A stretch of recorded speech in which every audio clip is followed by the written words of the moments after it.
Welcome to this English masterclass. You are going to learn phrasal verbs, idioms, and expressions to help you sound like a native. You'll learn how to speak fast and pronounce all your new vocabulary just like a native. And this will help you understand fast-speaking natives as well. Welcome back to JForrest English. Of course, I'm Jennifer. Now let's get started. Here's how this masterclass will work. You'll listen to a sentence 3 times and you need to write down exactly what you hear. And after, you'll learn how to use the expression just like a native. Let's get started with the first listening exercise. Claire, let's get a move on. Claire, let's get a move on. Claire, let's get a move on. So, how did you do with that clip? Did it sound fast? He said, Claire, let's get a move on. First, let's talk about let's. This is a contraction of let us. Let's. Native speakers always say let's. And this is the imperative verb tense, which is used for orders or instructions. So this is given as an instruction. Let's get a. Now, native speakers, it sounds like we speak fast because we take individual words, we don't add pauses, and we pronounce them as one word. Get a sounds like getta. Move on, you have the on move. Now on is a vowel, so we can transfer that sound and we can say these two like one word. Move on, move on. Now, what does this mean? Let's get a move on. This is an idiom, and it means to begin moving faster or quickly. It's the same as saying hurry or hurry up. You could say to your friend, the movie starts in less than 1 hour. Let's get a move on. Let's hurry. Let's move faster. Or you can say, if we're going to finish the project on time, we need to get a move on. So now you know how to combine your sounds so you can speak faster, and you know what this expression means, so it's your turn to practice. I want you to imitate my pronunciation, and I want you to say it out loud, and I'll say it 3 times. Let's get a move on. Let's get a move on. Let's get a move on. Claire, let's get a move on. Let's get a move on. Let's get a move on. Let's try this again. I'll play the clip 3 times. Just give me a shout when you're done. Just give me a shout when you're done. Just give me a shout when you're done. How'd you do with this one? Just give me a shout when you're done. Let's talk about how to combine those sounds together. Give me. Do you know what a native speaker says? Gimme, gimme, gimme. Now, we can also take that article a and add it and say gimme-a, gimme-a. Gimme-a. Native speakers also reduce sounds, so we say them very unstressed. So instead of saying your, which is very stressed, I need to open my mouth wide, your, I can just say your. And the sound is unstressed, it's more in my throat, your. Now let's talk about what this means. Give me a shout. What does this mean? Maybe you know what the verb to shout, which means to shout, but what about a shout as a noun? Well, this simply means call me, because a shout is a phone call. So give me a shout is the same as saying call me. So if I'm leaving the house or the office, I could say to the people there, give me a shout if you need anything. I'm leaving, but call me if you need anything. Give me a shout. This is commonly used with a when clause. Give me a shout when you land. So notice when plus present simple, when you land. Give me a shout when you land. Call me when you land. In this case, it was give me a shout when you're done. You are done. So to be done, this means to be finished. So this means the task is complete. I could text you or give you a shout and say, I'm done with the report. I'm finished with the report. The report is complete. I could also say I'm done working on the report. So notice you need your gerund verb. I'm done working on the report. Or I could simply say I'm done. So now it's your turn to practice. I'll say it 3 times and I want you to repeat it out loud. Just give me a shout when you're done. Just give me a shout when you're done. Just give me a shout when you're done. Just give me a shout when you're done. If he pops out, give me a shout. I'll give you a shout when we're done. Let's try this again. I'll play the clip 3 times. Sorry, give me a sec. Sorry, give me a sec. Sorry, give me a sec. How'd you do it this one? I'm sorry, give me a sec. This should have been easy for you because you just learned give me, gimme, and give me a, gimme a, gimme a. Now, what does sec mean? Give me a sec? What's a sec? It is short for second. We take the word second and we shorten it to sec. Notice that K sound, sec. Give me a sec. Give me a sec. We use this to say, give me a short period of time. So that might be a few seconds, or it could also be a few minutes. I could say, give me a sec to find your file. And then I take, hopefully, just 3 to 5, maybe 10 seconds to find your file, and you're waiting. Give me a sec to find your file. This is commonly used to get someone's attention and to ask if they have time right now. So you could knock on my door and say, Jennifer, do you have a sec? So you're asking me, do you have a few minutes? Do you have a few seconds? Do you have a sec? Or maybe you could text your colleague and say, where are you? The meeting started 5 minutes ago. And then you reply back and say, I'll be there in a sec. I'll be there in a short period of time.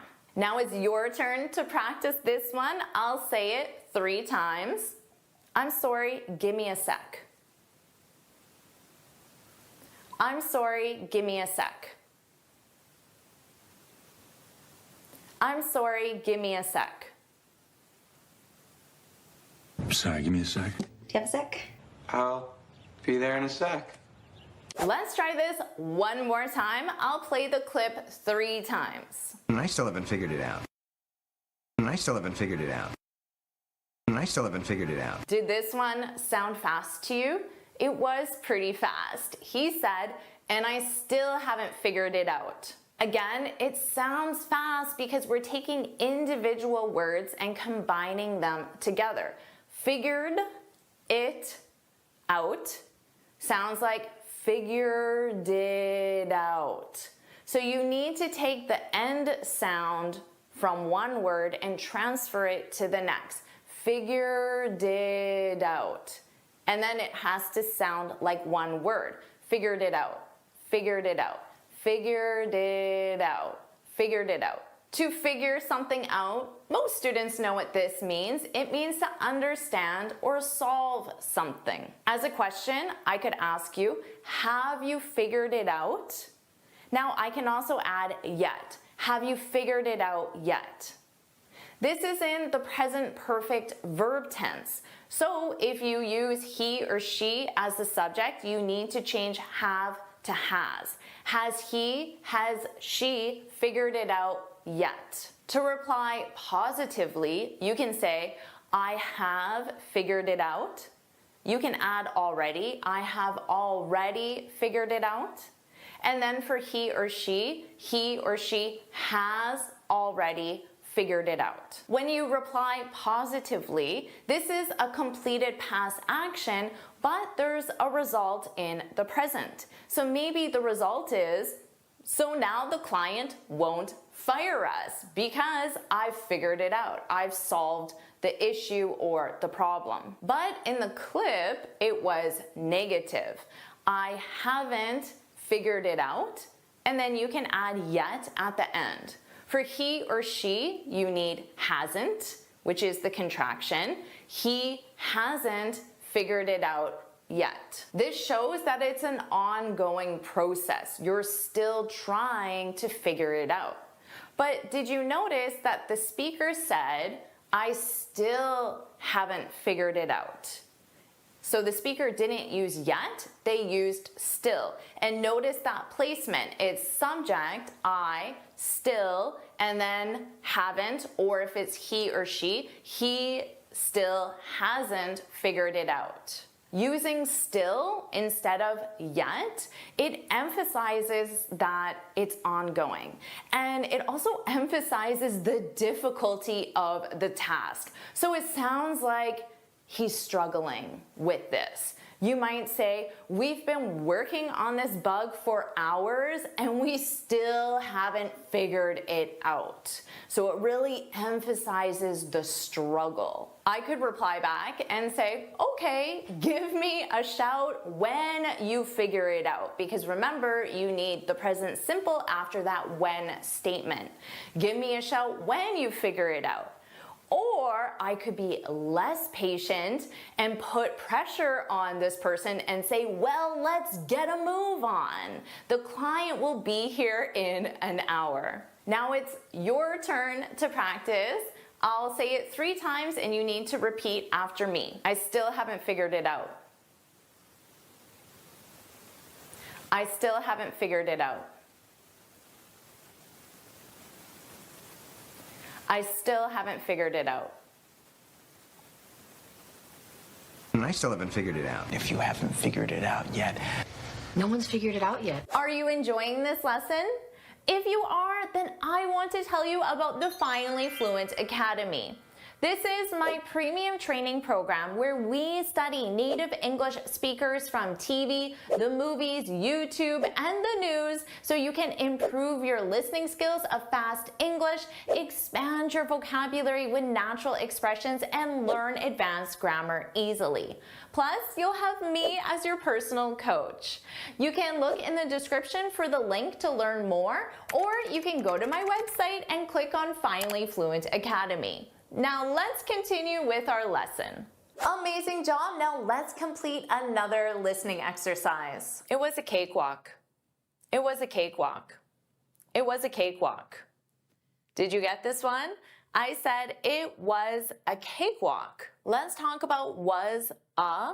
You can combine these together and it sounds like was za. So notice I'm linking the sounds and I'm taking that was, but it's a z, it's a voiced sound. So I'm going to transfer that sound to ah. So you hear za, za, was a.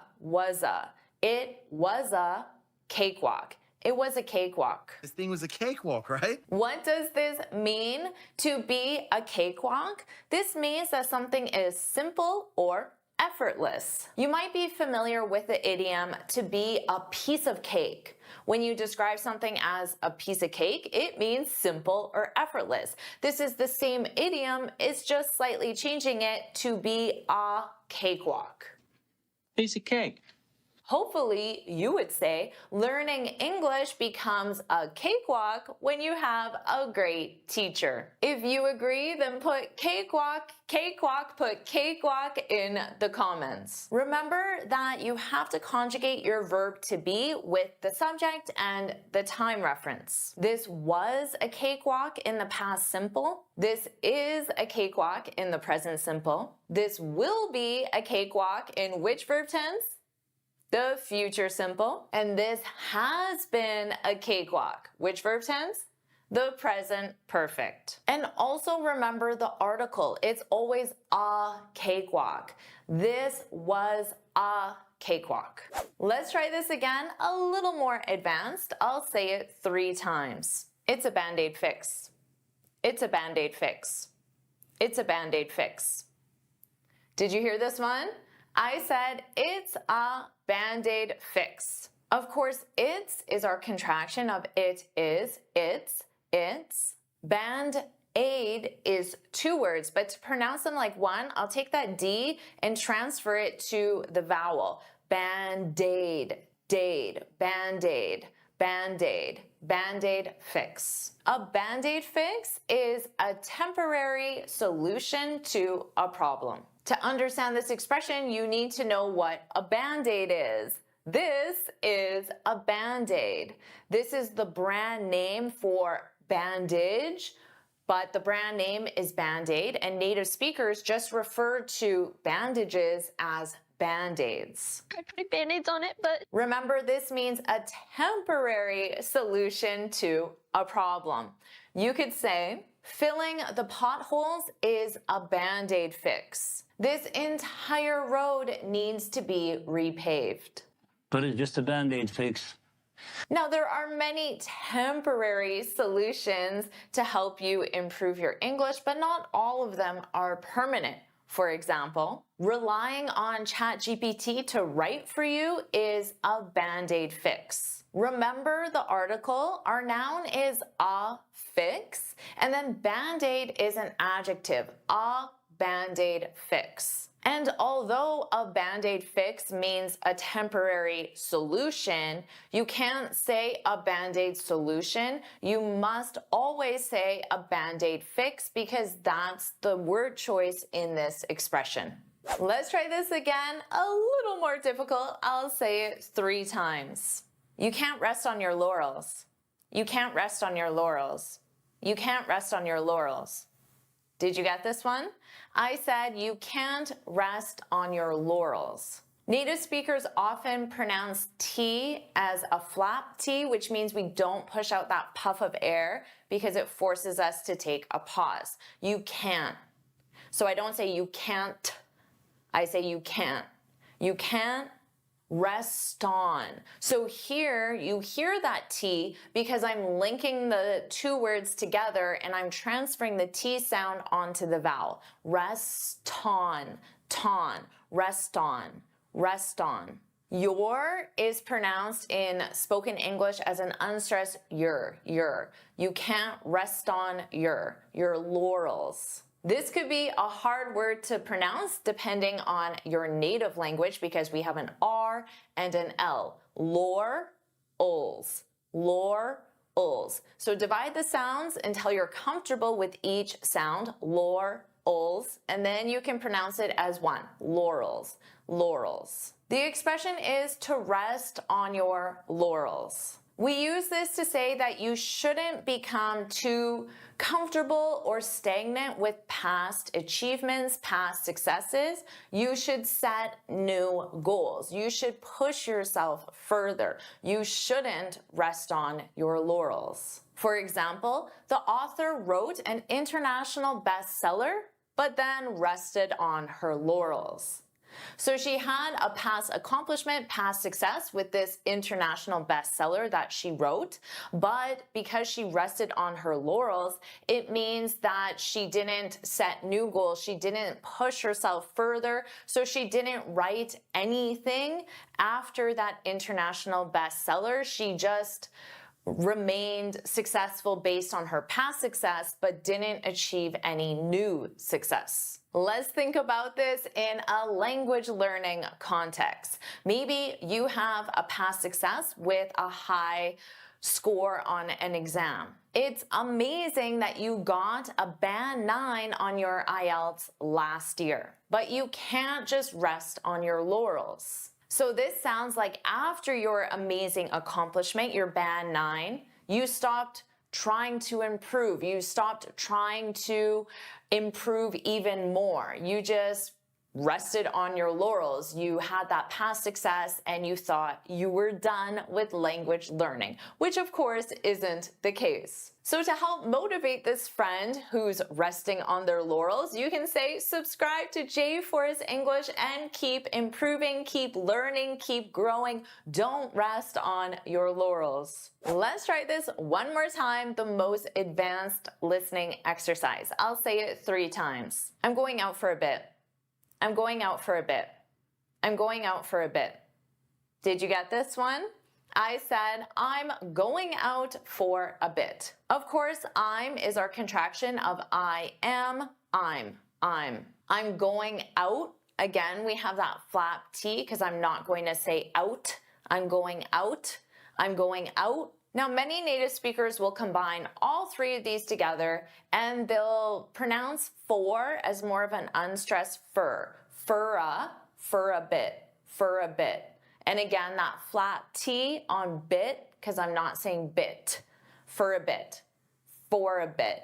You can still link them together even if you say for, or a native speaker commonly says for a bit, for a bit. Now, sometimes native speakers will pronounce the T in this case because it's at the end of a sentence. There's a period. So we have to take a pause anyway.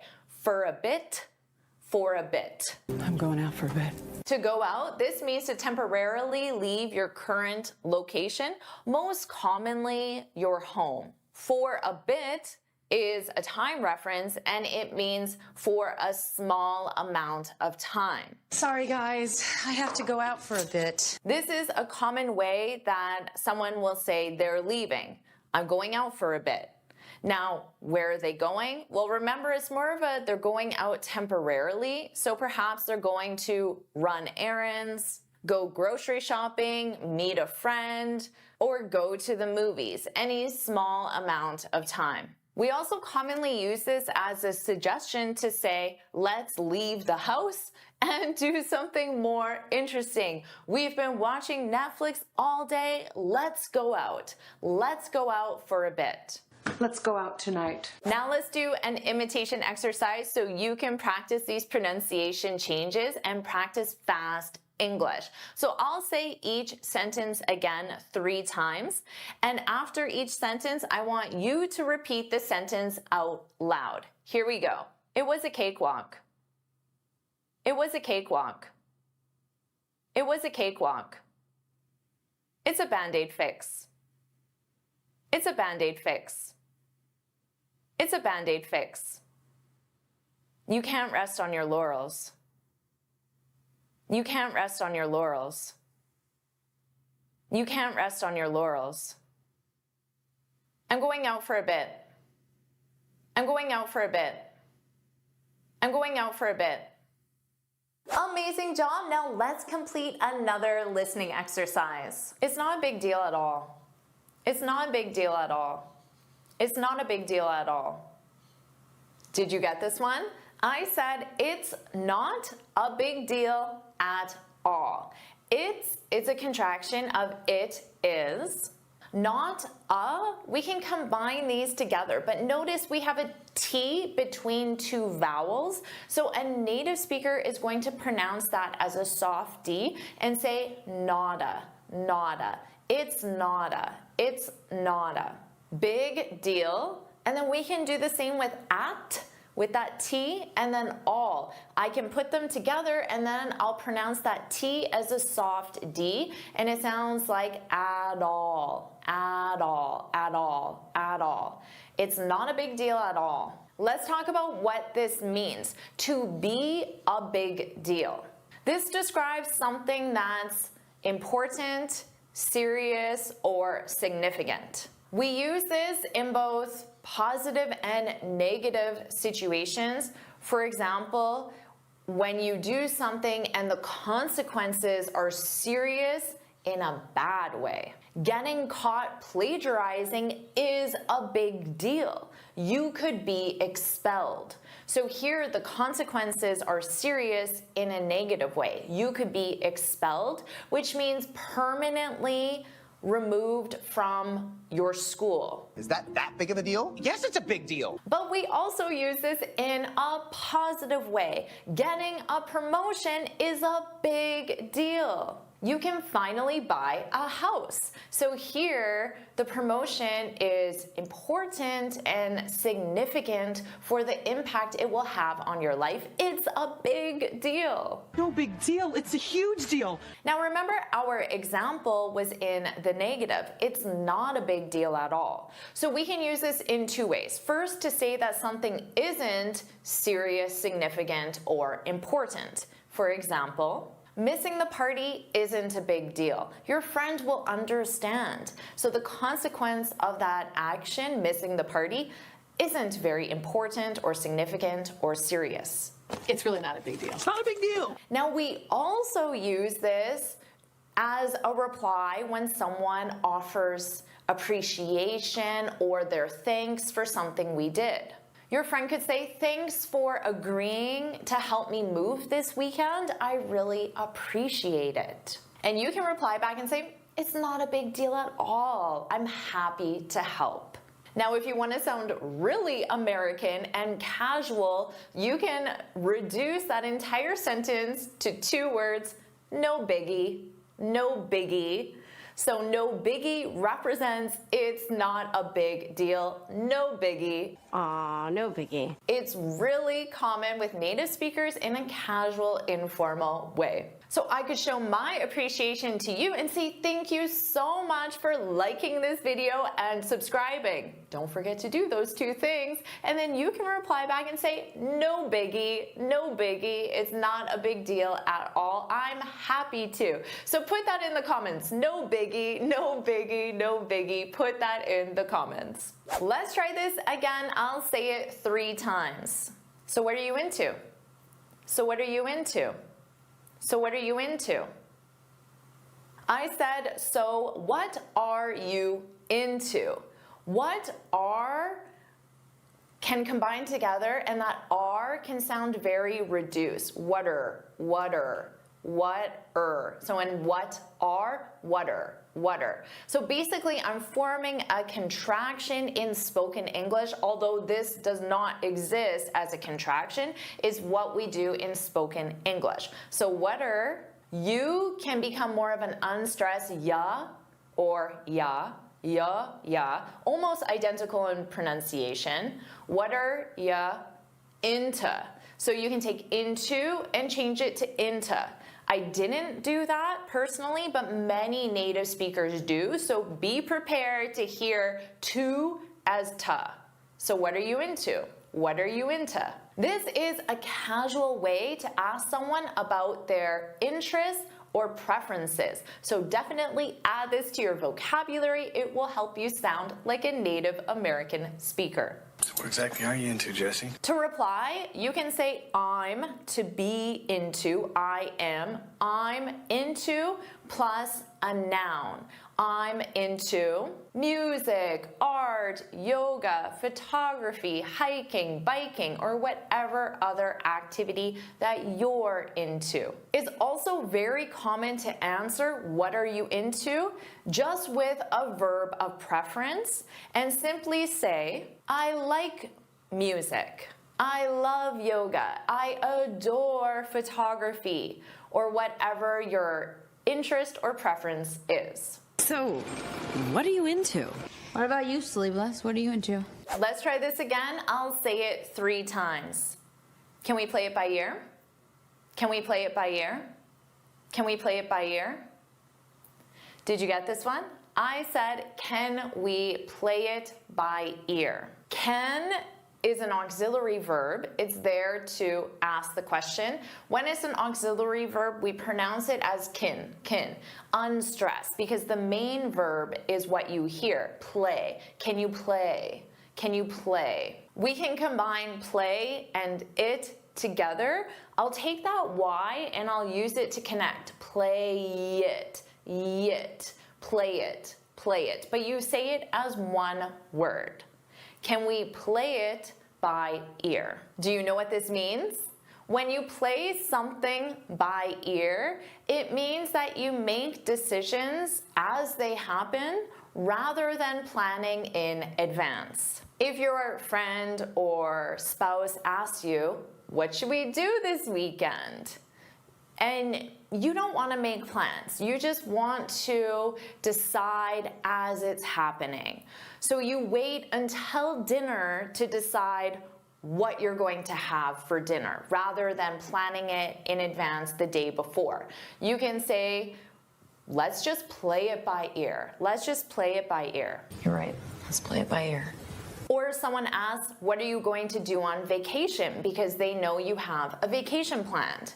You can reply back and say, we have a few tours planned and we'll play the rest by ear. The rest being the rest of your vacation. We'll play the rest by ear. We'll decide what we want to do in the moment based on how we feel, based on where we are, based on the situation, rather than deciding in advance. What about you? When you're planning a vacation, do you prefer to have a full itinerary, which means every day all the activities you're going to do on that day are decided in advance? That's a full itinerary. Or do you prefer to play it by ear? No plans. You're just going to decide what to do based on how you feel. Or perhaps number 3, a little bit of both. So put in the comments your preference 1, 2, or 3. As for me, I would probably choose number 2, just to play it by ear. I like being more spontaneous, but my husband Kevin, he is definitely a full itinerary person, which I learned the first time we planned a vacation together. So now we do number 3, we do a little bit of both, so we both are satisfied. What about you? Share yours in the comments. I don't know. Play it by ear. Why? Let's try this one more time. I'll say it 3 times. Turns out I bought a knockoff. Turns out I bought a knockoff. Turns out I bought a knockoff. Did you get this one? Maybe a little more challenging. I said, turns out I bought a knockoff.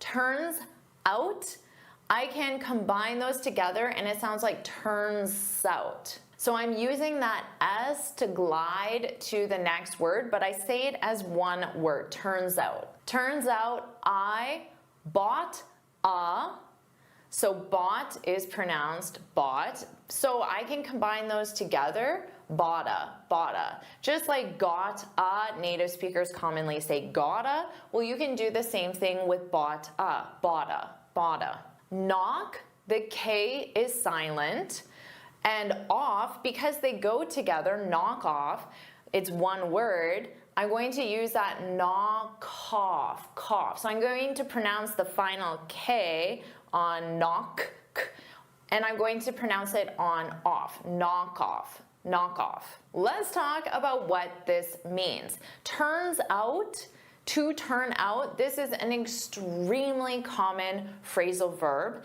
and is used in many expressions in daily speech. So definitely add it to your vocabulary. In this context, turns out is used to say that something is surprising or unexpected. So I did not expect this situation. Turns out it was spam! So let's say you were supposed to work late tonight and you knew about this last week. You've planned your entire week to work late today. You've made plans and arrangements, but then your boss says, oh, actually, you don't have to work late tonight. We finished the project. So you can say, oh, turns out I don't have to work late tonight, because it's unexpected, it's surprising, it's not what you thought. Turns out. Grammatically, there should be a subject here. It turns out I don't have to work late tonight. But this is called a dummy subject in English, where the subject it doesn't actually represent anything, it's just the existence, the situation. Because it's a dummy subject, in spoken English, we often drop it and just say, turns out I don't have to work late tonight. But in written English, A subject is required grammatically. Let's talk about a knockoff. What is this? Because turns out I bought a knockoff. What's a knockoff? A knockoff is a copy or an imitation of something, usually a product or service. Knockoffs are very common with designer brands. So the original is a Louis Vuitton handbag, which has a very distinct look to it. But there are a lot of knockoffs. They're fake. They're fake Louis Vuittons. And from a distance, you probably can't tell at all. But when you examine the quality of the material, it's very obvious. So in this situation, maybe it's my friend bought a Louis Vuitton, but turns out it was a knockoff. Are these designer or knockoff?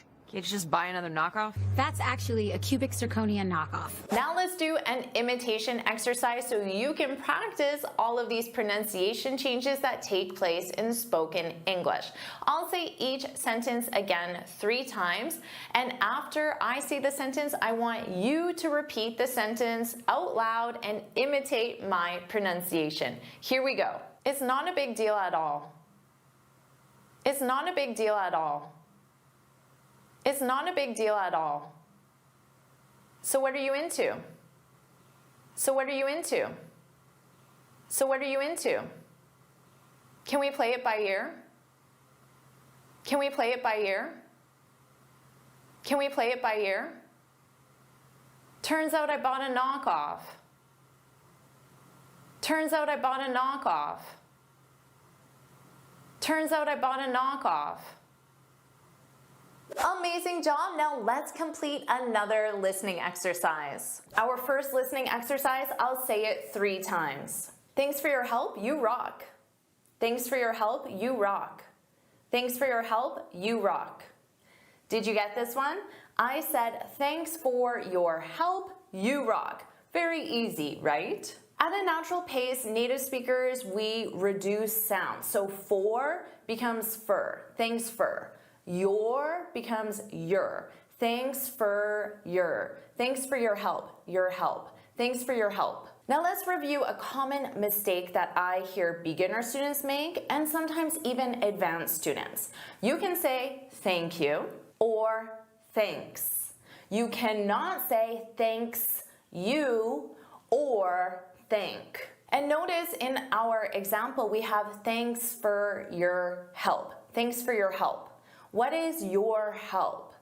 This is a noun. So we have thanks for plus noun. You can also use thanks for plus gerund because for is a preposition. So what would thanks for your help be in the gerund form? Do you know? Thanks for helping me. Thanks for your help. Thanks for helping me. And you rock, this is a very natural way to say you're great, you're awesome. I use this in the comment section to reply to your lovely comments all the time. But don't say you are rock. It is not to be rock, it is to rock. You rock, you're awesome, you're really great, you rock. Put that in the comments, you rock, you rock. Thanks for your help. Thanks for helping me. Thanks, Billy. You rock. You rock. Thanks, honey. Let's try this again, a little more difficult. I'll say it 3 times. She's starting to rub off on you. She's starting to rub off on you. She's starting to rub off on you. Did you get this one? I said she's starting to rub off on you. She's is our contraction. She is, she's. She's starting to. So instead of to, you can use an unstressed to. She's starting to rub off. Because rub off is a phrasal verb, they go together. I can take that B sound and connect it to the next word, but I have to combine them together. I have to say them as one word. Rub off, boff, rub off, rub off. I can also take that on and add it together. So I'm saying those 3 words as one. rub off on. So here I'm taking the F from off and I'm adding it to on. Fawn, rub off on, rub off on, rub off on you. What does this mean? To rub off on someone is when someone's behavior or personality affects someone else. Let's take Janice, and let's say Janice loves helping other people. Now let's say Fernando spends a week working with Janice, and now Fernando starts helping other people. You could say Janice rubbed off on Fernando. Here we have it in the past simple, rubbed, rubbed, rubbed off on. Janice rubbed off on Fernando. Now you could also take the specific personality trait or characteristic, in this case Janice's helpfulness, which is a noun. Janice's helpfulness, because the helpfulness belongs to Janice, so it's possessive. Janice's helpfulness rubbed off on Fernando. So that specific character trait of Janice transferred to Fernando because they spent time together. Marcus is really rubbing off on you. Finally, I'm rubbing off on you. My deviousness has finally rubbed off on you. Let's try this again. I'll say it 3 times. He rubs me the wrong way. He rubs me the wrong way. He rubs me the wrong way. Did you get this one? I said, he rubs me the wrong way. Notice this expression uses the verb to rub, and our last expression used the verb to rub, but they have completely different meanings. And that's why this is a more advanced listening exercise, because maybe you understood the words, but you don't know what this means. To rub someone the wrong way. This is to annoy someone, but without intending to. Remember Janice from our last example, and she was very helpful, but maybe for some reason she just rubs you the wrong way. She annoys you, but there's nothing that she does to annoy you, just maybe your personalities clash. They don't go together. So if you're planning a social gathering, you might say, is it okay if we don't invite Janice? She rubs me the wrong way. Now, an entire person like poor Janice can rub you the wrong way, but it also could be something specific that someone said or did. And overall, you like Janice, but just that one thing she said or did rubbed you the wrong way. For example, your comment just rubbed me the wrong way. So maybe she said something in a meeting that really annoyed you, but you know she did not intend to annoy you. So here, your comment, this is a noun. Your comment rubbed the past simple of the verb to rub, and notice that soft D, rubbed, rubbed me the wrong way. Wait, is it me? Like, do I rub you the wrong way? Not Jay. Guy rubs me the wrong way. She rubs everyone the wrong way, but Pop. Our final listening exercise, and the most advanced, I'll say it 3 times. I had a hunch he'd quit. I had a hunch he'd quit. I had a hunch he'd quit. Did you get this one? I said, I had a hunch he'd quit. Notice for pronunciation, I had a. So I combine had a together as one word. I had a hunch he'd quit. Now, did you hear that the he'd quit? Well, that D represents what word? Would. He would quit, he'd quit, he'd quit. Very difficult for students to hear. Native speakers understand it based on context and based on grammatical structure.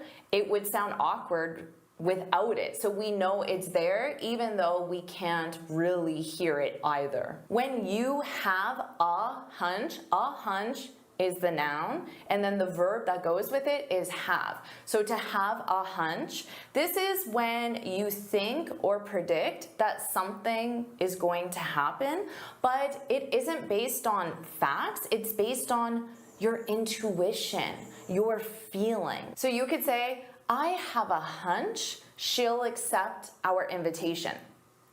Now, if someone replies back and says, why? All you would say is, because I have a hunch. I have a feeling. I have a gut feeling. And notice the grammar here. I have a hunch. This is the present simple.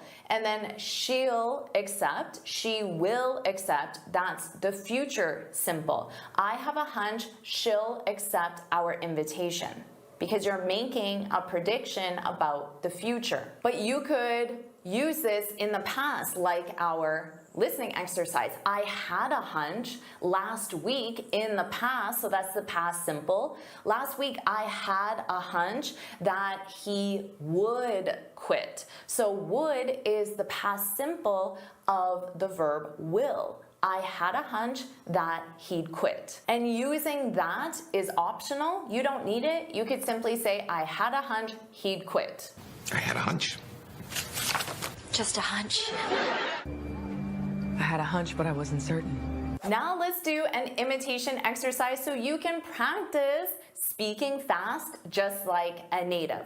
I'll say each sentence again 3 times, and this time I want you to repeat each sentence out loud. Here we go. Thanks for your help, you rock.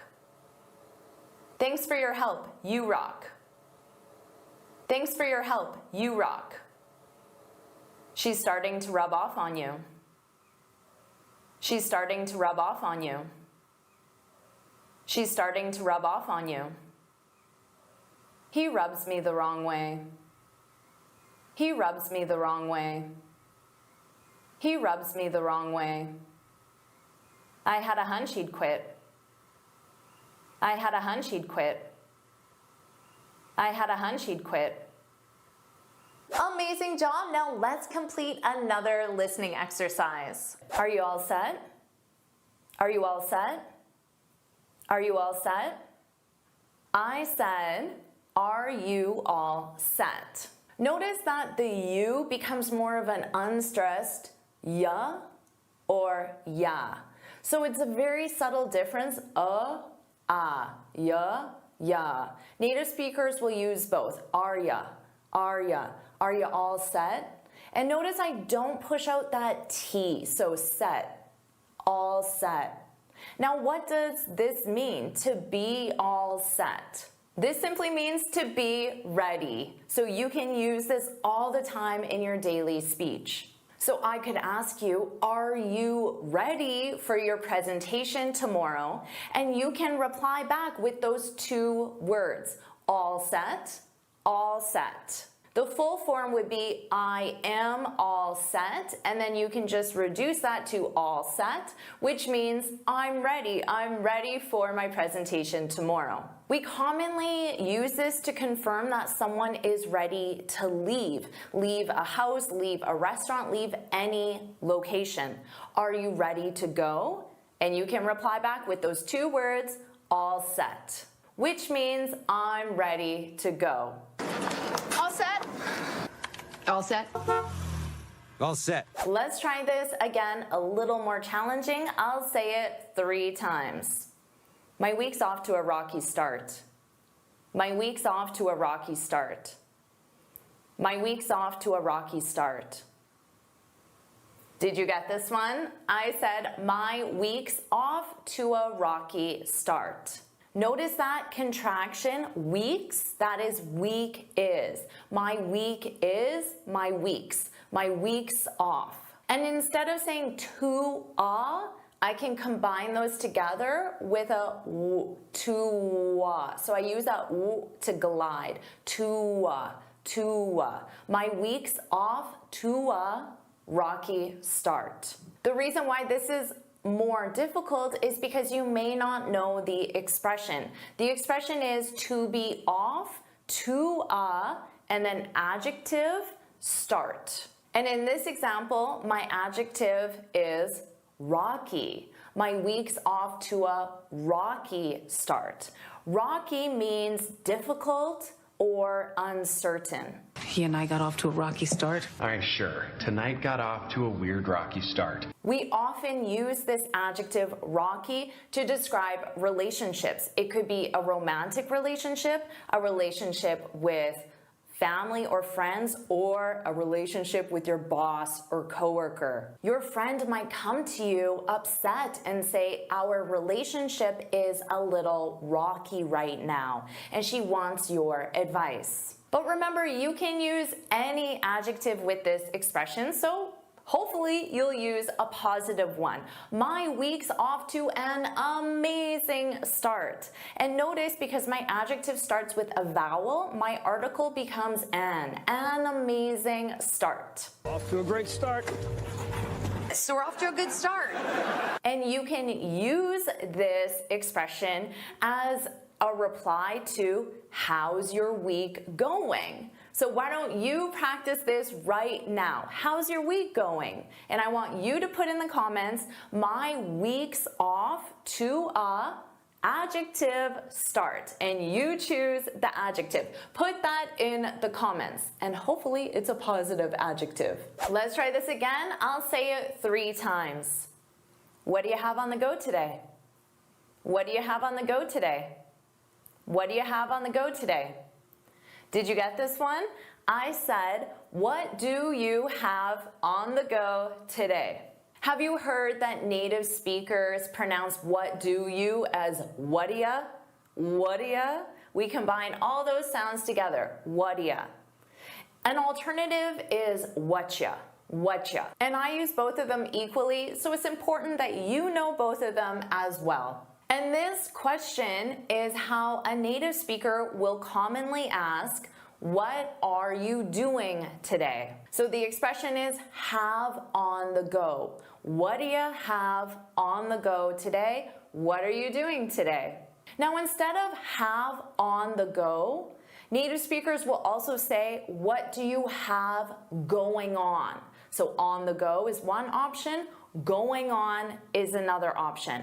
What do you have going on today? Hey girl, what do you got going on today? So to answer, maybe you could say, today I'm studying JForrest English lessons. Is that what you have going on today? Let's try this one more time. I'll say it 3 times. Did you nod off in the presentation too? Did you nod off in the presentation too? Did you nod off in the presentation too? Did you get this one? I said, did you nod off in the presentation too? Native speakers will combine did you and say did you. Did you. So you hear a j sound. Did you. Or we can reduce that to did ya or did ya. So that or So all 3 options are common. Nod off is a phrasal verb, so we'll pronounce it as one word, nod off. So notice I'll take that D sound and I'll connect it on the off, but I have to combine it together. Nod off, nod off, nod off. To nod off, this means that you fall asleep accidentally when you're not supposed to, like during a presentation. So hopefully you're not nodding off during this lesson right now. Or maybe you nodded off on the bus. I nodded off on the bus and missed my stop. Has that ever happened to you? Or maybe you see one of your coworkers nodding off. I think Sarah nodded off. Someone should wake her up before her boss sees her. Did you just nod off? I nodded off. So I nodded off a little. Nodded off? Ross, you were snoring. Now let's do an imitation exercise so you can practice your pronunciation. I'm going to say each sentence again, and I want you to repeat the sentence aloud and imitate my pronunciation. Are you all set? Are you all set? Are you all set? My week's off to a rocky start. My week's off to a rocky start. My week's off to a rocky start. What do you have on the go today? What do you have on the go today? What do you have on the go today? Did you nod off in the presentation too? Did you nod off in the presentation too?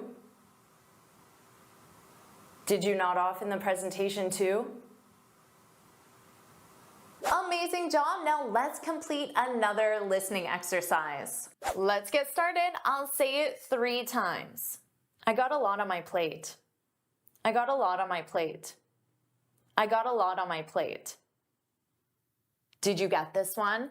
I said I got a lot on my plate. Now got native speakers pronounce this as gotta, gotta. I got a lot on my plate. The expression is to have a lot on one's plate. Have you heard this? It's very common. When you have a lot on your plate, it means you're very busy. You have many different tasks to complete. Now notice in my spoken expression, I used got. I got a lot on my plate. I got a lot on my plate. Because native speakers commonly replace have with got in spoken English in a casual, informal way. But in written English or more formal professional English, it's best to use have. So let's see some examples. I could say, give the project to Isabel. Amar already has a lot on his plate. Now, of course, our verb is have, so you need to conjugate it with the subject and time reference. In this case, Amar, third person singular. Amar has in the present simple.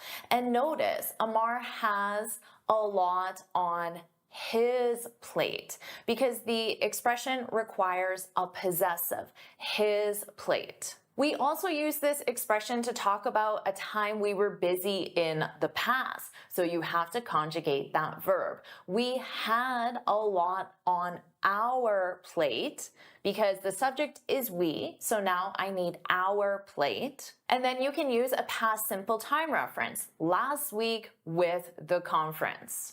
I got a lot on my plate right now. I just got a lot on my plate. Hey, I got a lot on my plate. Let's try this again. I'll say it 3 times. I'm thinking of taking up sewing. I'm thinking of taking up sewing. I'm thinking of taking up sewing. How'd you do? I said I'm thinking of taking up sewing. Take up is our phrasal verb. And notice I pronounced it as one, taking up. Taking up, because the preposition belongs to the verb. Native speakers may drop that taking, that G sound, and it sounds more like taken, taken. But then you have to connect the preposition, taken up, taken up. I'm thinking of taking up sewing. You may hear that. And did you get sewing? Because of course the pronunciation is the same as sew. There's no sewing though, adding an ing. So sewing is the activity, but the pronunciation is the same as the word sew. Let's talk about this phrasal verb. When you take up an activity or a hobby, it simply means start. And this is one of the reasons that students, you don't understand native speakers because our vocabularies are filled with phrasal verbs, idioms, and expressions like this one. So remember our last expression, I have a lot on my plate. Let's combine these together. I'd love to take up sewing, but I already have so much on my plate at work. Of course, take is a verb, so you need to conjugate it. I could say Max took up guitar last year and he's already amazing. What about you? Are you thinking of taking up? Notice you need that gerund, thinking of taking up. Are you thinking of taking up a new activity or hobby? Share that in the comments below. We'll take up yoga or jogging or, we'll be organized. Taking up dressmaking? Yeah, I am. Well, Mrs. B and I did take up synchronized swimming. Let's try a more advanced test. I'll say it 3 times. Have you nailed down the dates yet? Have you nailed down the dates yet? Have you nailed down the dates yet? I said, have you nailed down the dates yet? And the reason why this is more advanced is because I'm using an expression you may not be familiar with. For pronunciation, I said have you, but a lot of native speakers reduce you to just a ya, have ya, have ya nailed. So you might hear that. Now nailed, notice in the past simple that ed is a very soft D, nailed, nailed. But we have nailed down. So because I have a D sound on down and these two go together, I'll pronounce it as one and you'll only hear one D sound. Nailed down, nailed down. So it's pronounced exactly the same as nail down, but if you say it together, that D is used for both. Same with dates yet. Notice how that blends into the y for yet, dates yet. And it sounds like one word, dates yet, dates yet. The phrasal verb here is to nail something down. And that's when you firmly establish or confirm something. So just think of it as 100% confirmed. I could say I'm not signing the contract until we nail down the terms. Once the terms are nailed down, they're 100% confirmed. So you can think of them as official. So then I'm comfortable signing the contract. In a more everyday context, you might say, let's nail down our vacation plans by the end of the week. And once your plans are nailed down, they're 100% confirmed, so you can get excited about your vacation. Now notice my question, have you nailed down the dates yet?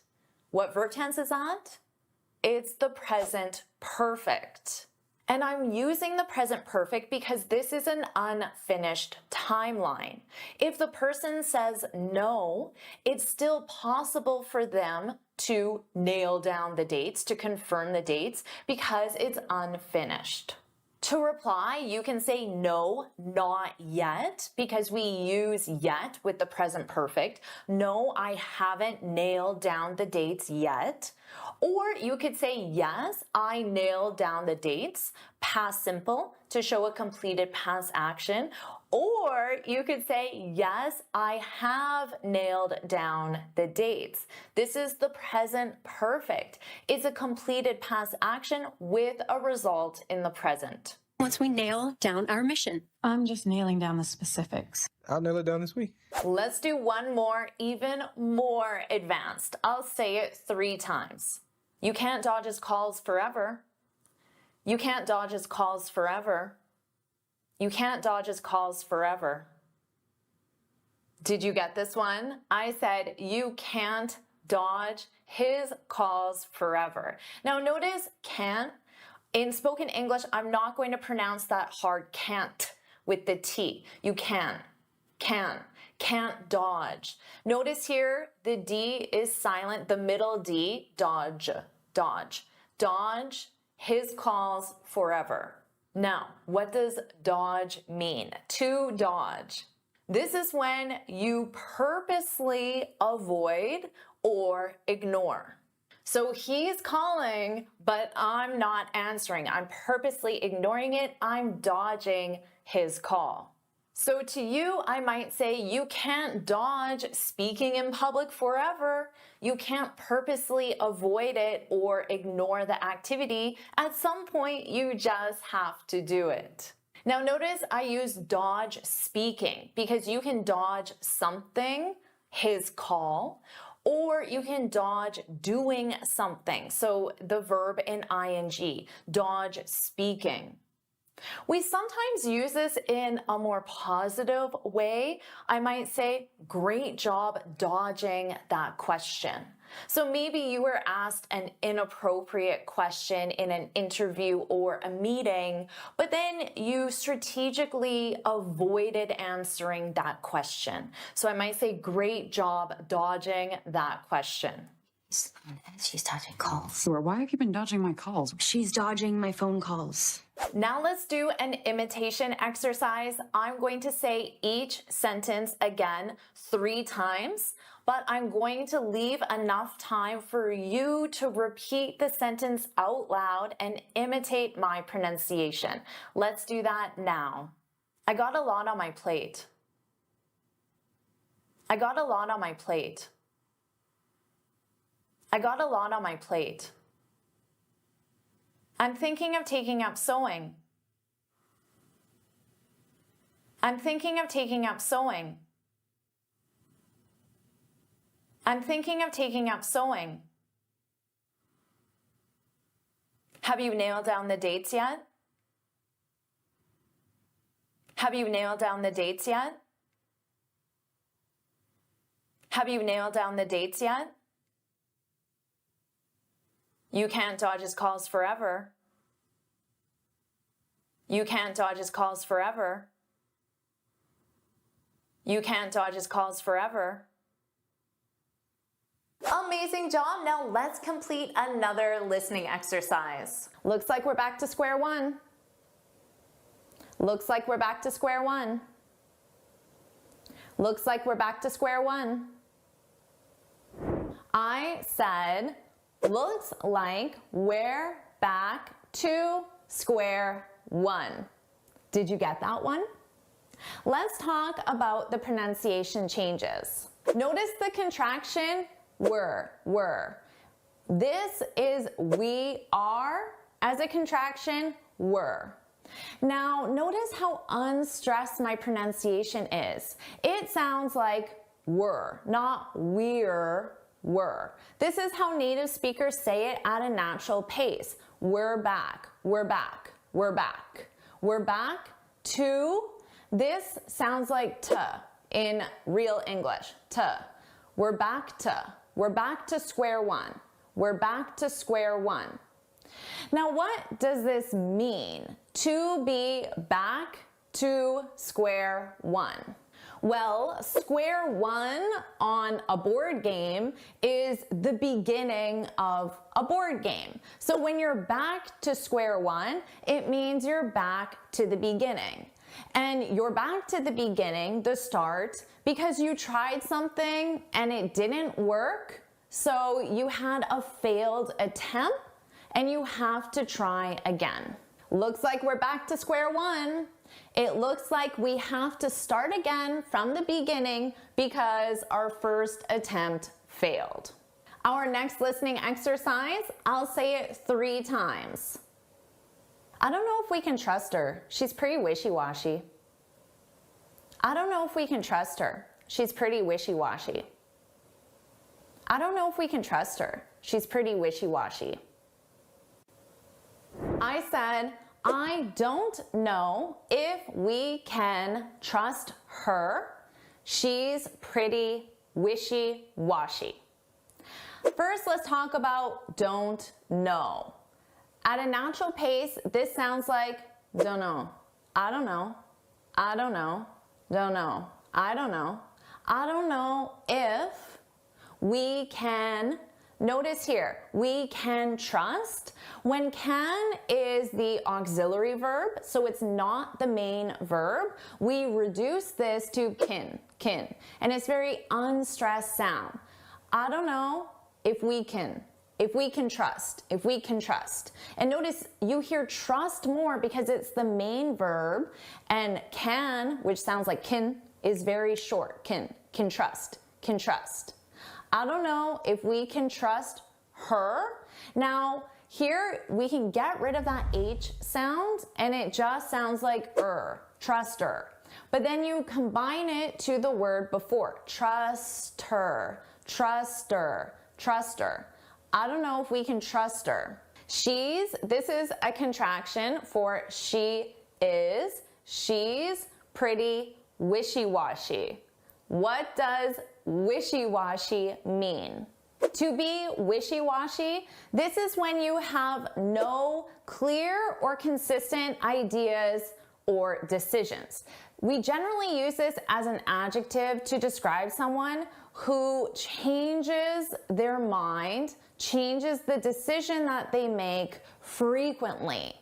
So that's why you don't know if you can trust her, because she says she's going to come to your party or help you move, but because she's wishy-washy, tomorrow she might change her mind and say, oh, actually, I'm not coming to the party, or I'm not going to help you move.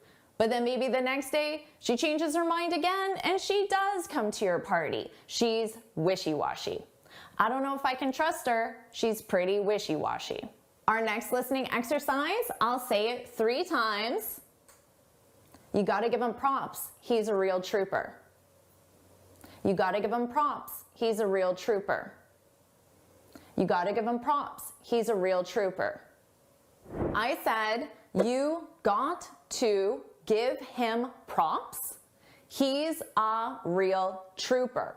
You got to sounds like gotta. You gotta give him.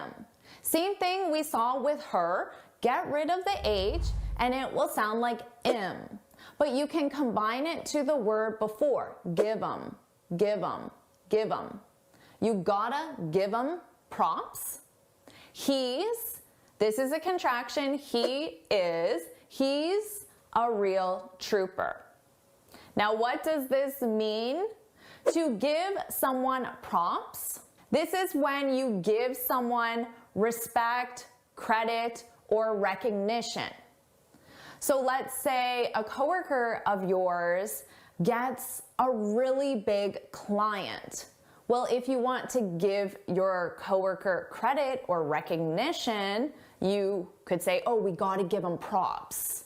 And then you can celebrate his big achievement. Let's talk about he's a real trooper. When you describe someone as a trooper to be a trooper, this is someone who perseveres through hardship or difficulty. So they persevere, they keep going, they don't give up, they don't quit, they persevere. And this is why you gotta give him props, because he didn't quit, even though it was difficult, because he's a real trooper. Our next listening exercise, I'll say it 3 times. Our successes and failures were writ large. Our successes and failures were writ large. Our successes and failures were writ large. I said our successes and failures were writ large. Notice our. I did not pronounce this as our. I said R. A very reduced sound, R. Our successes, our successes. Our successes and failures. Here, and, when and comes between 2 nouns or even 2 verbs, we reduce it to n. Our successes and failures. Coffee and tea, successes and failures. Our successes and failures were writ. Did you spell this starting with a R or with a W? The W is silent, just like in the word write. The W is silent. But in spelling, it's there. In pronunciation, it isn't. Writ large. What does writ large mean? This is an adjective that simply means to be very obvious. So our successes and failures were very obvious. Why is that? Perhaps we work for a public company, and when we fail, the general public knows we failed. But also when we succeed, the general public knows we succeeded, because our successes and failures are writ large. They're very obvious. Are you ready for your last listening exercise? I'll say it 3 times. With a few tweaks, it'll be good to go. With a few tweaks, it'll be good to go. With a few tweaks, it'll be good to go. I said, with a few tweaks, it'll be good to go. Did you hear that contraction? It'll. It will sounds like it'll. it'll. It's a very soft sound. It's easy to miss that will. It'll be. But without it, the sentence wouldn't be grammatically correct. If I said it be, that isn't correct. It will be. It'll be. It'll be good to go. Just like we saw before, to is a reduced sound, an unstressed sound, to. Good to go, to go, good to go, good to go. What does this mean? With a few tweaks, tweaks are changes, small changes. So let's say you're writing a report and your boss or coworker wants you to remove this section and add this information. That would be a tweak, a tweak. You need to make a small change, a tweak. With a few tweaks, with a few changes, it'll be good to go. When something is good to go, it means it's ready. And we use this in two contexts, ready to leave or ready to start doing something. So let's say you and your friend are going to the movies. Your friend could text you and say, good to go? Are you ready to leave? And in this case, it could be, are you ready to leave your house to meet me at the movies? Good to go? Good to go? We use this a lot as native speakers. In this context, it'll be good to go. Something can also be good to go in the context of it's ready to start doing something. For example, the new website will be good to go on Monday, which means the new website will be ready to start doing something, ready to start receiving visitors, ready to be available to the public. The new website will be good to go on Monday. Now, the new website as a subject is it. So if you already know you're talking about the website, you can say it'll be good to go. Now let's do an imitation exercise so you can practice these natural pronunciation changes and practice these new expressions. I'll say each sentence again 3 times in a row, and I want you to imitate my pronunciation. Try to say it just like me, get all those pronunciation changes, and I want you to say this out loud. So you can do this as many times as you like to practice. Looks like we're back to square one. Looks like we're back to square one. Looks like we're back to square one. I don't know if we can trust her. She's pretty wishy-washy. I don't know if we can trust her. She's pretty wishy-washy. I don't know if we can trust her. She's pretty wishy-washy. You gotta give him props. He's a real trooper. You gotta give him props. He's a real trooper. You gotta give him props. He's a real trooper. Our successes and failures were writ large. Our successes and failures were writ large. Our successes and failures were writ large. With a few tweaks, it'll be good to go. With a few tweaks, it'll be good to go. With a few tweaks, it'll be good to go. Amazing job. Now let's complete another listening exercise. We need to nip this in the bud. We need to nip this in the bud. We need to nip this in the bud.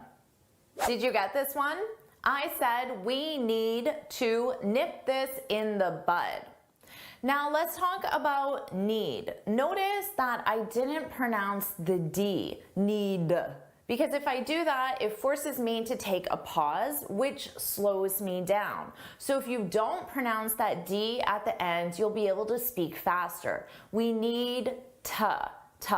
Notice how to becomes more of an unstressed to. We need to nip this in. So notice here, we have this in, and again, I can connect those together, and I can take that S sound and I can add it to the beginning of in because it begins in a vowel. This sin. And it sounds like one word, this sin. This in the bud. You need to nip this in the bud. Now, what does this mean? When you nip something in the bud, it means you stop something before it becomes serious or permanent. And that something that you want to stop is a negative behavior or a problem or some sort of issue. I use this expression with my little kitty, Sasha. When she was just a kitten, she used to scratch at the furniture. Now, obviously, this is a negative behavior that I want to stop. And if I let her keep scratching, then it will become a permanent habit, a permanent behavior. So I needed to nip her scratching in the bud. I needed to nip it in the bud. So maybe there's an issue or a problem that you want to nip in the bud. For my students, I would say you need to nip your fear of public speaking in the bud, which means you need to stop it when it's just a small fear. Because if you let it grow and grow and grow and grow, it's going to be a lot more difficult to overcome. So you need to nip your fear of public speaking in the bud. So if you're with me, put that in the comments. Nip fear in the bud. Nip fear in the bud, put that in the comments. And I certainly hope that my channel and these lessons help you do that. I just want to nip any problems in the bud. Gotta nip this thing in the bud. Going to nip this thing in the bud. You need to nip this in the bud. Let's try this again with another listening exercise. I'll say it 3 times. Don't blow his comment out of proportion. Don't blow his comment out of proportion. Don't blow his comment out of proportion. Did you hear what I said? I said, don't blow his comment out of proportion. Don't is a contraction of do not. Don't. It'll help you speak faster. And again, drop that T so you don't take a pause. Don't blow. Blow is. So notice on his, I drop that H and I combine those two together. Don't blow is comment. Out of, you can reduce those into one sound, outa. Don't blow is comment, outa proportion. You're blowing this way out of proportion. Now let's talk about the meaning here. When you blow something out of proportion, you make an event or a problem seem more serious than it is in reality. So let's say you have a job interview and it's going to be in English, but remember, you nipped fear in the bud, so you're not afraid to speak in public, right? But imagine that you didn't nip fear in the bud and you're stressing and you're anxious and you're nervous, but the event is going to a job interview in English and you make it seem like this big, terrible, scary event. So you could say, don't blow it out of proportion. Or if you're telling a friend how nervous you are about this job interview, your friend could say to you, you're blowing this way out of proportion. Now notice here I added way out of proportion. It's very common to add way to make it sound stronger, so to emphasize it. You're blowing this way out of proportion. Blow it way out of proportion. You're blowing this way out of proportion. Let's try this again. I'll say it 3 times. My client really chewed me out. My client really chewed me out. My client really chewed me out. How'd you do with this one? I said, my client really chewed me out. Now let's talk about chewed. Notice this is an ED verb, a past simple verb, but the pronunciation is a soft D, chewed. Now again, we can drop that sound when we're connecting it to other words so you don't really hear it. My client really chewed me out. And notice how I take me out and I combine them together.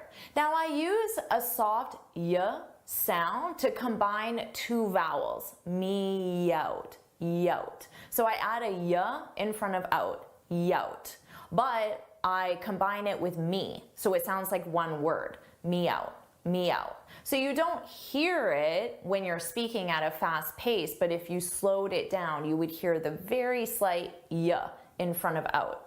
My client really chewed me out. Your boss just chewed me out. The expression is to chew someone out, and this is when you tell someone angrily that they've done something wrong. So this is not a positive thing.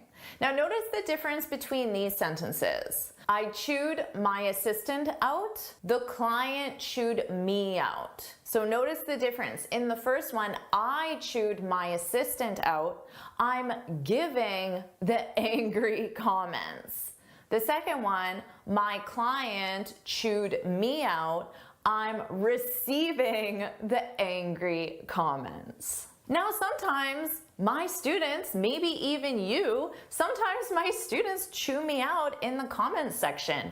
They tell me angrily that I've done something wrong in the video. So please don't chew me out. Put that in the comments. I won't chew you out. I won't chew you out. Please don't chew me out. It's not very pleasant to read negative comments, so don't do it. Chew me out about something. More like chewed out. I've been chewed out before. Wanted me to chew you out. Let's try this one more time. I'll say it 3 times. We're not laying anyone off. We're not laying anyone off. We're not laying anyone off. Did you get this one? I said we're not laying anyone off. Now notice where, this is a contraction, we are, and notice how unstressed it is. We're not. Now, as a contraction, you could also say we aren't. So both of those contractions are common. I just chose to use where. We're not laying anyone off. Now notice how I can combine anyone, off. Off starts with a vowel, and anyone, it ends on an N sound. So I can take that N and just add it in front of the vowel. Anyone off, anyone off. And it sounds more like one sound. To lay someone off, this is when a company stops employing someone because the company doesn't have the money or the work to employ that person anymore. So your manager or your boss could say to you, sorry, our sales are down, so we have to lay you off. Which means that they don't have the money to keep paying you, so they can't employ you anymore. Talking about laying people off. I had to lay them off. I had to lay off 27 robots. To lay someone off is the active form. It's the subject doing the action, but it's also very common to use the sentence structure to get laid off or to be laid off. And this is when you are receiving the action. So this is when you lose your job because your company doesn't have the money or the work. And remember, we use get for the transition from not laid off, so employed, to laid off, so the transition from employed to unemployed. That's to get laid off. Now, to be laid off, that's simply talking about your current state. So now you are unemployed. I wasn't fired from my job. I was laid off. I got laid off.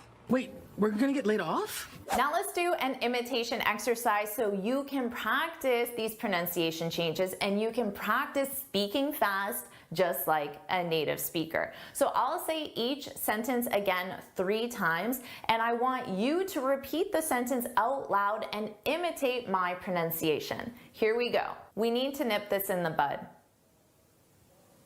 We need to nip this in the bud. We need to nip this in the bud. Don't blow his comment out of proportion. Don't blow his comment out of proportion. Don't blow his comment out of proportion. My client really chewed me out. My client really chewed me out. My client really chewed me out. We're not laying anyone off. We're not laying anyone off. We're not laying anyone off. Amazing job. Now let's complete another listening exercise. They've been bickering all day. They've been bickering all day. They've been bickering all day. Did you get this one? I said they've been bickering all day. Let's talk about the pronunciation changes. Notice I have they've. This is a contraction. They have, they've. Native speakers use contractions in spoken English almost 100% of the time, so you need to be very comfortable hearing the contraction because it affects the grammar of the sentence. You need to have they have been bickering because that shows the grammar, and the grammar is the present perfect continuous. So if you didn't have that, it would be grammatically incorrect. They've been bickering all day. Now notice I said been, a very unstressed been. This is how we pronounce the past participle of the verb be, been, in American English. I don't speak British English, but I believe in British English they pronounce it more stressed, been, but in American English we don't do that. We just say been. They've been bickering all day. Now, to understand fast English outside of the classroom, you need to hear the individual words, but you also have to understand the meaning of the words. So let's talk about the verb to bicker. This is when you argue about things that are not important. The concept of bickering is extremely common and everyone does it, and we usually do it with people we spend the most time with. Our family, our spouses, husbands and wives, boyfriends, girlfriends, our close friends, our coworkers that we spend a lot of time with. Anytime you spend a lot of time with someone, it's common that you'll bicker. But it's different from fighting, because when you're fighting with someone, usually there's a strong emotion involved, but when you bicker, you don't really have that emotion. It's less serious because the things you're arguing about, fighting about, are not actually important. Like I said, this can be very common in the workplace when you spend a lot of time with your coworkers. So maybe you're in a meeting and you've been discussing an issue for hours with your coworkers, but people start bickering. They start arguing about things that aren't important. You could say, "We didn't get anything done today because we bickered all meeting." We argue? We bicker. Yeah, we bicker. Either. Yeah, well, we were bickering because they were bickering. Mark, your kids are bickering. Let's try this again with another listening exercise. I'll say it 3 times. That street's pretty sketchy. That street's pretty sketchy. That street's pretty sketchy. How'd you do with this one? I said, that street's pretty sketchy. Did you hear that streets, the S? Well, that is the verb to be in a contraction form. The street is the streets. The street's pretty sketchy. Again, it's extremely important that you hear these contractions for grammar, because we need the verb to be grammatically. The sentence would sound very awkward if you didn't have it, because it would be grammatically incorrect. That street's pretty sketchy. Sketchy, sketchy, sketchy, sketchy. Let's talk about to be sketchy. That street is our verb to be sketchy. This is used to say that something is not completely safe. So by saying that street's pretty sketchy, I am saying that street doesn't look completely safe. I don't think that street is safe. So I'm saying we shouldn't go down that street. We should avoid that street. Now, why would I say this street is sketchy? This is an adjective that native speakers use a lot. If I say a street's sketchy, it's most likely because it's dark or lacks lighting. There aren't a lot of people around. There's broken glass or broken windows. or there are a lot of abandoned buildings on that street. It could be all of those reasons, or it could be just one of those reasons for me to say that street doesn't look safe, that street's pretty sketchy. I could say, let's take another street. This one looks sketchy. So I can also use the verb look sketchy, but I have to conjugate it. This street looks sketchy. Or let's say your friend or your husband or your wife came to you and said, hey, I heard this amazing business proposal today. All we need to do is invest $1,000 and we're guaranteed $100,000. And you could say, that sounds sketchy. So notice here the verb is to sound sketchy. And you're saying the idea, the plan, the business proposal doesn't sound completely safe. We also use this to describe people. He's a sketchy guy, or he's sketchy, she's sketchy. In this case, you're saying the person isn't safe, which means you can't trust the person. So with people, it's a way of saying, I don't think I can trust him. She's sketchy, he's sketchy. Seems a little sketchy. You're kind of sketchy. Laundry to some sketchy laundromat? Let's try another listening exercise. I'll say it 3 times. You must have seen it. You must have seen it. You must have seen it. Did you get this one? You must have seen it. But notice, I didn't actually say have. I reduced that entirely to just You musta. You musta. I could also reduce it to more of an of sound, which is very commonly done by native speakers. You must have. You must have. You must have seen it. Notice for seen it, I use that that N sound to connect the 2 words together. Seen it. Seen it. Seen it. So you hear a N in front of it. It sounds like knit. But if you say those 2 words together, it blends together. Seen it. Seen it. You must have seen it. Now let's talk about the grammar of this. Must is a modal verb, and grammatically you need must plus base verb, which is the verb without to. So grammatically you need must have. In written English, you must use must have seen it, because that's grammatically correct. But in spoken English, it will sound like must-a or must-of. But in written English, if you wrote you must-a or of, it would be incorrect grammatically. So just remember what I'm explaining is for spoken English. You must have seen it 200 times. You must have seen it too, Clark. You must have seen them here. Let's try this one more time. I'll say it 3 times. What's the ETA? What's the ETA? What's the ETA?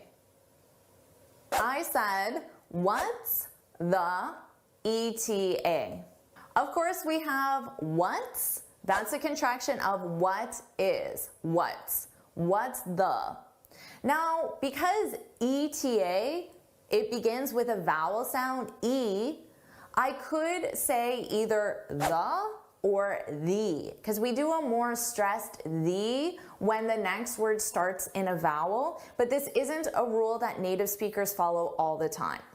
But if I did a more stressed E in the, it would really blend together with ETA, the TA, and it would almost sound like it's just one word, the TA, because I wouldn't really repeat the E on ETA, the TA.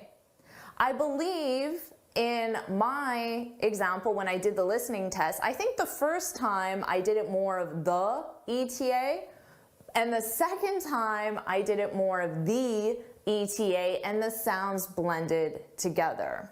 Let's listen to that again and see what I did. What's the ETA? What's the ETA? What's the ETA? Now, ultimately, either way that you pronounce it, the ETA or the ETA, is fine. Now, you're probably wondering, well, what's ETA?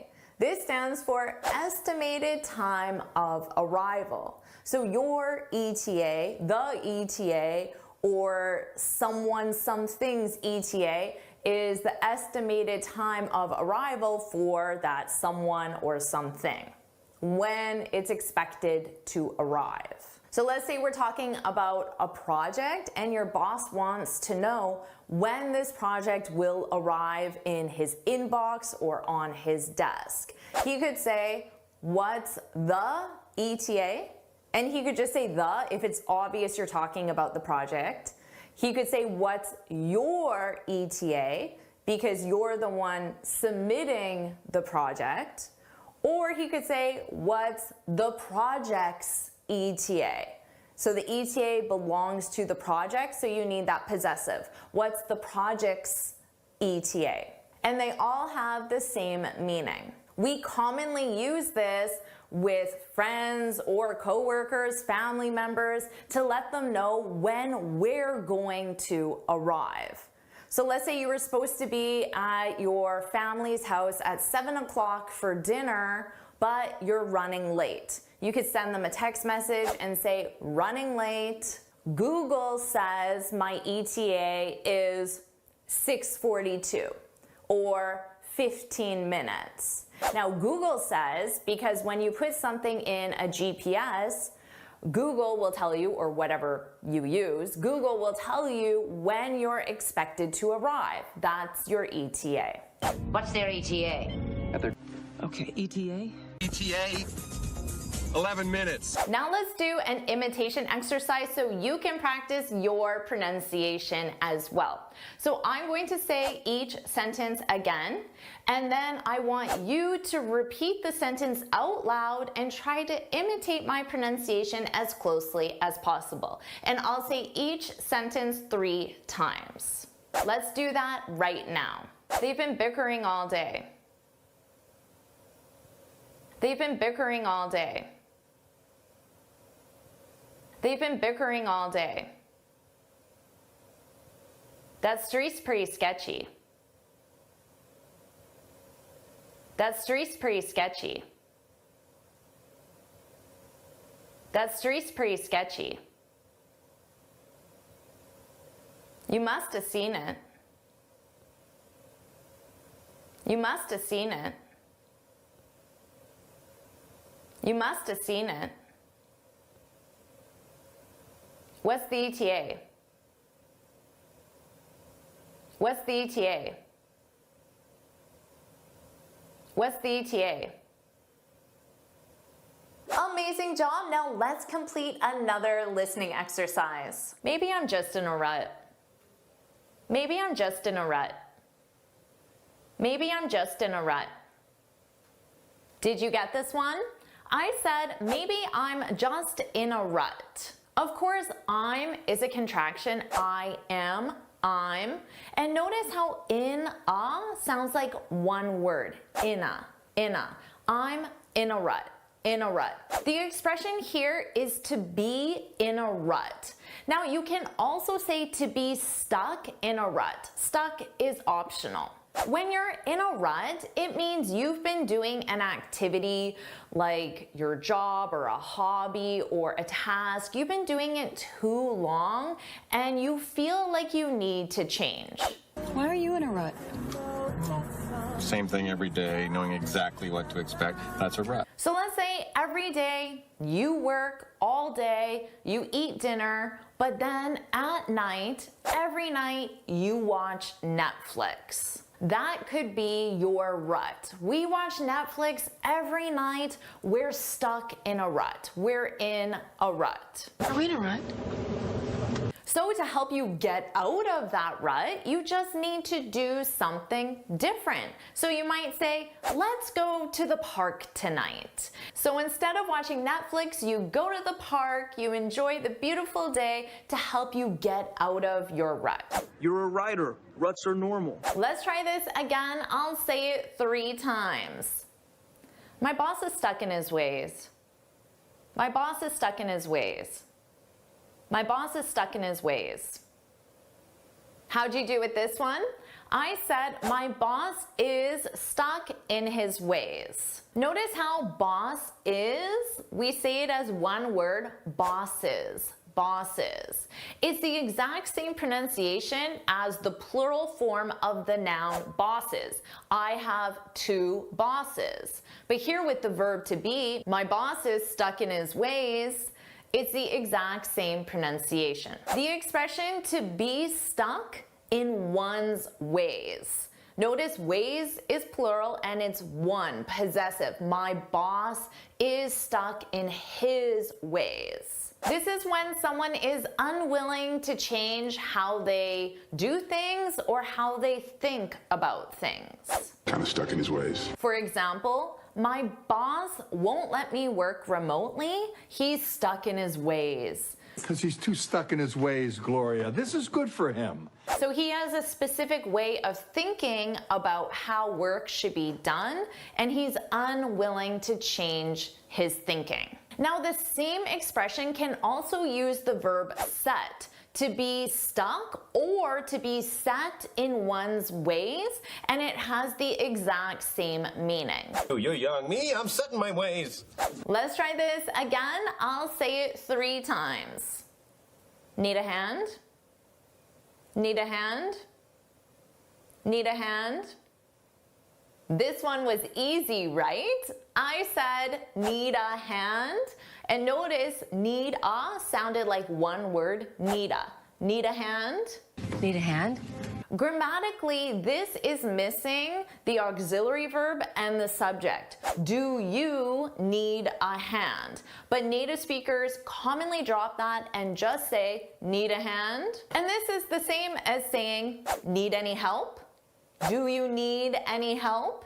Exactly the same meaning. Now, to answer and to accept that help, you could say, sure, I could use a hand. And this is the same as, sure, I could use some help. Hey, tomorrow I could really use a hand in here. And if you want to request the assistance using this expression, you can say, can you give me a hand?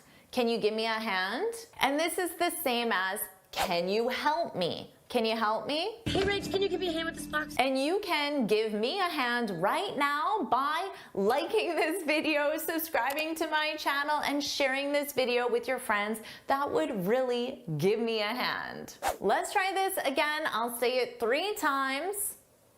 How can I get my foot in the door? How can I get my foot in the door? How can I get my foot in the door? Did you get this one? I said, how can I get my foot in the door? Do you know this expression? To get one's or a foot in the door. This is used when you join an organization, a company, you take a specific job that's at a low level, but you're doing that because you hope that low level will turn into a higher position. That's getting your foot in the door. You've already got a foot in the door. For example, I'm a journalist, but I took a job as a receptionist to get my foot in the door. I was just trying to get one foot in the door. But you have to be careful with this strategy because you don't want to say, I took this job 5 years ago to get my foot in the door, but now I'm stuck in a rut. That would mean that you're still a receptionist 5 years later, so you haven't moved up. So your strategy of taking a lower position to get your foot in the door hasn't been very successful. Now let's do an imitation exercise so you can practice your pronunciation. I'll say each sentence again, and I want you to repeat the sentence out loud. Let's do that now. Maybe I'm just in a rut. Maybe I'm just in a rut. Maybe I'm just in a rut. My boss is stuck in his ways. My boss is stuck in his ways.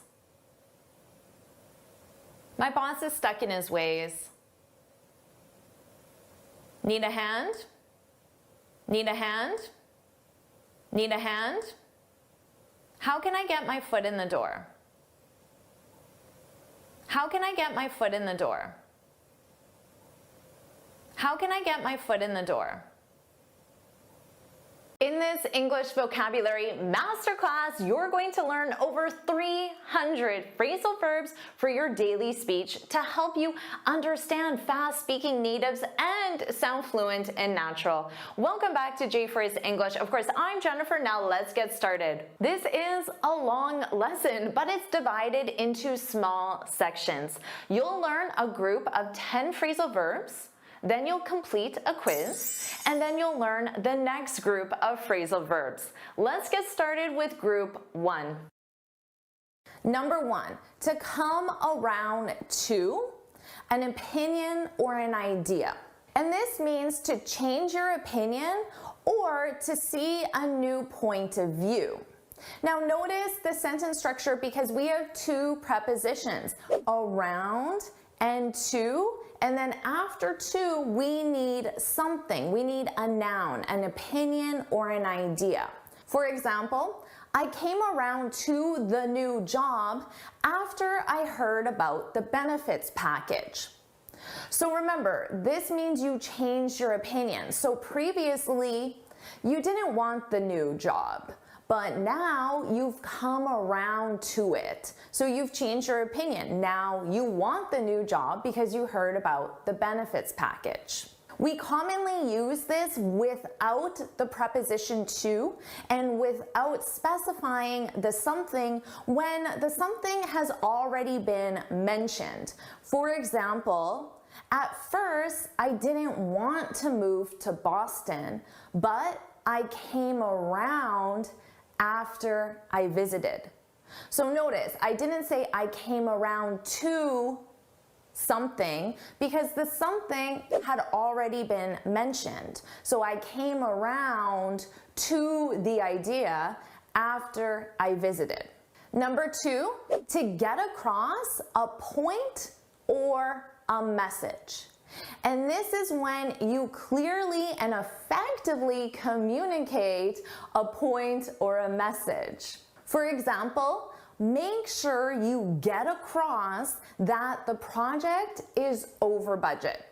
So if you're having a meeting with a client and your boss has this very particular message or idea, the project is over budget, and your boss wants you to communicate that in a clear, effective way. Your boss wants to make sure you get that across. Now we also use this when you're talking, and the ideas aren't really coming out very well, and after a while you stop and you say, what I'm trying to get across is, and then you state your point. What I'm trying to get across is the project is over budget. Number 3, to show off. This is when you deliberately display your skills or abilities in a way to impress other people. Now this is frequently used in the negative. Don't show off. Don't show off. But there's definitely a time and a place when you want to show off. For example, when you're going to a job interview, you shouldn't be modest. You should show off your skills and abilities. You should talk about all your awards, your accomplishments, your degrees, the compliments you've received. You want to show off all of your experience to the interviewer. So an interview is the perfect time to show off. Also, if you're going for your IELTS exam, you don't want to be modest with your knowledge of the English language. You want to show off your abilities by using a range of grammatical structures and a range of phrasal verbs and idioms and expressions. You want to show off to the interviewer. Number 4, to count on. Now this is exactly the same as to rely on or to depend on.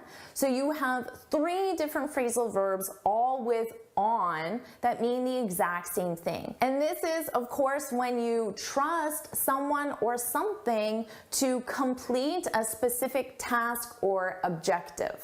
For example, I can always count on Selma to stay late.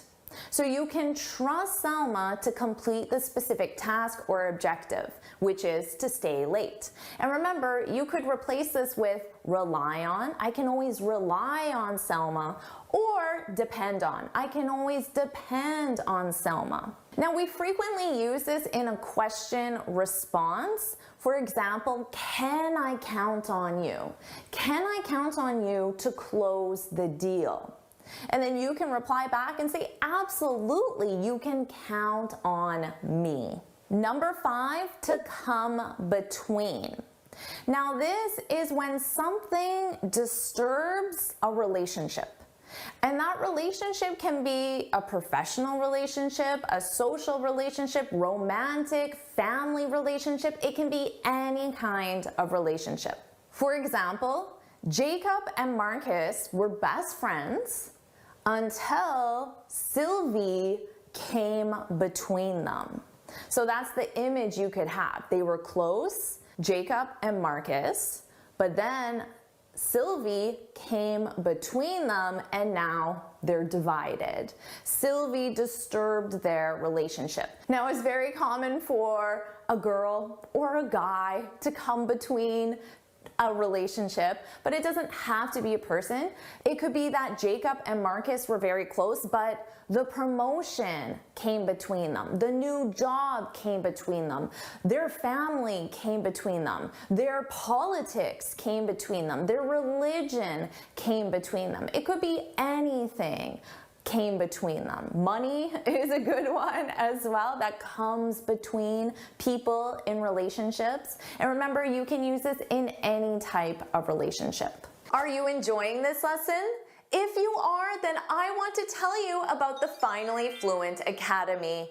This is my premium training program where we study native English speakers from TV, movies, YouTube, and the news so you can improve your listening skills of fast English, expand your vocabulary with natural expressions, and learn advanced grammar easily. Plus, you'll have me as your personal coach. You can look in the description for the link to learn more, or you can go to my website and click on Finally Fluent Academy. Now let's continue with our lesson. Number 6, to put up with something or someone. And notice this is a 2 preposition phrasal verb, put up with. Put up with.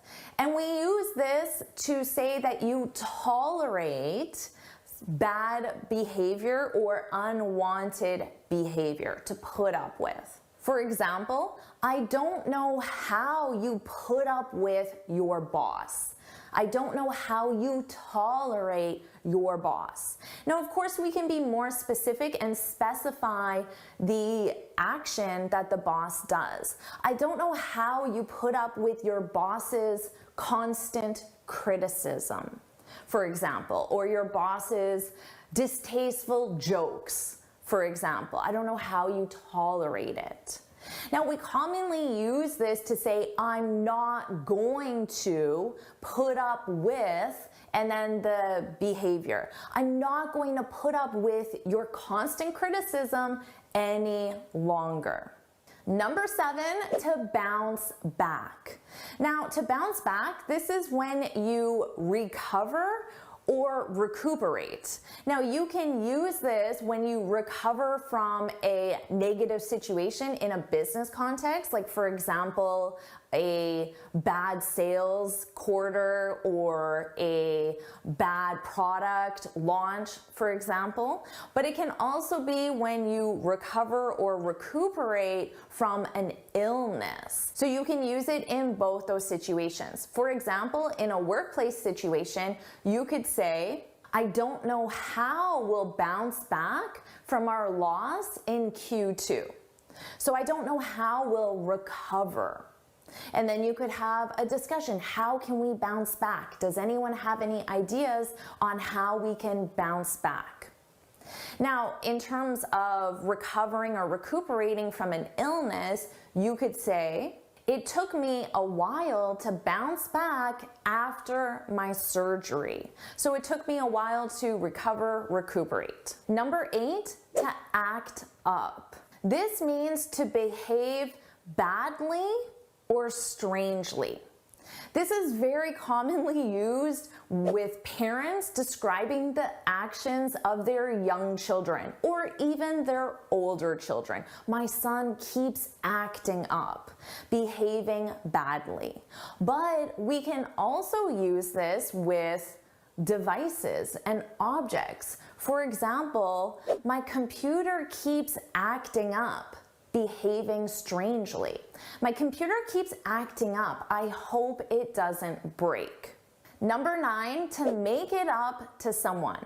This is quite a long one, so pay attention to this sentence structure. To make it up to someone. Now we use this when you try to compensate for a wrongdoing. For example, let's say it's your best friend's birthday and you can't go for whatever reason. So this is the wrongdoing, not going to your best friend's birthday party. Now, if you want to compensate for that wrongdoing, you could say, I'm so sorry, I can't make your birthday party. I promise I'll make it up to you. I'll make it up to you by taking you out for a nice dinner. I'll make it up to you by going to the movies with you. I'll make it up to you by buying you a really nice present. So those are the ways you're going to compensate. Now you might be wondering, what is this it? The make it up to someone? We use it with it because what you're trying to compensate for has already been explained, so you don't have to say it again. Now you can use this in a business context. Let's say you went over budget on a client's project and you might say to your team, how are we going to make it up to the client? How are we going to compensate for our wrongdoing? The wrongdoing is you went over budget. And then maybe someone would suggest we can make it up to them by offering a discount or offering a free product, offering an extra service. So those are how you're going to compensate for the wrongdoing, to make it up to someone. Number 10, to barge in. When you barge in, you enter a place, a location unexpectedly, and you interrupt whatever's taking place. For example, I was in my office working and this kid just barged in and handed me his CV. But later, I hired him.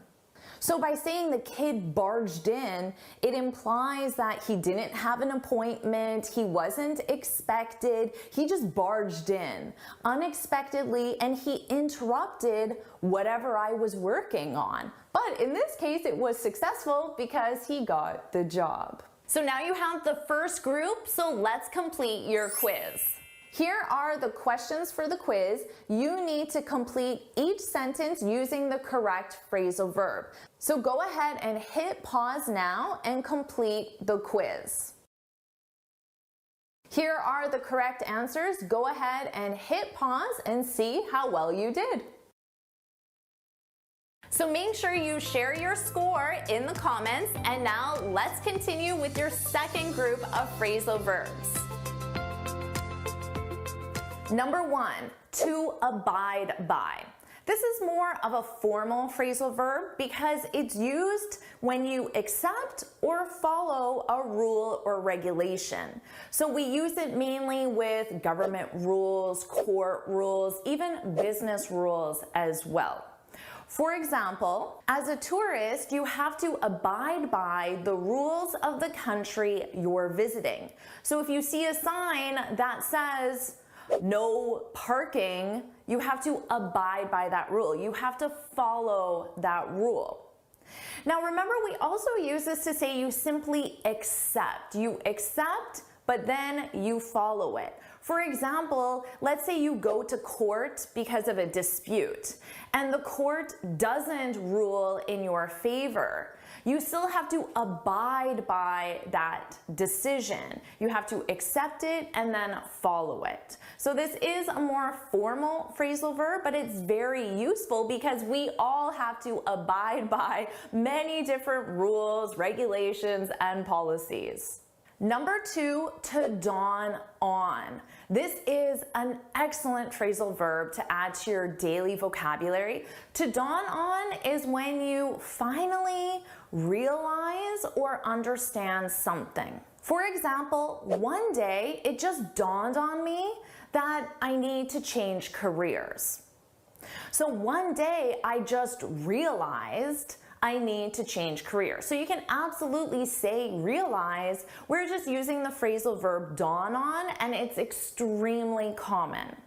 Now, notice the sentence structure here. It dawned on me. Something dawns on someone. So the it is the realization. It dawned on me that I need to change careers. So just keep that in mind because the sentence structure is commonly used with it, dawns on, and then someone. Number 3, to pull off. This is also a must-know phrasal verb. When you pull something off, you're able to do something that is difficult or unlikely to do. For example, let's say you're a wedding planner and a couple comes to you and tells you they want to have this huge 300-person wedding in 3 weeks. And they want you to plan everything. That's really difficult, and it might even be unlikely that you're able to plan a 300-person wedding in 3 weeks. So you could say, I don't know if I can pull that off. I don't know if I can do that because it's very difficult. I don't know if I can pull that off. That being planning the 300-person wedding. Now let's say you do successfully plan the wedding. After, you could say, I can't believe I pulled that off. I can't believe I pulled off planning a 300-person wedding in only 3 weeks. Number 4, to back out of. This is an excellent business phrasal verb. It's used when you fail to keep a commitment or a promise.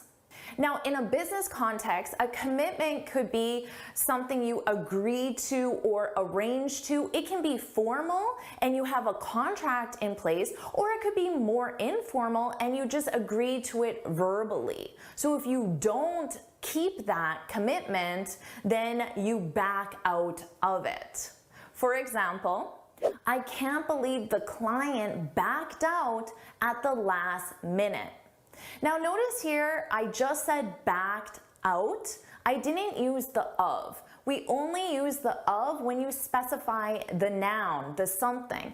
I can't believe the client backed out of the agreement, the project, the plan, the proposal at the last minute.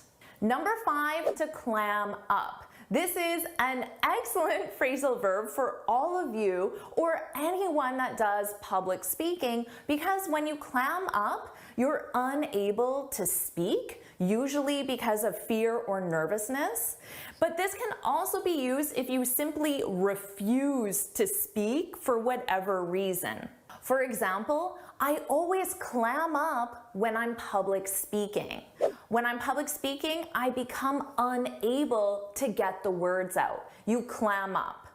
Now, my advice to you is if you feel like you're going to clam up, just take a deep breath.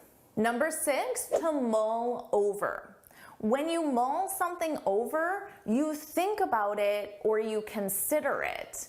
And the something you're mulling over is simply an idea, a proposal, a suggestion, and you mull it over. You think about it, you consider it. So let's say you're in a meeting and a client or colleague suggests a new tool to use and you need to think about it. So you could say, give me a few days to mull it over and I'll get back to you. To mull it over. The it being using the tool, purchasing the tool, whatever you're going to do. Give me a few days to mull it over. Now you can also specify the noun and you can say, I need to mull the deal over before I commit. Number 7, to pan out. This is an extremely common phrasal verb. To pan out simply talks about how a situation develops. For example, I'm not sure how this merger will pan out. So the situation here is the merger. And we're talking about, well, how's the merger going to go? How's it going to develop? Will it be positive? Will it be negative? Will there be challenges or difficulties, benefits? That's how the situation develops. So here I'm saying, I'm not sure. I'm not sure how the merger will pan out.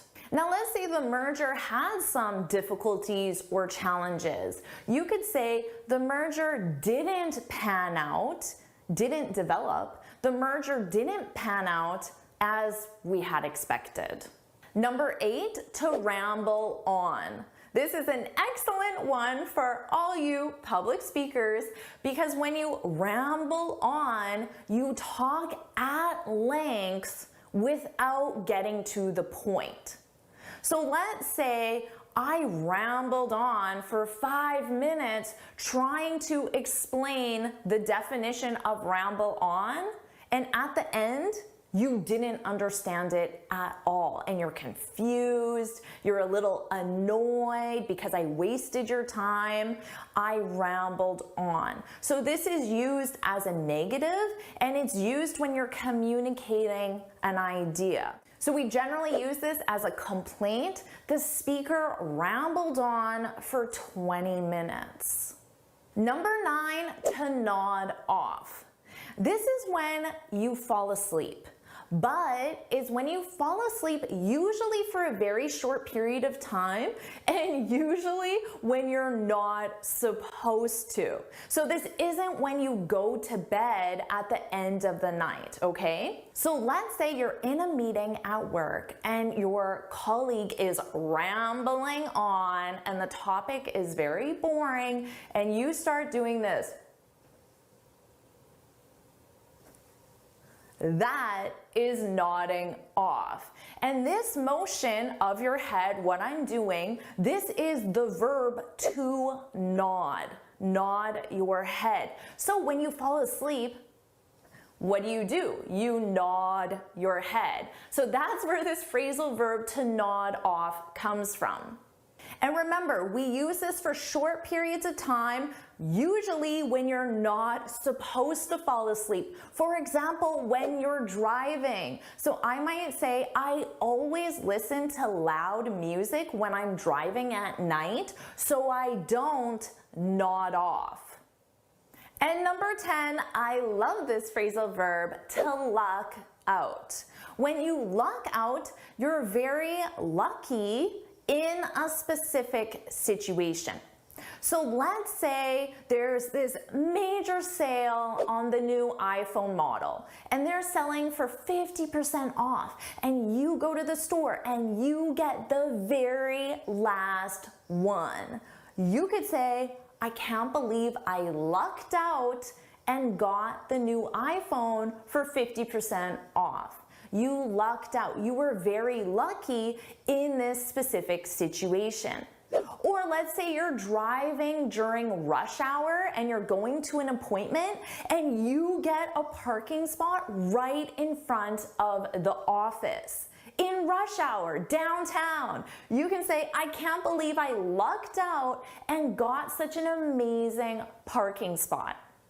Or if you're telling that story to a friend, I got this parking spot right in front of the building downtown during rush hour. They could say, wow, you really lucked out. You really lucked out by getting that parking spot. Are you ready for your next quiz?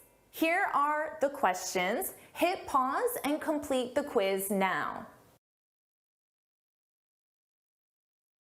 Here are the answers. Hit pause and compare your answers to the correct answers. So how'd you do? Share your score and let's continue on with your next group of phrasal verbs. Number 1, to rip off.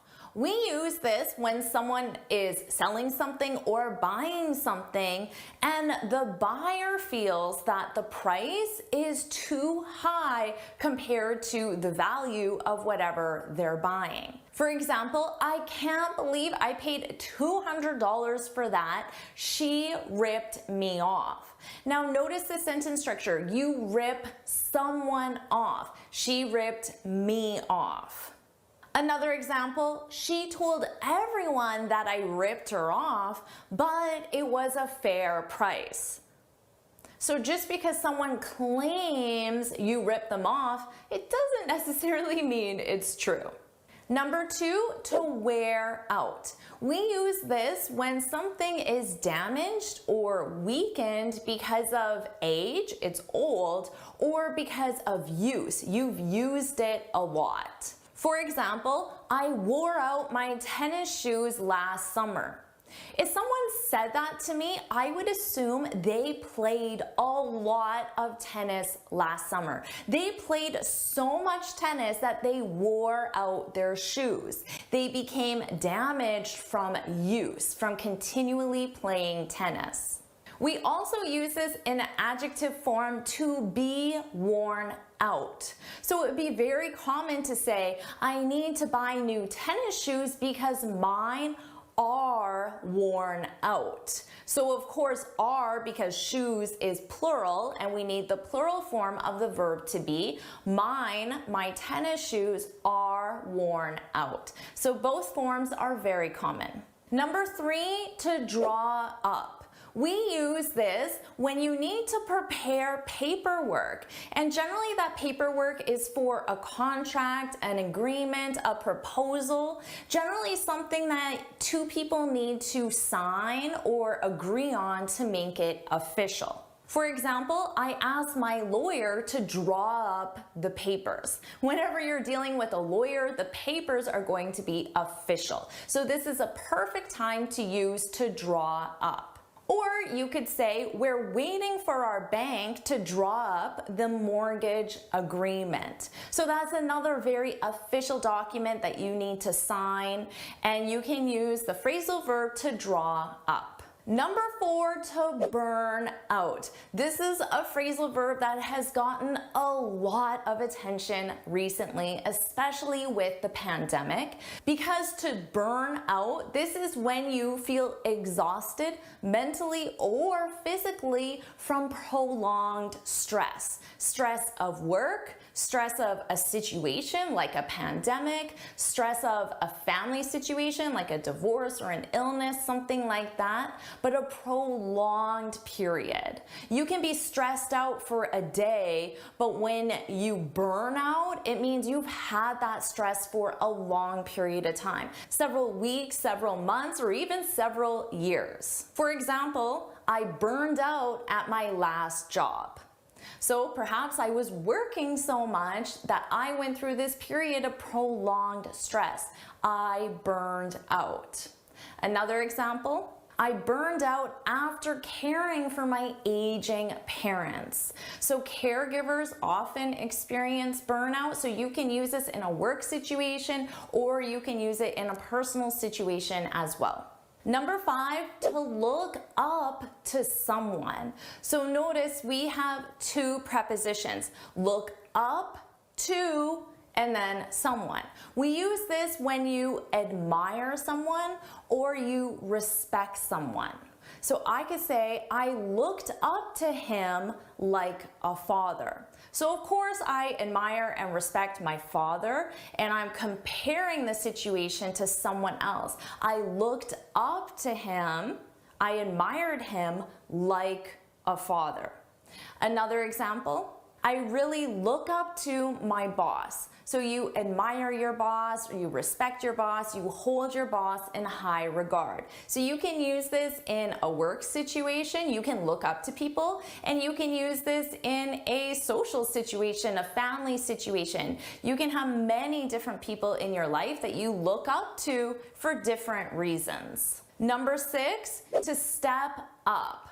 Now that's the phrasal verb, but we most commonly use it in the expression to step it up. Notice that it's very important to step it up, to step it up. This simply means to work harder or to try harder.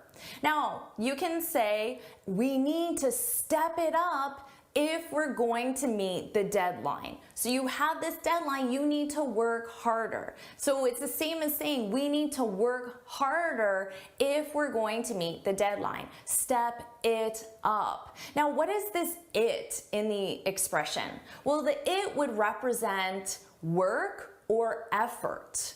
We need to step up our work. We need to step up our effort. Step it up. I encourage you to use it that way, step it up, because you'll sound like a native speaker. We have a really common expression with this, step it up, and then you add the 2 words, a notch. Step it up a notch. If you look at a dial, a notch is 1 move on the dial. So it represents a little bit, a small amount. Step it up a notch. It's just like saying step it up a little bit. So that's just a common expression. You need to step it up a notch if you want to meet the deadline. So you can use it with a notch, it's very common, or you can use it without. Number 7, to hone in on. This is another 2 preposition phrasal verb. We have hone in on. Hone in on something, and this means to really focus on something, to put all your attention on something specific. For example, if we want to get more customers, we should really hone in on small business owners. So maybe right now you're not being very specific and you're looking at all customers, but you want to hone in on one specific segment of the population, small business owners. So you're going to focus on them. You're going to hone in on them. Another example, for the presentation, we should really hone in on South America. So maybe you're a global company and you have branches all over the world, but for this specific presentation, you're going to hone in on one specific part of the world, South America. Number 8, this is a must-know phrasal verb, to bring up. And this is when you begin a discussion on a specific topic. For example, if you're in a staff meeting, it would be very common for the boss or whoever's leading the meeting to say, before we end the meeting, does anyone have anything to bring up? Does anyone have a specific topic they want to discuss? Does anyone have anything to bring up? Or after the meeting, you might tell another colleague, I didn't have a chance to bring up the marketing proposal. So you didn't have a chance to discuss this specific topic, the marketing proposal. Maybe you ran out of time. Number 9, to talk into. And the sentence structure is to talk someone into something. And this means to convince someone to do something. For example, she talked me into helping her move. She convinced me to help her move. So when someone uses this, oh, she talked me into helping her move, it gives you the impression that the person didn't really want to do the activity, but somebody convinced them. But please, I really need your help. I'll buy pizza. Or maybe you could say, my team talked me into bringing up the bonus at the staff meeting. So notice I use bring up, discuss a specific topic, the bonus. My team talked me into bringing up the bonus. Now, because maybe discussing the bonus is a little bit of a sensitive issue and nobody wants to do it, but your team convinced you, lucky you, so they talked you into it. And number 10, to stick around. This is a must-use phrasal verb. You can use it in a social setting or a professional setting. To stick around means to stay in a location for a period of time. So let's say you're at this beautiful park with a friend, and after an hour or so, your friend has to leave, and they say, "Do you want to share an Uber?" And you say, "No, I'm gonna stick around a little bit longer." So you're going to stay in a specific location, the park, for a period of time. It's unknown how long you'll stay. That doesn't really matter. It's just the fact you're going to stay. I'm gonna stick around a little bit longer. It's such a beautiful day. I'm gonna stick around. Now you can also use this in the negative. I can't stick around very long because I have a meeting. Although it's a beautiful day, I can't stick around very long. I have a meeting to get back to. Are you ready for your next quiz? Here are the questions. Hit pause now, complete the quiz, and whenever you're ready, hit play and I'll share the answers. So go ahead and hit pause now. Here are the answers. So hit pause, review the answers, and whenever you're ready, hit play and come back to the video. So of course, share your score and let's continue on. Number 1, to take up. This means to occupy or to fill. Now, we use this specifically with 2 different nouns. You can take up time and you can take up space, and they're both very commonly used. For example, I could say, "This meeting took up my whole morning." So it occupied or filled the amount of time. Now, we can also use this with space. For example, "I need a new couch because my couch takes up too much space." So it occupies or fills space. So remember, you can use this with both time and space, and they're both very commonly used. Number 2, to branch out. Now this means to expand, and we use this specifically in a business context. So let's say you're in a meeting and you're discussing how to increase your profits. You might suggest branching out into new markets. So if you only sell in North America, you can branch out, expand, and sell in Europe or in Asia, Africa, for example. We need to branch out into new markets. Number 3, this is a fun one, to jot down. Now you would probably understand this from context. In the meeting, I jotted down a few notes. I jotted down a few notes. So it's the exact same thing as write down. I wrote down a few notes, but it's very commonly used. So someone might ask you, maybe your boss or a colleague even, might say, "Hey, can you jot this down?" And then they might give you a number or a date or a location and you write it down. Now, of course, not many people use pen and paper anymore, right? We take electronic notes. But if your colleague asks you to jot something down, you can absolutely take out your phone and make a note in your phone. Jot it down in your phone. Write it down in your phone. So this still applies even though we don't really use pen and paper much. Number 4, to carry out. This means to perform or to conduct, and we use this specifically in a business context. For example, next week we're carrying out our customer surveys, our student surveys. We're carrying out our surveys. We're conducting them. We're performing them. So I'm just going to do the survey. That's the simplest way to say it. Next week we're doing the surveys. We're carrying out the surveys. Number 5, this is an important one, so make sure you jot it down. Number 5, to keep up with something. This means to make sufficient progress on. Let's say that you have this many orders and it's your job to fulfill those orders. If you fulfill this many, you've kept up with the orders. You've made sufficient progress. But if you fulfill this many, or this many, or this many, or anything less than the total number of orders, then you haven't kept up with the orders. You haven't made sufficient progress on.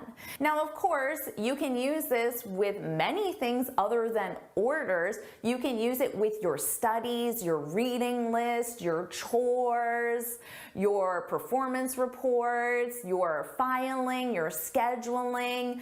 You can use it with many, many, many other tasks. Number 6, to fill out or to fill in a form.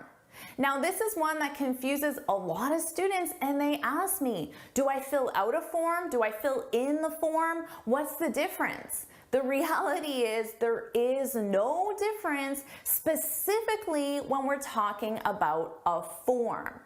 Now, when you have to fill out an application, you could also fill in an application. Fill out your passport renewal. You can fill in your passport renewal. In this specific context, there's no difference.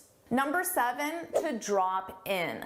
This is a great phrasal verb because you can use it both in a business context or a social context. Now, to drop in simply means to visit.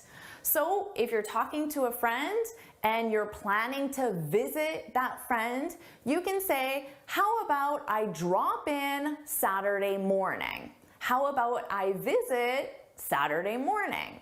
Now, in a business context, you might have a client that wants to drop in, that wants to visit, or you might drop in on a client just to say hello and to keep that relationship going. So you can use this in both a social and a business context. Number 8, to push back.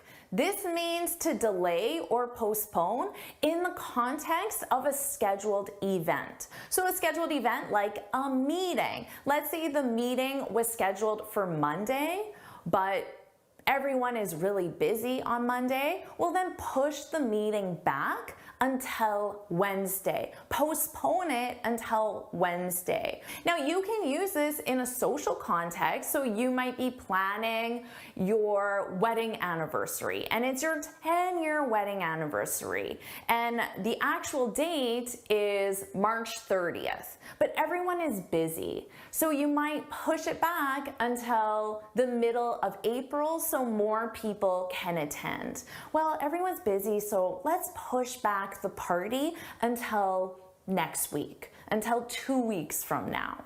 So you can push back a scheduled event, which means to delay or postpone. Number 9, to call off. Now, this means to cancel a scheduled event. So remember in our last one, to push back, you delay or postpone.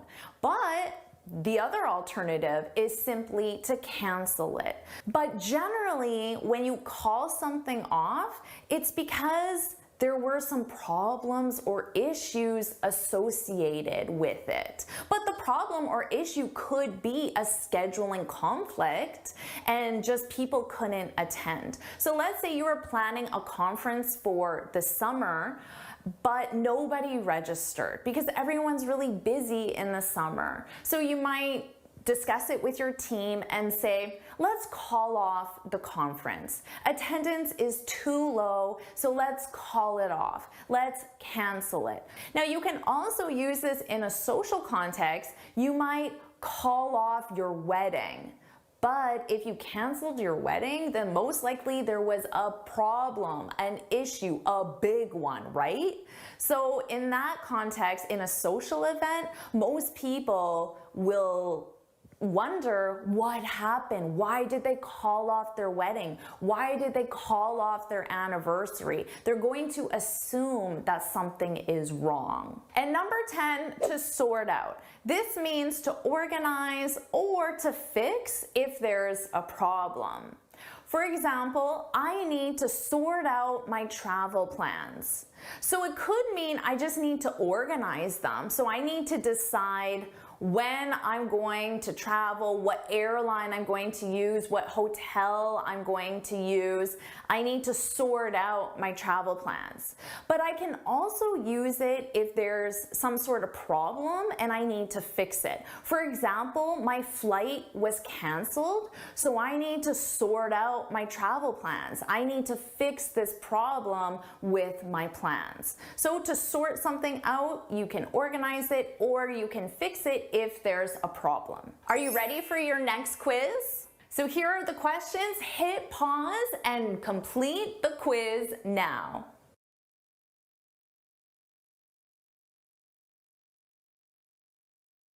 So here are the answers. So now let's review your final group of phrasal verbs. Number 1, to tune out. This is a very useful phrasal verb because it's used to say you stop listening to someone, you stop paying attention to them because you don't like what they're saying, basically. So you tune someone out. This is something that kids do all the time with their parents, right? If your parent is giving you advice and you don't want to hear it, you just tune them out. So your parent is talking, but you're just not really listening. So you might say, I always tune out my mom when she gives me relationship advice. Now this can also happen a lot in a workplace situation. Let's say the coworker that sits beside you is just a very negative person and complains a lot. You might just simply tune them out. So you stop listening to them because you don't want to hear all that negativity and complaining. So you just tune them out. They're talking, but you're not listening. Number 2, to tick off. This is a useful one because it means to annoy, to anger, or to irritate. Now we use this in 2 very specific sentence structures. It ticks someone off. It ticks me off when my coworker doesn't help. So it ticks someone off, and then you explain the situation that causes the anger, the frustration, or the irritation. Now, the other sentence structure is just to say someone or something ticks me off. John really ticks me off. He's so negative. John really irritates me, frustrates me, annoys me. John really ticks me off. He's so negative, but I just tune him out. Number 3, to talk up. And you talk someone or something up. And that means you speak in a way that makes that someone or something sound really beneficial, really positive, really amazing, maybe even more so than the reality. So let's say you're in sales and you're trying to sell this piece of software to a company. Well, you're going to talk up that software. You're going to talk about that software in a way that really highlights all of its positive features. And you probably won't mention any negative features. You're going to talk it up. Or let's say that your really close friend applied for a job in your company? Well, you're probably going to talk up your friend. You're going to speak about your friend very enthusiastically, very positively, because you want your friend to get the job. You're going to talk up your friend. Number 4, to pile up. This means simply to increase in amount. And we generally use this with work. So in general, you could say work is really piling up. Work is increasing in amount. You can use this with specific work. So you might say, my expense reports are piling up. Or even with household chores, you might say the laundry is piling up. The dirty dishes are piling up. They're increasing in amount. Number 5, to mope around. To mope around, this is when someone moves from one location to another, but they do it in a very unhappy way, a lazy way, a disappointed way. And it's generally because something is wrong. Something specific is wrong. So maybe they just lost their job, or they just broke up with their girlfriend, so they mope around the house all day. They go from the couch to the kitchen, back to the couch, but they look really upset and lazy and no energy. So this isn't really a positive thing. We generally say, stop moping around. You need to stop moping around and start looking for a job. If that's the reason why you're moping around, because you lost your job. Stop moping around and look for a job. Number 6, to loosen up. This is a great one. It means to be more relaxed, more comfortable, or less serious. So you might say, she was very shy at first, but then she loosened up. So she became more relaxed, more comfortable. Now, we often use this as advice to someone. If someone is just being too serious, you might say, loosen up, loosen up. It's similar to saying, relax a little, loosen up. You need to loosen up. Oh, just loosen up. Number 7, to kick off. This is a great one because when you kick something off, it means you start. But we use this in the context of a sports event, a meeting, a conference, or even a party. So some sort of event with people. So in sports, it's very common to say the game, the match kicks off at, and then you say the time. The match kicks off at 3. The game kicks off at 7. And that's just when the game starts. Now, you could also say, let's kick off the meeting by, and then you can explain how you're going to start the meeting. Let's kick off the meeting by introducing the new CFO. Or let's kick off the meeting by sharing the good news. Number 8, this is a fun one, to horse around. When you horse around, you behave in a silly or noisy way. So basically what children do all the time. They horse around. But you might say, the kids were horsing around and they broke my favorite vase. Now, although this is commonly used in children, it can of course be used for adults as well, because adults act in silly and noisy ways all the time, right? Even in workplace contexts. So you might be talking about how your team is constantly horsing around. And as a bonus, you can also say goof around. It's an alternative, but they're both very commonly used. So horse around or goof around. Number 9, to get by. This is when you have just enough money to live on, but not very much extra. So you can basically pay all your bills and that's about it. So you might say, since our twins were born It's been more difficult to get by. You have 2 new babies in the house. Well, first, congratulations, but of course that's very expensive.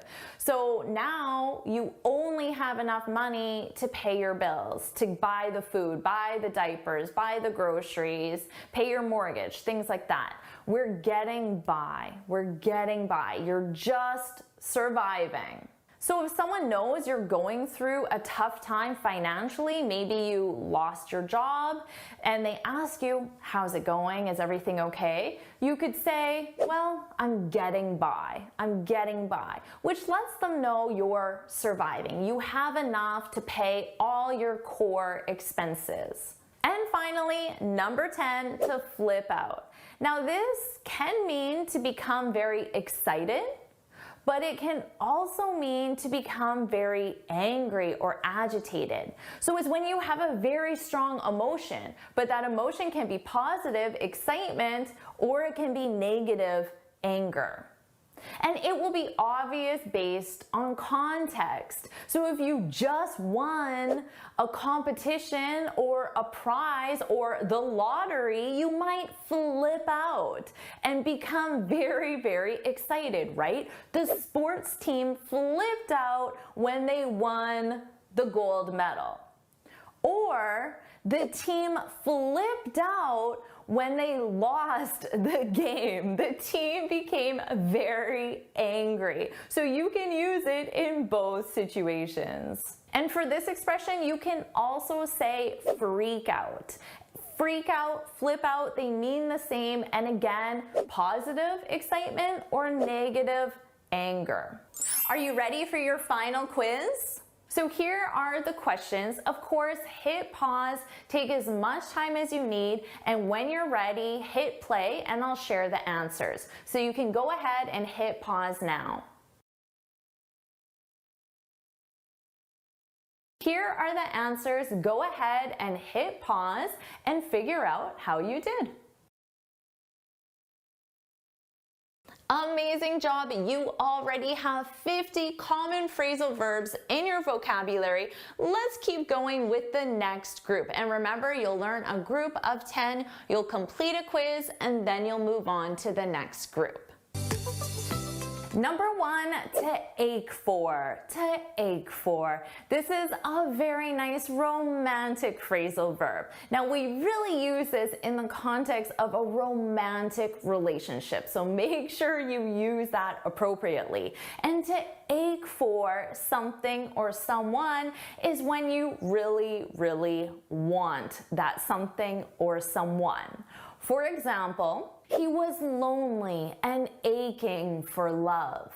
So this is perhaps a little more of a poetic phrasal verb. You will probably hear it in novels, stories, movies, TV. He was aching for love. So maybe you won't use that in your vocabulary, but you'll likely hear it in romance movies or romance novels. Now, you may be more likely to use ache for someone. Let's say your husband is overseas on a business trip and he'll be gone for 2 or 3 weeks. You might say, I'm aching for my husband. So if you're talking to your friends, your family, even your colleagues, you could say, oh, I'm really aching for my husband. He's been gone for 2 weeks already. Number 2, to beef up. This is a fun one. When you beef something up, you make it stronger or more important. Now, we do use this in the context of bodybuilders, and they can beef themselves up, become more muscular.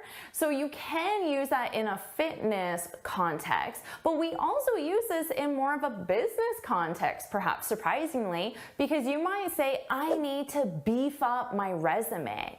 I need to make my resume stronger or more important. I need to beef up my communication skills, for example. Number 3, to make up. And in this context, we're talking about to make up with someone. To make up with someone is when you forgive someone after an argument or a dispute. In a family context, young kids argue a lot, right? And older kids too. But you might say to your son, your daughter, you need to make up with your sister. You need to make up with your brother. You need to make up with your cousin or a friend. And you list a specific person, which means you need to forgive that person. Stop being angry at that person. Stop fighting with that person.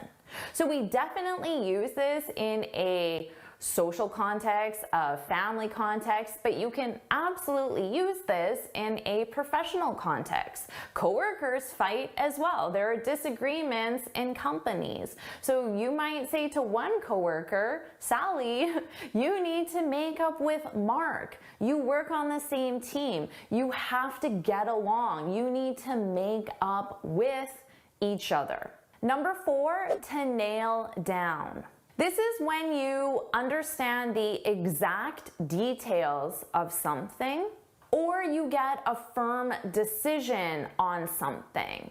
So let's say you're planning a conference and you have a general idea of the conference. It will take place in summer. It will be on this general topic or theme. But when are the exact dates? What specific topics? Who specifically will be the keynote speaker? Who specifically will be presenting? Who will you hire to cater the conference? You need to nail down those details. So you need to either understand the exact details, or you need to make a firm decision on who's going to cater, when the conference will exactly take place. So that's a very useful phrasal verb, and you can use it in a business context or a social context. Number 5, to open up. When you open up to someone, you talk very freely about your feelings or your emotions, things that make you quite vulnerable, things you probably don't share with everybody. For example, after years, she finally opened up about his death. So for many years, there was this tragic death perhaps, and she didn't really talk about it. She didn't talk about her feelings about the death. But then after years, she opened up. She started talking freely about how she felt, the circumstances, how she's dealing with it, those types of things, her inner feelings and emotions.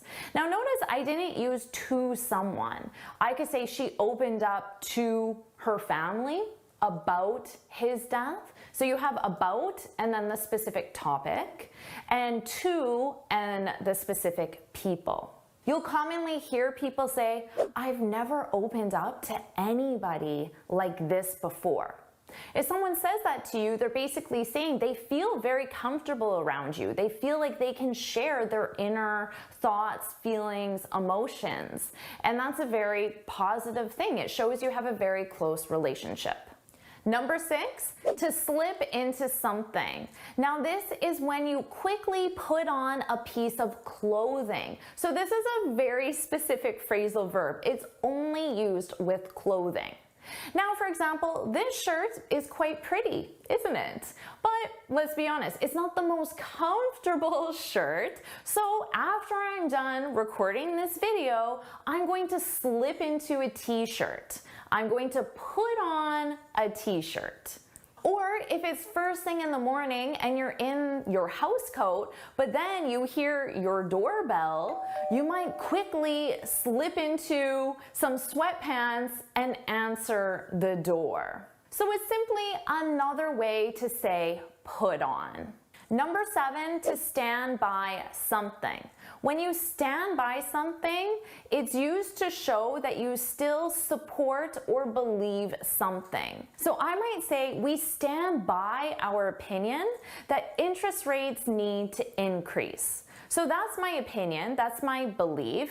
Interest rates need to increase. I stand by that. I still support that. I still believe that. So you'll hear this a lot from people in power, politicians, executives in business. They'll have an opinion, have a belief, and then they'll state, I stand by that. to let you know they still believe that specific opinion.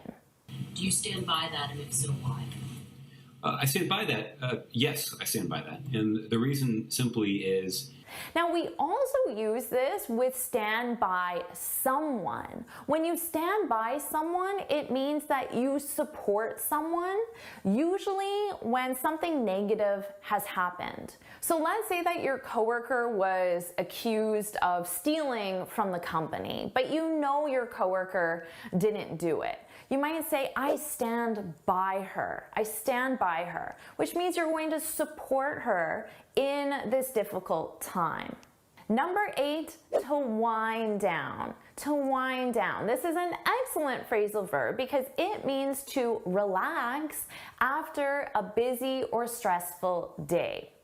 So you might say, I always read at the end of the day to wind down. To help me wind down, I always read at the end of the day, or I go for a walk after work to wind down. So it just means to relax, but it's another way of saying it, and it implies that you were very busy or stressed out, to wind down. Number 9, to zone out. This is when you stop paying attention for a short period of time. Now, we've all done this, especially when we were kids in school and your teacher's talking and you just zone out. Now, generally people zone out because they don't have interest in a particular topic. For example, whenever people talk about sports, I zone out. I just stop listening and I start thinking about something else in my own head, and I'm not listening to the conversation about sports. I zone out. I stop paying attention. But then when the conversation changes, I'll pay attention again. So it's always for that short period of time. Number 10, to turn in. This is a very useful phrasal verb because it simply means to go to bed. It's another way of saying to go to bed, and it's very common. So of course you can say, I'm tired, I'm going to bed. But you can also say, I'm tired, I'm going to turn in. I'm going to turn in. And it's extremely commonly used, so I suggest you use it. You can use it as a suggestion. Hey, it's getting late and you have that job interview tomorrow. You should turn in. You should go to bed. Or you can use it in question form as well. What time did you turn in? What time did you go to bed? Are you ready for your first quiz? So here are the questions. Of course, hit pause, take as much time as you need, and when you're ready, hit play and I'll share the answers. So you can go ahead and hit pause now. Here are the answers. Go ahead and hit pause and figure out how you did. How did you do on the quiz? Make sure you share your score in the comments below, and let's continue on with the next group of phrasal verbs. Phrasal verb number 1, to act on. This simply means to take action, so to act, but you act on specific information, advice, or recommendations that you've received. For example, the manager acted on the findings of the report. So of course, in this report, there's lots of information and advice, and if you act on that information, the manager acted on the findings of the report. Or in a meeting, you might suggest to your coworkers, we need to act on the recommendations. We need to take action. Outside of the workplace, you might say, we need to act on the advice from our financial analyst. So they gave you some advice, you need to act on it. Number 2, to bargain for. To bargain for, this is when you expect something to happen, but that something is usually negative. So you expect something negative to happen. Now, notice the sentence structure here because we most commonly use this phrasal verb in the negative form. We hadn't bargained for such a high interest rate. So it's saying we didn't expect. Or you could say, we hadn't bargained for so many people at the conference. So this is a great expression that you can use, but I recommend using it in the negative. Number 3, to opt in. When you opt into something, it means you become a member of something. So if you're a new employee at the company, they might have certain things that are membership based, such as the pension plan, the healthcare plan, or other insurance plans, maybe even some committees. And if you want to be a member, you need to opt in. For example, as a new employee, you need to opt into the insurance plan. Now, the opposite of in is out. So if you don't want to be a member, you can opt out. So for example, new employees are automatically added to the insurance policy. If you don't want to be a member, you need to opt out. You need to opt out. Number 4, to play down. This is a great phrasal verb. It means to make something seem less important or less serious than it really is. For example, the government tried to play down the scandal. So they had the scandal and they want to make it seem less important or less serious. They tried to play it down. Or I could say the documentary played down his divorce. So there's this documentary on this person who got divorced, and they're trying to make it seem less serious or less important than it really was in reality. And that's what you need to keep in mind. In reality, the situation was more serious, but the documentary played it down. It wasn't that big of a deal. Number 5, to drop out. When you drop out, this is specifically used when you quit a course or you quit an entire program, a school program. So if you're pursuing a degree and you quit, then you drop out.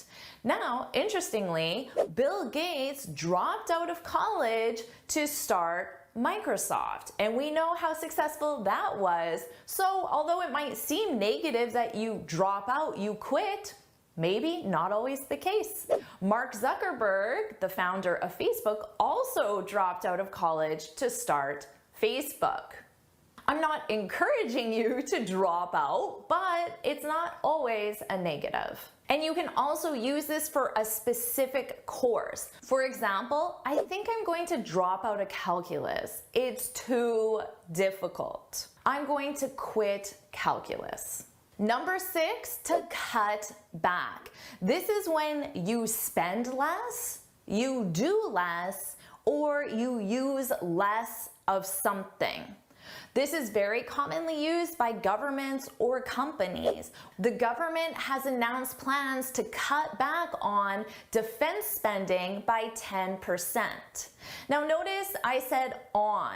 If you specify the something, defense spending, you need to use the preposition on. Cut back on. Cut back on defense spending. I could also just say the government announced plans to cut back. In that sense, it's just reduce spending, spend less, and then you have to clarify, well, cut back on what? Now, we frequently use this as advice to someone. Let's say you told me, Jennifer, I drink 10 sodas a day. I would say, whoa, you should cut back. You should consume less. That's too much soda. You should cut back. Number 7, to sit in on. This is a great business phrasal verb. It's used specifically in the context of a meeting, and when you sit in on a meeting, it means you attend a meeting, but you only attend that meeting as an observer. So you're not going to participate, you're not going to present, you're not going to ask questions, you're just going to attend as an observer. So if there's a really interesting meeting at work, but you're not directly related to the subject matter, you might ask the organizer, is it okay if I sit in on the meeting today? And which means you're just going to attend to listen, to receive the information. You're not going to participate. Or if you're planning a sales meeting, you might say, it would be useful to have someone from accounting sit in on the meeting. So someone from accounting is just going to be there to absorb the information, but you don't expect them to participate or present anything. So very useful phrasal verb in a business context. Number 8, this is a fun one, to whip up, to whip up. This is very specific because it's used with food and it's used when you make food quickly. So you make yourself breakfast, lunch, dinner, a snack, it doesn't matter. You make any type of food, but you do it really quickly. So you might say, oh no, I'm running late. I need to whip up my breakfast. I need to make my breakfast really quickly. Or let's say you have some guests come over unexpectedly and you want to serve them something. You might say to your husband, give me a few minutes to whip up some appetizers. I'm going to make some appetizers really quickly. So it's a great phrasal verb that you can add to your daily vocabulary.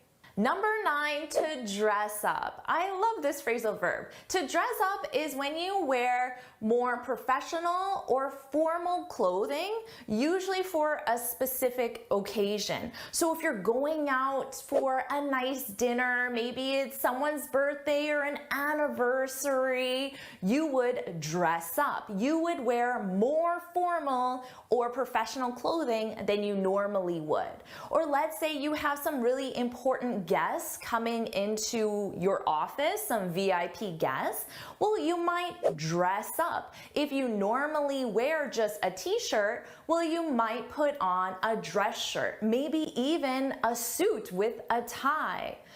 Or if you're going to a wedding, of course, that's a great opportunity to dress up, to wear more formal clothing. Now, we often use this in question form. If you're invited to a dinner or a party, you might ask, do I need to dress up? Do I need to wear more formal clothing? And they could reply back and say, no, it's informal. There's no need to dress up. And number 10, to get at something. When someone is getting at something, they're trying to explain or express something specific. We commonly use this in question form. Let's say your coworker is talking to you and they're talking about a meeting that you have, but you're not really sure what they're trying to express to you, what they're trying to explain. You could say, I'm not sure what you're getting at. I'm not sure what you mean. I'm not sure what you're trying to explain. I'm not sure what you're getting at. Now, we also use this when we're trying to explain something and the explanation isn't going too well, and then we can say, what I'm trying to get at is, we need to cut back.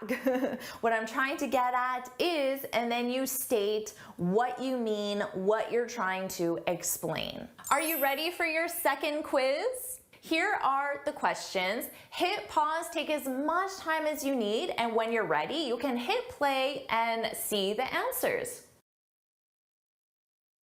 Here are the answers. Hit pause and you can compare your answers to see how well you did. Awesome job with that quiz. Share your score and let's keep going. Number 1, to bear on. This means to be connected to or related to. For example, I don't see how that information bears on this case. So I don't see how that information is connected to or related to this case. I don't see how it bears on this case. Now, we can also mean to bear on to mean influence or affect. For example, our relationship didn't bear on my decision. So maybe you have a personal relationship with a contractor and you interviewed many contractors and you chose the one you have a personal relationship with. But you want people to know that personal relationship didn't impact or affect. It didn't bear on my decision. This is a more professional or formal phrasal verb. You'll hear it a lot in the news, in reports, and you can use it a lot in a business context. Number 2, to care for something. When you care for something, not someone, something, it means that you have a preference for that something. But we commonly use this in the negative. So I could say, I don't care for chocolate cake. I don't care for chocolate cake. It's just another way of saying, I don't like chocolate cake. I don't have a preference for chocolate cake. I don't care for chocolate cake. So it's another way if somebody offers you something, you could decline it and simply say, oh, I don't care for chocolate cake. Or if your coworkers are discussing the latest reality TV show and they want to know what you think about it, you could say, I don't care for reality TV. It's just letting them know you don't really like it. It's not your personal preference. Number 3, to perk up. To perk up means to feel better, happier, or more energized. So think of first thing in the morning, when you wake up, you're still pretty sleepy, right? And what do a lot of people do? They drink coffee. So you could say, coffee perks me up. Coffee makes me more energized. Or going for a walk perks me up. We also use this when someone isn't feeling well because they're sick or because something negative happened, like they lost their job, and you might go over with some flowers, with some chocolates, or just with yourself to try to help perk up that other person, to help make them feel better, happier, more energized. So you might say, well, the flowers perked her up. Perked her up. The flowers perked her up. The flowers made her feel better, happier, more energized. Number 4, to sift through. This is a great phrasal verb. We use this when you have large amounts of information, perhaps a lot of paperwork or files, books, and you need to examine that information to determine what's useful, what's important. For example, after Giuliano quit, I had to sift through all his files. So he has all these files, a lot of information, and you have to examine all of them to determine what you can delete and what's important and you need to keep. Or at home, maybe you're going through your grandmother's photo albums and she has 20, 30 different photo albums. So you might ask your brother, can you help me sift through these photo albums? So you're going to examine them to determine what pictures you want to keep and what pictures you want to get rid of. Maybe you don't know who's in that photo or the quality is really bad. Number 5, to wrap up. This is another way of saying to end, to finish, but is very commonly used, especially in a business context. So if you're in a meeting and you're coming to the end of the meeting, you could simply say, all right, everyone, let's wrap up. Let's wrap up for today. Now, we commonly add it. Let's wrap it up. Let's wrap it up for today. It's getting late. Let's wrap it up. The it is the meeting, the conference, the event, whatever you're in that you want to finish or end. Or you could say, how should we wrap up the conference? How should we finish or end the conference? You want to do it in a memorable way, right? How should we wrap up the conference? And then you can have a discussion on that. Number 6, to flip through. When you flip through a book, a report, a magazine, it means you go through it really quickly. So usually because you want to get a general idea of what that book is about, or because you're looking for very specific information. So if you have this report that's 130 pages, but you're looking for a very specific piece of information, you can just quickly flip through it to find that specific part of the report. Or you can do this when you're waiting for a friend to arrive, waiting for a bus. You might flip through a magazine. Just look through it, but you're not really reading anything. You're just flipping through it. You're going through it quickly.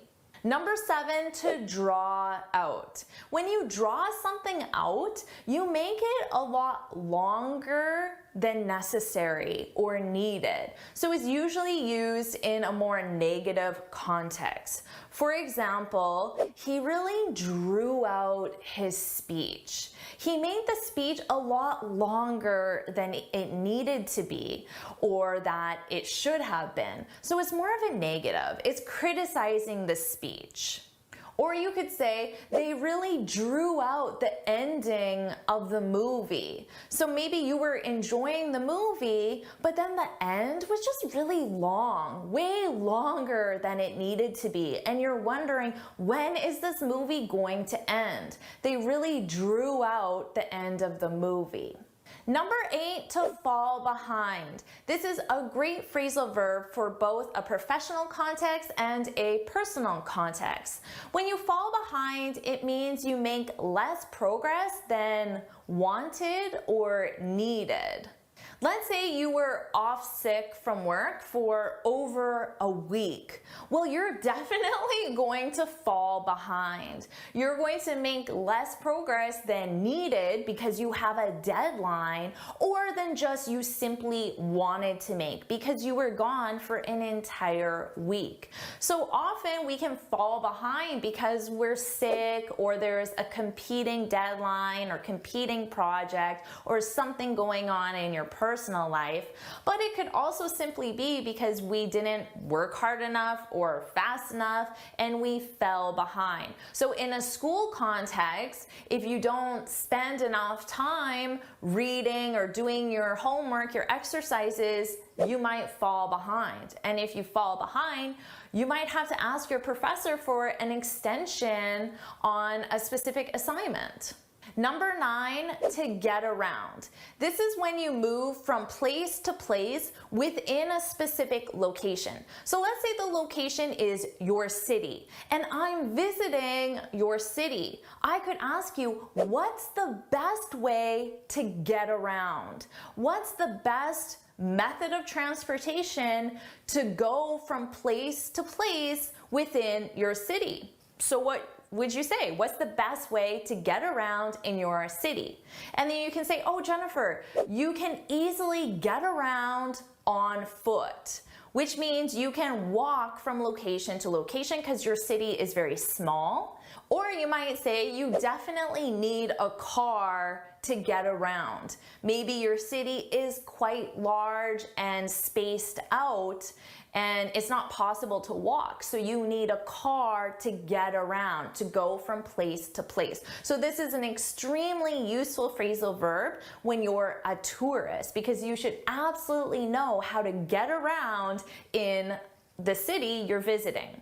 And finally, number 10, to put off. When you put something off, it means you delay it or postpone it. Now, you could put off a meeting. You could delay or postpone a meeting for a specific reason. You might say, let's put off the meeting until next week. So let's delay the meeting until next week. A lot of times people will put off things that are unpleasant, things they don't want to do. For example, I've been putting off asking my boss for a raise. I've been putting off asking my boss for a raise. So notice the gerund verb. I've been putting off asking. I've been putting off cleaning my closet. I've been putting off buying new tires. So you need that gerund verb. And why are you delaying it, postponing? Because it's uncomfortable, unpleasant. Are you ready for your third quiz? Here are the questions. Hit pause, take as much time as you need, and when you're ready, you can hit play and see the answers. Here are the answers. Hit pause and you can compare your answers to see how well you did. You're doing so awesome. Let's keep going. Share your score and let's get going. Number 1, to aim at. And you aim at a target. And when you aim at a target, this means to intend to achieve that target. So you just try. You try to achieve that target. For example, they're aiming at reducing their costs by 10%. So what's the target in this sentence? Reducing their costs by 10%. That entire clause is the target. Now notice we have a gerund verb. So you can absolutely have a gerund verb. You can aim at doing something, so a gerund verb. You can also use a noun. For example, his slingshot was aimed at his neighbor's garage. So the target in this example is the neighbor's garage.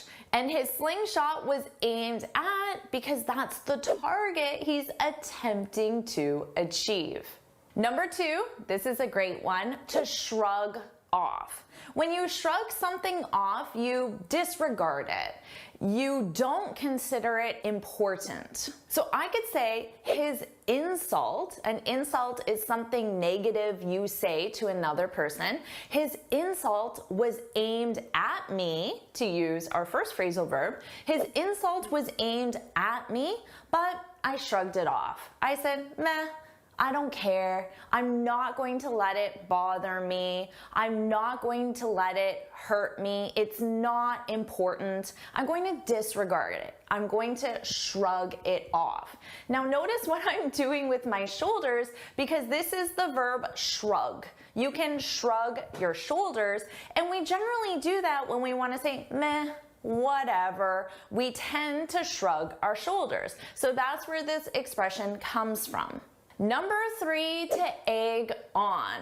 That's right, to egg on. This is a fun one. When you egg someone on, you encourage them to do something, but that something isn't in their best interest. For example, let's say a student is arguing with their teacher. Now that probably isn't in the student's best interest to argue with the teacher. But if the other students are saying, yeah, keep going, you're doing great, they're egging him on. They're egging that student on. They're encouraging that student to keep arguing, even though arguing isn't in his best interest.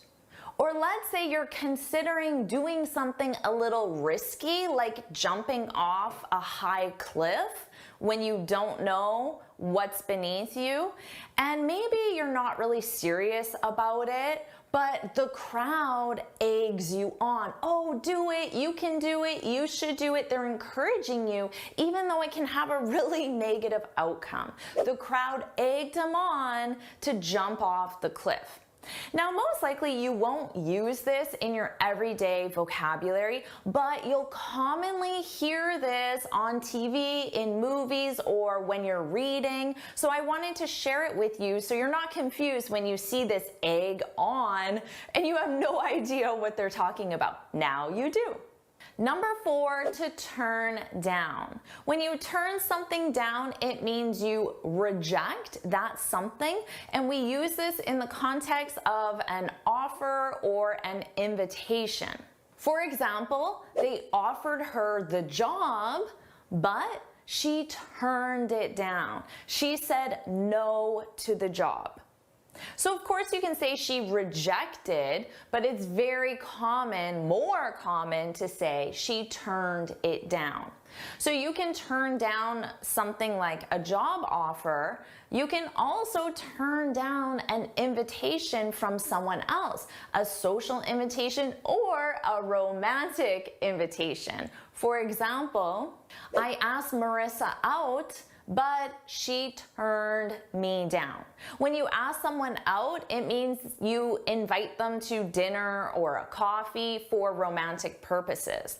I asked Marissa out, but she turned me down. She rejected my offer. Number 5, to zoom in or the opposite, to zoom out.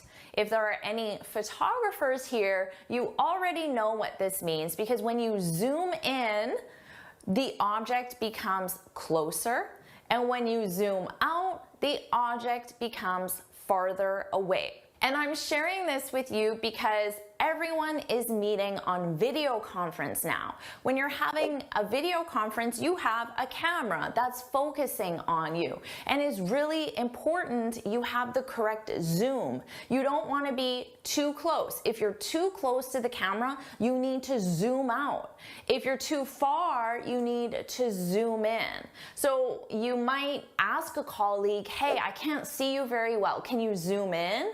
Or a colleague might tell you, your picture's all blurry, you need to zoom out. So now you know what that means for your next video call. Number 6, to wiggle out of. This is a great one.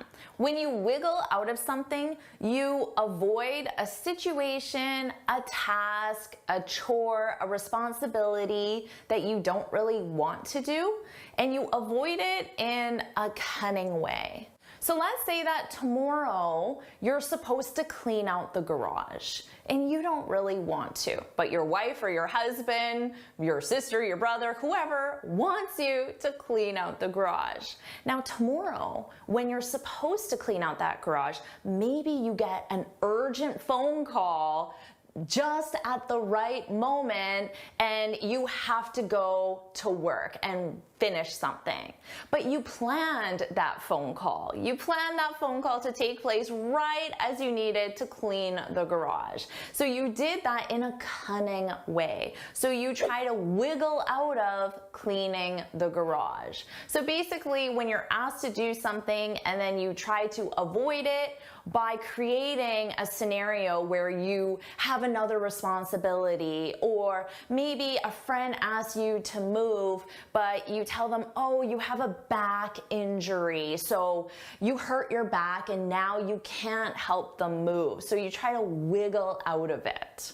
Number 7, to hold up. This is a must-know phrasal verb because we use it when you're delayed, and you're delayed specifically while you're traveling. This could be traveling on a flight or a train, so a more long distance travel, but it can also just be traveling from your office to another boardroom or from your house to the car. So it can be a very short distance travel or a more longer travel as well. For example, my kids always hold me up when I'm trying to leave.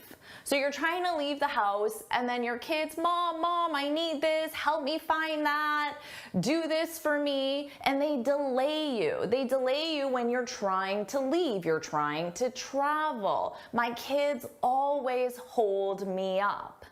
Now, we commonly use this in the passive form. So you might have an appointment that you're trying to get to and you're late. And when you get to that appointment, you can say, sorry, I'm late. I was held up. To be held up. I was held up by my kids. Oh, I was held up. Number 8, to hit it off. This is a great one. When you hit it off, it means you have a very positive relationship with someone right from the first time you meet them.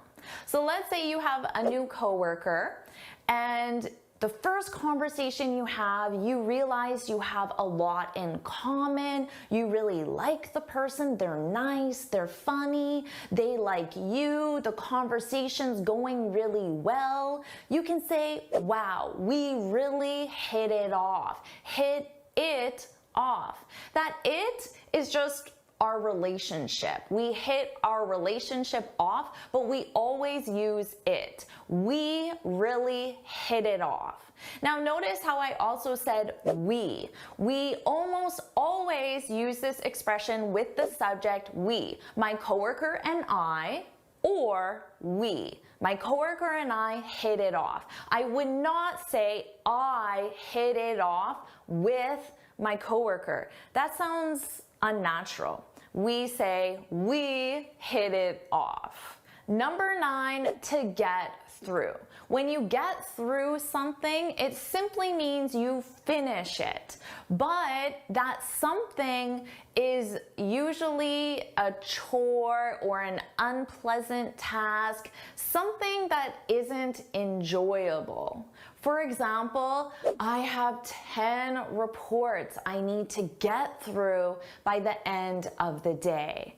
I have 10 reports I need to finish by the end of the day. But when I use the phrasal verb get through, it implies there's going to be some effort, some struggle. I don't really enjoy the task. Number 10, to freshen up. When you freshen up, you quickly improve your appearance. So before you go into a meeting or to a social event, you can freshen up. You can go into the bathroom and you can brush your hair, you can put on fresh lipstick, you can check your makeup. Now, if you're a guy, maybe you put on deodorant or cologne, things like that. So you quickly improve your appearance. You freshen up. So let's say you're going out for a nice dinner. You might say, oh, just give me 5 minutes to freshen up.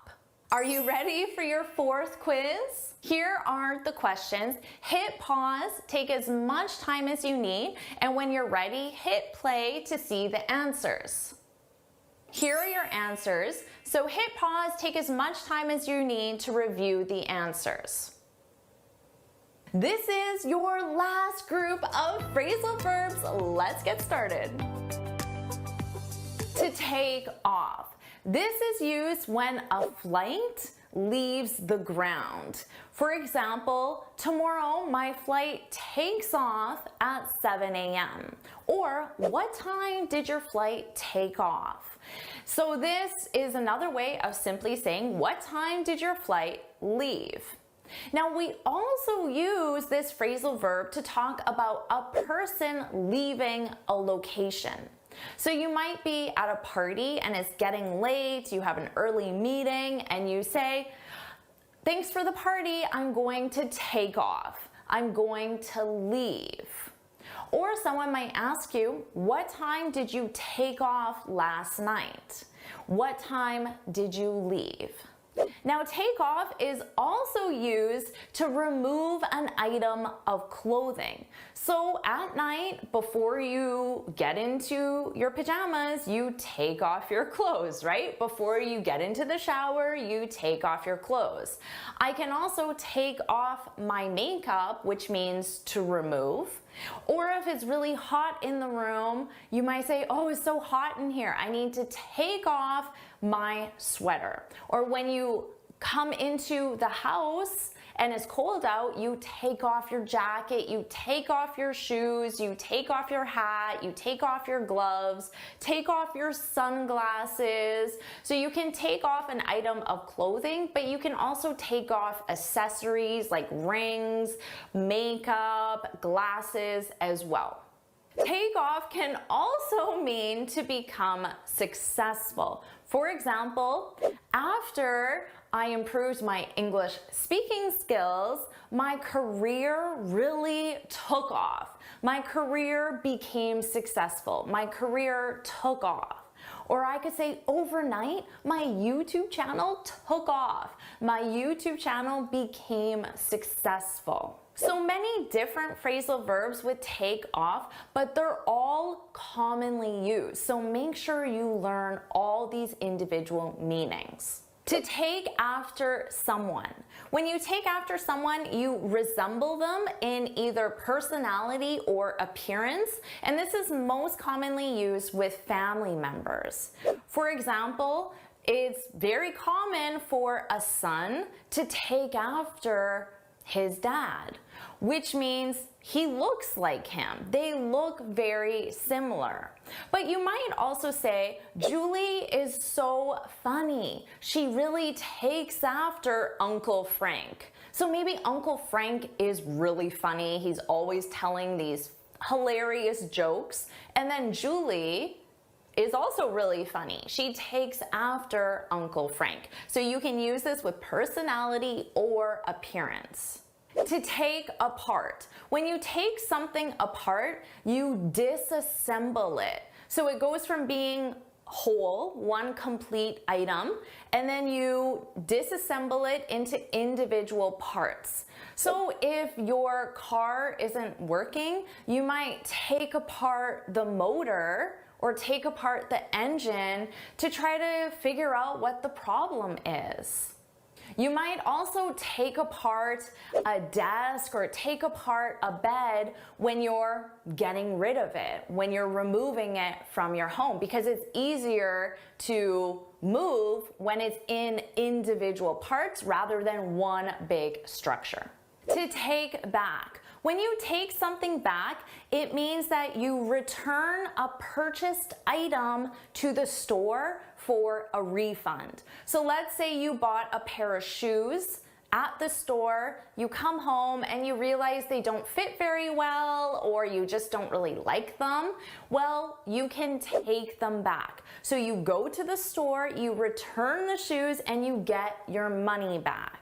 Now, we only use this when you physically go to the store. So with online purchases, we actually don't use the phrasal verb take back. So if you order something from Amazon and you don't like it and you want a refund, we simply say, I returned the shoes I bought from Amazon, or I sent back. I sent back the shoes. So just keep that in mind. We only use take back when you physically go to the store. You can also take someone back, which means you reunite a previous romantic relationship. So let's say that Rob and Julie were a couple last year, but then they broke up. They ended their relationship. But then Rob, he begs Julie, please take me back. Please accept me again as your romantic partner. Please take me back. But Julie's friend might say, don't take Rob back. Why would you take Rob back? You shouldn't take Rob back. To take on. When you take on a project or a task, it simply means that you accept that project or task. For example, your boss might ask the team, who has time to take this on? Who has time to take on this new project or this new client? And you might say, I can take it on. I can take it on. So you accept that responsibility for that job. You can also take over a responsibility, a project, a task, which means that you assume responsibility from another person. So let's say Julie took on the project, but then Julie decided to go on a 3-week vacation. So your boss might ask you to take over. So the responsibility goes from Julie to you. Hey Maria, can you take over this project while Julie's on vacation? Or it can be, can you just take over this project? So it can be permanent, it becomes your project permanently, or it can just be a temporary situation while someone is sick or on vacation. To take someone out. When you take someone out, it means you invite them for an activity such as having a meal together or going to the movies together, but you pay for that activity. For example, let's say it's your birthday. Well, your husband, your best friend, your mother, your sister might take you out for dinner, which means they invite you for dinner and they also pay for dinner. That's the important part. Or they might take you out for a nice night at the movies and you go to the movies together, or maybe to the amusement park. So you can do other activities, but it's mainly used with meals. So maybe your friend says, why would you take Rob back? Why would you take Rob back? He didn't even take you out for your birthday. Oh, he didn't invite you out for dinner and then pay for that meal. You can take up a new hobby or activity, which means you start that new hobby or activity. So you could tell your friends, I decided to take up karate, which means you decided to start karate lessons as a new hobby or activity. Or your friend might say, I didn't know you took up dancing. I didn't know you started dancing as a hobby or activity. Are you ready for your final quiz? Here are the questions. So go ahead and hit pause, complete the quiz, take as much time as you need, and when you're ready, hit play to see the answers. Here are the answers. So hit pause and review these answers to see how well you did. Congratulations, you now have 100 phrasal verbs in your vocabulary, but you're not done yet. Feel free to take a break, but we're going to move on and learn 30 more common phrasal verbs. Remember, you'll learn a group of 10, you'll complete a quiz, and you'll move on to the next group. Let's get started. To run out of something. This is when you use all of something and therefore have none left. We commonly use this with food items. For example, milk. We ran out of milk. This means you have no milk left because you used it all.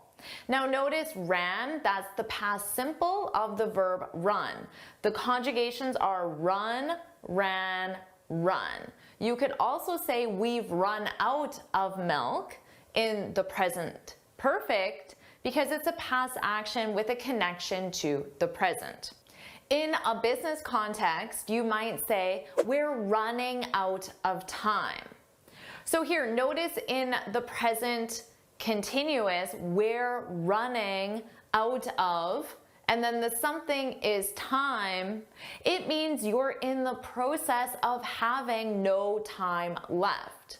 So if the meeting ends at 11 o'clock and right now it's 10:50, you can say we're running out of time. We need to end the meeting in 10 minutes.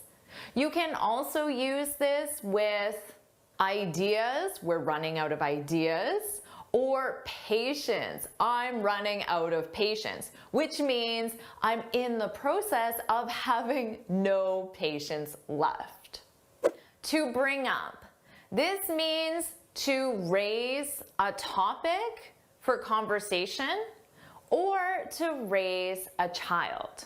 For example, he brought up an interesting point at the meeting, which means he raised an interesting point. He shared an interesting point. He brought up an interesting point at the meeting.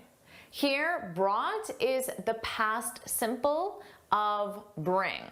Now remember, this also means to raise a child. When you raise a child, it means you care for and nurture a child from the time that child is an infant until that child is an adult. That is to raise a child. For example, she's bringing up 3 children on her own. So this means she's raising 3 children on her own. To look after someone or something. This means to care for someone or something for a period of time. So generally we don't use this if you're caring for someone or something permanently, like when you bring up a child, you're caring for that child permanently. But if you're looking after a child, it sounds like you're doing it temporarily for a period of time. For example, my son's 16, so he looks after his younger brothers while I'm at work. So my son, who is 16, cares for his younger brothers, but he's not bringing them up because he's not doing that permanently. He's caring for them for a period of time. The time while I'm at work. So maybe 2 hours a day between after school and when I get home from work.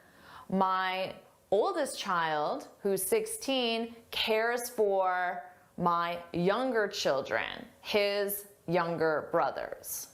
We also use this with things to care for things.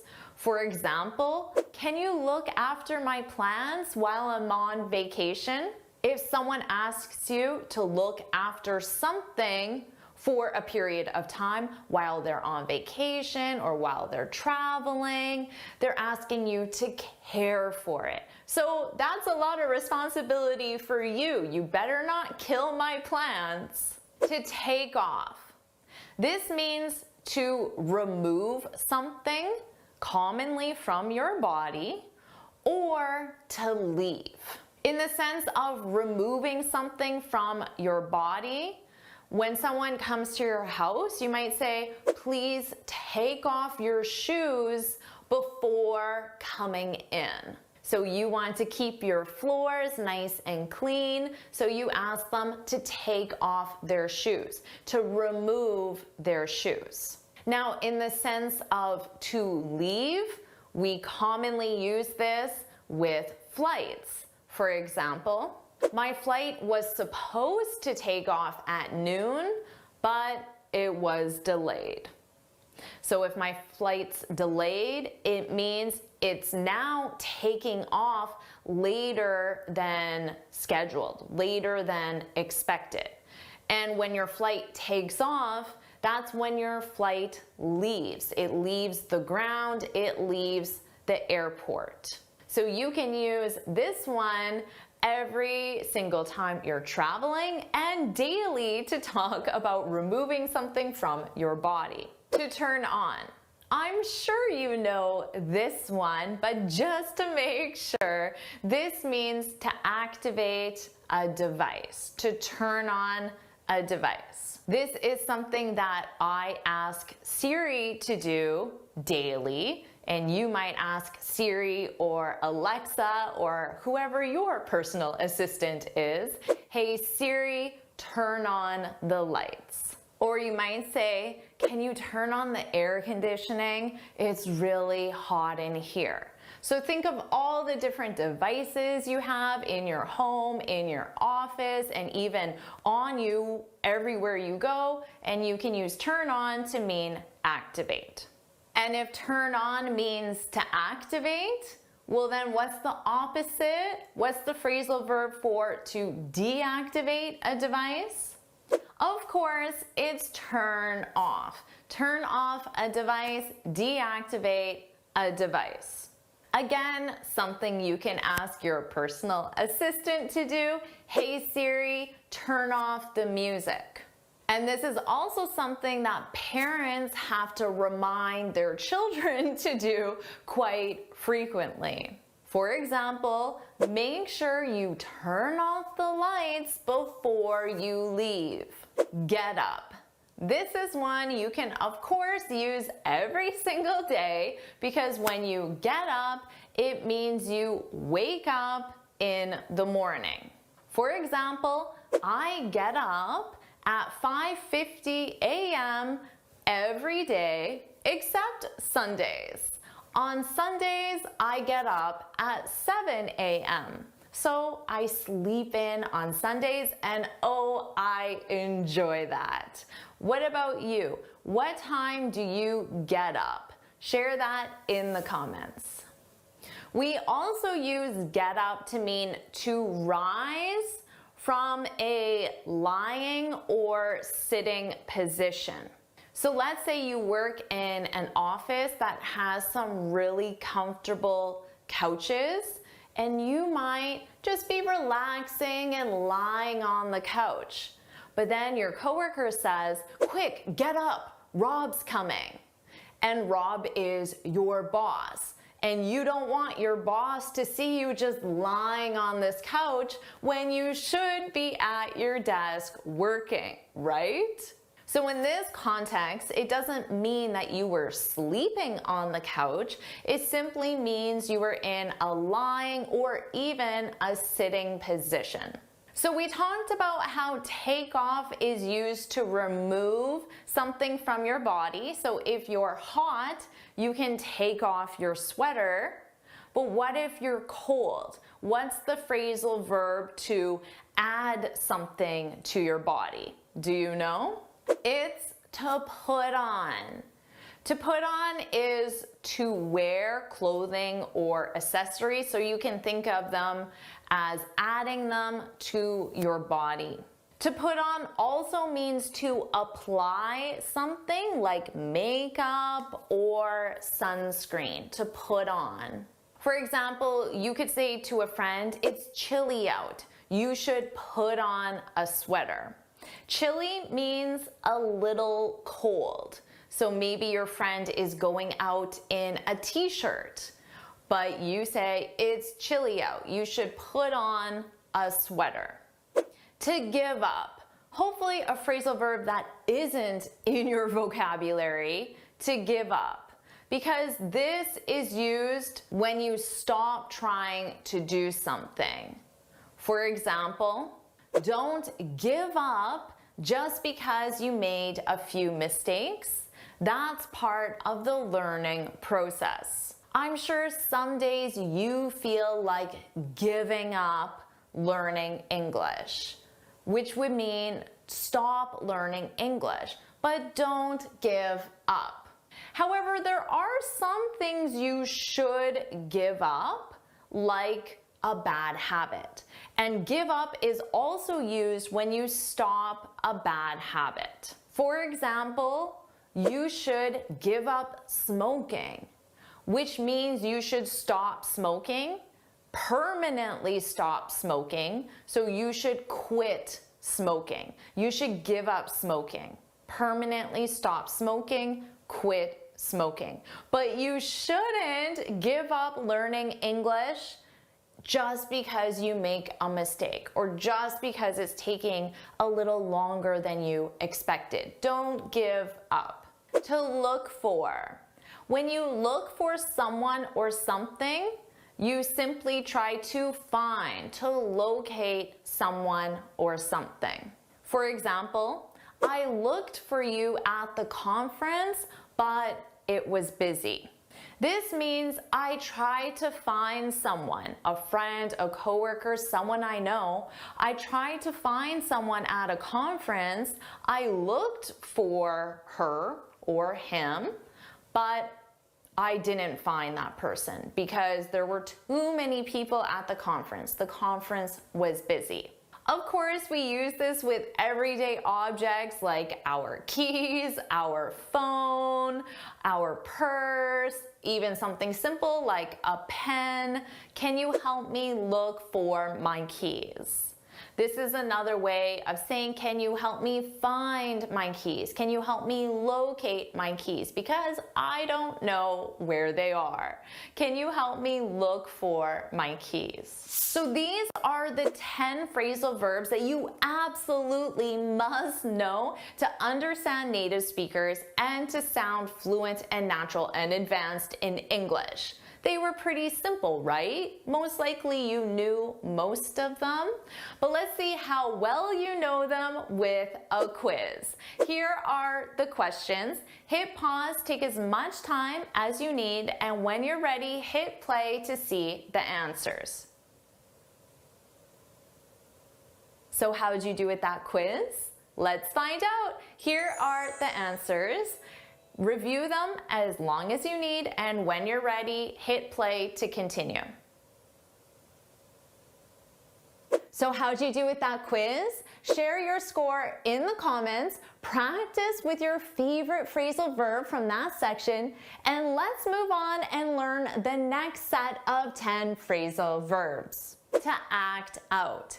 This is when you perform or explain something using actions and gestures. For example, right now I'm acting out "it's raining" using my actions and my gestures. I'm teaching you this one because when you don't speak a language fluently, often we act out what we mean to help the other person understand. For example, I couldn't think of the word for sunrise, so I acted it out. How you're going to act out sunrise, I'm not sure. You can try though. Another example, I'm not sure what you mean. Could you try acting it out? This could be a smart way for you to understand what someone else is saying. Number 2, to belt out. I love this one because it means to sing loudly. For example, the crowd belted out the national anthem before the game. So the crowd sang the national anthem loudly. They belted it out. And here's another example that is true for me. I love driving alone because I can belt out my favorite songs. I can sing those songs very loudly. Number 3, to catch up with someone. This is a must-know phrasal verb. This is when you meet someone after a period of time to find out what they've been doing. So let's say you and your friend haven't seen each other for 1 month. Well, you don't know what your friend has been doing for that 1 month. So you could text your friend and say, "We need to catch up. Are you free tomorrow?" This is a very common way that 2 native speakers will arrange a social gathering. You could also simply say, "Let's catch up soon." And this means let's meet soon so I can find out what you've been doing and you can find out what I've been doing since the last time we saw each other. Number 4, to grind away at something. This is when you work on something for a long time or with a lot of effort. For example, I had to grind away at my taxes all weekend. So this means I worked on my taxes, but because I said grind away at, you know it took me a long time and a lot of effort. You could also say, I've been grinding away at this report all week, but it's still not done. So you've spent a lot of time on this report, you've put in a lot of effort, but it's still not done. You've been grinding away at it. Number 5, to gnaw at. This means to trouble, worry, or annoy someone. First of all, notice that silent G. Gnaw, gnaw. It starts with an N sound. Gnaw at, to gnaw at. For example, his text message has been gnawing at me all day. So his text message has been troubling me, worrying me, or annoying me. You don't exactly know which one it is, but based on context and based on my emotion, my facial emotion, you would know. His text message has been gnawing at me all day. Or let's say you were in a meeting and your coworker said something negative about you in front of everyone, and it's been bothering you.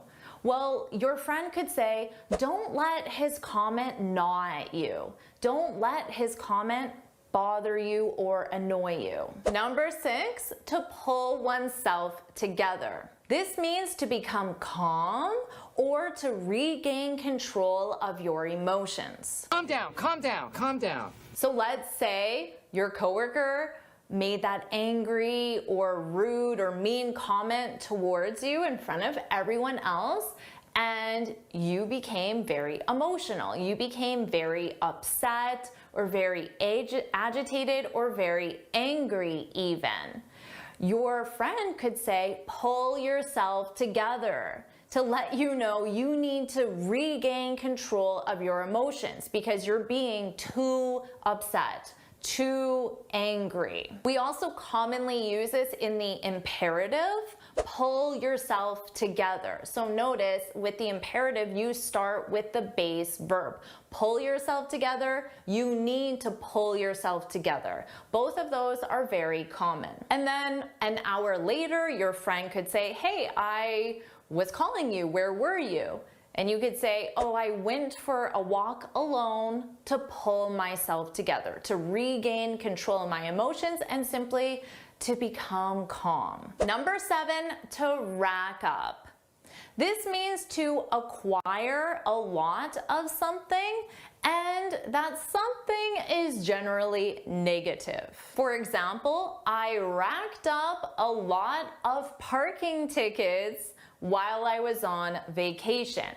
So maybe you're in a new city and you're not familiar with the parking rules and regulations. So you racked up a lot of parking tickets. Parking tickets are, of course, negative. Or you could say, when I was a student, I racked up a lot of student debt. Again, student debt is, of course, a negative, and you racked it up, you acquired it. Number 8, to rub off on. This is when a quality or a characteristic is passed from one person to another person. For example, her passion and enthusiasm rubbed off on me. So this means my friend was being very passionate and enthusiastic. And because of that, I became very passionate and enthusiastic. So her passion and enthusiasm rubbed off on me. But we also use this with negative qualities and characteristics. For example, don't let Frank's anxiety rub off on you. So Frank is always anxious, and he's sharing his anxieties in public with his team. If you're not careful, his anxieties could rub off on you, which means you will become anxious simply because Frank is anxious and you're in the same room as Frank. Number 9, to slip up. This means to make a careless error or mistake. For example, I can't believe I slipped up and told her about her surprise party.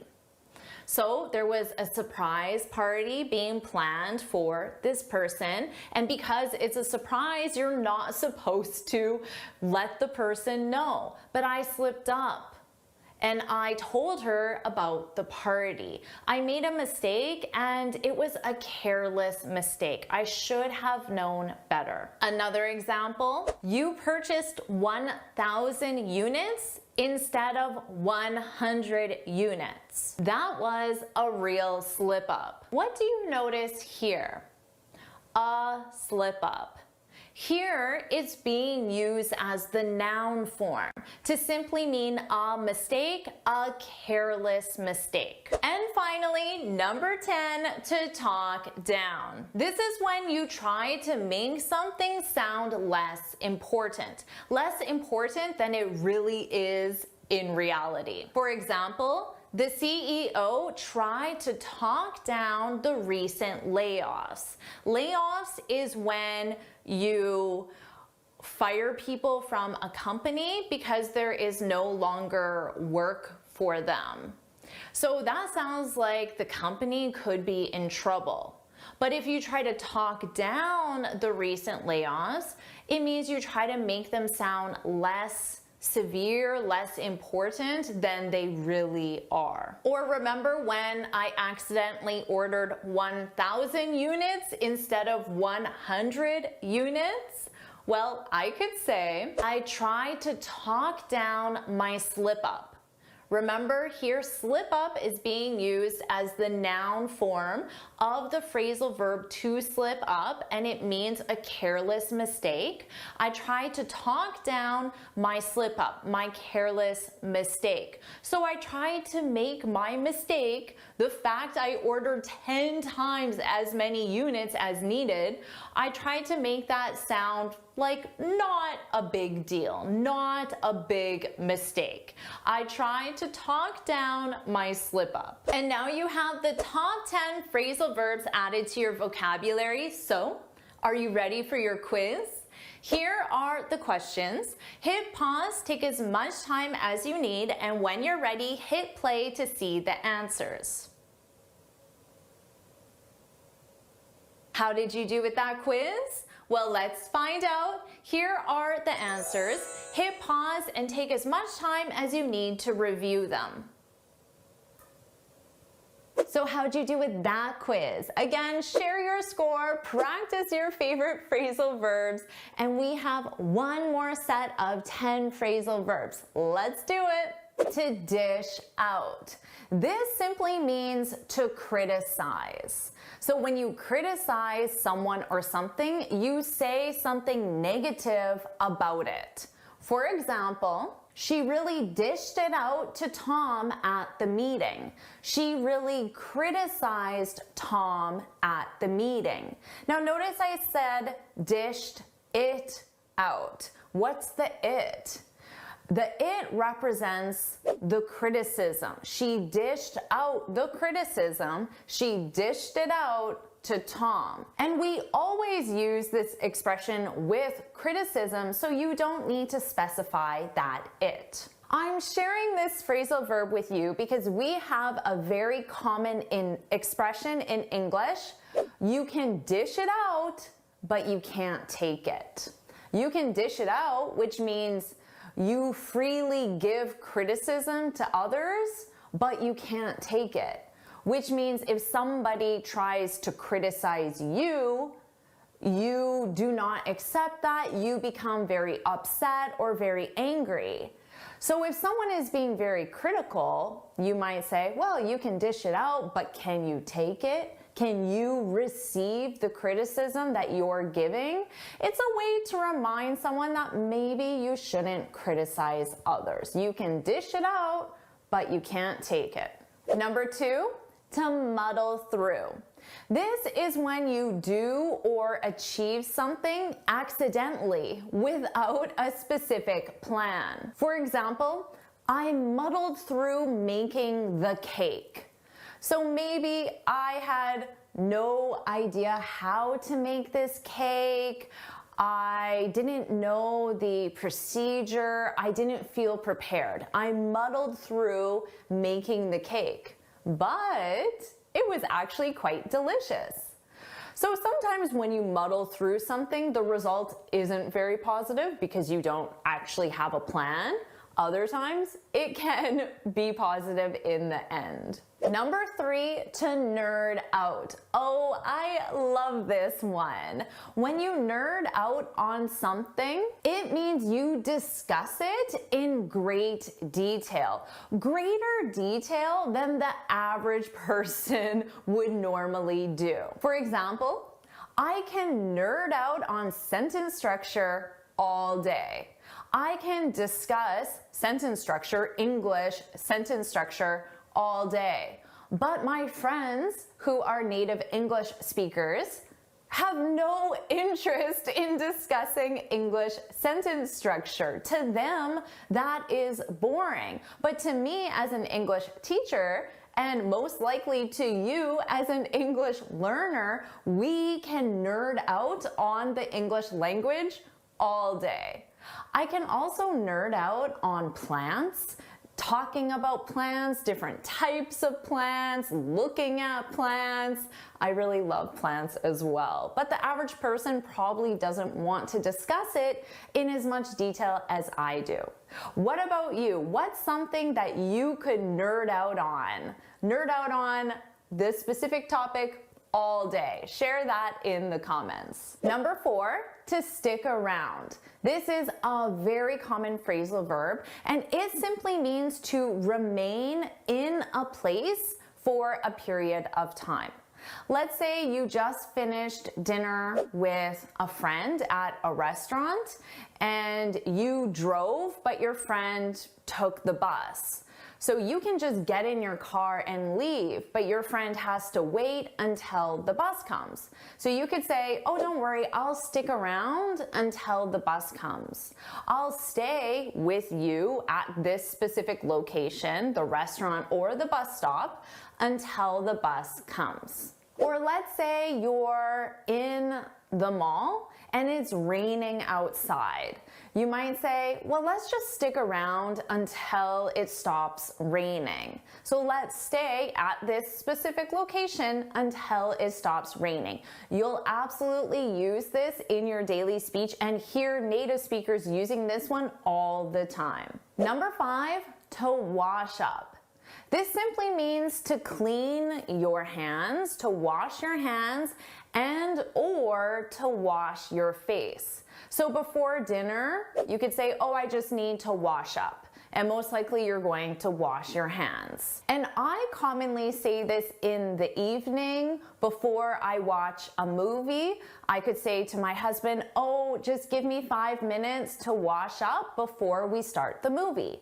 And for me, it's to wash my face because I love taking off my makeup before I watch a movie. It's a lot more comfortable. So women might use the wash up for our face more frequently. So it can be for both hands and face. Number 6, to lock up. This is when you securely close your windows and doors or entrances to your house or building. So it's another way of simply saying lock. For example, make sure you lock up before bed. And in that case, it's in your home, and that's of course good advice. But if you work in a building, someone is likely responsible for locking up at the end of the workday. So one person might be responsible for making sure that all the entrances to that building are securely closed or locked. So for example, Sally is responsible for locking up. Number 7, to yammer on. This is when you talk continuously in an annoying way. For example, I ran into Kate at the mall and she yammered on for hours and I missed my bus. So I ran into Kate, I saw Kate, but I wasn't expecting to see her. I saw her accidentally. I ran into Kate at the mall and she yammered on, oh, hi Jennifer, I'd love to tell you about my vacation. And then 10 minutes later, she's still talking about her vacation and she doesn't realize that I'm not that interested in her vacation, or I'm just busy and need to leave. To yammer on. Number 8, to mouth off. When you mouth off to someone, you speak to that person in a disrespectful way or in an angry way.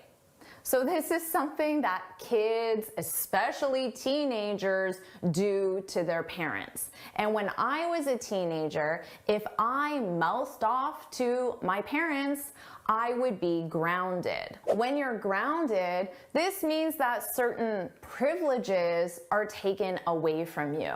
So if you're grounded, maybe you can't go to the movies with your friends, you can't use the car, you can't use the computer, privileges you would normally have in the house. You're grounded. You're grounded. And as adults, we also don't want to mouth off to certain people like our boss, or an authority figure like a police officer. Is definitely not a good idea to mouth off. Number 9, to max out. When you max something out, it means you take that something to a limit. For example, I maxed out my credit cards on vacation. So your credit card has a limit, maybe $10,000. If you maxed out that credit card, it means that you spent $10,000, the maximum amount, the limit of that credit card. likely not the best idea. And finally, number 10, to load up on. When you load up on something, it means you consume a lot of that something, or you purchase a lot of that something for a specific purpose. So let's say you're an athlete. Right before a race or a competition, you might load up on carbs. Carbs are carbohydrates, energy for your body, so you want to consume a lot of carbs. Jim loaded up on carbs before the race. Or you could say we loaded up on toilet paper because it was on sale. So we purchased a large amount of toilet paper because it was on sale. Now you have the top 10 phrasal verbs added to your vocabulary. Are you ready for your quiz? Here are the questions. Hit pause, take as much time as you need, and when you're ready to see the answers, hit play. So, how did you do with that quiz? Well, let's find out. Here are the answers. Hit pause and take as much time as you need to review them. And when you're ready, hit play. You are doing such a great job. Now we're going to focus on the verb get, and you're going to learn 40 common phrasal verbs with the verb get, and there'll be a quiz at the end. Let's get started right now. To get ahead. This means to progress, so to make progress towards something. And we most commonly use this in a career setting or academic setting. For example, if you want to get ahead, you need fluent English. Would you agree with that? Put that in the comments. If you want to get ahead, you need fluent English. Now notice how I didn't specify get ahead in what. If you want to get ahead at work, in your career, so don't forget that. But you can also just say if you want to get ahead. To get along with. Most students know this one. Do you know this one? When you get along with someone, it means you have a good relationship with that person. I really get along with my boss. But we commonly use this in the negative. I don't get along with my boss. So you can use it in both the positive or the negative. So which describes you? I get along with my boss. I don't get along with my boss. To get away.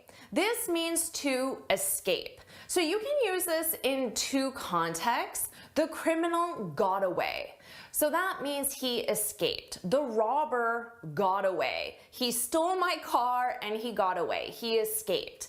But we also use this more in the sense of to escape from your daily life, the difficulties of your daily life. Oh, I really need to get away. Work has been so busy, I don't get along with my boss. I need to get away. Another common phrasal verb with get away is to get away with something. And that something is negative. For example, she got away with the crime. This means she wasn't punished for the crime. So she did something wrong, but she got away with it. She got away with stealing the car. Notice that verb ing, with stealing the car. To get off lightly. This is when you are punished for something, but you're punished less severely than you anticipated. So maybe you forgot to submit a report at work, but you got off lightly. Your boss didn't fire you, but they did remove you from the account. So you were punished, but you were punished less severely than you expected. We also use this more in a criminal context. She stole the car, but she got off lightly. So maybe she didn't go to prison, she only had to do community service. To get back. This is used to say that you return to your original starting point. So let's say you're at home, but then you go to the store and then you return back home. So now you can say, I got back at 7 o'clock. What time did you get back? Now you can specify the place. What time did you get back home, back to the office? Oh, I got back around 7. We commonly use this with your vacations. What time did you get back from your trip to Italy? Oh, I got back on Tuesday. You returned home from Italy. There's also the phrasal verb to get back to someone. You might say, oh, I really need to get back to John. When you get back to someone, it means you respond to that person. So if I say I need to get back to John, it means that John contacted me, but I have not replied. So maybe he asked me a question and I have not answered his question. I need to get back to John. Or John might say, when are you going to get back to me? When are you going to respond to my question? When you get back into something, it means you continue doing something that you stopped for a period of time. So let's say you decided to learn how to play guitar or piano, and you play guitar every week for months and months and months. And then you stop playing guitar. You get very busy at work. But then work is no longer busy, so you say, oh, I need to get back into guitar. I need to get back into my guitar lessons. So maybe you could use this with your language lessons. I need to get back into my English language class. Are you enjoying this lesson on phrasal verbs? You are probably a little bit confused as well because there are just so many phrasal verbs in English. And if you want to become very confident with phrasal verbs, then I want to tell you about the Finally Fluent Academy. This is my premium training program where we study native English speakers on TV, movies, YouTube, and the news so you can learn the most common phrasal verbs, idioms, and expressions very quickly and easily. Plus, you'll have me as your personal coach. So you can look in the description to learn more about becoming a member today. Now let's continue on with our next get phrasal verb. To get back at someone. This is used for revenge. So if you didn't get back to John, which means you didn't reply to John and you didn't answer his question, maybe John will try to get back at you. He'll try to get revenge on you. So maybe he'll tell everyone that you're not very helpful. And that's how he gets back at you. To get behind someone or something, this is when you support someone or something. So let's say your company has a new policy on their dress code and you like the policy. You can say, I can really get behind that policy. You support that policy. To get by, this is when you have just enough resources to survive. We most commonly use this with financial resources. So you might say with inflation, I can barely get by.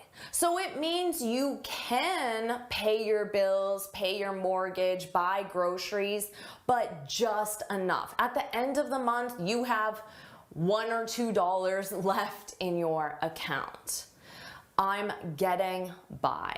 To get into trouble. I'm sure you do this all the time. When you get into trouble, it just means you enter that situation where you're doing something you're not supposed to be doing, which is the trouble. So kids get into trouble all the time. That's why you don't leave your kids at home without an adult to supervise them because they're going to get into trouble. They're going to write on all the walls with crayon or eat all the cookies in the fridge. They're going to get into trouble.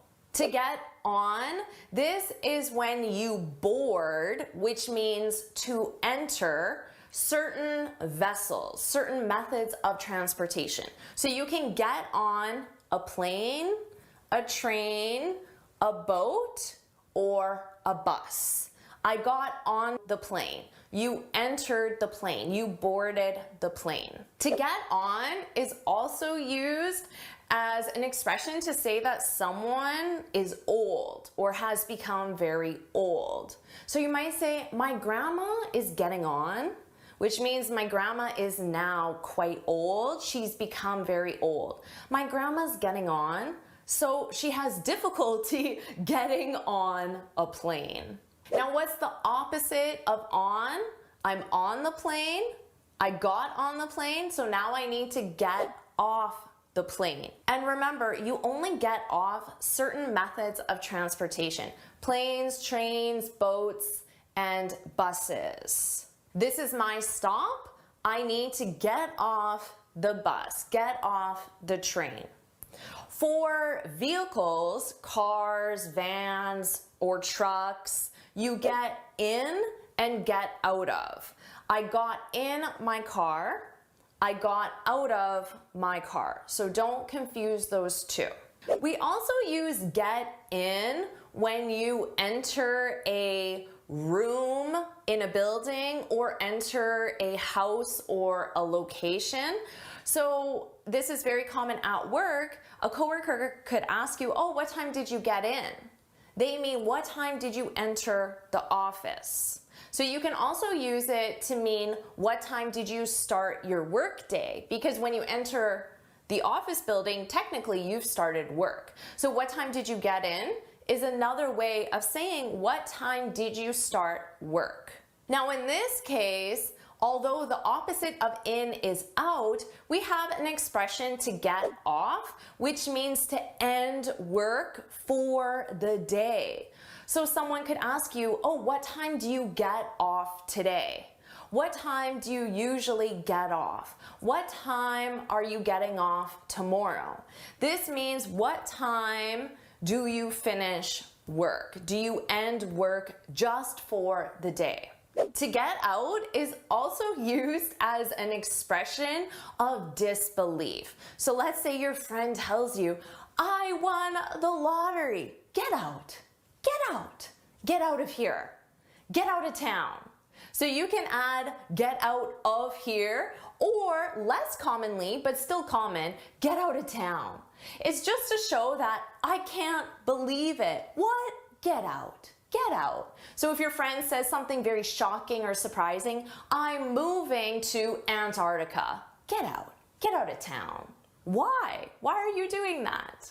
When you get out of something or get out of doing something, it means you avoid doing something unpleasant. So I could say, I need to get out of cleaning the garage because that's unpleasant and I don't want to do it. To get together, this is when people organize socially. They join each other socially. So I might ask, what time are we getting together tonight? So what time are we going to meet each other, join each other, and have dinner, have a cup of coffee, go for a walk, do something social? Now, if you specify the noun, you need with. What time are you getting together with your friends tonight? You probably know this one, to get up. What time do you get up? This is when you leave your bed in the morning, first thing in the morning. So what time do you wake up? This is when you open your eyes. But then get up is when you actually leave your bed. So I wake up at 6 a.m., but I don't get up until 6:30. But how about this one? Get up to. What did you get up to last night? This is a common way of simply asking what someone did. Oh, what did you get up to last night? Oh, not much. I watched a movie. We also use this one though to imply that someone is doing something wrong. My kids are always getting up to no good. This is the same thing as getting into trouble. But in a general context, oh, what did you get up to last night? It's what did you do last night? To get across. This is to communicate your ideas successfully. So as a non-native speaker, you might say, I have a hard time getting my ideas across. I have a hard time communicating successfully. And if you have a hard time getting your ideas across, someone might ask you, what are you getting at? What are you getting at? This is another way of saying, what are you trying to communicate? What do you mean? So if you're trying to explain something, but the other person doesn't understand, they can say, what are you getting at? Now, to get at can also mean to successfully reach something or find something or obtain something. So let's say I have a shelf and I have a hat on a very high shelf. I might say, I can't get at my hat. I can't reach my hat. To get rid of. This is when you throw away, so permanently remove unwanted items. So remember I said I wanted to get out of cleaning my garage because there's so many things I need to get rid of. There's so many unwanted things in my garage that I want to permanently remove. So maybe once a year you can go through your entire house and get rid of things. Get rid of unwanted things. To get wound up about something is when you get really angry about something. So let's say your father doesn't like politics in general. So every time he sees something in the news about politicians, he gets wound up. He gets really angry. But you might say to your dad, get over it. Get over it. To get over something is when you tell someone they shouldn't have strong feelings towards something else. And those strong feelings are usually negative feelings. So if your dad gets really wound up about politics, you can say, oh, just get over it. It's not a big deal. You can, of course, get over someone. Do you know this one? When you get over someone, it means you no longer have romantic feelings for that person. So after my divorce, it took me years to get over my husband. It took me years to stop having romantic feelings towards my husband. Now, someone could say, get over it, stop being upset about the situation that you're no longer with your husband, but that might be a little insensitive. You can also get over an illness, which means you recover from an illness. It took me weeks to get over my cold. It took me weeks to recover from my cold. To get around, this is how you travel within an area.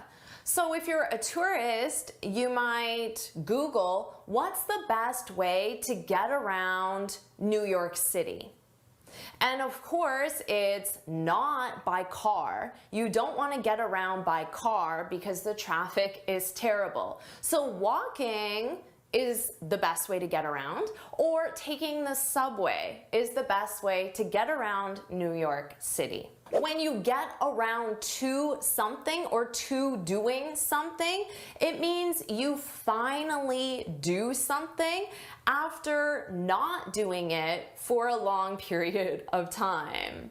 So let's say I was trying to get out of cleaning the garage because I didn't really want to get rid of all that unwanted stuff, but I finally got around to cleaning the garage. So I finally cleaned the garage after a long time of not cleaning the garage. To get it together is when you take control of your life or your emotions. So let's say your friend is really upset because she broke up with her husband and she has not gotten over him. And you want to tell your friend to just get over it. But instead, you tell your friend, get it together. Get it together. You need to take control of your emotions because your friend is crying all the time, or she's really upset, she's really moody, angry, not pleasant to be around. And you tell your friend you need to get it together, which is a little bit of tough love, but sometimes it's necessary. There are many phrasal verbs with get through that have different meanings. When you get through something, it means you endure or deal with a difficult situation. It was really difficult for me to get through my father's death. So my father died. Obviously, that's a difficult situation. Hopefully you don't say get over it because that would be very insensitive. But I had a hard time getting through my father's death. So you can use this in a personal situation. You can use it in a work situation as well. I don't get along with my boss, so I have a hard time getting through our meetings. I have a hard time dealing with our meetings because I don't get along with my boss. When you get through something, it can also mean that you successfully finish something that was very difficult or time consuming. I finally got through the report. So you finished it, but it took you a really long time. It was difficult. When you get through to someone, it means that you successfully contact them after numerous attempts of trying to contact them.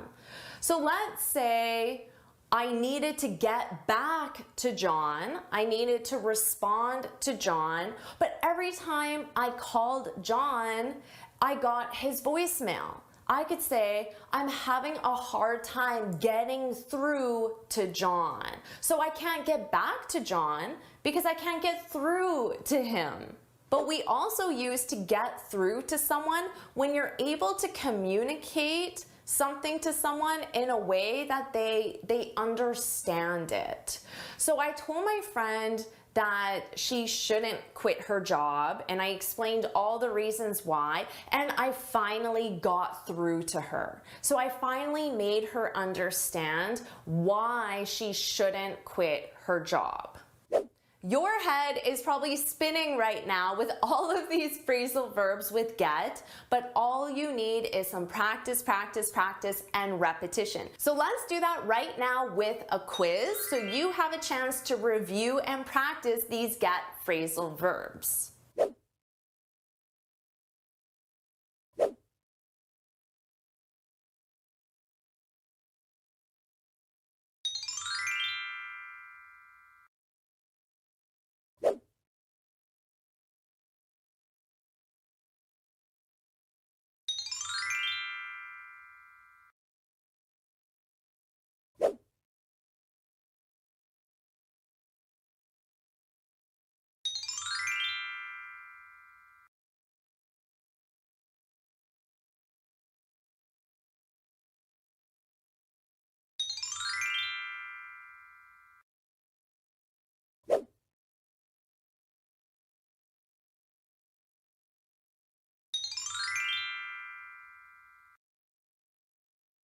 You already have at least 150 phrasal verbs in your vocabulary. I've already lost count.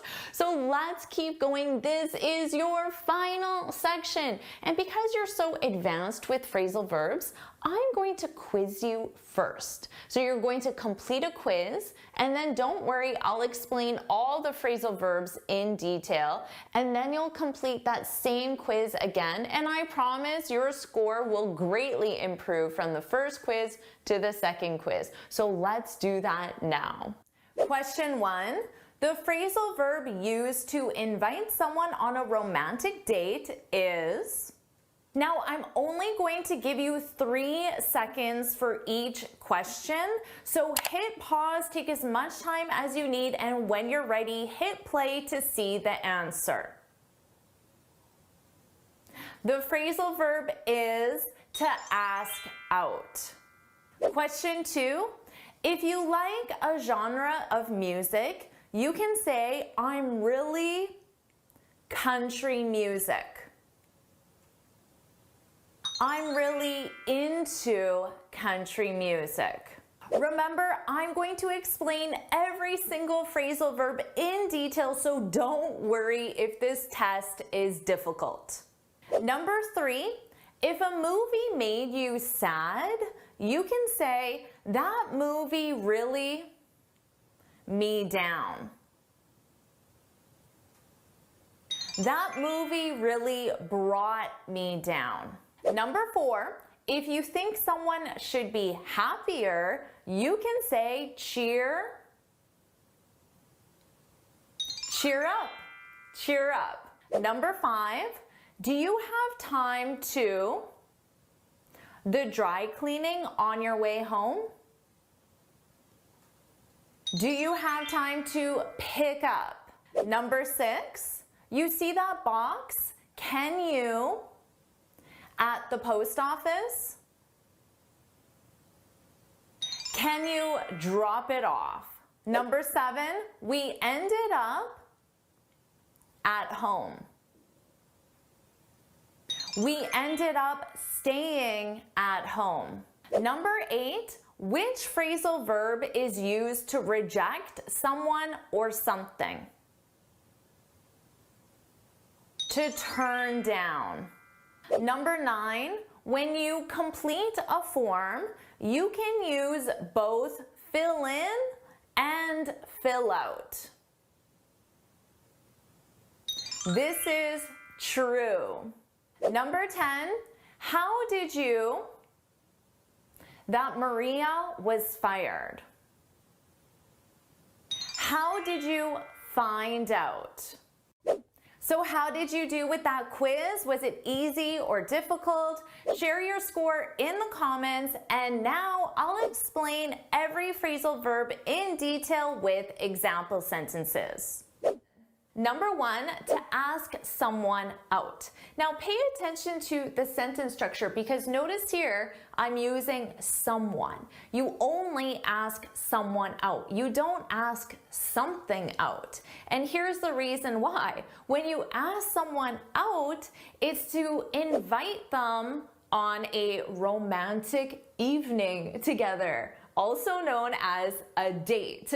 So to ask someone out, you invite them on a date. A date is a romantic evening spent with someone. Of course, it doesn't have to be an evening. It could be a morning coffee date or an afternoon date as well. But I just said evening because most of the time it is in the evening. So let me give you an example sentence. Why hasn't Jim asked Maria out yet? He's obviously into her. So notice here, why hasn't Jim asked Maria out? Ask someone out. Our someone is Maria. Now, of course, you need the subject who's doing the action. So Jim is inviting Maria on a date. A date is always romantic, right? Now, Maria could say no, and we're going to talk about that later on in one of our phrasal verbs. So let me give you that example again. Why hasn't Jim asked Maria out yet? He's obviously into her. Now you might be wondering, Jennifer, what does that mean? He's obviously into her. Well, that's our next phrasal verb, to be into someone, to be into someone.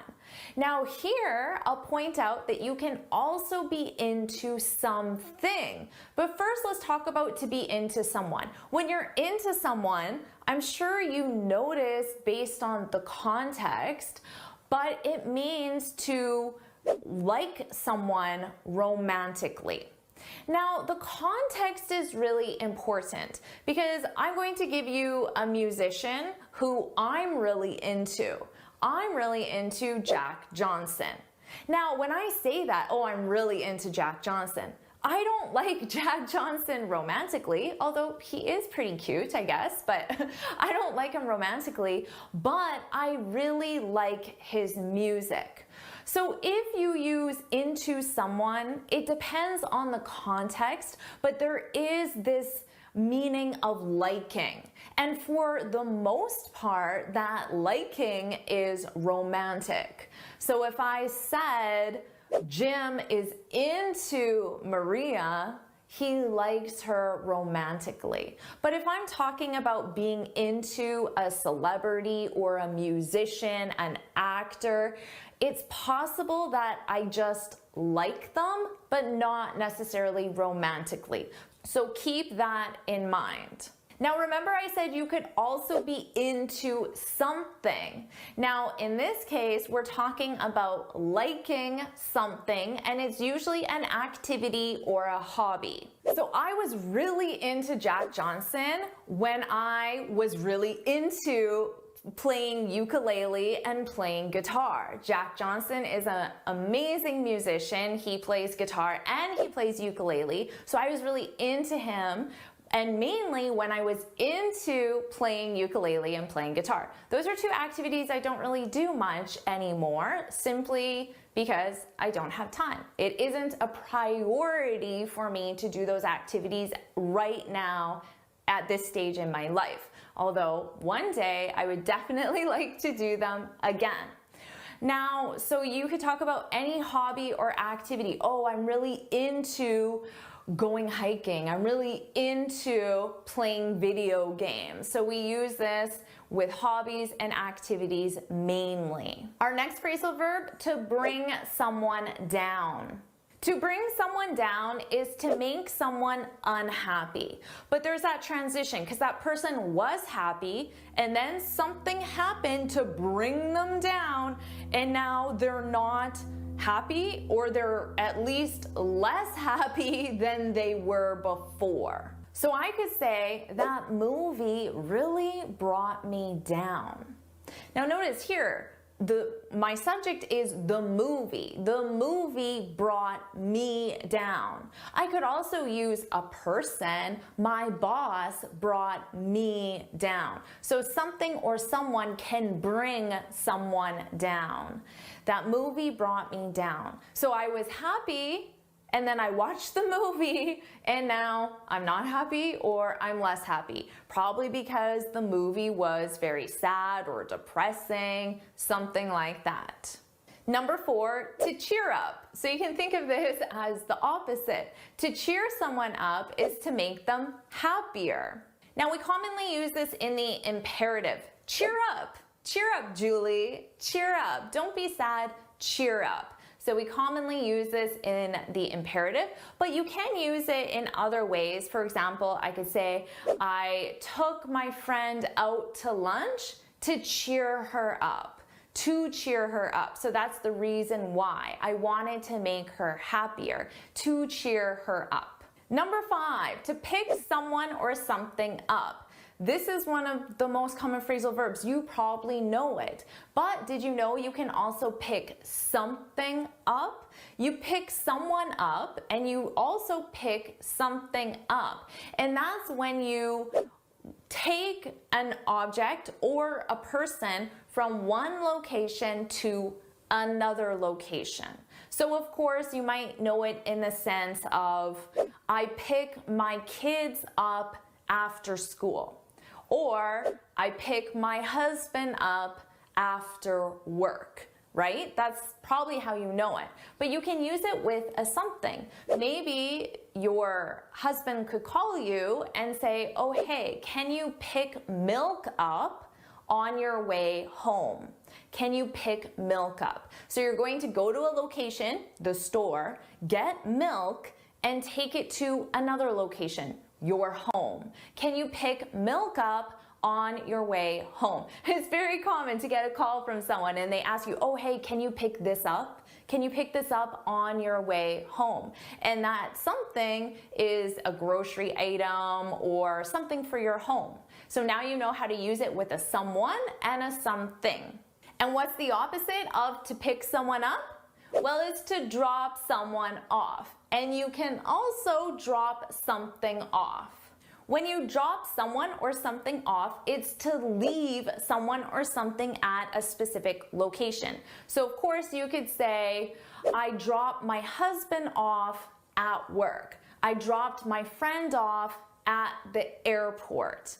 Now, you might also ask someone, can you drop this letter off on your way to work? So they take the letter and they leave it somewhere in a different location, the post office or a mailbox. Can you drop this letter off on your way to work?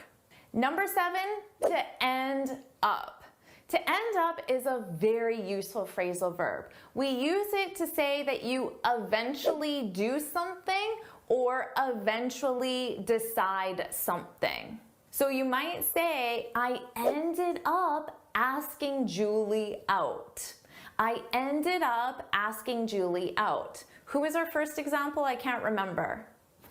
Oh, it wasn't Julie. It was Jim and Maria. So let me give that again. Jim ended up asking Maria out. So remember before I said, why hasn't Jim asked Maria out yet? So now remember, to end up, that's to eventually do something. So after a period of time. So Jim ended up asking Maria out, but she turned him down. Remember I said at the beginning, I'm going to teach you a phrasal verb if Maria, I was going to say Julie again, if Maria says no, well that's to turn someone down. That's our next phrasal verb, to turn someone down. Now you can also turn something down. Can you think of something that you might say no to? How about a job offer? Something like that.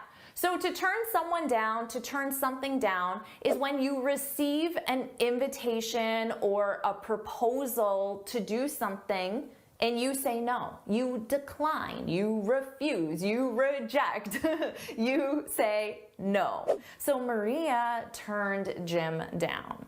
Now you might also say, I was turned down for the job. I was turned down. Now you could turn that into an active sentence. They turned me down. I was turned down by the company. They turned me down. So in this specific phrasal verb, it is commonly used in the passive. So I would get comfortable with the passive, but you can use it in the active, of course, as well. Number 9, to fill in or to fill out forms. Okay, so notice here I gave you 2 prepositions. I know students get confused. What's the difference between fill in and fill out? There is no difference. So specifically with forms, that's the only time that there is no difference. When you're entering information into a form, you're filling in that form. You're also filling out that form. It doesn't matter which preposition you use. And honestly, I use both of them interchangeably. So I just change between fill in, fill out.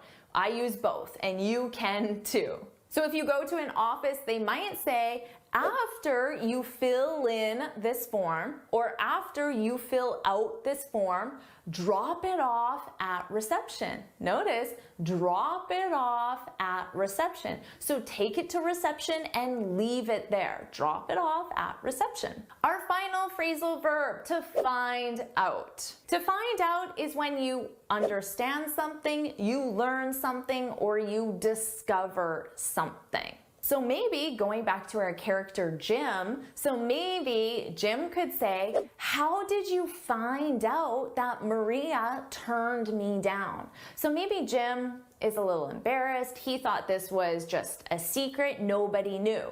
But then a friend tried to cheer him up because he knew Maria turned him down after he asked her out. Notice all our phrasal verbs. So Jim could say, how did you find out that Maria turned me down? So how did you discover this? How did you learn this? How did you find this out? And we use this when you want to get information as well. So I might say, I need to find out when the store closes because I have a package I need to drop off, but I don't know when they close. I need to find that out. So learn or discover that specific information.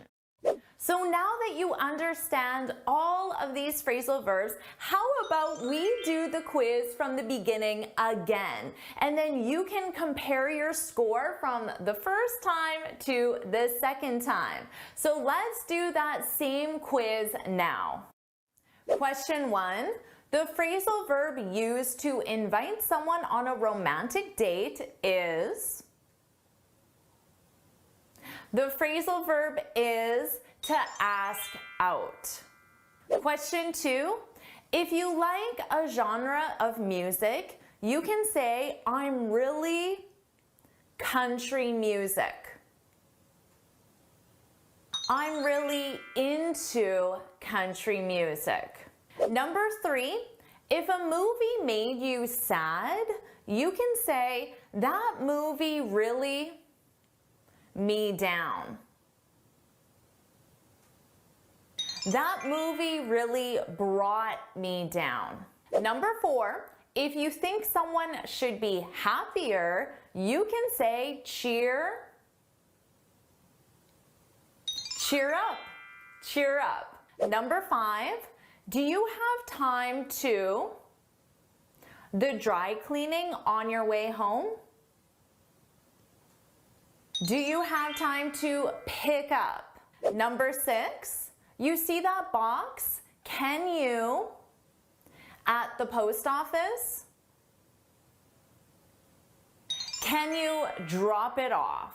Number 7, we ended up at home. We ended up staying at home. Number 8, which phrasal verb is used to reject someone or something? To turn down. Number 9, when you complete a form, you can use both fill in and fill out. This is true. Number 10, how did you that Maria was fired? How did you find out? Question 1, please bear me while I look up your file. Please bear with me while I look up your file. Question 2, the phrasal verb to attend to means... To attend to means to work on. Number 3, why are you so angry? You need to cool. You need to cool down. Number 4, the phrasal verb for repair is... The phrasal verb for repair is fix up. Number 5, the phrasal verb for to discuss something. so you can reach an agreement is to hash out. To hash out. Number 6, if someone is being too serious, you can tell them to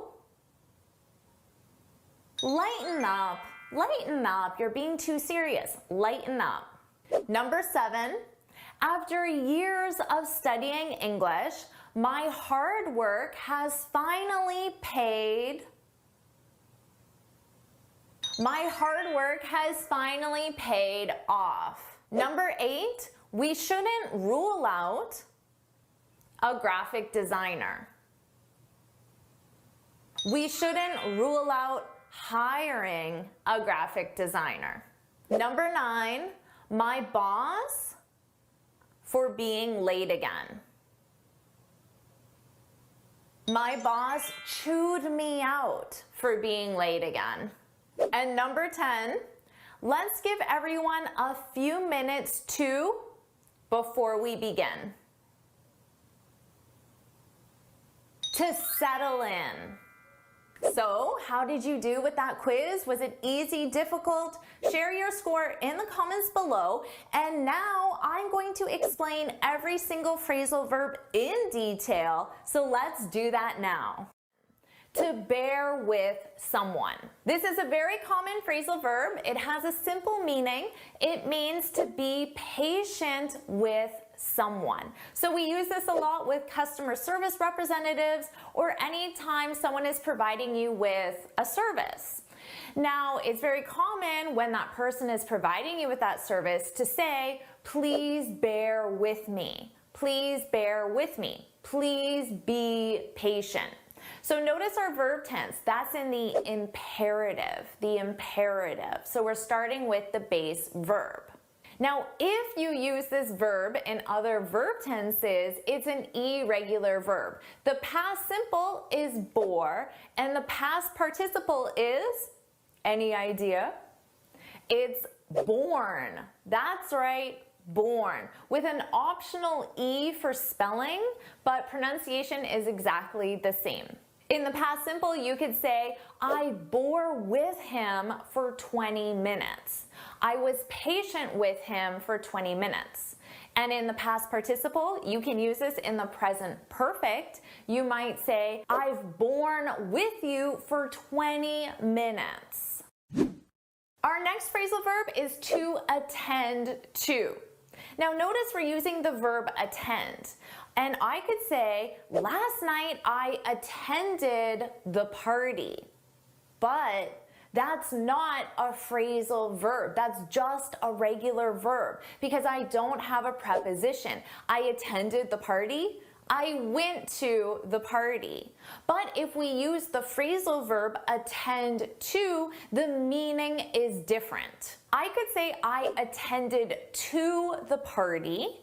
Now in this case, this means that I worked on or I paid attention to the party. So how could you work on a party? Well, you could work on organizing a party. So organizing all the details, sending out the invitations, buying the food, cleaning the apartment, getting the decorations. I attended to the party. So pay attention because the verb attend and the phrasal verb attend to have different meanings. Our next phrasal verb, to cool down, to cool down.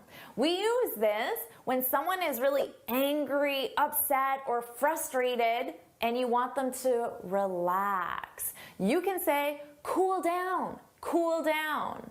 So let's say a client has been sending you a lot of emails and you're feeling really angry, irritated, annoyed, frustrated with that client. But before you call that client, you should definitely cool down. You need to take a minute and relax because you don't want to call that client when you're angry and frustrated and annoyed. You need to cool down, relax, chill.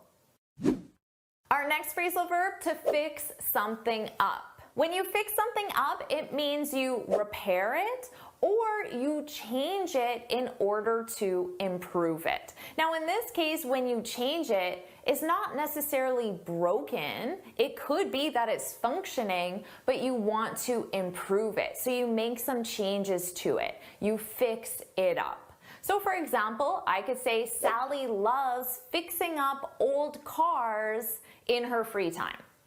Fixing up old cars. So she repairs them, but it could also mean that she just changes them. Maybe the car is working perfectly, but she changes it. She changes the color or she adds something to it. She fixes it up. Now this is a very common phrasal verb around the house because there's always something to fix up, right? To change, to repair, to improve. Our next phrasal verb, to hash something out. When you hash something out, it means you talk about something specific with other people, and you do that because you want to get agreement. You want to get agreement on the details. So you can use this when you're planning a conference, planning a party, planning a project, any kind of event. And of course, with a project or conference, there are many details. The date, the time, who's doing what. So you need to hash out those details. You need to talk about them to get agreement. Okay, we agreed to the time of the conference. We hashed it out. We hashed out the time of the conference. Our next phrasal verb, to lighten up. Now remember, I already taught you to cool down, and that's when you're really angry, frustrated, annoyed, and you want to relax. Well, when you tell someone to lighten up, you also want them to relax, but they're not angry, frustrated, or annoyed. They're just being too serious. That's it. They're being too serious. They don't have a sense of humor. So maybe you were joking around with a coworker and they took it too seriously, and you just wanted to have some fun and joke around, but they're too serious. So you might say, lighten up, laugh a little, smile a little. You're too serious. So someone who's always like this, you know, they're not smiling, they're not laughing, they're just always very serious.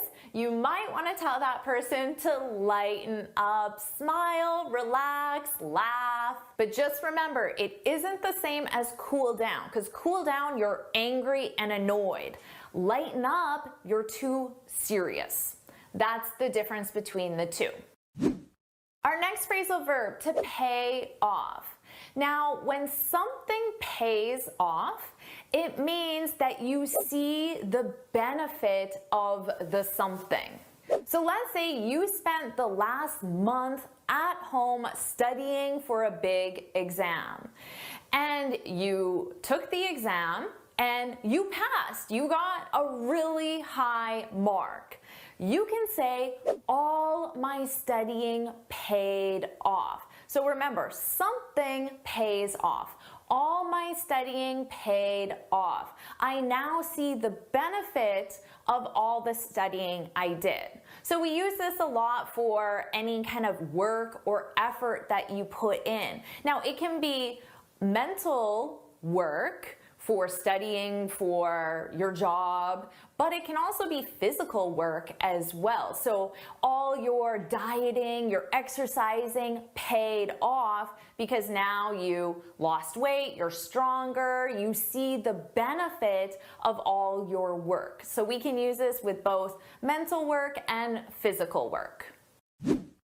Our next phrasal verb, to rule out. We use this when something prevents something else from happening.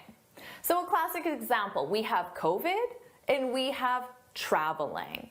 Now COVID is preventing traveling from happening, right? So we can say COVID ruled out traveling, right? COVID prevented traveling, COVID ruled out traveling.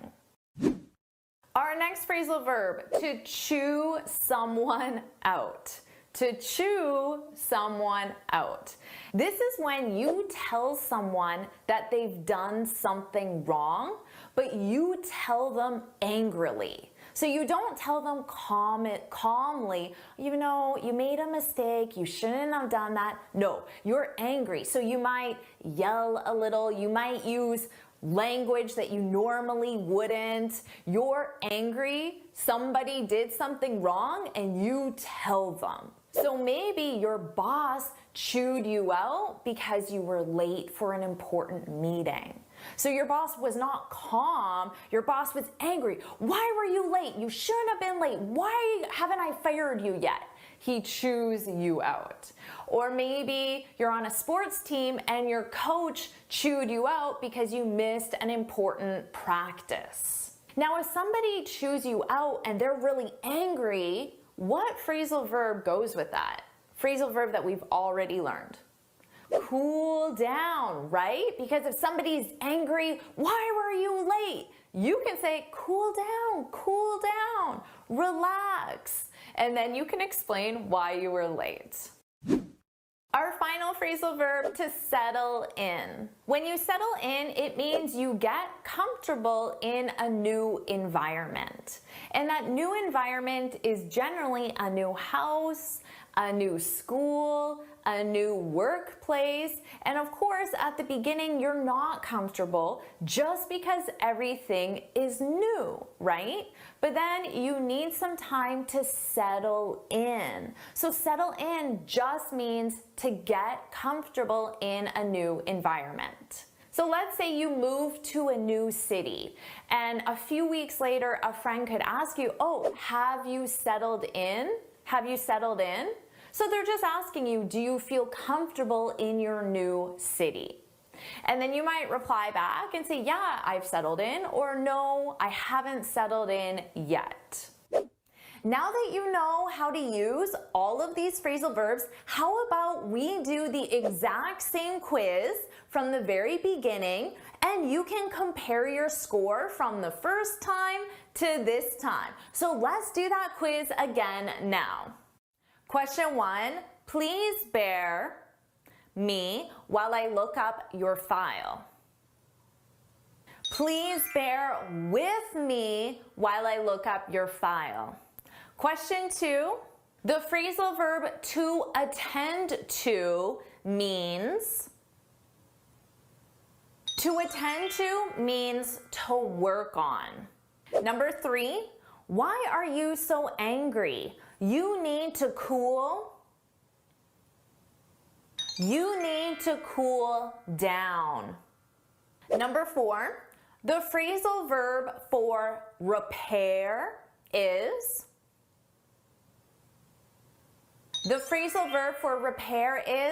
fix up.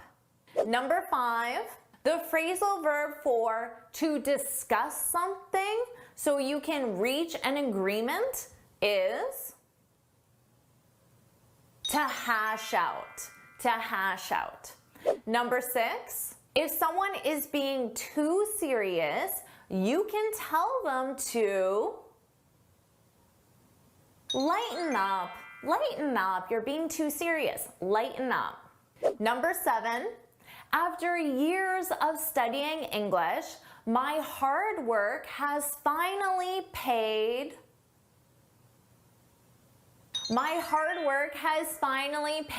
off.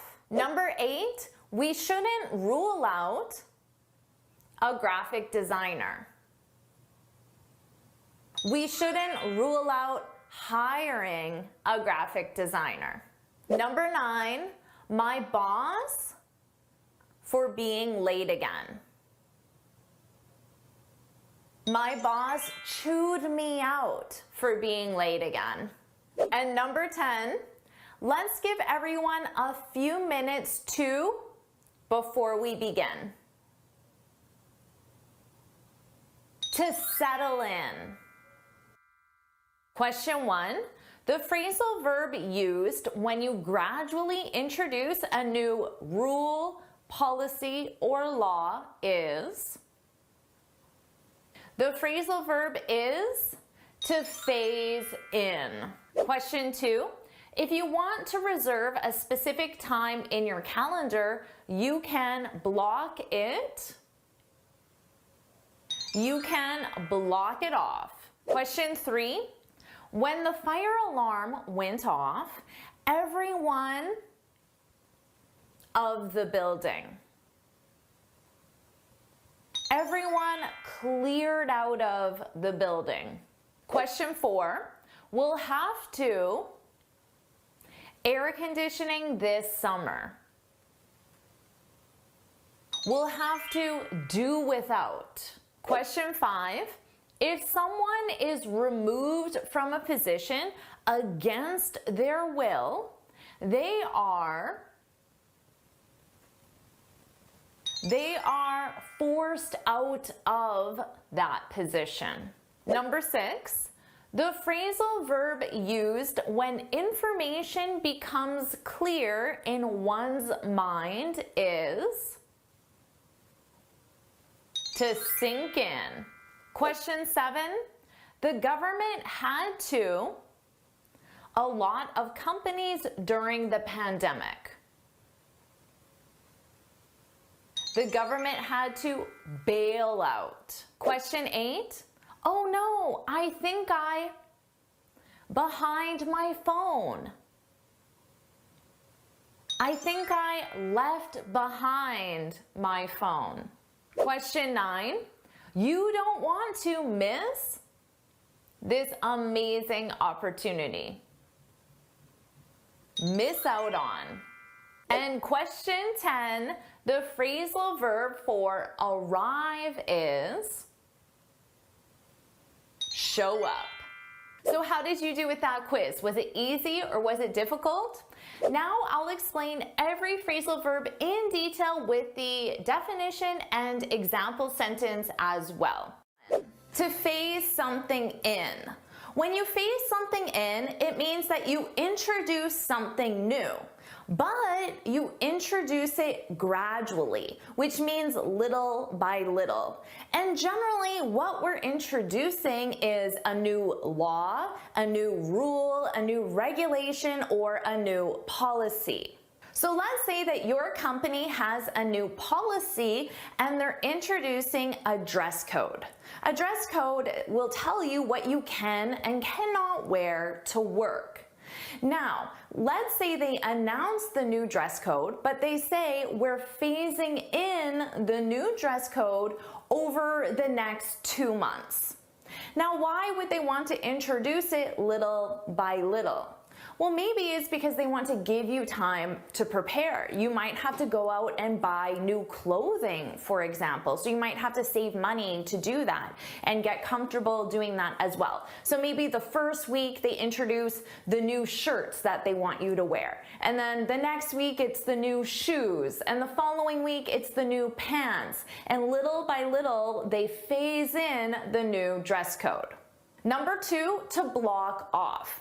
Now, the thing about phrasal verbs is they're always used in a very specific context. So in this context, a block off, we're talking specifically about time in your calendar or on your schedule. So you're blocking off time. So what does that mean? It means that you reserve that time for a specific task or activity. And you reserve that time so no one else can schedule a meeting with you or no one else can assign you a task during those specific blocks of time because you block them off. So let's say you're preparing for the IELTS and you might block off Monday, Wednesday, Friday from 7 to 9 in your calendar. And that is the time you're going to spend studying for IELTS. Or if you have an important deadline at work, you might block off the entire day. So you might block off Monday and just focus on that task so you can meet the deadline. So this is probably something you do every single day anyway for time management purposes, and now you know how to explain that naturally in English. Number 3, to clear out. And again, remember, phrasal verbs are used in a very specific context. And in this context, we're talking about clearing out of a location, like a restaurant or even a conference, an office, a mall, any location that has a lot of people in it generally. And when people clear out of a location, it means they simply leave the location, but that location then becomes empty. So the majority or all of the people leave a location. That's when you clear out of a location. So let's say you go to lunch at a restaurant around 1:30 and it's really busy. You get the last available table and you're eating your lunch, you're talking to your coworker, and then around 2:30 you look around and you notice that you're the only table left in the restaurant. And remember, the restaurant was full when you got there. So you could turn to your coworker and say, "Wow, it really cleared out," which means everybody left the restaurant. Number 4, to do without something. This is a really useful one because it's a fact of life. You're going to have to do without certain things at certain times in your life. So when you do without something, it means you manage despite the lack of. And it's the lack of the something that you do without. So let me give you an example. Maybe finances are a little tight, you didn't get that bonus you were hoping for, so you might say, we'll have to do without a cleaner for the next few months. Do without a cleaner. So a cleaner is someone who cleans your house, a house cleaner. Now, previously, a lot of people called this a maid. I know many people in certain countries still call it a maid. In North America, it's considered outdated and even a little politically incorrect to call someone a maid. We now call them house cleaners. So just so you know, it's more politically correct to use house cleaner. So you have to manage your day-to-day, manage your house despite the lack of a house cleaner. We have to do without a house cleaner because I didn't get the bonus. So you can use this in a personal context like I just gave you, or you can use this in a work context as well. Maybe your assistant quit and you're having trouble finding a new assistant. So you might say, well, I guess I'll have to do without an assistant for the next month, which means you have to manage all your work without an assistant. Do without something. It's a very useful phrasal verb because we all have to do without certain things at certain points in our life. Our next phrasal verb, to force out. This is a very useful business phrasal verb. You're going to hear it in the media, newspapers, all the time. When someone is forced out, it means that they are asked to leave their position, but it wasn't their decision to do so. Notice the sentence structure I used. I put this in the passive, to be forced out. For example, the CEO was forced out after the scandal. So there's a scandal. Obviously, it didn't look good for the CEO. So the company wanted him to leave. The CEO himself did not want to leave, but the company wanted him to leave. So the CEO was forced out. Now, if you use it in the active sentence, you'd be talking about who forced out the CEO. So you might say the board of directors forced the CEO out after the scandal. So you can absolutely use this in the active, but it's very commonly used in the passive. Our next phrasal verb, number 6, to sink in. When something sinks in, it becomes clear in your mind. And the something that's sinking in is information, news, an event. For example, it took him a while before his mother's death sunk in. So his mother died, but that fact, that event didn't sink in for some time. It didn't become clear. So he didn't process it, he didn't fully understand it, he didn't fully accept it as a fact, as a reality for some time. So the event, his mother's death, didn't sink in. So we do use this a lot for tragic events, but we can also use this with difficult or complicated information. For example, let's say your coworker is explaining a new accounting software, and it's pretty technical. So your coworker is explaining it quite quickly, and you might say, "Give me a minute to let that sink in." So that is the information your coworker was just explaining. And for that, the information to sink in, it means for you to fully understand it, to fully process it. So we can use it for tragic events, but we can also use this for complicated information. Number 7, to bail out. This is another must-know business phrasal verb, but you can also use it in your personal life as well. When you bail someone out, it means that you rescue them, and you rescue them from a financially difficult situation. So remember that CEO that was forced out in our previous example? Well, maybe he had a sister that bailed him out. His sister bailed him out, which means his sister helped him financially. So maybe she gave him a place to stay because he couldn't afford his rent. She gave him food because he couldn't afford groceries. And she gave him money because he didn't have any. His sister bailed him out. So we can use it in a personal context, but this is commonly used in a business context in the sense of the government bailing out companies because they're about to go bankrupt. And why would the government do that? Well, because that company is important for the economy. For example, in the US, the company Chrysler, which is an automobile company, they've been bailed out by the government multiple times. Chrysler as a company has almost gone bankrupt multiple times, and the government has come in and bailed the company out. They bailed Chrysler out. Number 8, to leave something behind. This is a very useful one in your everyday vocabulary. When you leave something behind, it simply means that you forget something at a specific location. So we do this all the time, right? We go to a restaurant, a cafe, we put our phone on the counter, we get our coffee, and we go. And oh no, I left my phone behind. I think I left my phone behind at the cafe.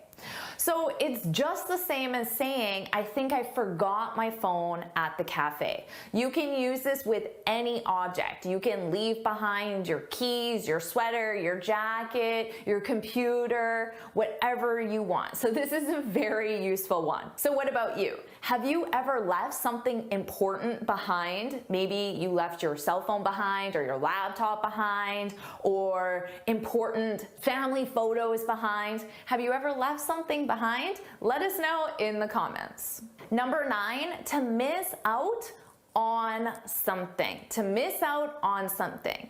And this is when you miss an important opportunity or an experience that shouldn't have been missed. So let's say that you work for Tesla and Elon Musk was making an appearance at your office that day, and you were going to get to meet Elon Musk.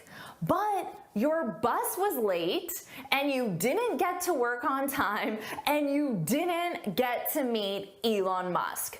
You, my friend, just missed out on an opportunity of a lifetime. You missed out on meeting Elon Musk. So you could say, I can't believe I missed out. You can just end it there. I can't believe I missed out.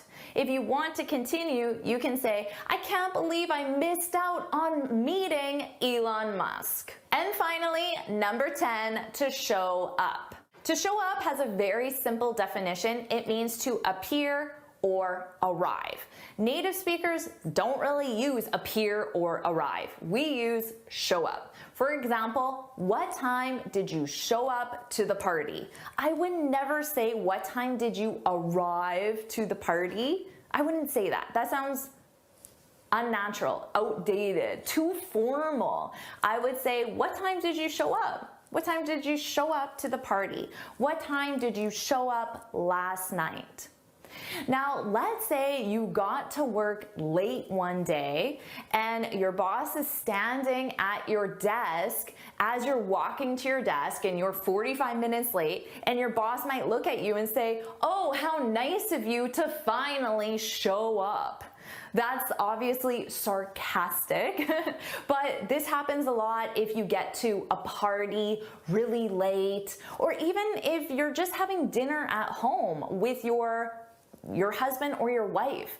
But dinner is normally at 7 and you don't get home till 7:30, and your husband or your wife has been waiting and waiting and waiting. When you get home, they might say, "Oh, how nice of you to finally show up." So we use this a lot in a sarcastic way when someone is late, but we also use it just to talk about getting somewhere. "Oh, I showed up at," and then you say the time.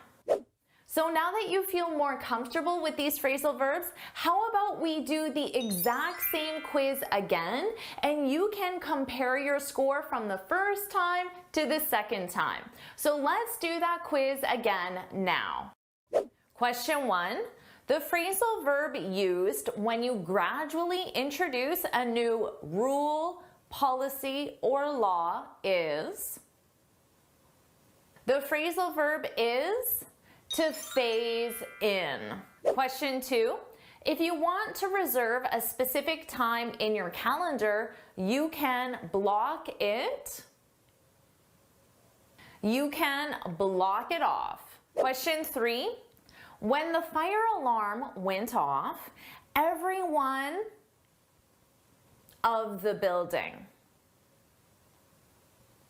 Everyone cleared out of the building. Question 4, we'll have to air conditioning this summer.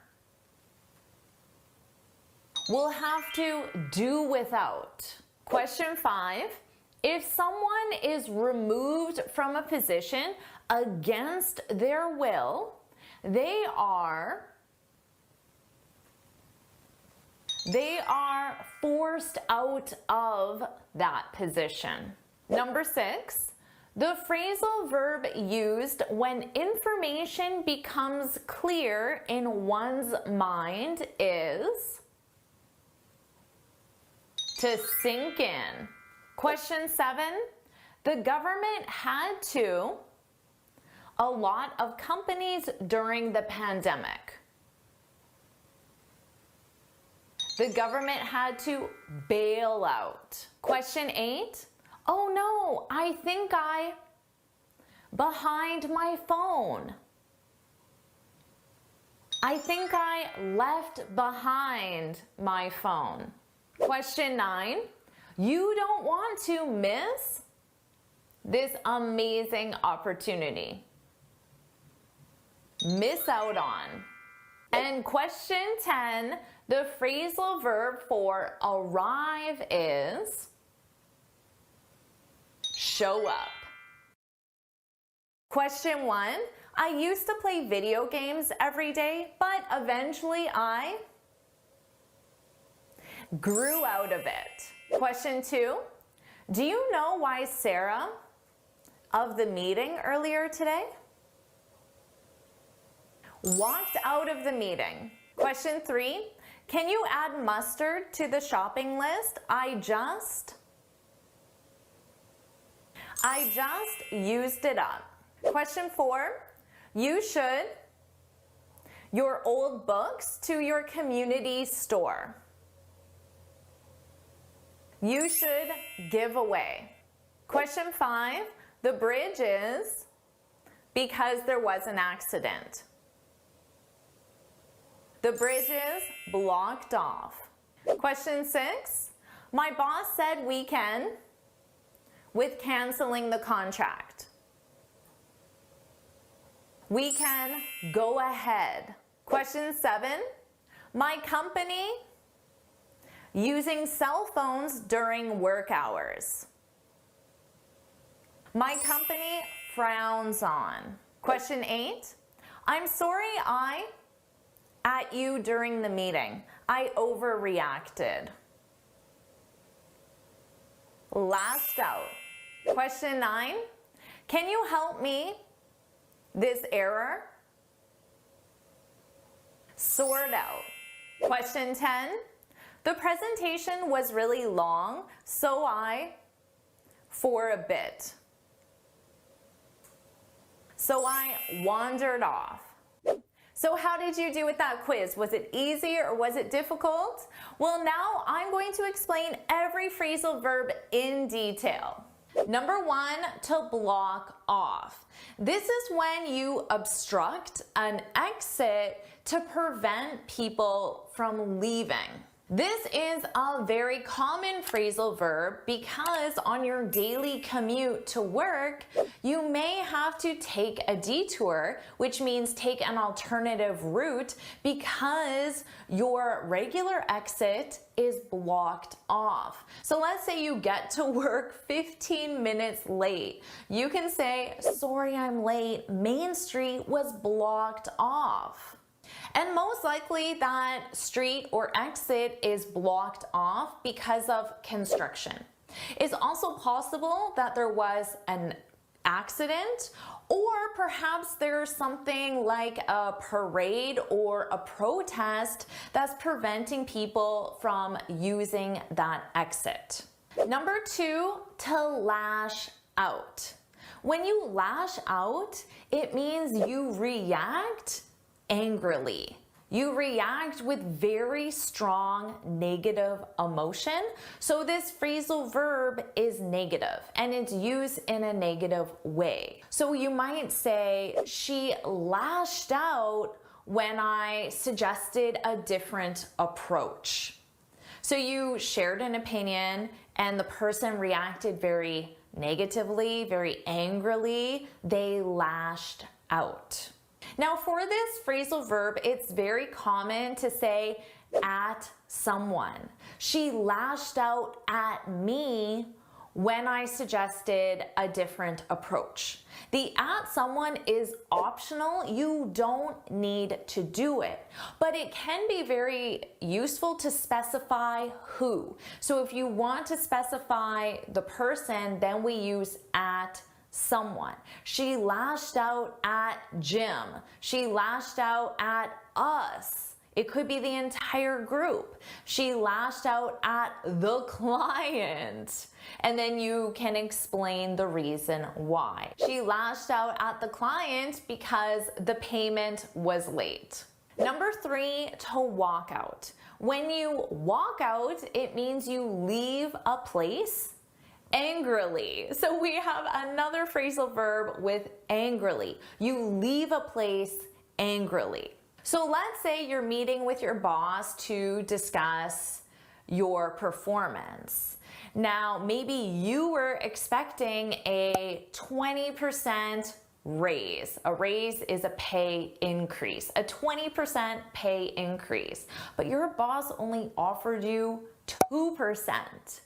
You might say, after my boss offered me 2%, I walked out. So you left the room, you left the office, the meeting, but you didn't just leave, you left angrily. Angrily, that's the key here. So combining our last phrasal verb, to lash out, to react angrily, we can say, after she lashed out at me, I walked out. Number 4, to sort out. This means to resolve a problem. Now we can use this with a business professional problem. For example, let's say your payment processor isn't working and you can't accept payments. You might say, we need to sort this out ASAP. We need to resolve this problem ASAP. Or who can we call to sort this out? So you can absolutely use this in a professional business context when there's a problem. We commonly use this with personal issues, with relationship issues, when you have a problem with another person. So let's say you and your sister haven't spoken in months because of a disagreement. Maybe your sister lashed out at you and then you walked out of her birthday party and you haven't spoken since. Well, someone might suggest some ways you can sort it out. You need to sort it out with your sister. You need to resolve the problem. And in this case, the problem is a personal problem. So this is a great phrasal verb to use for a business context and a personal context. Number 5, to use up. This is when you finish or consume 100% of something. So all of something. And that's very important because I could say, I used the olive oil. So I consumed the olive oil. But when I just say use, it doesn't tell you how much olive oil did I use. I used the olive oil.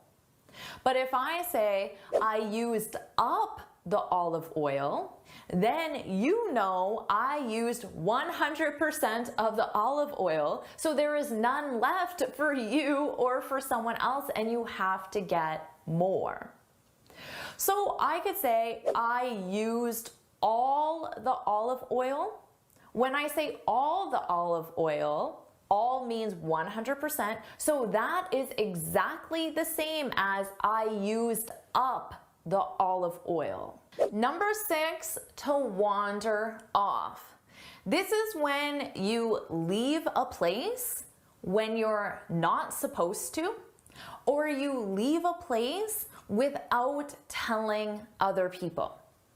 Now, this is commonly used with children. So a mother might say, I have to watch my daughter like a hawk, or she'll wander off. So little kids, they might not stay in a room. They might wander off and go into another room. But of course, that can be dangerous if nobody is watching that child.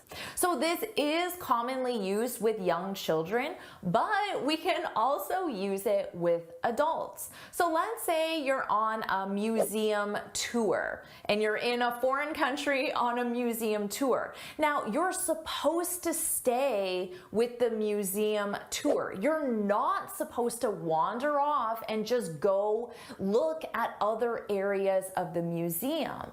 But you might say, the tour was boring, so I wandered off. Number 7, to grow out of. This is when you lose interest in something. So to lose interest, you're no longer interested in something because you're older or more mature. For example, a lot of young kids play video games for hours and hours and hours. But as an adult, you might grow out of it. So you no longer do that. You no longer play video games for hours and hours and hours because you're older, you're more mature. Number 8, to go ahead. This means to proceed. This is a very useful phrasal verb. We use it commonly to give someone permission to do something. So your coworker might ask you, is it okay if I send the email to the client? And you can say, sure, go ahead, which means proceed. Proceed with sending the email. Go ahead. Now you can just say go ahead, period, or you can specify what the action is. You can say go ahead and send the email, or go ahead with, and we need a gerund. Go ahead with sending the email. And send the email with sending the email. So pay attention to that sentence structure. Number 9, to give away. This means to provide for free. So this is a great phrasal verb. For me, I could say, I give away my best tips and advice on how to become fluent right here on this YouTube channel. Now, let's say you have a lot of items from your kids, but your kids are grown up now, but you have a lot of their clothes, their toys, even furniture for your kids. You might want to give that away. So you can provide it to another parent or someone else for free. We gave away all our kids' clothes when they moved out. So when you want to get rid of something in your house, you can sell it or you can give it away, provide it for free. And finally, number 10, to frown on. This means to disapprove of something. So you might say, my boss disapproves of casual clothes. So you can say, my boss frowns on wearing casual clothes. Notice our sentence structure, frowns on wearing. We need our gerund verb. Now that you feel more comfortable with these phrasal verbs, how about we do the exact same quiz again so you can see how much you've improved. Here are the questions. Hit pause, take as much time as you need, and when you're ready, hit play to see the answers. Here are the answers. Hit pause, take as much time as you need, compare your answers, and when you're ready, hit play. Question 1, you're not going to, paying $500 for that. You're not going to talk me into. Question 2, Mariah, the sales proposal yesterday. Mariah drew up. Question 3, good news, because everyone, we met the deadline. Because everyone stepped it up. Question 4, if you keep skipping breaks, you're going to burn out. Question 5, that's a great point. You should, at the meeting. You should bring it up. Question 6, who do you the most in your family? Who do you look up to? Question 7, how long do we need to at the party?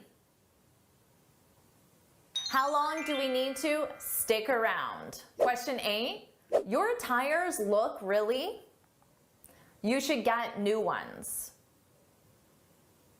Your tires look really worn out. Question 9, the seller tried to, so we didn't buy it. The seller tried to rip us off. Question 10, I noticed that this report, our production costs. This report honed in on.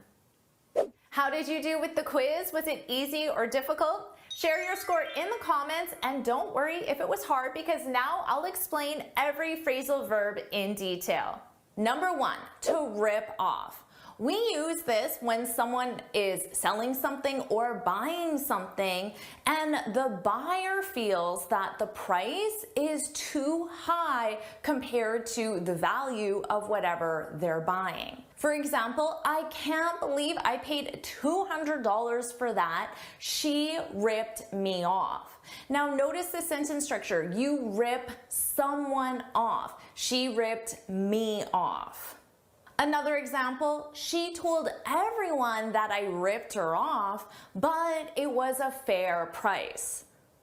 So just because someone claims you ripped them off, it doesn't necessarily mean it's true.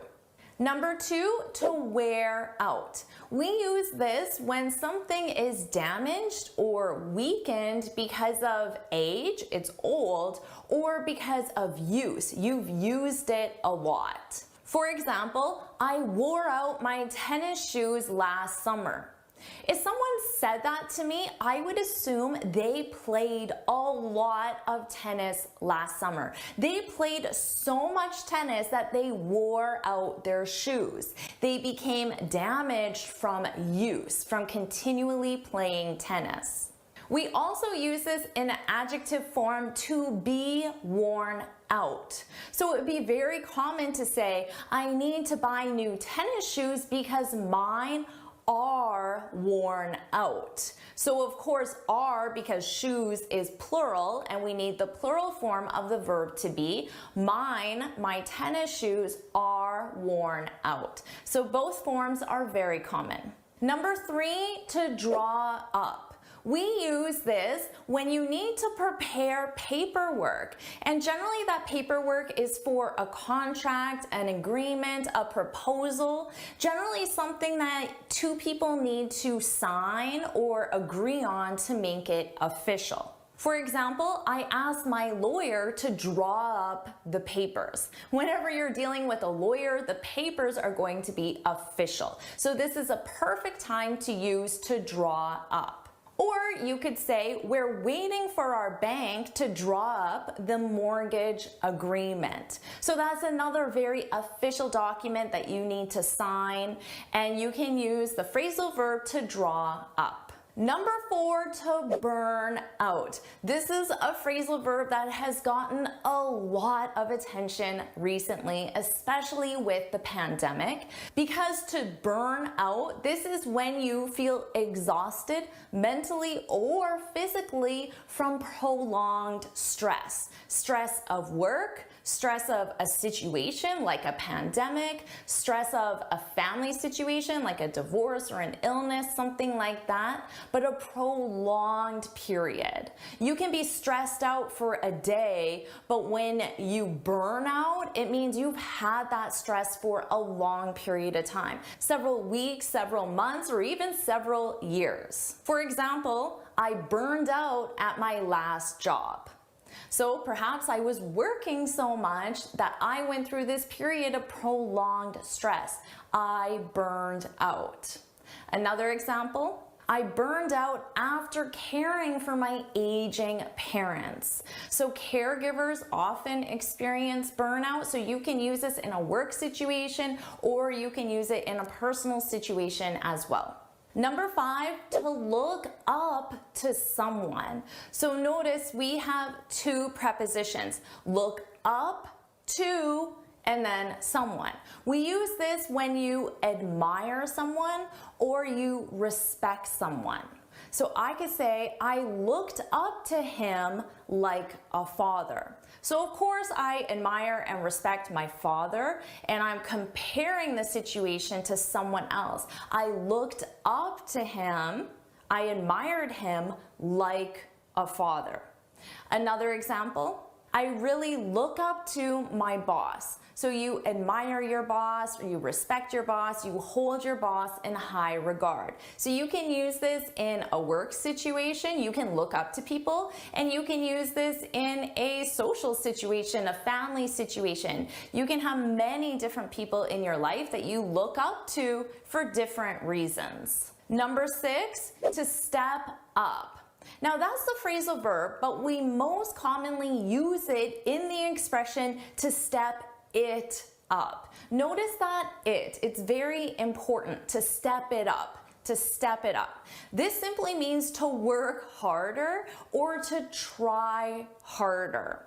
Now, you can say, we need to step it up if we're going to meet the deadline. So you have this deadline, you need to work harder. So it's the same as saying we need to work harder if we're going to meet the deadline. Step it up. Now, what is this it in the expression? Well, the it would represent work or effort. We need to step up our work. We need to step up our effort. Step it up. I encourage you to use it that way, step it up, because you'll sound like a native speaker. We have a really common expression with this, step it up, and then you add the 2 words, a notch. Step it up a notch. If you look at a dial a notch is one move on the dial. So it represents a little bit, a small amount. Step it up a notch. It's just like saying step it up a little bit. So that's just a common expression. You need to step it up a notch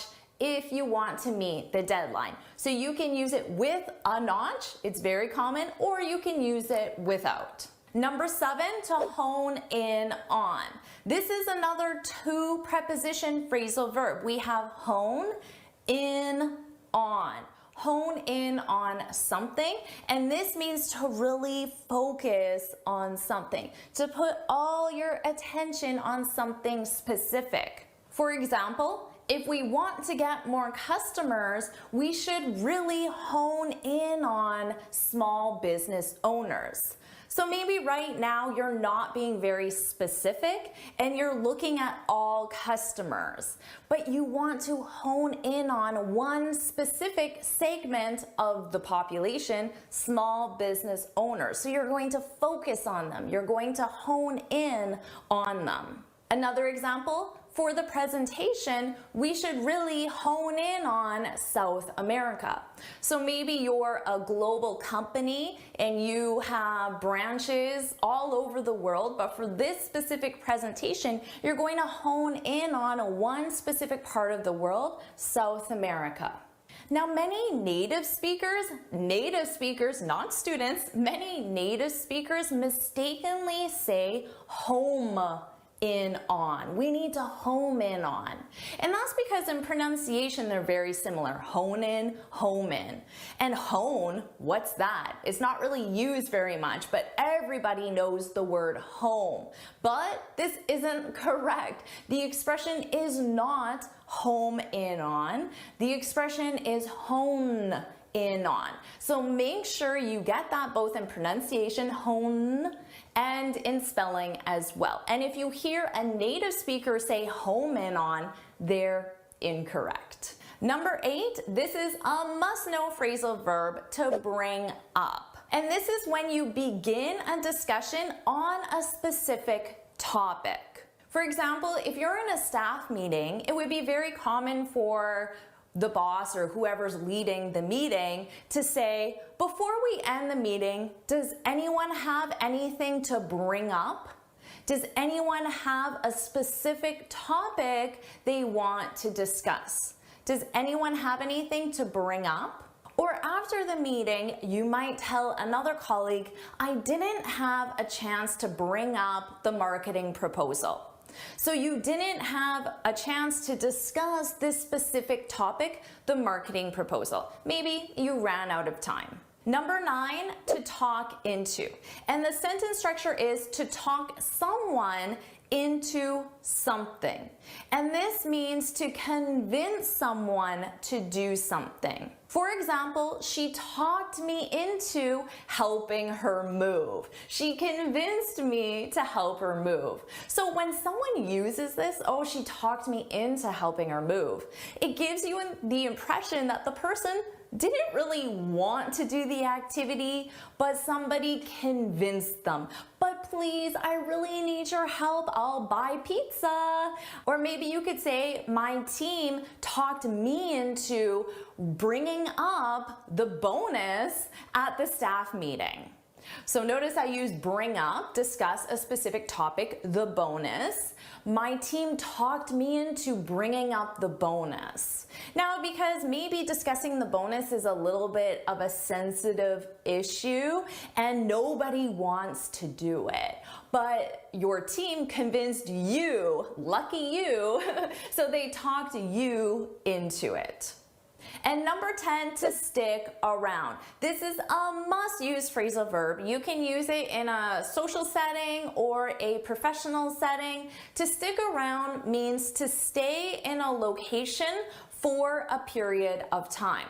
So let's say you're at this beautiful park with a friend, and after an hour or so, your friend has to leave, and they say, do you want to share an Uber? And you say, no, I'm gonna stick around a little bit longer. So you're going to stay in a specific location, the park, for a period of time. It's unknown how long you'll stay. That doesn't really matter. It's just the fact you're going to stay. I'm gonna stick around a little bit longer. It's such a beautiful day. I'm gonna stick around. Now you can also use this in the negative. I can't stick around very long because I have a meeting. Although it's a beautiful day, I can't stick around very long. I have a meeting to get back to.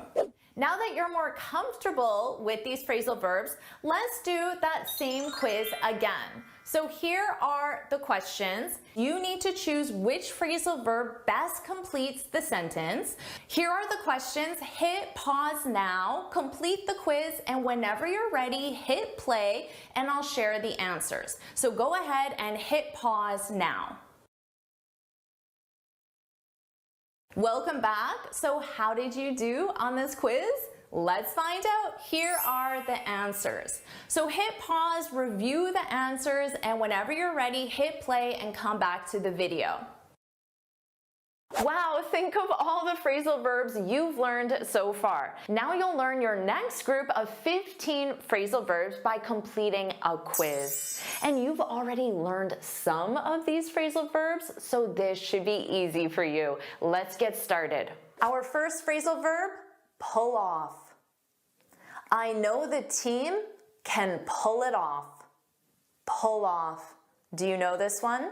In this context, to pull off means to succeed in doing something difficult or unexpected. For example, getting a high mark on your IELTS is challenging, but I know you'll pull it off. So notice here, I know you'll pull it off. Here it means I know you'll succeed at getting a high mark on your IELTS. How about this one? If you have a great teacher, I know I'll pull it off. Maybe that's something you would say. I know I'll pull it off. I will be successful if I have a great teacher. And I hope I'm that great teacher for you. If you agree with that, put that's right, I'll pull it off with Jennifer's help. Put that's right in the comments. Now let's listen to some real world examples using this phrasal verb. Is it something you really managed to pull off, or does the Middle East really still have us kind of sucked in? So, how did Ukraine pull off such a stunning attack? It requires a bit of confidence to pull off. Our next phrasal verb, take off. Sarah's online store really took off. Do you know what this means? Take off. This means to become successful or popular. For example, my YouTube channel didn't take off at first. It wasn't successful or popular at first, but I was persistent and consistent, and eventually it took off. Eventually it became successful. I could also say, and eventually I pulled it off. I pulled it off. And in this case, it represents creating and growing a successful YouTube channel. Or I could say to you, if you're consistent, your English fluency and confidence will take off. Do you agree with that? Well, put that's right, put that's right in the comments. Now let's listen to some real world examples using this phrasal verb. Just at the point where your career is starting to take off, you're taking on seniority. After the trial, she was able to move away to Florence, and that's where we really see her career kind of take off. But once you look at that 10-year mark and beyond, that's where things really start to take off. Next, put off. She put off scheduling her IELTS. Do you know what put off means? This means to delay or postpone doing something. She put off scheduling her IELTS until she mastered phrasal verbs. Now this means she'll schedule her IELTS once she masters phrasal verbs. You might say, let's put off the meeting, let's delay the meeting until after the long weekend. Or your husband or roommate might ask you, are we still cleaning out the garage this weekend? And you can say, let's put it off until winter. Let's delay it until winter. Let's listen to some real world examples. Do you put off writing a paper until the last minute? Just an idea being put off for a better time that never came. And I think it's such a waste when people just put off their vacation or travel plans. Next, turn around. How did you turn around your online store? Do you know what this means?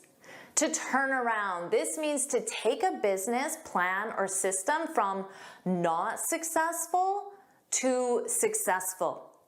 For example, the new manager turned the marketing department around.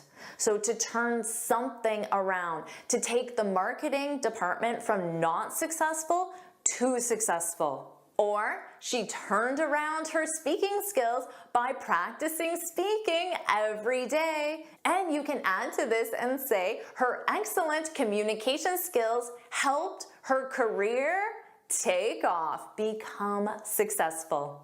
Let's listen to some real world examples. I'm hoping we can turn it around. Of accommodation that has turned the business, turned it around. Our economy in peril. We turned it around. Our next phrasal verb, call off. Do you know why the meeting was called off? Do you know what this means? To call off, this means to cancel something that was planned or scheduled. For example, the company had to call off the conference, cancel the conference because of the hurricane. Now let's compare this sentence to one with put off. Remember, put off means delay. The company had to put off the conference because of the hurricane.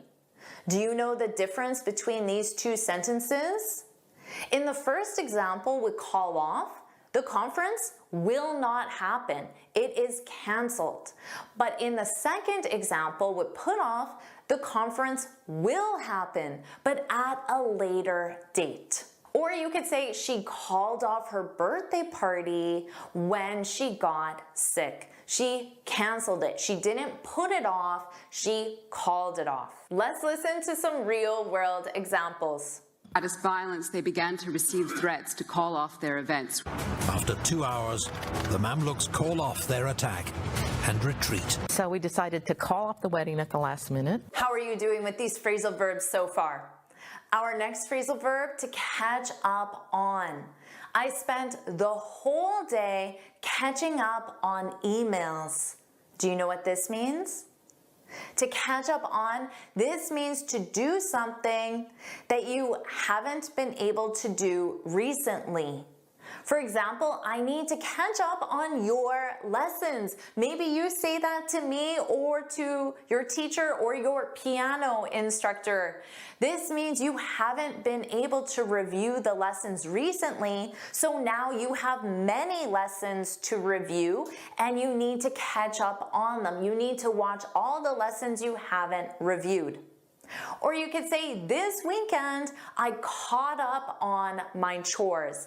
I did all the chores I haven't been able to do because I was too busy doing other things, so I put them off. But this weekend, I caught up on them.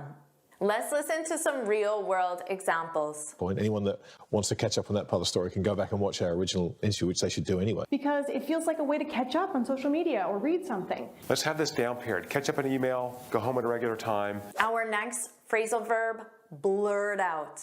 I can't believe I blurted that out in front of my boss. Do you know what this means? To blurt out. This is when you say something suddenly without thinking, often something that shouldn't have been said. For example, let's say you're in a meeting and you're discussing a strategy or a goal, and you say, there's no way we'll pull that off.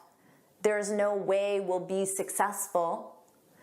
And then later in the meeting, you can say, oh, why did I blurt that out? I have such a big mouth. So this is an expression, to have a big mouth. Someone who has a big mouth often says things they shouldn't say because they don't think before they speak. So people with big mouths often blurt things out. Or maybe your coworker is looking for a new job, but it was a secret. But then you say to your coworker, I accidentally blurted out that you're looking for a new job. So you said it suddenly without thinking. Let's listen to some real world examples. Further, when girls blurt out answers without raising their hands. One of you, so what's your story? Can you just blurt out a 30-second story? His first reflex was not to blurt out what was going on. Next, comb through. Do you have time to comb through this report? Do you know what this means? To comb through. And notice that B is silent. Comb. Comb through. This means to analyze or review something carefully and completely. Before you submit your CV, you should comb through it to make sure there are no errors. That's always good advice. Or, I combed through this entire textbook to prepare for my IELTS. You reviewed it entirely and completely. She spent the whole afternoon combing through old family photos to create a scrapbook. Let's listen to some real-world examples. Help NASA kind of comb through our data. So I went back to my staff, let's comb through this. Go comb through their website. Next, skim through. I only had enough time to skim through the report. Do you know what this means? To skim through. This means to review something quickly without going into detail. So you can think of it as the opposite of comb through. For example, the consultant has an impressive background, but I only skimmed through his proposal. I didn't read it fully. She skimmed through the recipe to make sure she had all the ingredients. So she looked at it quickly, not fully.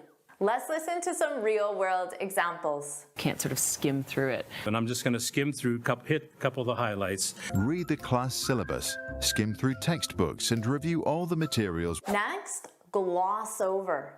The consultant glossed over the budget increase. Do you know what this means? To gloss over, this means to briefly mention something without going into detail. And you do this often to avoid discussing it thoroughly. For example, the manager glossed over the consultant's rude comment. So how could he gloss over this rude comment? Maybe he's in the middle of a meeting and he says to the consultant, who remember said something rude, he says to him, I appreciate your perspective. Anyway, let's review the upcoming conference. So he mentioned it briefly, but then he quickly moved on to something else because he didn't want to spend time reviewing that negative comment. How about this one? My brother always glosses over why his girlfriend doesn't come to family gatherings. He mentions it quickly, but then moves on to a different topic on purpose because he doesn't want to discuss it. He glosses over it. Let's listen to some real-world examples. Love this stuff, so I didn't want to gloss over anything. In the early days, I would gloss over my family's experience. I'll have to gloss over or omit many formal details. Next, pan out. The speaker we wanted didn't pan out. Do you know what this means?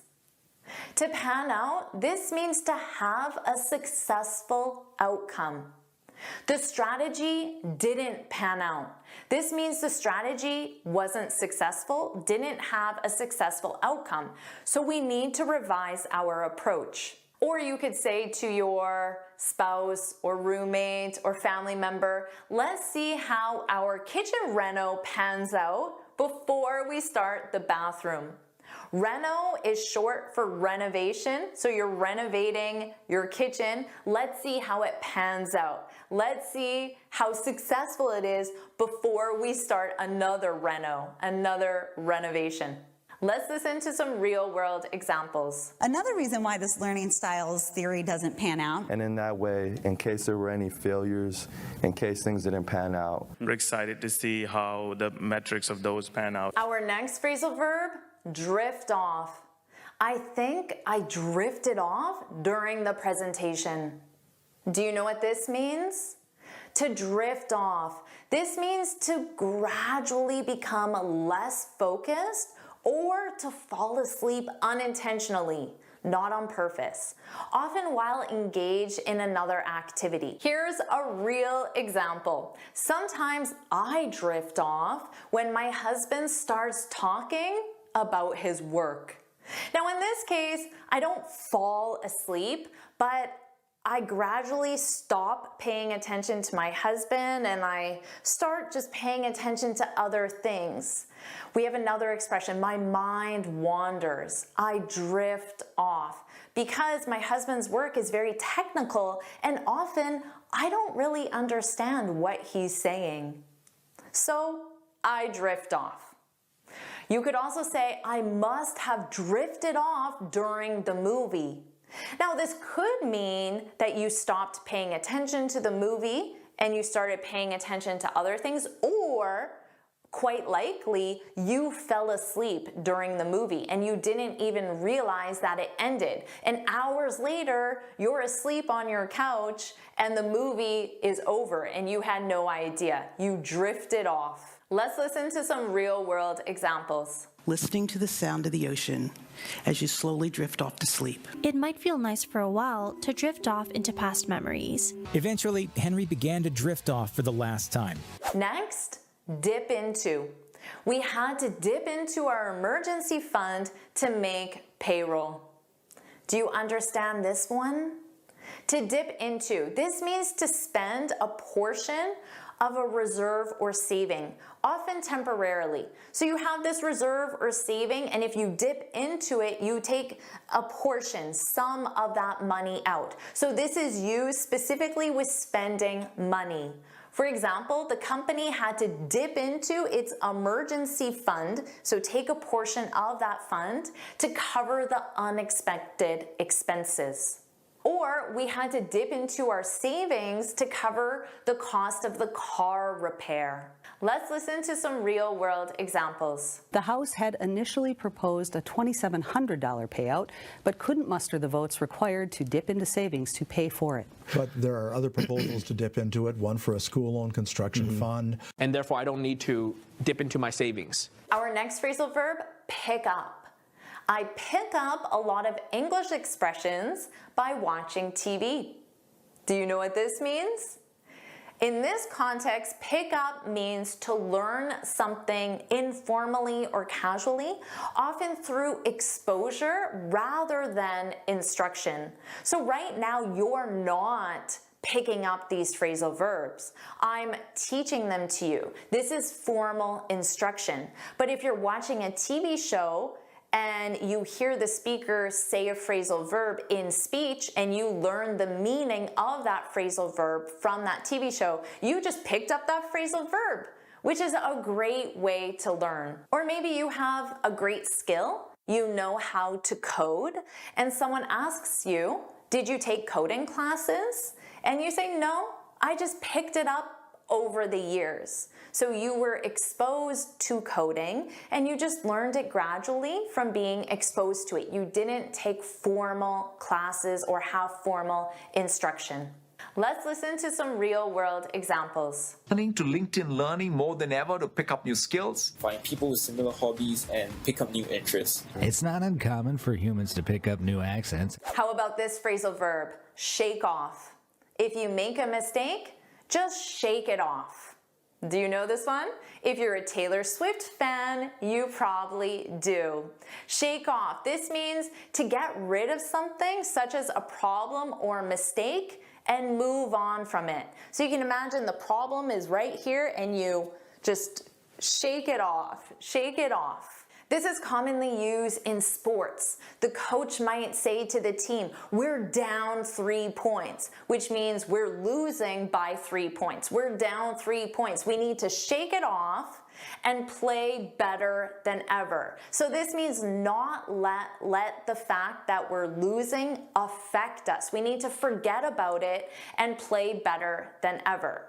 Or you could say, I know I made a few grammar mistakes during my spoken exam, but I just shook them off and I passed, which is a great reminder that you can make mistakes and still pull it off, still be successful. And they shake off criticism with a flip of the wig.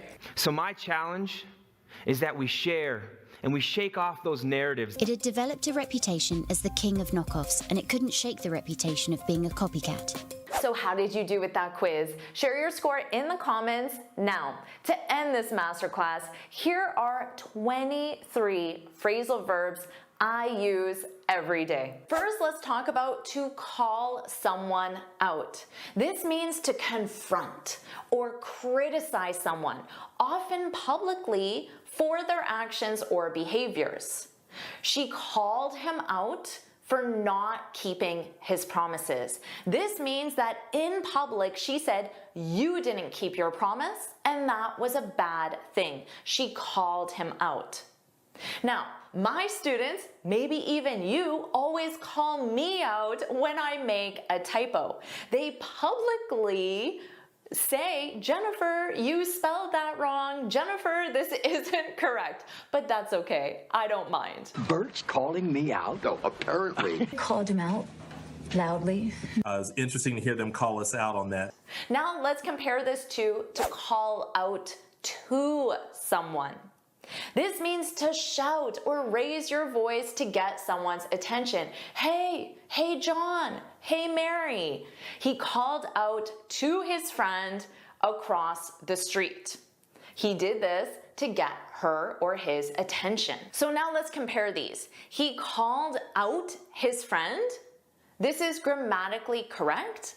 It means to publicly criticize. He called out to his friend. This is grammatically correct. It means he shouted to get his friend's attention. Hey, John. I know this is very confusing, so you'll want to review it. I provide everything in a free lesson PDF. You can find the link in the description. Now let's talk about jump in. When you jump in, it means you enter a conversation or a situation.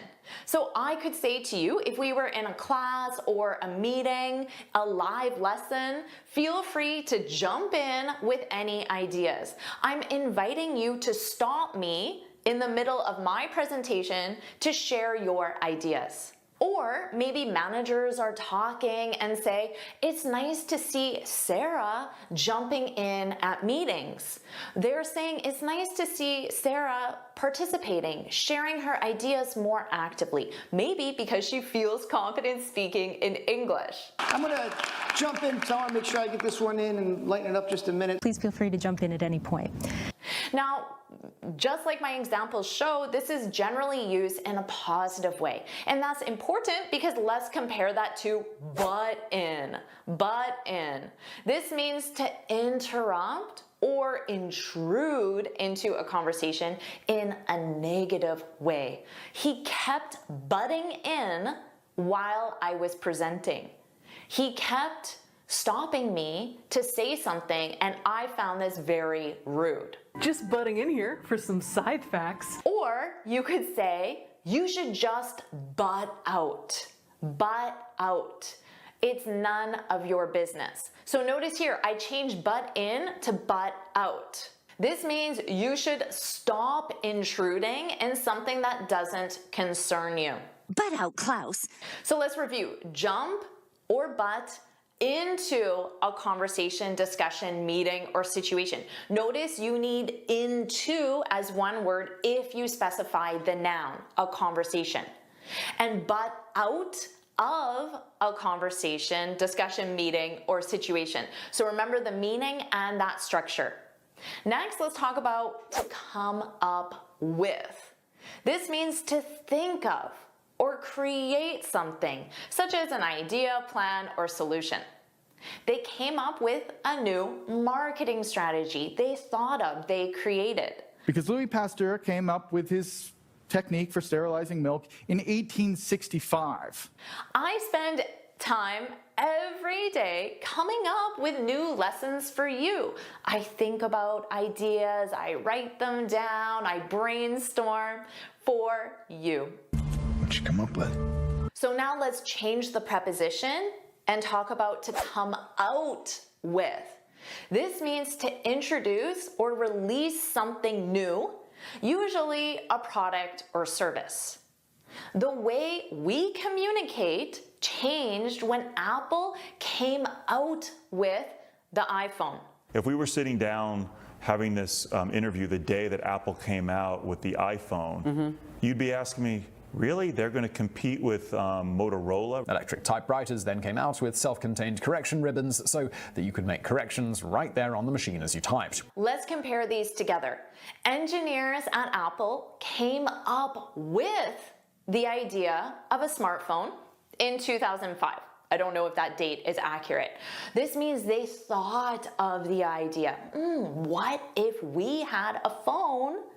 Now, Apple came out with the iPhone in 2007. That date is correct. This means they released the idea to the public as a product, the product being the iPhone. You could buy the iPhone. Let's review to back out of something. This means to decide not to do something you had previously agreed to.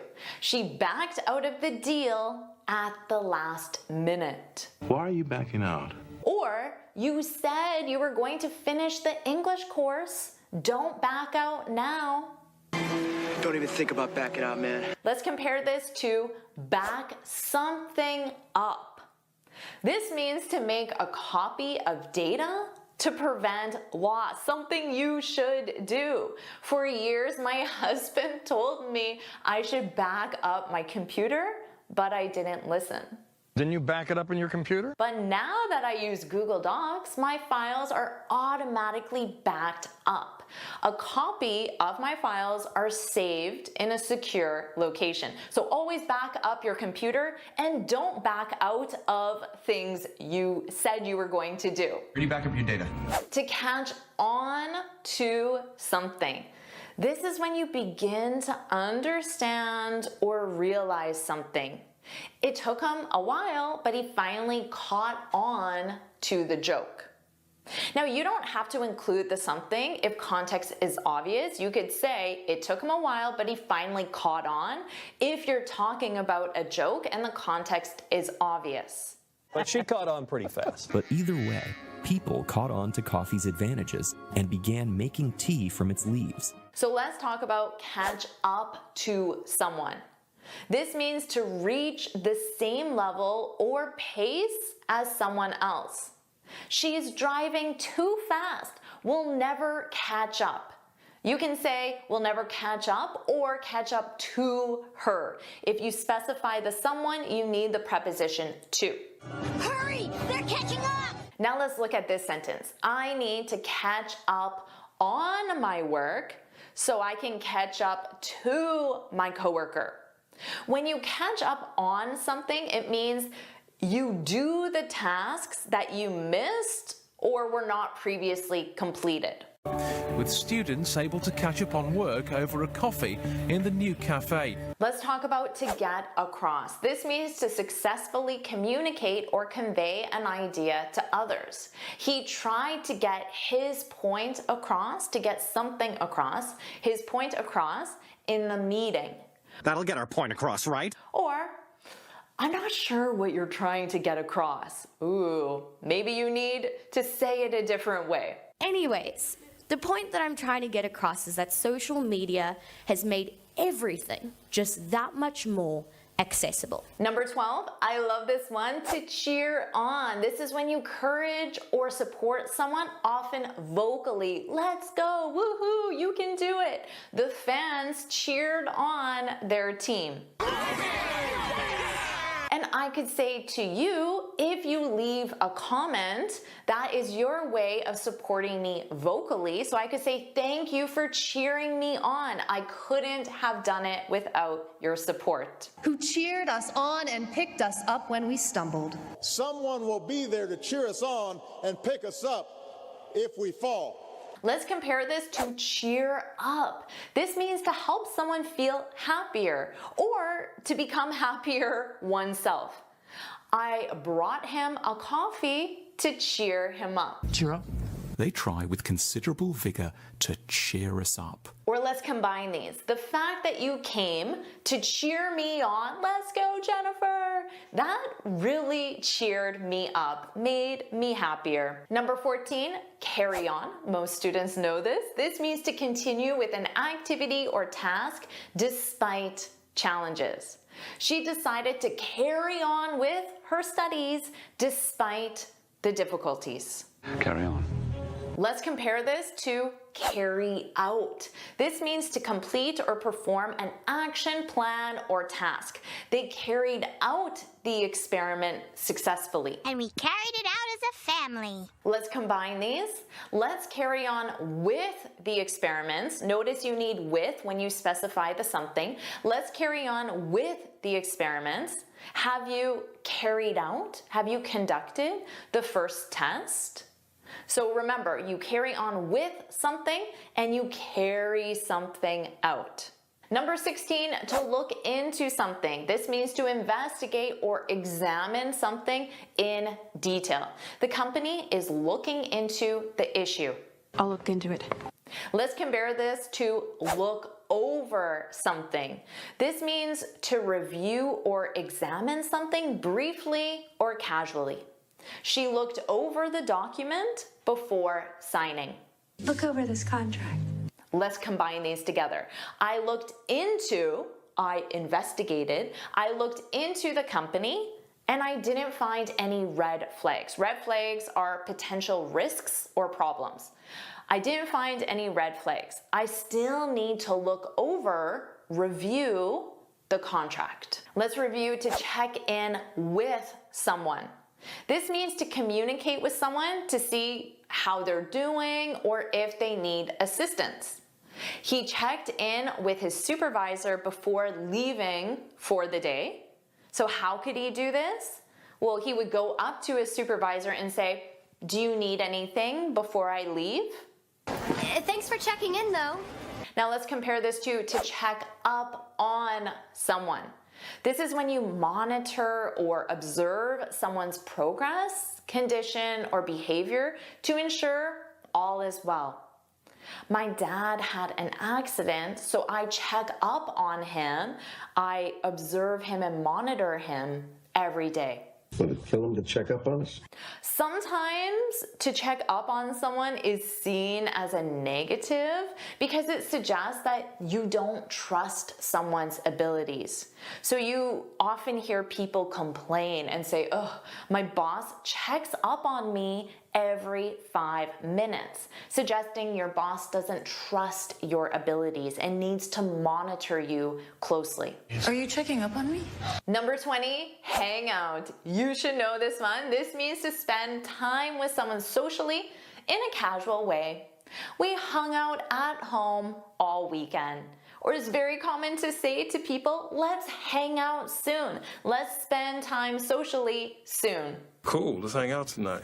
Don't confuse this with to hang up, which means to end a phone call. She hung up before they decided where to hang out. Don't hang up, don't hang up, don't hang up, don't hang up. 22, to break up with someone. Do you know what this means? This means to end a romantic relationship. He broke up with his girlfriend last month. Are you breaking up with me? Now, you could also say we broke up. So in this case, because the subject is doing the action, you don't have to say with someone. We broke up. I broke up with him. He broke up with me. We broke up. We broke up. Don't confuse this with to break something up. This means to separate something into smaller parts. The teacher broke up the assignment into 3 parts. From this point, we're going to take the life of the project and break it up into 4 phases so that we can discuss the processes that are appropriate to each. So if you say, "I broke her up," that sounds weird. That sounds like you divided her into smaller parts. But if you say, I broke up with her, that sounds sad. You ended your romantic relationship with her. Welcome to this English speaking masterclass. Today, you're going to practice speaking in English for 3 hours. This is an interactive class and you're going to practice speaking with me. I'm going to ask you questions and you're going to open your mouth and answer. And don't worry, because I'm going to provide a lot of bonus grammar and vocabulary along the way. Welcome back to JForrest English. Of course, I'm Jennifer. Now let's get started. First, in this masterclass, you're going to practice speaking on the topic of catching up with a friend. This is when you learn what's new with someone since you last spoke. So let's say I'm catching up with my friend Paolo, and I haven't seen Paolo in 6 months. So when I catch up with Paolo, I'm going to learn everything that's new in Paolo's life since the last time we spoke, which was 6 months ago. So of course, it's very important to use this when you're in social interactions. Oh, let's catch up. We need to catch up. Let's catch up soon. And that's exactly what we're doing in our English speaking practice class. You're catching up with a friend. And guess what? I'm your friend. I'm your friend that you're catching up with. When was the last time we saw each other?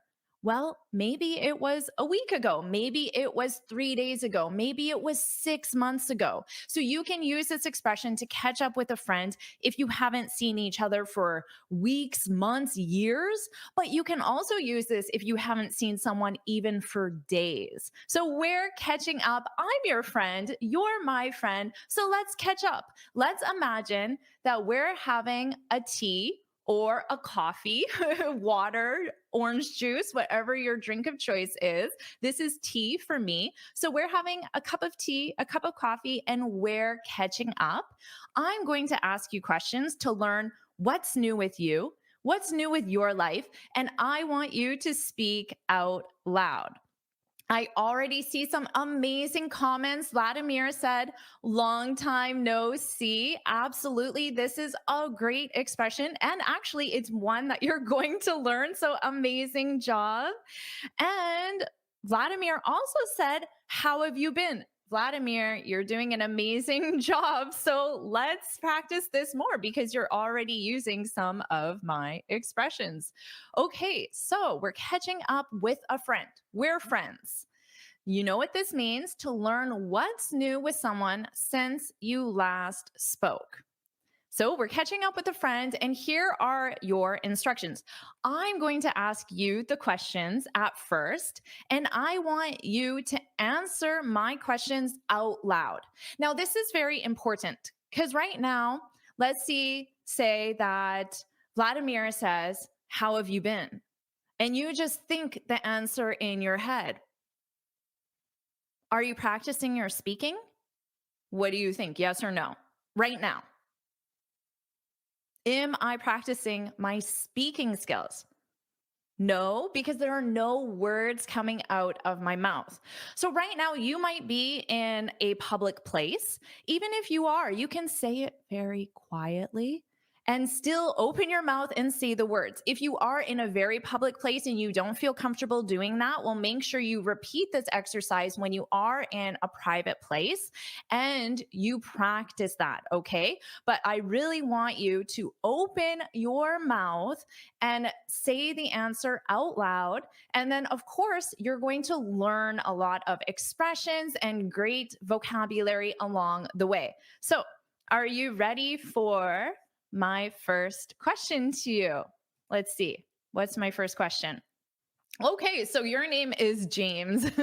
So imagine your name is James, whatever your name is, and I say, hi, long time no see. That is exactly what Vladimir said. So this is the first thing I would say to a friend if I have not seen them for a long time. I would say, hi. Hi, Vladimir. Hi, Mozab. Hi, Yuzu. Hi, Ayman. Hi, Annika.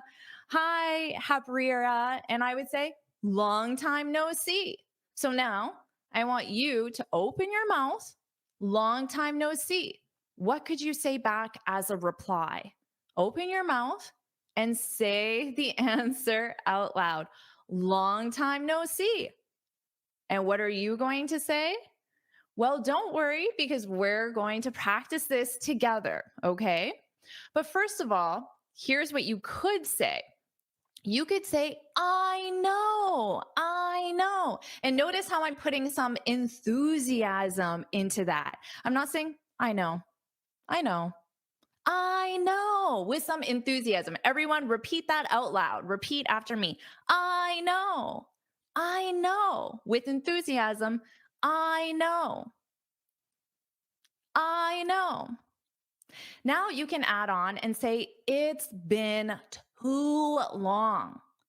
It's been too long. And notice you can emphasize that word too because this is an intensifier. So you can make the sound of this longer to intensify it. So repeat this.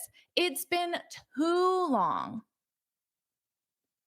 It's been too long. And did you get that contraction? What do we have here as this contraction? It apostrophe S? What is that? What is that as a contraction? Do you know what word that represents? It apostrophe S? Well, this is it has been too long because this is in what verb tense? The present perfect. It has been, notice that pronunciation, been. It's been, it has been, it's been too long. So let's try this all together. So I'm going to do my part, long time no see. And then I want you to repeat this out loud and remember to try to imitate my pronunciation as closely as possible. I'll say it one more time so you have it in your mind. I know, it's been too long. Here we go. Hi, long time no see.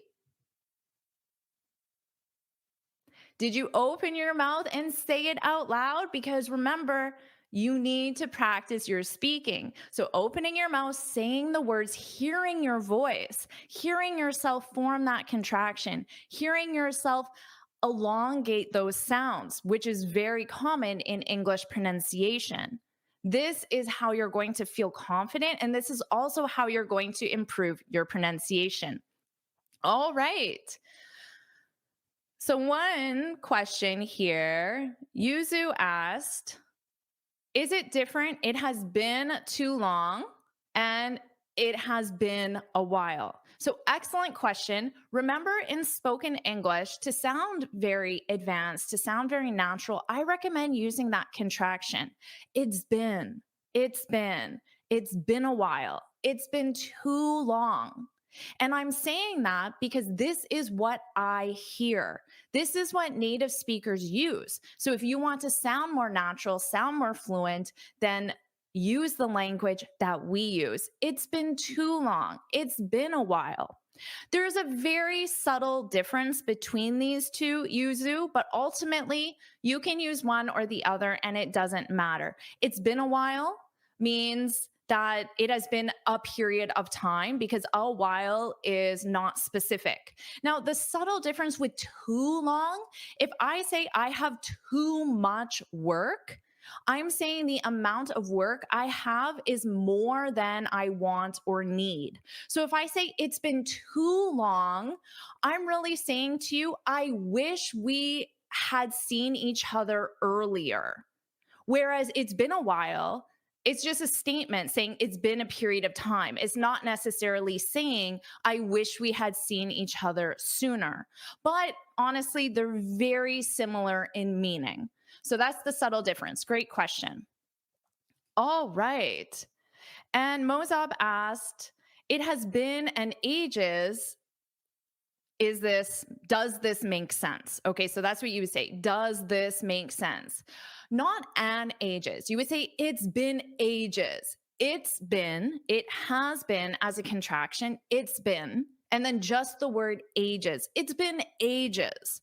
And in this case, ages means a period of time. So this is a substitute for it's been a while. It's been ages. And ages sounds like a long period of time. It's been ages since we last spoke, which sounds great, very natural. And remember to use that contraction, it's been. Are you enjoying this lesson? If you are, then I want to tell you about the Finally Fluent Academy. This is my premium training program where we study native English speakers from TV, the movies, YouTube, and the news so you can improve your listening skills of fast English, expand your vocabulary with natural expressions, and learn advanced grammar easily. Plus, you'll have me as your personal coach. You can look in the description for the link to learn more, or you can go to my website and click on Finally Fluent Academy. Now let's continue with our lesson. Let's move on to our next question. Are you ready for the next question? Remember, catching up with a friend. What have you been up to? So this is the next thing. Very early on in my conversation, I would meet my friend. Hi, long time no see. What have you been up to? What have you been up to? Been up to. What have you been up to? Do you know how to answer this? Try right now, whatever comes to your mind. Don't worry if it's right or wrong. We're just practicing. So what is the first thing that you think of as an answer? What have you been up to? Say it out loud. What have you been up to? You must know how to answer this question because socially, this is one of the first questions native speakers ask each other. What have you been up to? So let's look at this a little closely. So what have you been up to? You can add on lately or recently because this is in the present perfect, but you don't have to. You can just use what have you been up to and end on to. But if you want, you can add on lately, recently. They're both keywords for the present perfect. Now, this is an action that started in the past and continues until now. Now, been up to, this is just a substitute for doing. So what have you been doing? So up to, you can replace that with the word doing. What have you been doing lately, recently? What have you been up to lately, recently? Because remember, we're catching up with a friend. I'm catching up with you. I haven't seen you in a week, a month, a year. So I want to know, what have you been doing? What have you been up to? Now, here's a hint for you to answer this, to make the answer more approachable, something you can accomplish easily. Just name one thing. Because if I haven't seen you for 1 year, you have been doing many, many things. Of course you have, but just name one, either the most recent or the most interesting. That's the best way to answer this. So maybe you could say, I started a new job. What have you been up to lately? Well, I started a new job. Notice it's in the past simple because the action started in the past. It's a completed past action. I started a new job. We're remodeling our kitchen. So notice this is in what verb tense? We're remodeling our kitchen. What verb tense is this?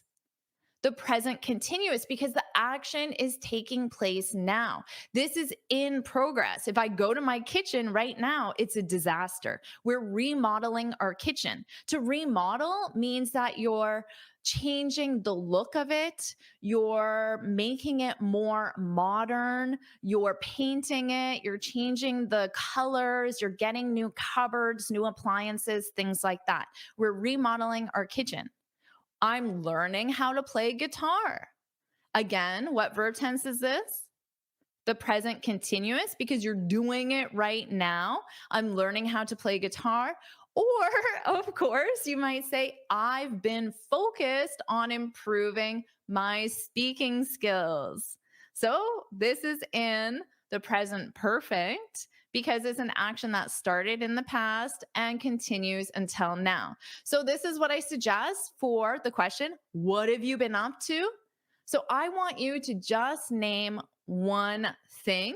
And remember, you can have different verb tenses because it could be a past action, it could be in progress, or it could be an action that started in the past or continues until now. So think of one thing. I'll give you a second and let's practice speaking. Remember, I want you to open your mouth and say the answer out loud. One thing, okay? I'll ask you again. Hi, long time no see. So, what have you been up to? Did you state that one thing? What have you been up to? Well, Math Physics said, I have been working on a new project. Excellent. And what verb conjugation is this? Who knows? This is the present perfect continuous because it started in the past and Math Physics is still working on this project now. And Iman said, just working and focusing on my relationship with my family. Yeah, absolutely. So Iman provided 2 points, but still that's great because it's short, it's concise. Just working, focusing on my relationship with my family. That's wonderful. All right. And Pearl said, I have been preparing my IELTS. Excellent, Pearl. That is a wonderful thing to be focusing on. Now, just one thing. Does anyone know? There's a little mistake in this, Pearl. I just want to correct it because if you are preparing your IELTS, it's really important that you fix this one mistake. What's the one mistake here? Does anyone know? Pearl, you need to have the preposition for. You don't prepare something, you prepare for something.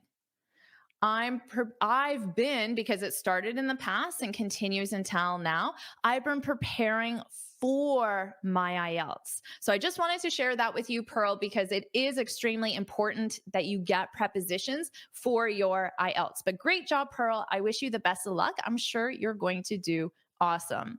So everyone put go Pearl go go in the comments. All right. And Annika and Ansia says, I've been improving my English speaking. Wonderful. And great job getting that contraction. I've been improving. This is a great way to instantly sound more advanced, sound more like a native speaker is to use that contraction. I've been improving my English speaking. Great initiative. Okay. Amazing. So we know, what have you been up to? This is absolutely a must know in any social conversation. You can ask your colleagues this as well. Oh, so what have you been up to? And it could be in a work context. Oh, I've been working on the Jones report. I've been reorganizing our filing system. So you can use this in a work context as well. All right, so we talked about just naming one thing to keep it simple and approachable. You can use different verb tenses.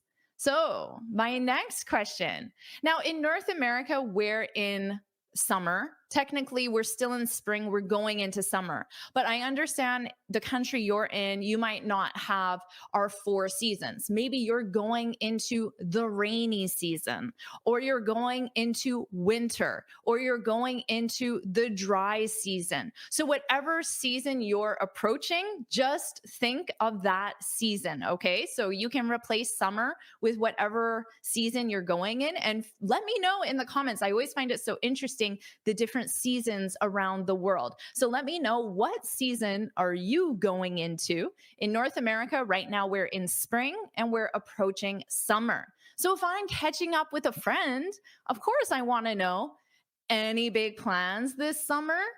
Any big plans this winter, rainy season, dry season, whatever it might be? Any big plans this summer? So again, I want you to answer this out loud. Don't worry about getting the right answer. Just say the first thing that comes to your mind, and I want you to open your mouth and say the answer. So I'll ask you again. Any big plans this summer? Any big plans this summer? All right, well, let's see. Now, notice for the question, I just said any big plans. This is how we speak in spoken English. We often drop auxiliary verbs or subjects if they're not necessary to understand the meaning. We also do this in informal written English. So if I'm sending a quick text message to a friend, even a colleague, even my boss, but my boss and I have a close relationship, so I communicate with my boss in a more informal way, I would absolutely use this in informal writing as well. However, if you are writing anything formal, academic, or for IELTS purposes, you need to use the full sentence structure. But let's just practice this. Any big plans this summer? I want you to repeat that out loud. Any big plans this summer? Awesome. Now for your answer. Now, again, you can just state one thing to make this easy for you to answer, because you might have 20 plans, 3 plans. You might have more than one. You might have a lot, but you can just answer one. Now, notice how I said yes. Why did I say yes here? Yes. Because technically, this is a yes or no question. Do you have any big plans this summer? Yes, I do. No, I don't. So to start my answer, I'll say yes. We're going on a family vacation to Disney World. So again, you can just choose one thing. Now, most likely that one thing is going to be in the future. It's possible that it could be in the present perfect because it started in the past and continues until now, but most likely it's going to be in the future. So let's practice this. I'm going to ask you again, and I want you to answer out loud. Any big plans this summer? Let's see what people said. Forever said, hiking with my friends on Sundays. Yeah, exactly. Great job, Forever. And if you want, it's not a requirement, but if you want, you can start with yes, because it's a yes, no question. But again, it's not a requirement, just an option. Yes, hiking with my friends on Sundays. Okay, and Harpriya, very nice name, Harpriya. I will go to Scotland on holidays with my family. Okay, very nice, very nice. This is a great answer. I haven't decided yet. And great verb conjugation as well. I haven't decided yet. Yet is a key word for the present perfect. Excellent. Goitom said, I'm going to visit my family.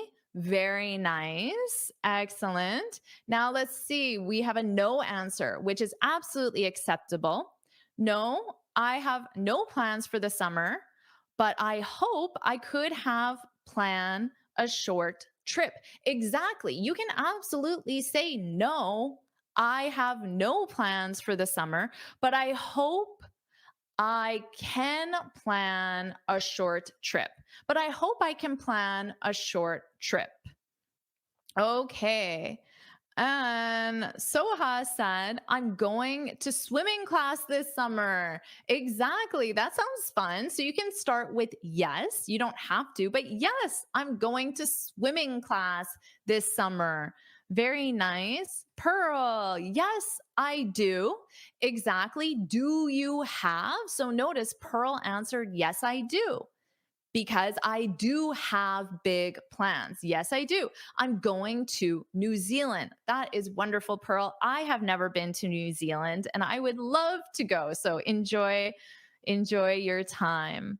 All right. Mozab said, I'm going to study English with Jennifer. Well, thank you, Mozab. I appreciate that. Okay, our next question. Everyone, you are doing so great. So we're catching up. Hi, long time no see. How have you been? What have you been up to? Any big plans this summer? Now, when you're having a conversation with someone, of course, you're going to ask them about future activities. What are you doing this summer? But you can, of course, ask them about the past. So remember, I said right now in North America, we're in spring. We just finished winter and we're going into summer. So it's very common that I could ask my friend, you, about the last season, the season we just finished. So again, for you, maybe it's not winter, maybe it's summer, maybe it's the rainy season, the dry season, whatever it is for you. So I can ask you, did you travel anywhere this winter? Remember, I want you to open your mouth and say the answer. Did you travel anywhere this winter? So, did you? Did you, Pearl? Did you, Anas? Did you, Stella? Did you, Najib? Boris? Nazir? Did you travel anywhere this winter? Tomas? Did you travel anywhere this winter? Remember, open your mouth and say the answer out loud because I want you to practice your speaking. Of course, you can write the answer in the comments. Writing it is absolutely a wonderful way to practice, but make sure in addition to writing, you also open your mouth and say the answer. Did you travel anywhere this winter? So let's say you didn't, because in the last one, we answered yes. We answered positively. So let's practice answering negatively. So you could say no. Now you could provide the reason why. And then to expand on this, to make it more conversational, you could provide one interesting thing you did. So no, you didn't travel, but you did something, right? You still did activities, whatever those activities are. So choose the one that first comes to your mind, the most interesting one, and then answer that instead. But remember, no, the reason why, and then one interesting thing you did. So let's see a potential answer, and then you can practice this yourself. So no, we didn't. Notice that contraction, didn't. You can push out that T if it's at the end of a sentence because you're taking a pause anyway. No, we didn't. Practice that. No, we didn't. Didn't. Practice that out loud and imitate my pronunciation. Shadow my pronunciation.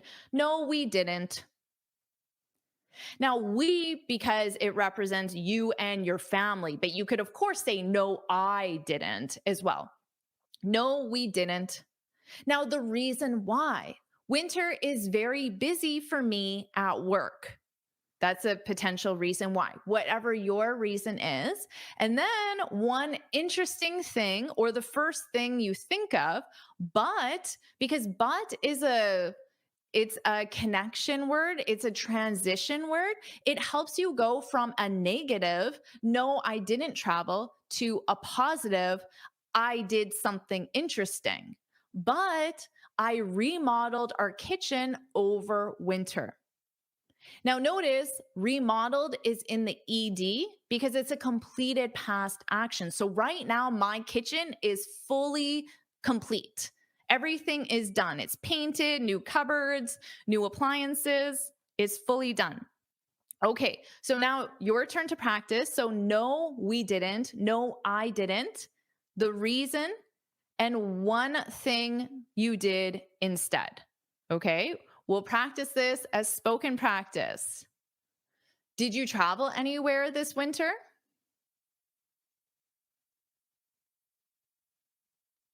Did you travel anywhere this winter? All right, let's see. What do we have here? Oh, here's one. HM said, no, I didn't. I was busy with my occupation and my own chores. Your occupation, you mean your work? I would just say I was busy with work. I was busy with work and my own chores. You can add that as well. Now, HM, not a requirement, but you can expand on and say one interesting thing you did, or the first thing that comes to your mind, just to expand on this. Because a lot of students say, Jennifer, I open my mouth, but just one word answers, very short answers come out. I want to expand on my ideas. Well, this is a great way for you to expand on your ideas. Know the reason and one interesting thing you did. Okay. Sita said, no, because I am occupied with my job, but I learned cooking from my mother. Excellent job, Sita. Very nicely done. No, I'm. Now just remember the contraction is I apostrophe am. I'm. No, because I'm occupied with my job. I would say busy because I'm busy with my work. I could say job too, but I'd probably more likely just say work. No, I'm busy with work, but I learned how to cook from my mother. Or, but my mother taught me how to cook. Either sentence structure is correct, but very nicely done. I love that. Okay. Ismail said, no, I didn't. Exactly, didn't. Get that contraction. I'm very happy to see those contractions. I was studying the whole winter. Exactly. I was studying the whole winter. Now for you, for the one interesting thing, maybe Ismail, you could include one interesting thing that you learned. No, I didn't. I was studying the whole winter, but I learned how to use 20 new phrasal verbs. So that could be the interesting thing you did because it relates to the reason why you didn't travel. So that could be a great strategy. Okay. Alexander, of course, I have to choose the Canadian flag. No, I didn't. So just remember, not, you want just no, yes, no. No, I didn't. Traveling in winter for me is difficult because of the house's chores. I didn't want to come back with a snow mountain in my door. Exactly. Very nicely said. Okay, and Jamie said, unfortunately, no. That's a great one as well, Jamie. Great job saying that because you can say, oh, unfortunately, no. Unfortunately suggests that I wish I had. Unfortunately, no.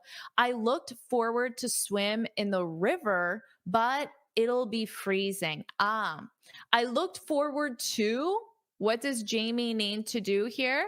I looked forward to swimming. To look forward to, this is a gerund expression. You look forward to doing something. I looked forward to swimming in the river, but it'll be freezing. All right. Awesome job. Okay. Our next question. Well, when you're talking with friends, of course, you want to know about their life, what they're doing. But of course, everybody always talks about the weather. So let's say, I'm catching up with my friend, but of course we don't live in the same city. So maybe we're catching up virtually, which is very commonly done. So we're having a virtual catch up. So I could ask you, how's the weather been lately? How's the weather been lately? I want you to repeat this out loud because it's such an important common question. You use this all the time in social situations, work situations, small talk. So notice that contraction, how's. Repeat that, how's. How's. How's the weather? How's the weather? How's the weather been? Been. How's the weather been lately? Okay, excellent. So now you know the question, you know how to pronounce it. So now I want you to answer this out loud. We don't live in the same city. I'm sure our answers are very, very different. So I want you to answer this out loud. I'll ask it again. How's the weather been lately?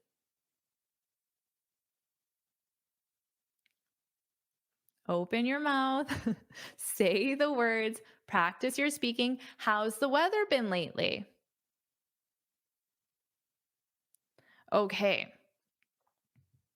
So notice here, how's with apostrophe S. This could represent how is, but this is in the present perfect. So we know it's how has, but the pronunciation is exactly the same. And again, it's the present perfect because I'm asking about the weather in the past, maybe the last few days, the last week, until now. How's the weather been lately, recently? You can use either one, or you can use neither. You can just say, how's the weather been?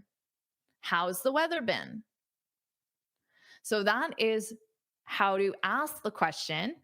Now, here's a potential answer, and this is quite true for me, especially it would describe right now what's going on outside.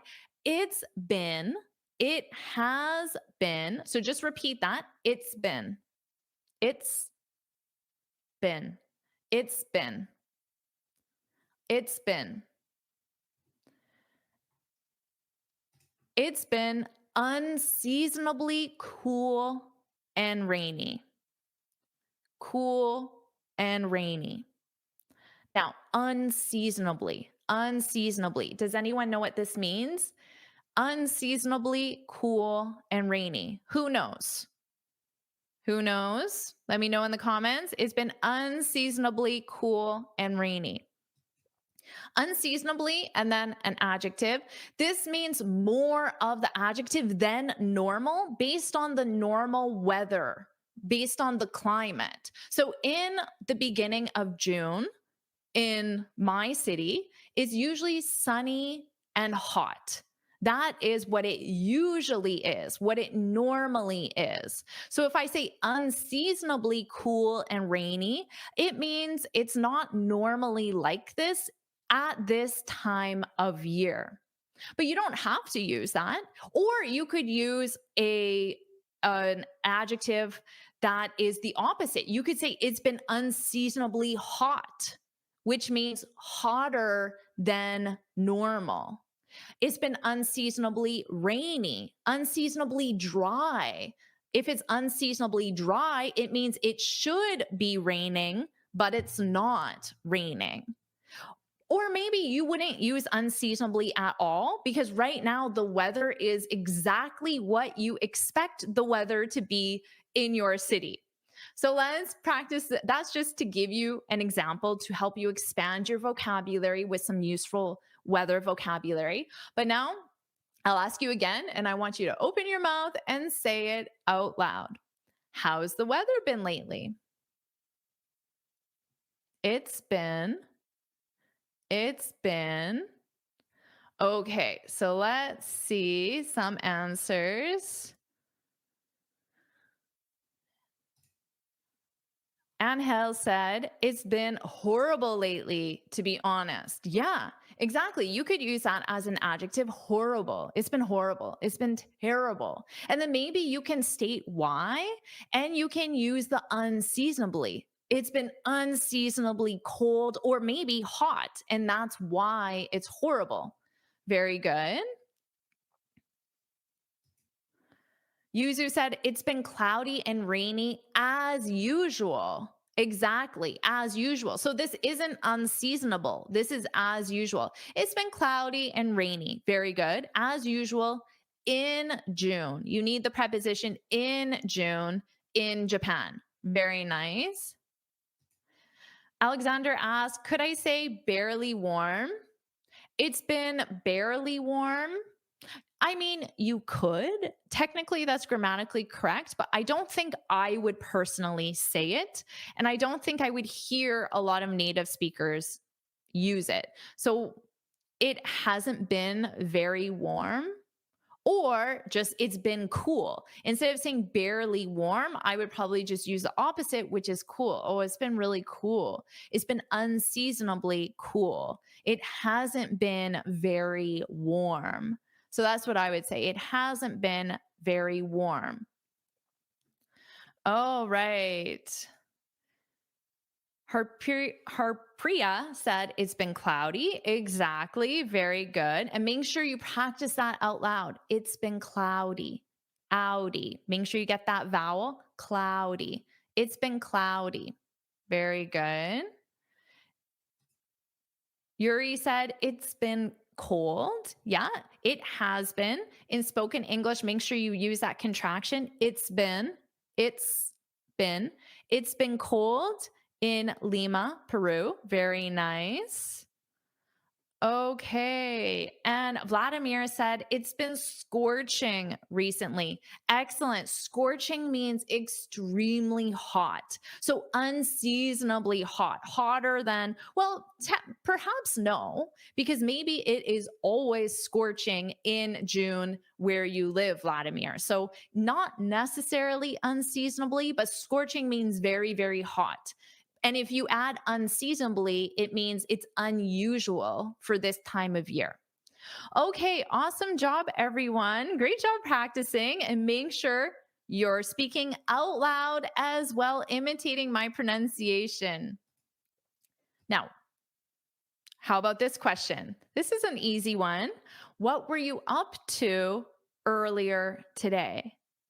Now, we already talked about up to. We saw this in another question. Native speakers use this all the time, up to. What were you up to earlier today? So first, I want you to practice and repeat after me because you can use this as a question. What were you up to earlier today? What were you up to earlier today? All right, so now remember that up to means doing. What were you doing? Now, just know that up to is used in question form and it's also used in negative form, but not positive form. So often when I ask students this, oh, what were you up to? They'll say, oh, I was up to learning English. But that's not correct because we don't use this in the positive form. So in the negative form, you would say, I wasn't up to much, because you can use it in the negative form. I wasn't doing much. So repeat after me. I wasn't up to much. And notice up to, you can say that to as a more unstressed to. I wasn't up to. I wasn't up to much. Repeat after me. I wasn't up to much. Excellent.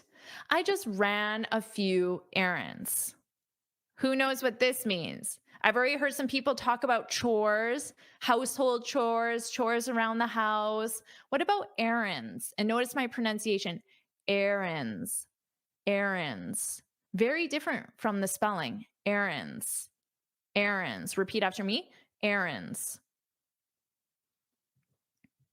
To run errands, notice that verb, it's run. You run errands. You don't do errands, you run errands. To run errands, this is when you do quick tasks outside of the house. So who can name an example of an errand? Oh, I ran an errand today. What did you do? Who can name an example of an errand? Put that in the comments. An example of an errand, let me know.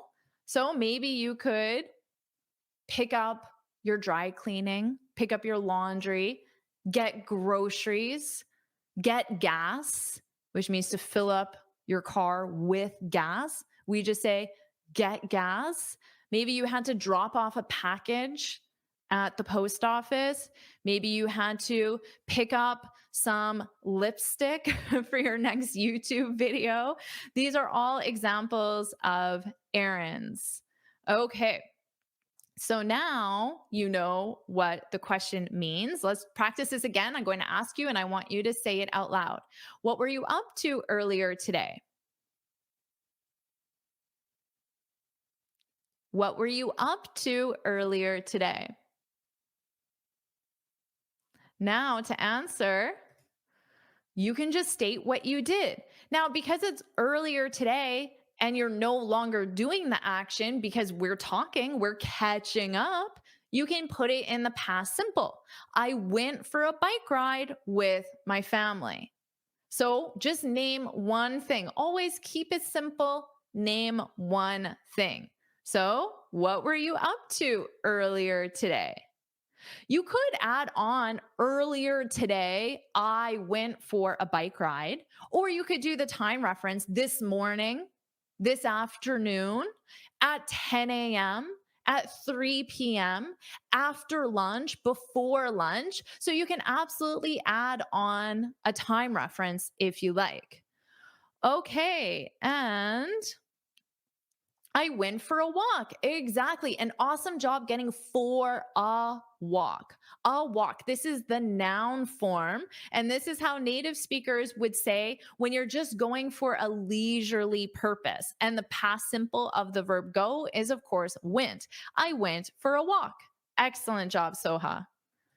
And sorry, I can't read your name. I was preparing for the coming jobs, although it's a holiday today in my country. Oh, it's a holiday. That's wonderful. But I was preparing for the coming jobs. Okay, I'm not sure what the coming jobs means. Maybe it's I was preparing for my work, my upcoming work. That could be what you mean. I went for a stroll earlier today. Nice job adding earlier today, Thomas, at the end. I went for a stroll, a leisurely walk without a specific destination. I've been studying since morning. Yeah, Najib, you can absolutely say that. Oh, I've been studying, and that implies that you're still studying now. I went to my Pilates class this morning. Yeah, wake up and do Pilates. Excellent name. Very nice. Okay, and Math Physics says, I went to visit my parents. Exactly. Excellent job, everyone. Great job practicing. Okay, and this is our last question, and I saved a fun one for last because hypotheticals are always fun to practice. So if you had the time to take up a hobby, which one would you choose? So remember, this is hypothetical. So it doesn't matter if you don't have the time now. You are imagining you have the time. It's hypothetical. So it doesn't matter what your current work situation is, your current study schedule is, your current financial situation. None of that matters.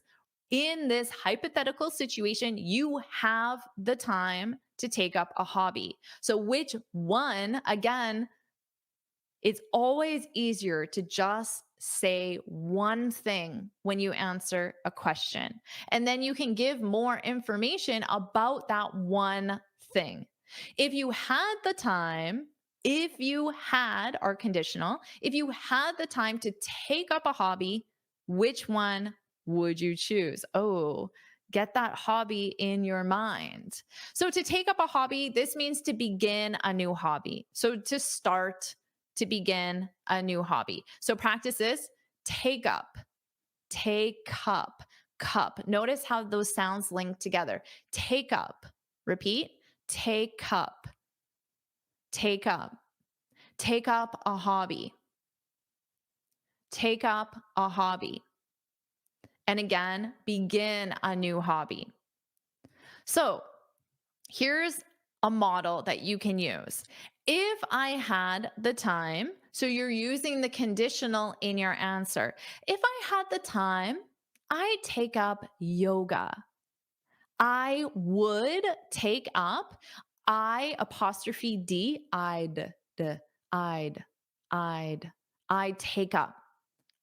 take up. So notice that D is almost not pronounced when you say it in spoken English. So repeat after this. I'd take up. I'd take up. I'd take up yoga. And then you can state the reason or the fact. So a fact, what do I mean? Well, maybe an interesting fact about yoga.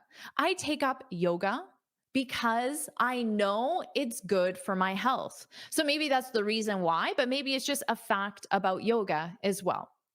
I'd learn how to. I'd learn how to. So you need your infinitive. I'd learn how to draw because it's very relaxing.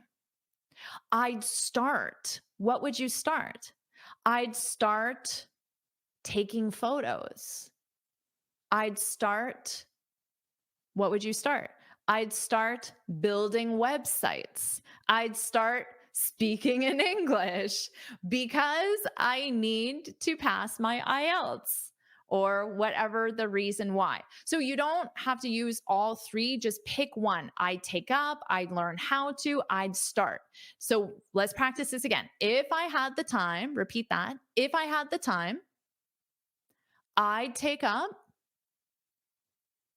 because, and then you can provide your reason or perhaps a fact. So let's try this again as let me show you a potential answer. If I had the time, I'd learn how to draw. This is true. I've always wanted to learn how to draw.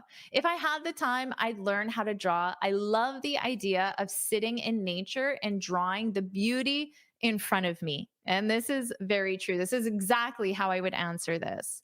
I'd learn how to draw. So I'll leave this up for you. If I had the time, I'd take up because. So I'm going to ask you again. If you had the time, what hobby would you take up? All right, make sure you answer. And remember, we're practicing your speaking skills. Open your mouth and say the answer out loud. Okay. Hastiar said, if I had the time, I would play, exactly as a contraction, I'd play video games. Games with an S. I'd play video games. Now, maybe you can provide a fact about video games, or you can provide a fact could be your favorite video game, or you could provide the reason why. Okay, Jonathan said, if I had the time, perfect, I'd take up how to shoot a ball. Ah, very nice. I'm glad you said this, Jonathan, because the reason I provided the 3 different examples is because the choice really depends on what you say. Now, if you say a hobby or an activity like basketball, then you can use take up because you take up a hobby. But in your case, you're talking about learning. So you would say, I'd learn how. I'd learn how to shoot a ball. I'd take up basketball. I'd start playing basketball if you wanted to use start. Okay, awesome, Jonathan. I hope you get to do that. Manuel said, where I have enough time, when I have enough time, I would become a farmer. So farmer is an occupation, it's a profession. So you would say, I would become a farmer. You could also say, I'd learn how to farm. I'd learn how to farm. I'd start growing vegetables. I'd start growing flowers, whatever you want to farm. Okay, and Sue Young said, if I had the time, I'd learn how to swim. So you want the infinitive. I'd learn how to swim because I want to be good at swimming. How to swim? I want to be good at swimming. Very good. Ismail said, I take up traveling around the world because I love exploring new cultures.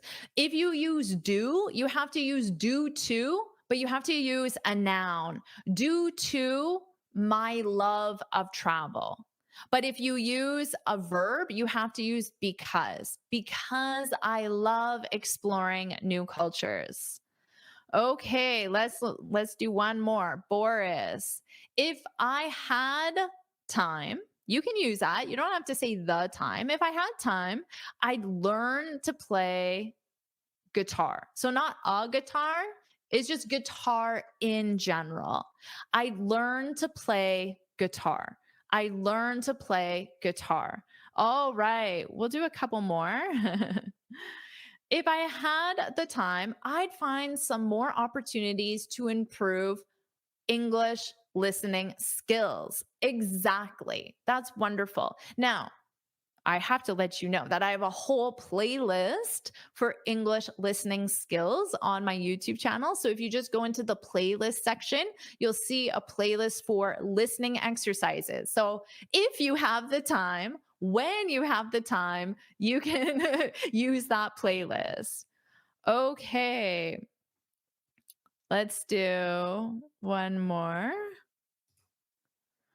Education says, if I had the time, I would take up playing badminton. So you can, for take up is just the hobby. So the hobby is, think of it as the name of the sport, the name of the activity. I take up badminton. Otherwise, it's I'd learn how to play badminton. I'd start playing badminton.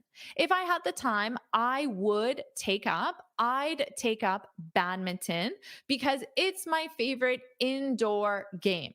Exactly. Wonderful. Wonderful. Okay. Asham said, I'd take up watching my amazing teacher's whole videos. Well, thank you so much. I appreciate that. And that is, we have one more question. Okay, we'll do one more question. What's been the highlight of this month so far?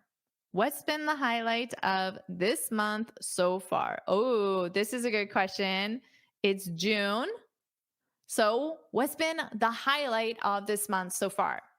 So, the highlight of something is the most memorable part. So, think what your favorite thing, your favorite thing you did, you saw, you experienced in June. All right.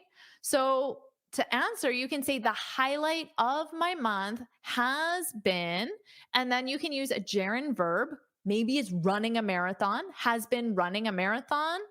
Or you can use a noun, the marathon. The highlight of my month has been, so a nice positive way to end our class. The highlight of my month has been. Okay. So maybe you could say the highlight of my month has been creating so many amazing lessons for my wonderful students, which is so true. This has definitely been the highlight of my month, has been creating so many amazing lessons for my wonderful students. So that's mine. Now, what about yours? The highlight of my month has been, we'll end on a positive note. So put that in the chat and I'll ask the question again. What's been the highlight of this month so far?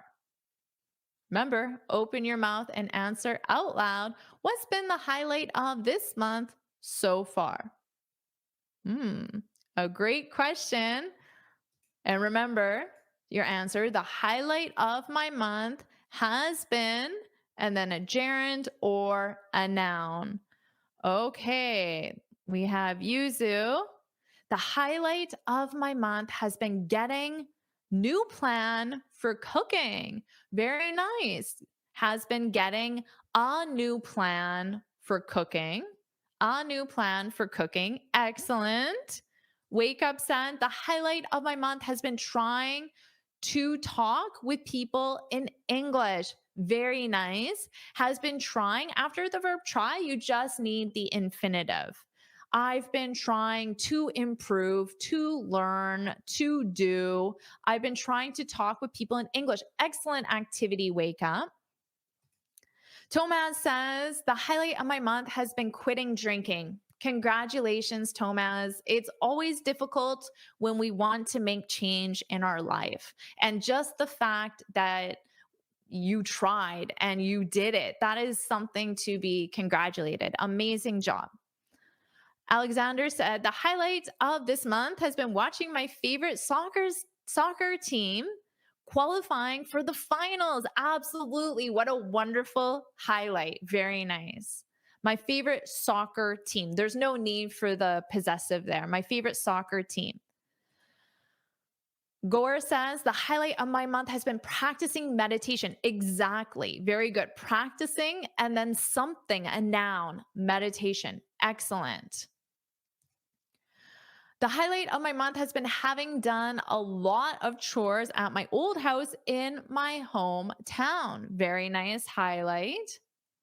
Instead of having done, you can just say has been doing. So you just want your gerund verb, which is the verb do. So you can just say the highlight of my month has been doing a lot of chores. Very nice. Najib said the highlight of this month has been meeting one of my soulmates.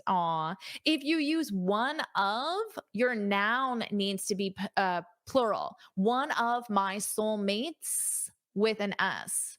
But if you want to sound a little more romantic, get rid of the one of and say has been meeting my soulmate, because it sounds like there's only one soulmate for you and you just found that person. Oh, amazing. That's so cute. Mohammed said the highlight of this month has been trying to pick my father to India for health issues. Has been trying to pick up my father from India, or maybe take my father to India, whatever, maybe pick up my father, but then it's from India. Okay, well, I wish your father and you all the best. All right, Maya, the highlight of this month has been hiking some mountains. Excellent. Very nice highlight. Hastar said, the highlight of my month has been watching all your videos. That is so sweet. Thank you so much. All right, Tiffany. The highlight of my month has been starting to play Minecraft with my boyfriend. Wonderful. I love it. I hope you have fun. Okay, last one from Boris. The highlight of my month has been reading a book. Exactly. Now, of course, everyone who answered, you provided amazing highlights, so you can just add on more information. You could provide the reason why, an interesting fact. For the last one for Boris, what book was this? So you can always add on. Now let's expand your vocabulary, because of course you need words, a wide range of vocabulary to speak more confidently. So now you're going to learn 24 colloquial words in English. Now these are friendly and casual words that will help you sound like a native speaker. Let's hit the books. Do you know this one?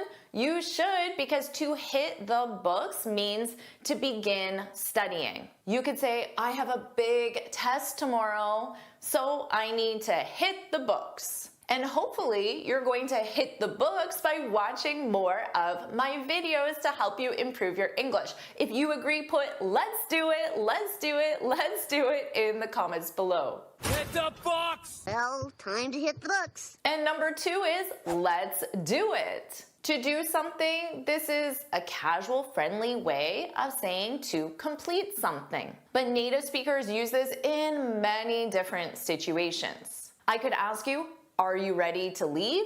And then you say, yes, I'm ready. So I say, let's do it, which means let's leave. Let's complete that action. Let's do it. So let's practice this. Do you want me to teach you the next expression? If you do, again, put let's do it, let's do it, put let's do it in the comments. Let's do it! Let's do it! Let's do it. Let's do it. Number 3, yup or yuppers. Have you ever heard yuppers? Oh, this is a great one. Again, I can ask you, are you ready to leave? And you can say, yes, I'm ready to leave.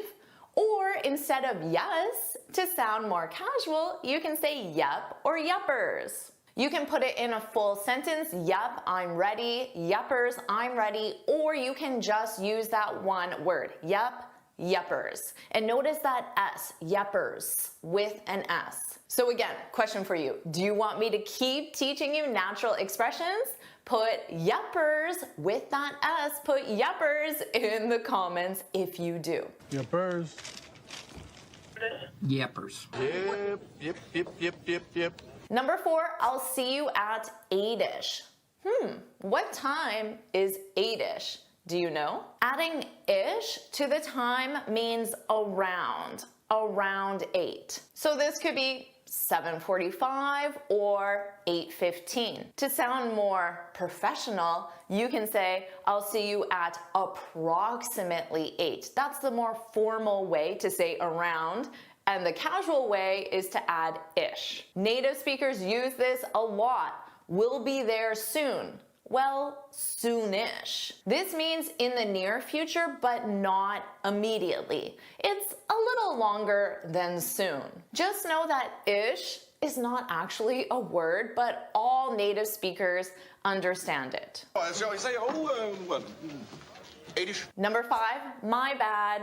You know this one, right? This is used when you take responsibility or accept fault. Maybe you're in a meeting and your colleague says, the chart on page 5 is from 2023. Shouldn't it be from 2024? My bad, I'll change that ASAP. No worries. My bad, Missy, my bad. My bad.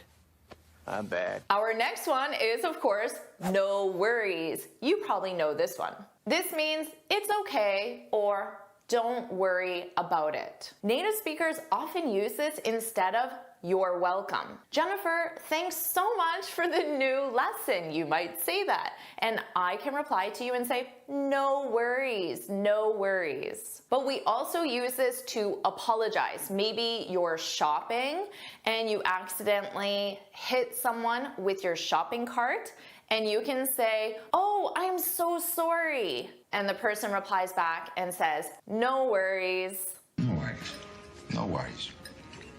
No worries. No worries.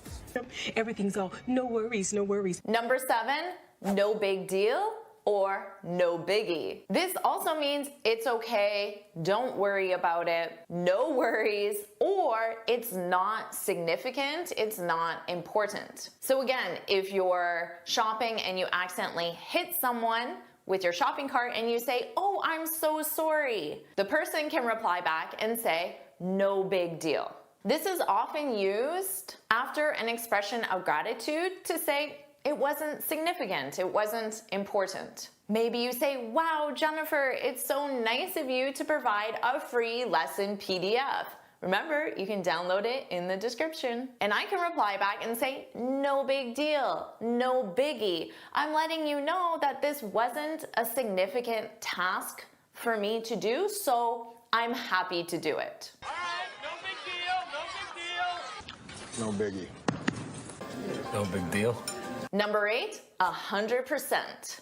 This one is very trendy right now. She doesn't do her fair share of the work. 100%. This means I completely agree with you. I 100% agree with you. For pronunciation, native speakers often say 100%, 100%. You can also say 100%. Yeah, agreed. 100%. Absolutely agree, 100%. Number 9, I'm really into yoga. What about you? What are you into? To be into something, this is when you enjoy doing something. You have a strong interest in something. This question is commonly used when you're getting to know someone. So if you're on a first date, you can ask the person, so what are you into? And he replies back and says, I love rebuilding cars. It's my passion. Just notice a verb of preference, love, is commonly used to reply to this question. So what about you? What are you into? You could say, I'm really into learning English with JForrest English. Aw, thanks so much. Notice that structure. Verb to be, I am, into, and then you have your verb with ing, learning English. If that describes you, again, put let's do it, let's keep learning, let's do it, put let's do it in the comments. Right now, I'm into yoga. I'm really into fashion. Number 10, let's Uber it. What does this mean? This means let's take an Uber. Native speakers frequently turn nouns, Uber, into a verb. A native speaker would commonly say, I'll email you, I'll WhatsApp you, I'll Zoom you, using them as verbs. Remember, you have to conjugate the verb with the subject and time reference. Last night, we Ubered to the conference. Last night, we took an Uber to the conference. I Ubered. What'd you Uber? I'll email you the address. Number 11, that's wild. This is used to show surprise, amazement, or astonishment. A lot of Ubers won't accept my ride because I live outside of the city. This is true. You can reply back and say, that's wild, which means I'm surprised. That's wild. That's wild. Number 12, really? With a question, really? This is also used to show surprise, amazement, or astonishment. I don't get Uber Eats. It won't come to my area. Also true. You can reply and say, really? And you can even add, that's wild. Put them both together. Really? Really, really. Number 13, shoot. This means ask your question. Jennifer, I have a question about number 11. Shoot. Ask me your question. Jennifer, can I ask you a question about number 5? Shoot. Yes, you can ask me your question. Number 14, give me a shout. First, notice in the last one, shoot, pronunciation, oot. This one, out, shout. Shoot, shout. This means call me or contact me. Give me a shout when you land. Give me a shout at 8-ish. Give him a shout. Give us a shout. If he pops out, give me a shout. Number 15, can you flip me the invite? To flip means to send electronically. You flip someone something, just like you send someone something. Can you flip the team, someone, the invite, something? You can also flip something to someone. Same with send something to someone. Can you flip the invite, something, to the team, someone? Number 16, now let's look at the invite. Can you flip me the invite? Invite is a shortened form of invitation. To invite is a verb. She invited the team to the party. An invitation is a noun. Have you sent out the invitations for the party? An invite is a noun. Have you sent out the invites for the party? Notice, because it's a noun, it has a singular or plural form. I have to send you an invite. I can send you an invite if you want. Number 17, I'll flip it to you in a sec. In a sec means in a second, which is a short period of time. Soon. You can say, I'll be there in a sec. You can also get someone's attention by saying, do you have a sec? Do you have a small amount of time? Maybe a few minutes in this case. And I can reply back and say, yep, yepers. Here in a sec. Wait, you in a sec. Wait a sec. Number 18, she's a newbie. A newbie is a new member of a team or a group. You might say, can you show Sarah how to file the reports? She's a newbie. Or your boss might say, keep an eye on the newbies while I'm gone. What about you? Are you a new member of this community? Have you recently subscribed or started watching my videos? If you have, then put I'm a newbie, put I'm a newbie in the comments. I love newbies. I'm happy to have you. She's a total newbie. I'm a newbie. Sure, newbie. Number 19, my study routine is dialed in. To be dialed in means to be fully optimized or perfected. And here, dialed in functions as an adjective. So is your study routine fully optimized, perfected? If it is, you can say, it's my study routine. It's dialed in. If not, you can say, I need to dial it in. In this case, it's the verb. I need to dial it in. I need to perfect it, optimize it. How dialed in were you Number 20, I'm crushing it. To crush something means to do a great job. So if you're enjoying this video, you can say, Jennifer, you're crushing it. You're doing a great job. Do you agree? If you do, put crushing it, crushing it, crushing it in the comments. This is a verb. So in the past simple, you would say, I crushed the job interview. I did a great job. I'm crushing it. Yeah, I'm really crushing it. Exactly. See? I'm crushing it. Number 21, I'm loving it. You probably recognize this because of McDonald's. McDonald's slogan is I'm loving it. And notice lovin' in loving it. Now, this technically breaks an English grammar rule because love is a state of verb. So you would say, I love this song, even if the action takes place right now. But McDonald's popularized this, so now it's very friendly, casual, and acceptable to say, I'm loving this song. And by putting it in the present continuous, it emphasizes that the action is taking place now. I love it. I'm loving it. I'm loving it. I'm loving it. Number 22, learning English is a piece of cake. You know this one, right? To be a piece of cake means to be very easy. Maybe learning English is a piece of cake when you have a great teacher. If you agree, you can say 100%. So put that in the comments. It's a piece of cake. Piece of cake. It's a piece of cake. It's a piece of cake. Number 23, we shot the breeze in the elevator. To shoot the breeze, this is to make small talk, so to have casual, light-hearted conversation. Notice those conjugations, shoot, but in the past, shot, and the past participle, shot. You might say, my neighbor and I always shoot the breeze when we take out the garbage. We see each other and we have a light-hearted conversation. We shoot the breeze. And finally, number 24, you're on fire. To be on fire, this means to perform well, to do a great job. I could say, you just added 24 common and natural expressions to your speech. You're on fire. So let's celebrate this. Put I'm on fire, I'm on fire. You just did an amazing job. Put I'm on fire in the comments. Now let's get back to practicing speaking. And you're going to practice providing advice to a friend. So what kind of grammar would you use to provide advice to a friend? Do you know? If you know, put it in the comments. What kind of grammar would you use? Provide advice to a friend. Well, first of all, I want to remind you that this is a speaking class. I want you to practice your speaking. So how are you going to practice your speaking if, of course, you're watching this on your device? We're not in a classroom together, a live classroom. So how can you practice your speaking? Well, I want you to answer out loud. So I want you to open your mouth and say the answer out loud. I want you to hear the sound of your voice.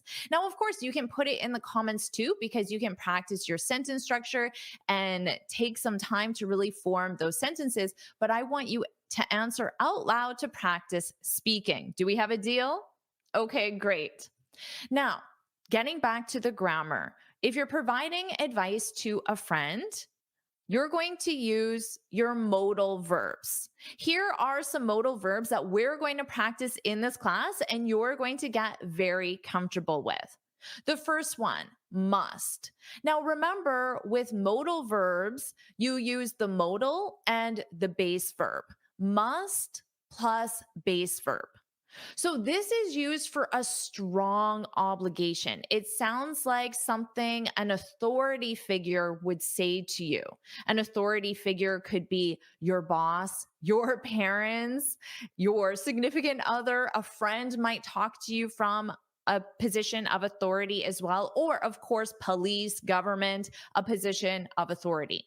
Now, if you want to sound less strong, but still make an obligation, you can use have to. Notice that preposition to. You have to plus base verb. Also, you should and then base verb. This is for a recommendation or suggestion. You could plus base verb. This is for the possibility. The possibility exists. Now, how about this one? If I were you, I would plus base verb. This is for a hypothetical situation. And notice, I were, because in this hypothetical situation, we use were for all subjects. It doesn't change. If I were you, if she were you, if we were you, you use were in all situations. So how about we practice and we'll go through each one first and you'll have lots of chance to practice. This one. Okay. Now you're going to provide advice. So I'm your friend and I say to you, oh my goodness, you won't believe it, Jorge. You won't believe it, Mosab. You won't believe it, Tomi. You won't believe it, Yuri. My coworker is stealing from the company. Now, this, I am coming to you as a friend to get your advice. So you need to provide me, your friend, advice. Now, let's practice using must plus base verb. And I chose this example specifically because remember, must is for an obligation. It's a very strong obligation. And this sounds like a very extreme situation. My coworker is stealing from the company. Now, when you steal something, notice you steal from someone or something being the company. So when you steal something, just like you can see in this picture, you take something that doesn't belong to you. You can steal an object, like here. You could steal money, of course. My coworker is stealing from the company. You could steal information as well. So how about let's practice this. You must. What could you provide as advice? You must what? You must, maybe you must report this. You must tell your boss. You must tell someone. You must talk to your coworker. Those are all options. What else could we say? So practice this. Put an example in the comments. You must, and then your base verb.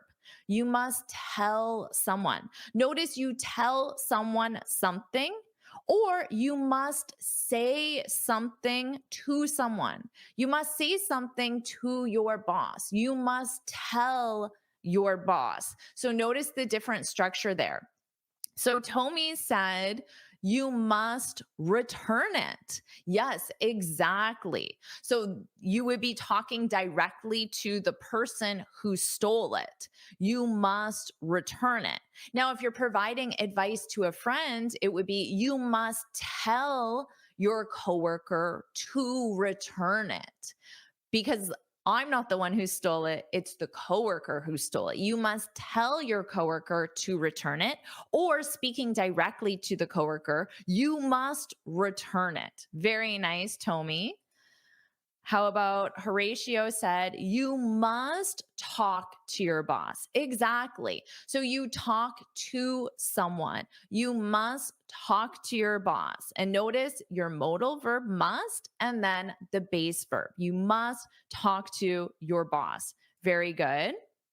Alexander said, you must report to the compliance department. Oh, exactly. So the compliance department, a specific department in the company. Now, there's something we need to do here, Alexander. You report something. So this requires the object. You must report this. You must report it to the compliance department. But you must use the object. So notice I just used must because I'm speaking from a point of obligation, because there are rules in the English language. So you hear me and your other teachers say, you must conjugate your verb. You must use an article, because these are not suggestions, they're requirements from a position of authority, how the English sentence structure works. So you must use an object. You must report this to the compliance department. Excellent suggestion. Okay. How about Miranda? You must tell him. Exactly. You tell someone, you must tell him to not steal from the company. Not to steal, to not steal, both are acceptable. What Miranda did is she left the infinitive together and put not in front of it. You must tell him not to steal from the company, which is excellent, Miranda. Alternatively, you can do to not steal. That is acceptable as well. That's called a split infinitive, but to be on the safe side, keep your infinitive together and put not before, like Miranda did. Great job. Okay, excellent. Yuri said, I must warn him about the consequences. That's an excellent one. Very nice. I must warn him. You warn someone about something. I must warn you about the dangers of driving without a seatbelt. For example, warn him about the consequences. Very nicely done, Yuri. All right, so let's practice some more advice. Now remember, I chose this one because must is a very strong obligation. Now, if you're enjoying this lesson, make sure you hit that like button, subscribe, because I do more of these lessons and I have many lessons on my channel. So make sure you subscribe and put yes, yes, yes if you're enjoying this lesson. So I know you want more lessons just like this. So put yes, yes, yes in the comments as well. Now, how about our next situation? So I'm your friend. And I say to you, oh, Miranda, Alexander, oh, Yuri, I feel so tired all the time. It's affecting my work. Do you have any advice?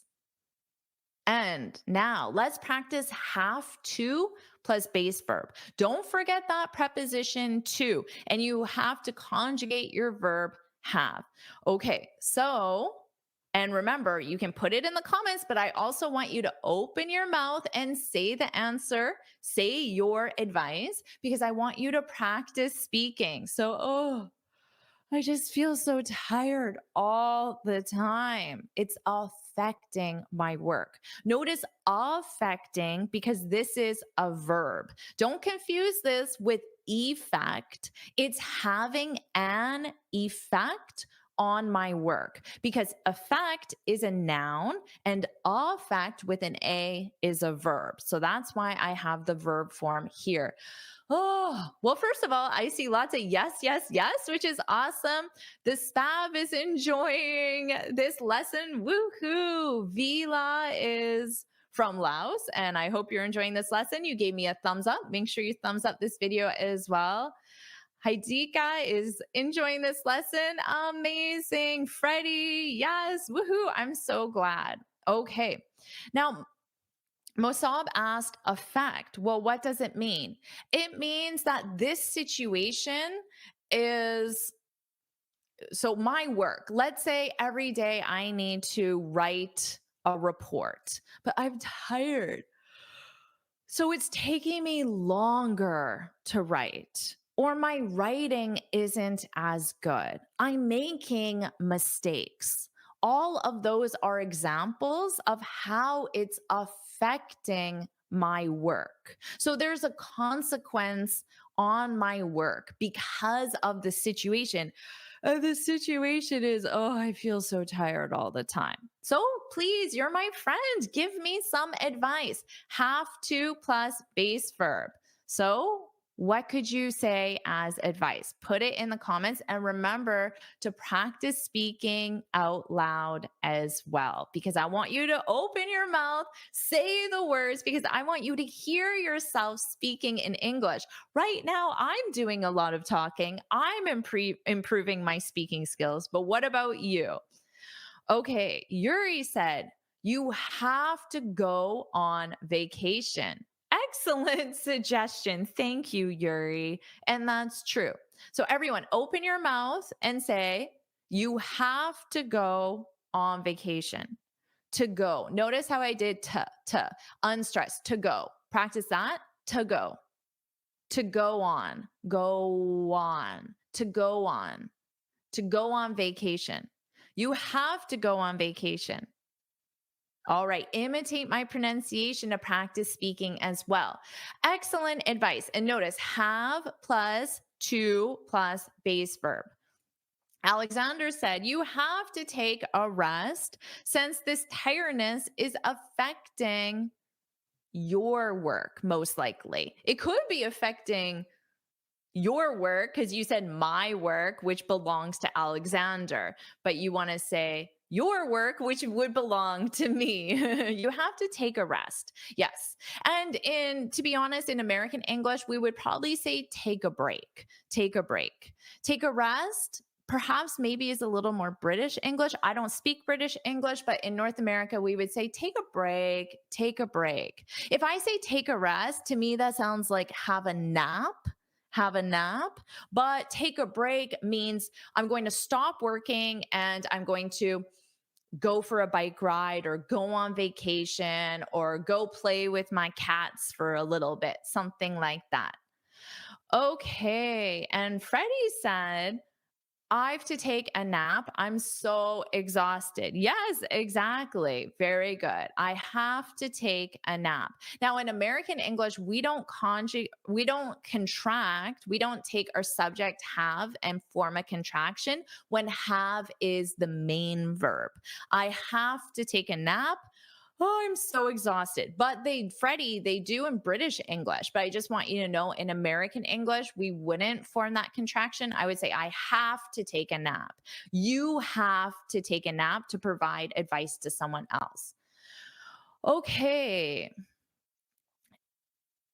And Alexander said, you have to visit a doctor. Checking the reasons for this tiredness. Exactly. You have to visit a doctor so she can or so he can check the reasons for this tiredness. Exactly. Very nice. Fatima, similar advice. You have to do a checkup. Yes, exactly. We would say you have to get a checkup or go for a checkup. And exactly what Alexander said. So the doctor performs the checkup where he just checks your vitals and checks your heart, maybe even takes blood to check for any issues. But the doctor does the checkup, but as me, as the patient, I would go for a checkup or I would get a checkup. Oh, I'm getting a checkup. I'm going for a checkup. Okay. And Manuel said, you have to make a break for longer. Ah, very nice advice, Manuel. Now, with break, what verb do we use? You don't make a break, but you take. You have to take a break. Take a break. Take a long break. So take a break where you stop working for a period of time. Sergi said, you have to change your focus temporarily. Excellent job. So now I'm focused on work. So I have to change my focus and maybe focus on my health or focus on my hobbies, focus on my family. Change your focus temporarily. So temporarily means for a period of time, but not permanently. Very nice. Okay. Patricia says, you have to take a long pause this summer. So again, in American English, very nice, Patricia, we would say take a break. Take a break. Take a break. Okay. Phyllis said, you have to get a few days off. Yes, exactly. You have to get a few days off. You have to take a few days off. You can also use the verb take. You take time off If I take time off, it means I do not work those days, even though normally I do. So let's say this week I take Friday off. Well, then it means I normally work on Friday, but this Friday I don't work. I'm taking Friday off. All right. Awesome. Let's try one more. Wake Up said you have to take a trip. Exactly. Another verb with take. You have to take a trip and spend your own time chilling there. So, chilling, that's a nice casual way of saying relaxing, taking a break, chilling. I'm just chilling. Very good. Excellent job, everybody. Everyone has such wonderful advice. And make sure you're practicing this out loud to practice your speaking as well. How about our next situation? I'm your friend, of course. And I say, oh, Tomi, Shri, Gur, Mohammed, Freddie, Mosab, I have an important project at work, but I feel overwhelmed. So when you feel overwhelmed, it means that you have so many things to do or so many tasks, and you feel you don't have enough time, or maybe you don't have the skills required. You don't have the tools that you need. You don't have the support that you need. You don't have the team that you need, the other people. And all of this causes feelings of anxiety or frustration, overwhelm. So it's a negative feeling, and it's a strong negative feeling. So let's provide some advice. What can you please help me? I need your advice. What should I do? So here, let's practice should plus base verb. You should what? Put it in the comments. I have an important project at work, but I feel overwhelmed. What should I do? Please give me some advice. I need your help. So remember, I want you to practice speaking, open your mouth and say it out loud.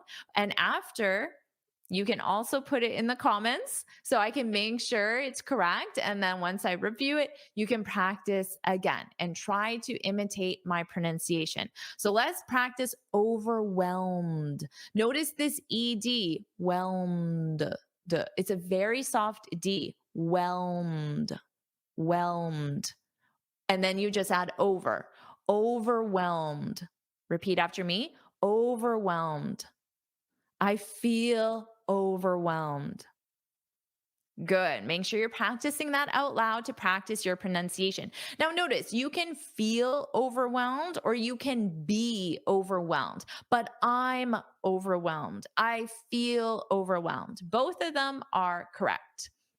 All right. So let's see some advice that you are providing to me. So first of all, Mauricio said, you got a lot on your plate. Exactly. So this is a great definition of when you're overwhelmed, it means you have a lot on your plate. So when you have a lot on your plate, it means you're very busy. You're busy with many different tasks, many different responsibilities. So what about you? Do you have a lot on your plate today? Do you have a lot on your plate this week? It means you have your to-do list is very long. You have many different tasks, many responsibilities. This doesn't have to be just with work. It could be at home as well. You have to plan a party. You have to take your parents to a doctor's appointment. You have to help your kids with schoolwork. You have a lot of chores to do at home. So all of that means you have a lot on your plate. Okay, so you can practice that as well. Great idiom. So that's an idiom, to have a lot on one's plate, your plate. So Manuel said, you should ask for help. So remember, if you're providing this as advice to someone, you want to use you as the subject. You should ask for help. And you don't need a help, it's just help, because help doesn't have a singular or plural form. I need so much help. I need a lot of help, but we don't add an S to help. So you don't need an article. I need help. You should ask for help. And that's an excellent piece of advice because if I feel overwhelmed, it's because I have so many things to do. So I should ask for help. Very good advice, Manuel. I agree with you. Okay, Mosab said, you should be patient with your work. Isn't that great advice? A lot of times we feel overwhelmed because we think we need to do everything right now. But if you're just patient, then you realize you don't have to do everything right now. Very nice. Nice advice. Okay. Anna said, first of all, ooh, very nice way to start. First of all, you should figure out what's causing it. Very nice. So figure out, this is a phrasal verb, to figure out. So it's in the base verb form. And when you figure something out, it means you understand it, you know the cause of it, you know why it's happening, and you can take action to solve it as well. So you should figure out what's causing it. Very nicely said, Anna.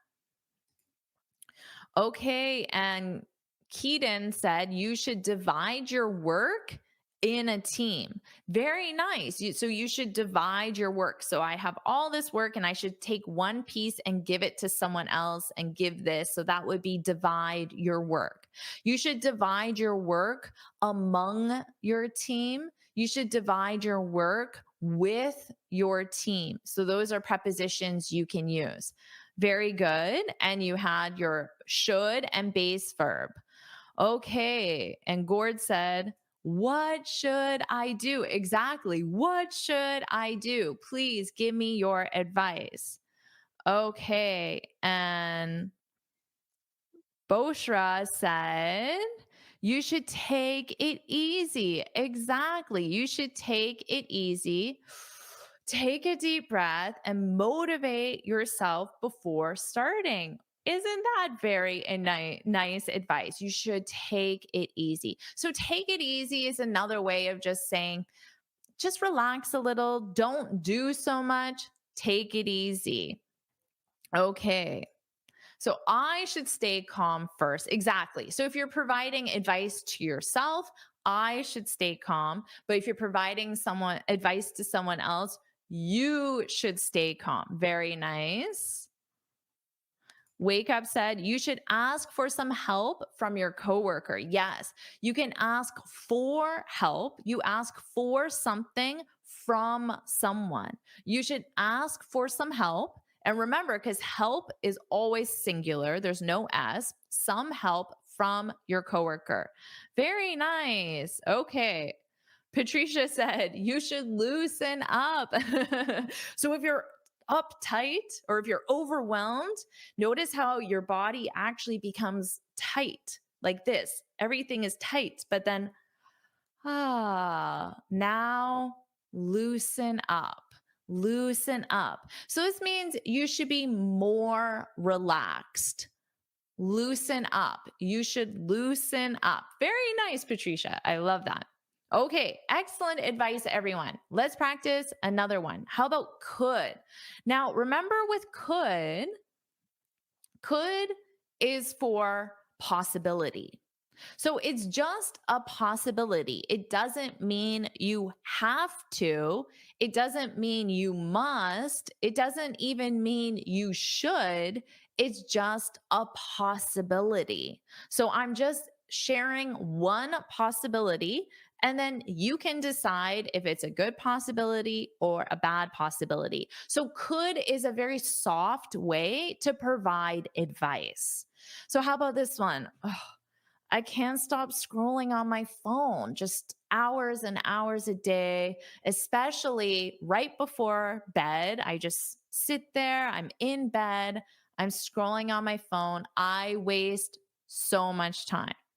because I'm not doing anything productive. I'm not watching a video to help me improve my English speaking skills or learn how to use modal verbs correctly. I have both of those videos on my channel, so make sure you like this video and subscribe so you're not scrolling without a purpose. You can watch videos for educational purposes. So subscribe to my channel for lots more. But could plus base verb. You could, and then a base verb. And remember, this is just a possibility. It's not a requirement. It's a possibility. So it's a soft way to introduce advice. So what can I do? Provide a piece of advice using could and base verb. And remember, open your mouth and say it out loud to practice speaking as well. Okay, Tommy said, you could leave your phone at home. Now, Tommy is not saying you must, you have to, or even you should. You could. It's a possibility. Very nice, Tommy. And base verb, you could leave. Leave is the base verb. You could leave your phone at home. Yeah, that's actually really good advice. I really like that advice. Now, you can change at home. If I am home and let's say I have a problem scrolling before bed, you could leave your phone in a different room or leave your phone in your car. And that way it isn't in your house when you're trying to go to bed. Excellent advice, Tommy. I really like that. Okay, what else could I do? Please give me some suggestions. Give me some advice. Jonathan said, you could try again and again till you make it. Yes, exactly. Just keep trying. You could try again and again. Now, I like how you added that again and again. Now, native speakers, sometimes we add it more just to be dramatic. I tried again and again and again and again, but I'm still overwhelmed, or I still can't stop scrolling. Very nice advice. Okay. And Horatio said, you could turn it off. Well, isn't that a great possibility? I could turn it off. So again, it's not an obligation. You must turn it off. Notice how different that sounds. You must turn it off. You could turn it off. So there's a big difference between these modals, and that's why we're practicing. Very nice advice. Mosab said, you could resist temptation. Oh, you could resist temptation. So the temptation is that I'm just sitting here and I have this feeling in me, or the little voice says, pick up your phone, pick up your phone. And then if I resist it, I say, nope, not going to do it. Not going to pick up my phone. I just resisted the temptation. Very nice, Mosab. Okay. Rebel said you could use block apps to stop scrolling. Ah, exactly. So block apps, I guess those are apps that they block your ability. So they make it impossible for you to scroll. So I don't know how it works, but that sounds like a very beneficial app to have. Thank you for that suggestion, Rebel. I'm going to look into this. Now, notice if someone gives you some advice, you can always say something nice. Oh, thank you. That's a great suggestion. That's great advice. Advice is always singular. So you don't say that's great. That's all great advice. All great advice. No, it's just that's great advice. But that's a great suggestion, because suggestion is singular or plural, but advice is always singular. That's a great suggestion. That's great advice. Okay. Now, Farhad said, is this live? Yes, indeed, it is live. But if you're watching the replay, which of course will be after this is live, still practice along. I still read the comments, even if you're commenting after the live session. So please practice along with us. Even if this isn't live, I still will read your comments, and I'm very excited to hear your advice as well. So hello, everyone watching the replay after this is live. It's great to have you here. Okay.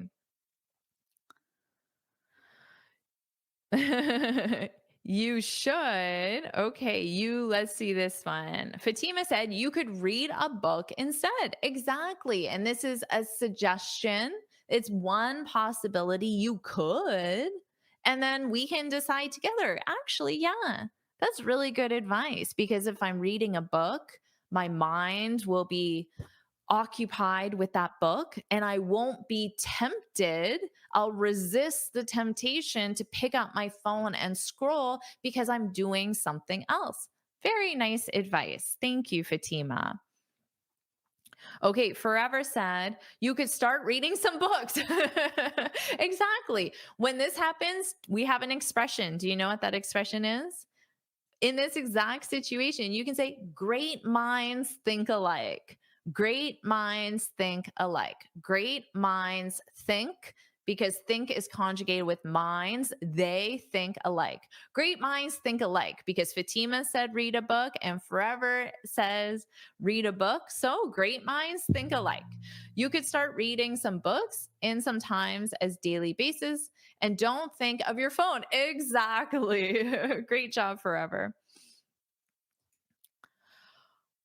Boshra said you could fill your life with various activities which interest you. Exactly. Because if I have a lot of activities, I won't be tempted. Again, that temptation is the noun form, and then to tempt is the verb. To be tempted, I'm receiving it.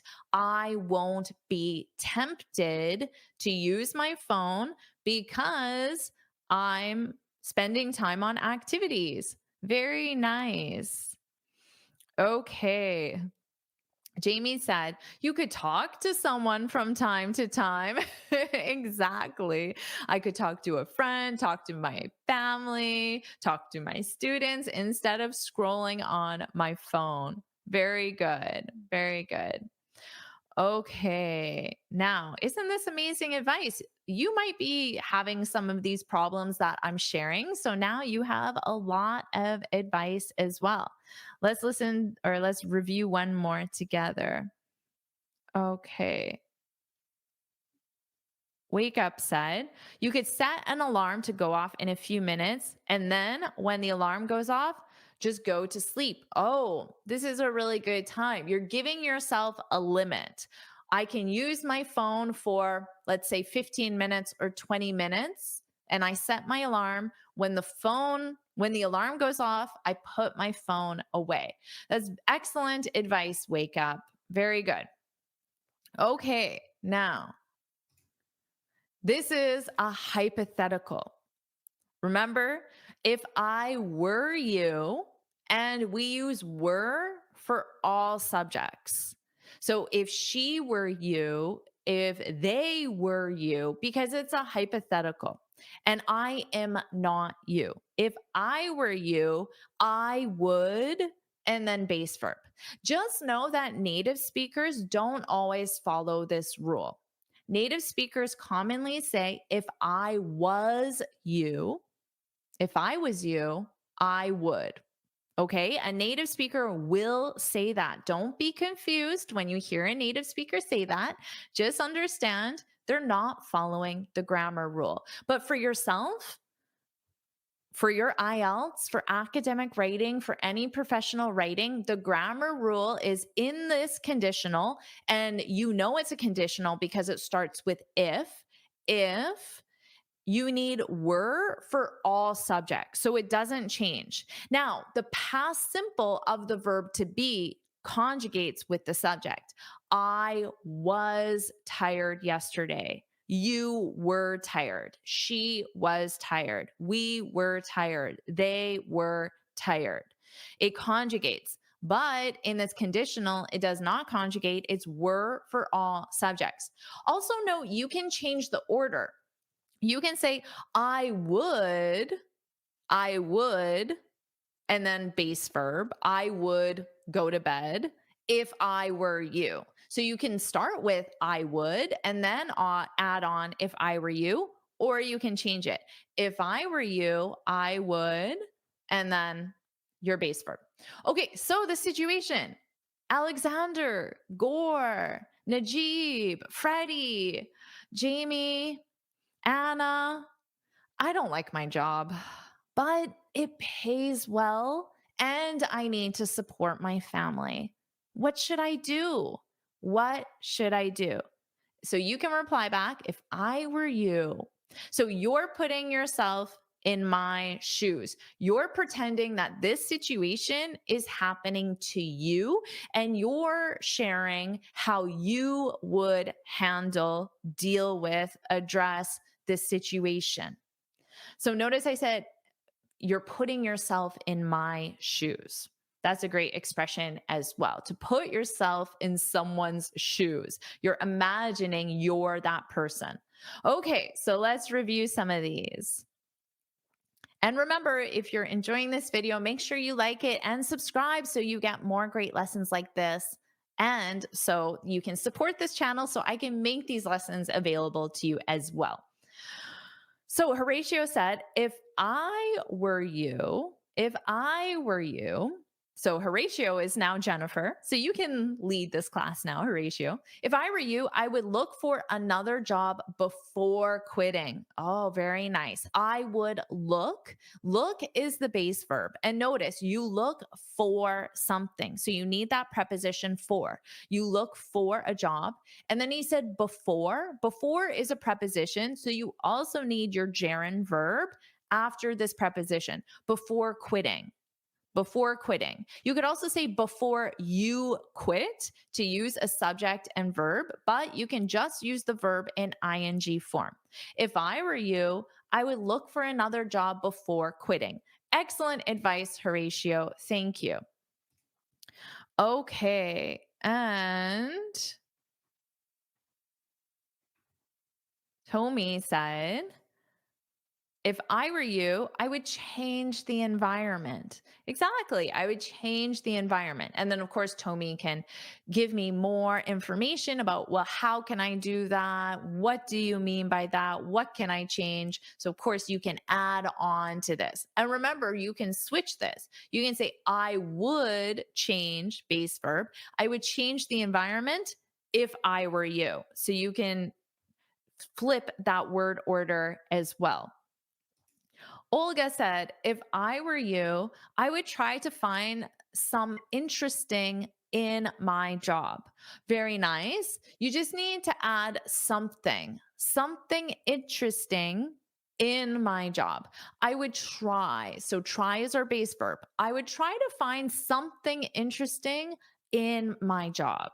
Excellent suggestion. So I would find a way to make my current job more interesting. That would be changing the sentence structure, but saying the same thing. Very good. Jonathan said, if I were you, I would apply for a new job. Exactly. Very nice. I would apply for. You apply for something, and that something being a position. Apply for a new job. Very good.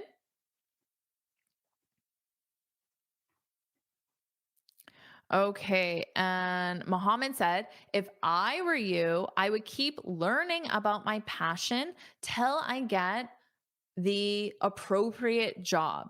The appropriate. I think you mean appropriate, but you just forgot the A. The appropriate job. Yes, exactly. Because my problem is that I don't like my job, but maybe I don't like it because I'm not passionate about it. I'm not interested in it. So I need to keep learning about my passion. And this is what Muhammad would do in this situation. So if Muhammad were in my shoes. Okay, excellent.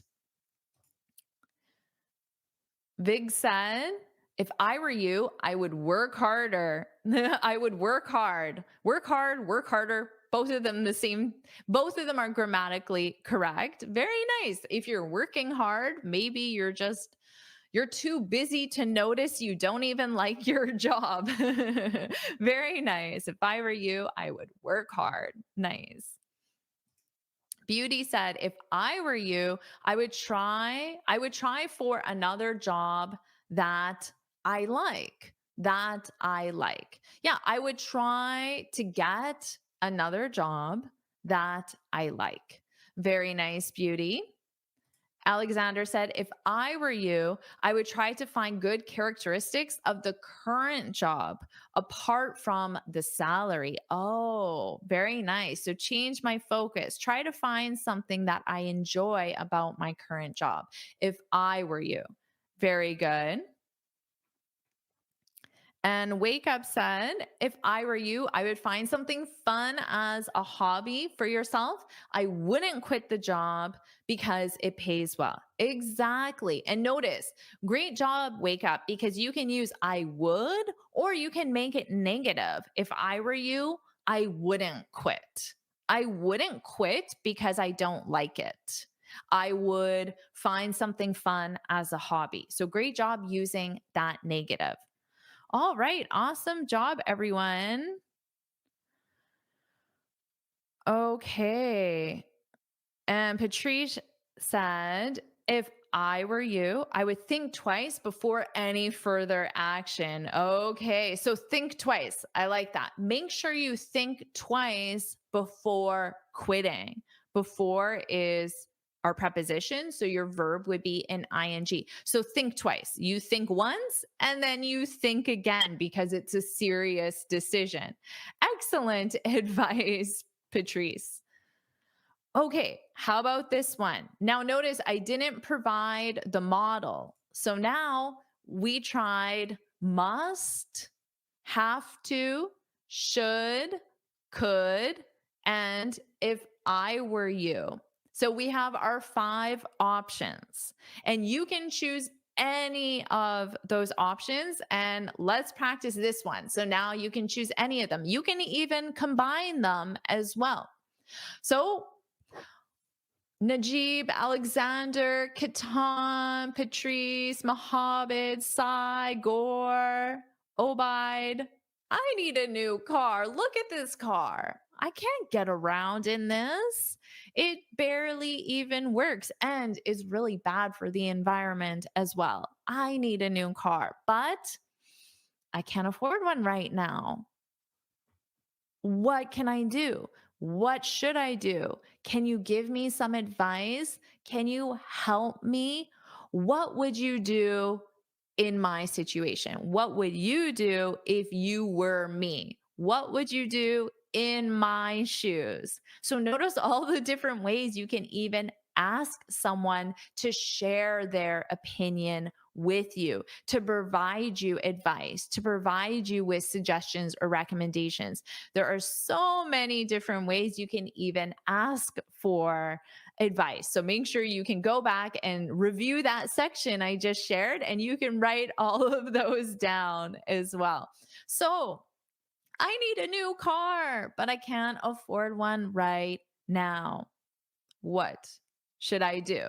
And remember, open your mouth and practice speaking out loud as well. And if you haven't already, if you're enjoying this lesson, make sure you subscribe, like this lesson, and also put yes, yes, yes. So I know you're enjoying this lesson. And if you're enjoying it, then I'll keep making lessons like this where we practice your speaking and we have fun and it's more interactive as well. So put yes, yes, yes if you're enjoying this lesson as well. Okay, so positive thinking said, if I were all rich, I would buy a new car. Okay. Now, rich, you don't need an article in front of it. It's just, if I were rich, if I were rich, if I were rich, I would buy a new car. You could also say, if I had the money, Now, the money, because it's the money to buy the car, it's specific money. It's not just money in general, it's the money that you need to buy a new car.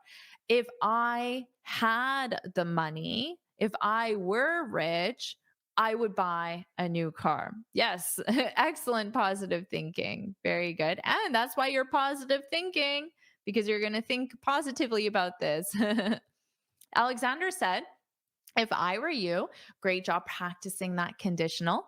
If I were you, I'd check a credit for this car. Okay, very nice.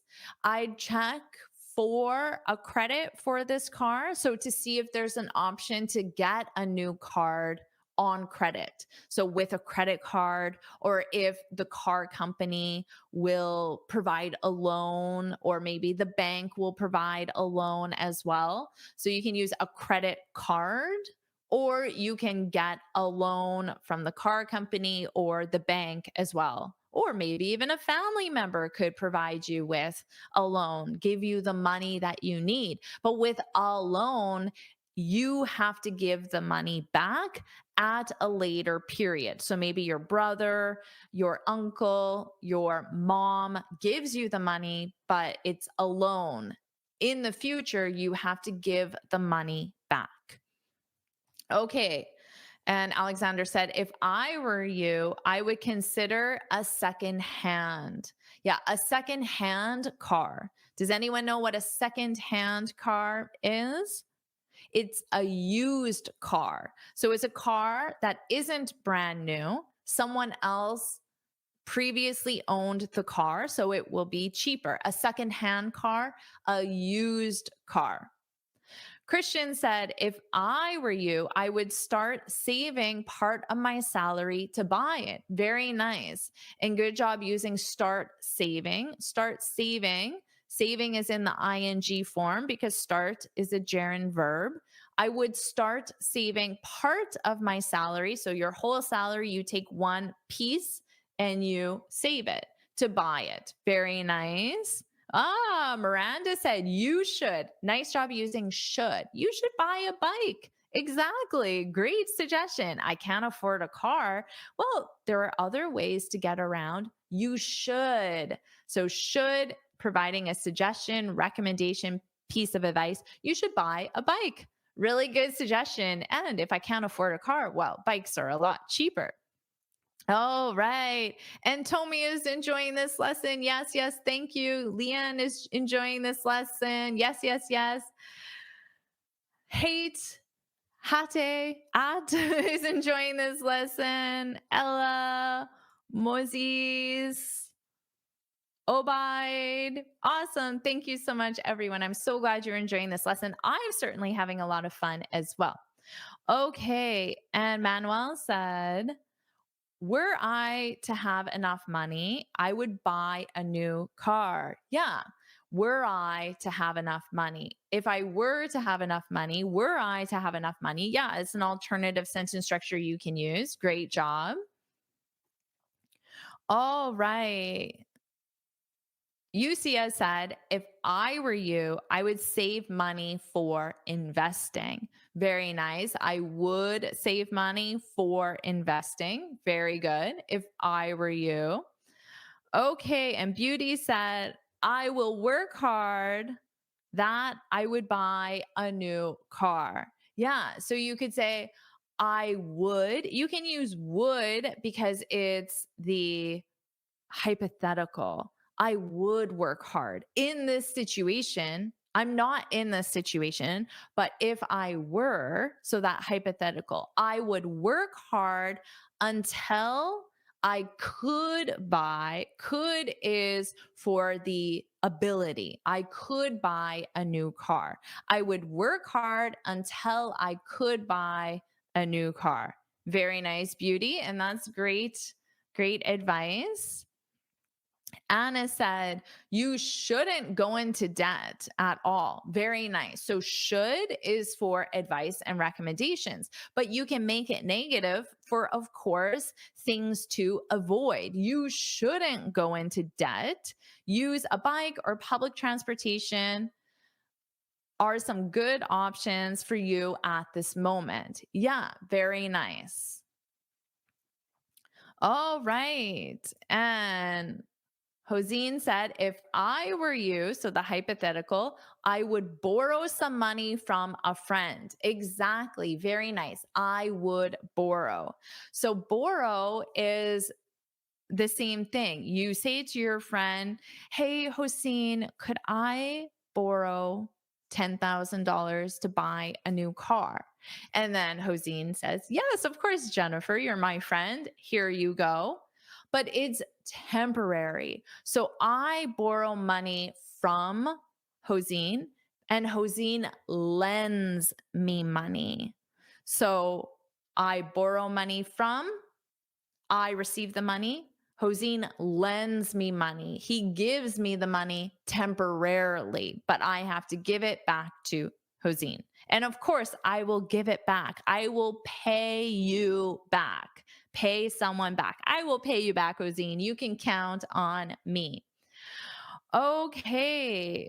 Katan said, I advise you could exchange your car with a new one.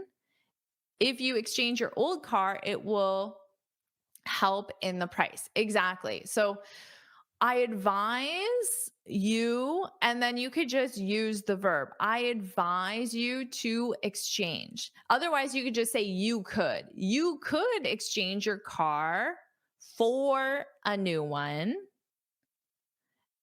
and it will help with the price. So it will help lower the price because I give you this car and I get some money for it. And then that money goes towards a new one. Very good. And Jonathan said, in my shoes, I keep working to buy a new car. Exactly. Very nice. Okay. And Mosab said, if I were you, I would deal with my car until I can afford buying a new one. Yes. So afford is just a regular verb, and then you use the infinitive. Until I can afford to buy a new one.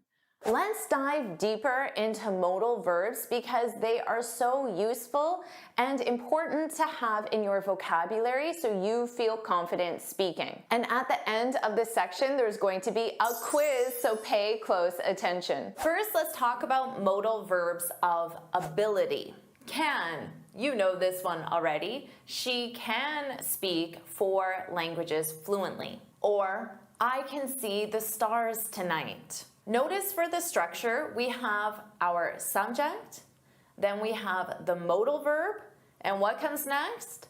The base verb. I can see. The base verb. I can see the stars tonight. You can't say, you can't say, I can to see the stars tonight. Using the infinitive is grammatically incorrect. So remember that structure, subject, modal, base verb. Don't worry about taking notes because I summarize everything in a free lesson PDF. You can find the link in the description. You can use could for past ability. When I was younger, I could run fast. Now, because you use could, which is past ability, this means that today I can't run fast, or I can't run as fast as I could in the past. Notice I use the negative and a contraction. Today I can't run as fast. So the structure here is subject, modal, not, often formed as a contraction, so pay attention to those contractions, and then the base verb. I can't run as fast today. Also remember that modals are not conjugated. They're not conjugated with the subject or the time reference, so grammatically they're very easy. So don't say she can runs. You don't conjugate run with the subject she. You don't conjugate it at all. Of course, without the modal in the present simple, she runs very fast, you would conjugate it, but with the modal, she can run very fast. Let's combine these two together. When I was younger, I couldn't speak English, but now I can. I'm sure that describes you, so put yes I can, yes I can, yes I can, put that in the comments. Keep in mind that could is also the polite form of can. Could you open the window, please? Notice the sentence structure for questions. We have the modal, could, then the subject, could you, and then the base verb. Could you open the window, please? You can, of course, use can you please open the window? Could sounds more formal, more polite. Notice the placement of please. It can come at the end of the sentence or after the subject. Now let's talk about permission, both asking for permission and giving permission. You can use can I leave early today? And then to answer, you can say, yes, you can, or no, you can't. I can give you permission and say you can borrow my book. In this case, may is the polite form of can. May I use your phone sounds more formal and polite than can I use your phone? Or to give permission, you may enter now. What about this question? May you open the window, please? What do you think about this question? This isn't natural. A native speaker would use could. Could you open the window, please? This is because may is not used with the subject you to ask for permission. With the subject you, to ask for permission, use could instead. The other subjects, you can use may. May I open the window? May she open the window? May we, may they open the window? But only for you, could you open the window? Don't forget that. Let's talk about possibility, but not certainty. Might, it might rain today. Could, it could rain today. Keep in mind, there is no agreement to what percentage of certainty that might and could represent. So it might rain. What is that? Is that 40% chance of rain, 60%, 80%? There is no general agreement. It depends on how the speaker interprets it. So you would just have to ask the person, well, how likely is it? Should I bring an umbrella? And the same goes for could. I'm sure you've noticed by now that one modal can have different meanings, so don't get confused by this. I could run fast when I was young. This is used for ability. Could you open the window, please? This is the polite form of can. It could rain later. This is for possibility. So you have to look to the context to understand how the modal is being used. Let's talk about obligation, must. This sounds forceful or legally required. You must wear a seatbelt. This is either a very forceful, strong recommendation from someone like your mother, or it is legally required. You must renew your passport. This is something a flight attendant might tell you, and they do not allow you to fly because your passport is expired, and this is an obligation. Native speakers commonly use have to when we want to sound less forceful. I have to finish this by tomorrow. We have to start eating healthy. Notice the structure here. We have have to plus base verb. If you prefer, you can think of it as have plus infinitive, which is to plus base verb. Either way, don't forget the to. For lack of obligation, take have to and turn it into the negative. Don't have to. You don't have to complete this form. You do not have to, and then as a contraction. You don't have to complete this form. Or your boss could say to you, you don't have to finish the report. There's a lack of obligation. For the structure here, notice do not, don't, have to, and then base verb. Let's talk about prohibition, things that are prohibited, not allowed, often legally. You can use cannot, and as the contraction, most commonly used, can't. You can't smoke inside, that's prohibited. You must go outside, that's the obligation. You can't smoke inside, you must go outside. You can't use your phone during the exam, that's the prohibition. You must turn off your phone during the exam, that's the obligation. Cannot as one word is the correct spelling. The incorrect spelling is cannot as two words. So cannot, one word, or the contraction can't. Let's talk about must not, because this is a strong recommendation, but it is not a legal requirement. You mustn't sign the contract. This sounds more like my recommendation because I think it's a bad idea. You mustn't sign the contract. You must not sign the contract.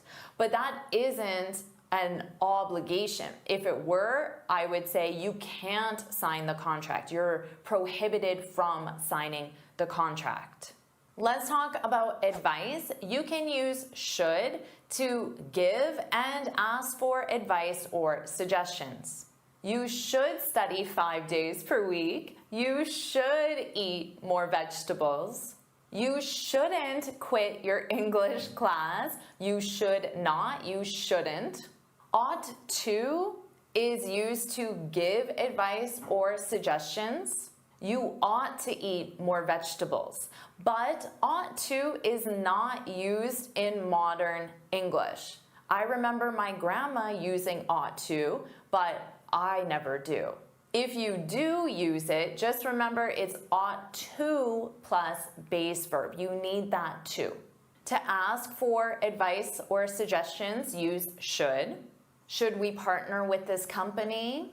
Should I stop following JForrest English? What do you think?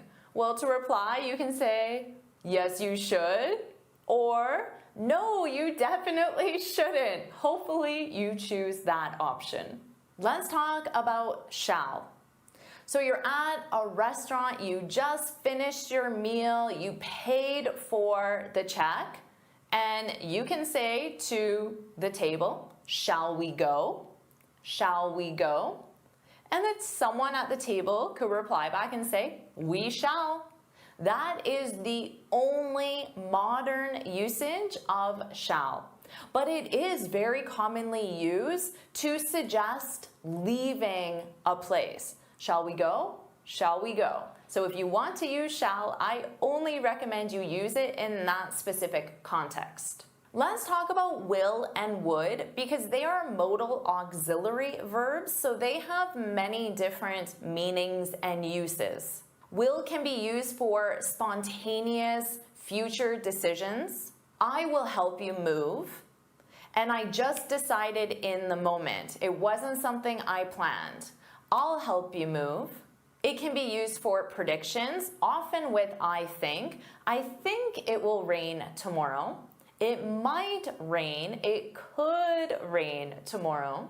We also use will for promises and commitments. I'll subscribe and I'll like this video. If you say that and you use will, you just made a commitment. So make sure you subscribe and like this video so you don't break your promise. Let's talk about would. It's used in hypothetical situations. I would go on vacation if I had more time. So just by saying I would go on vacation, I know it's a hypothetical. We use would for polite requests or offers. Would you like me to make more lessons just like this? You can say, yes, I would, or no, I wouldn't. We also use would for past habitual actions. Remember, could was for past ability, but would is for a habitual action, something you repeatedly did in the past. When I was young, I would spend hours playing in the park. I loved it because I could run really fast. So could is the past ability, but would is the habitual past action. Here's how native speakers have fun with the meaning of modal verbs. Let's say you ask me for something and you say, Jennifer, could you help me? A native could reply back and say, I could, and maybe I should, but I won't. So the questioner is using could as the polite form of can. Could you help me? But I reply, and native speaker replies as a joke, I could, because we're using it for possibility. I could help you. And maybe I should help you because it's an advice or recommendation. But I won't, which is a refusal. So now you know everything you need to know about modals. Let's quiz your knowledge. Here are the questions. Hit pause and take as much time as you need, and when you're ready, hit play to see the answers. Here are the answers. Hit pause, review the answers, and when you're ready, hit play. Now let's get back to speaking, and you're going to keep helping your friend. And this time we'll focus on 3 common words that I see a lot of mistakes with: recommend, suggest, and advise. Here is the first thing. I need your help, please. I feel so nervous speaking in front of people. I need your help. So I want you to give me your help. Open your mouth and provide me with, notice the verb here. It says recommend. And I chose this verb specifically because students make a lot of mistakes using this verb. So first, let me review the sentence structure with you. Recommend. You can use I recommend plus gerund. What is a gerund verb? It's your verb in ing. So notice we have the verb recommend, and the next verb subscribe is in the gerund form. I recommend subscribing to JForrest English. Hopefully you would recommend that to all your friends, your coworkers, your family, or anyone you know learning English. Would you? Put yes in the chat if you would. I recommend subscribing to JForrest English. That is the gerund structure. Another structure you can use is recommend plus clause. A clause is a complete sentence, a subject, a verb, and an object if required. I recommend that you, subject, subscribe, verb, to JForrest English, the object. Now notice that is optional. You can say, I recommend you subscribe. I recommend that you subscribe. It's optional. So now let's practice this fully. Now, first, I want you to use recommend plus gerund. Remember, your verb in ing. So please, Jonathan, Heideka, Ava, Mead, Gatluck, Stella, I need your help. I feel so nervous speaking in front of people. What do you recommend? What do you recommend? I could also ask, what would you recommend? Because it's a hypothetical. What would you recommend? What do you recommend? So I want you to answer and use recommend plus gerund. Now remember, put your recommendation in the chat. And also open your mouth and say it out loud. And in this case, we're practicing recommend plus gerund. So let's review some recommendations here. Stella said, I recommend you study hard if you want to get good grades, good marks. Good marks, good grades, the same thing. That is a great sentence, Stella, and it's grammatically correct. And it uses our structure here. I recommend subject, verb, object, a clause. You study hard. You could end the sentence there. I recommend you study hard. But she provided more information if you want to get good marks, good grades. And remember, you can have an optional that, not required. I recommend that you study hard if you want to get good marks. Excellent job, Stella. Now, you can also practice turning this into the gerund. So what would this be in the gerund form? I recommend studying. I recommend studying. So in the gerund form, you get rid of the subject and you take your verb and you put it in the ing. I recommend studying if you want to get good marks. Excellent recommendation, Stella. Okay, so again, Roberto, AK, Mohammed, Fred, I feel so nervous speaking in front of people. What do you recommend? And you can practice with recommend and gerund. Now, I know a lot of you are watching the replay. You're not here live with me, but still write your example in the chat. I do read the comments after the replay as well. And also open your mouth and speak, speak, speak. I recommend. So practice that. Just get that pronunciation. I recommend. Here we go. AK said, I recommend learning from Jennifer. Exactly. Very nice. And I'm so glad you recommend that. I recommend learning from Jennifer. Now, you can learn from someone, which you're doing right now. You can also learn with someone, learn with Jennifer. You could use that preposition as well. Excellent recommendation. Now notice as the noun, excellent recommendation. Recommend is the verb. Recommendation is the noun. So excellent recommendation. It's a something. Okay, excellent job. So let me review another one. So Wake Up said, I recommend taking our verb in ing. I recommend taking a deep breath. Let's practice that. That is excellent advice. And honestly, Wake Up, before I started this live stream, I took a deep breath. So excellent recommendation. Recommendation. I recommend taking. Very good. And you take a deep breath. Excellent job. Okay. Ansia said, I recommend keeping improving even if you feel nervous. Yes, in this case, I wouldn't use the keep. I would just say, I recommend improving even if you feel nervous.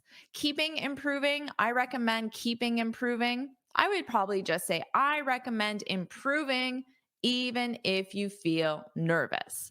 Excellent recommendation.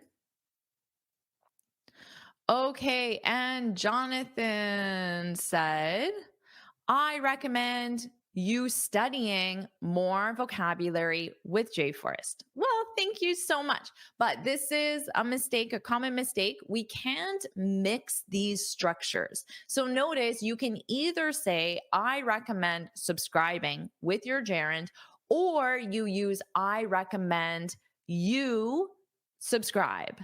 So you can't use the subject and the gerund. It would be, I recommend studying more vocabulary with JForrest, or I recommend you study more vocabulary with JForrest. All right. Awesome job, Jonathan. Great recommendation. Sweetie said, I recommend practicing in front of the mirror. So notice, recommend and then our verb in ing. I recommend practicing in front of a mirror. Excellent advice. And I agree with that suggestion as well. So many amazing recommendations here. And again, that noun form, recommendations, that's a something. Okay, so now we practiced with the gerund. So let's practice with the clause. Remember, the clause is a subject, a verb, and an object if the sentence requires it. So here you can see it again. I recommend you subscribe, and you can use an optional that. I recommend that you subscribe. I recommend you subscribe. So what would you provide now in the clause? I feel so nervous speaking in front of people. Can you please help me, Jerry, Jamie, Moses, Fred, Stella? Can you please help me? Can you give me your recommendation? So there it's the noun form. Can you give me your recommendation?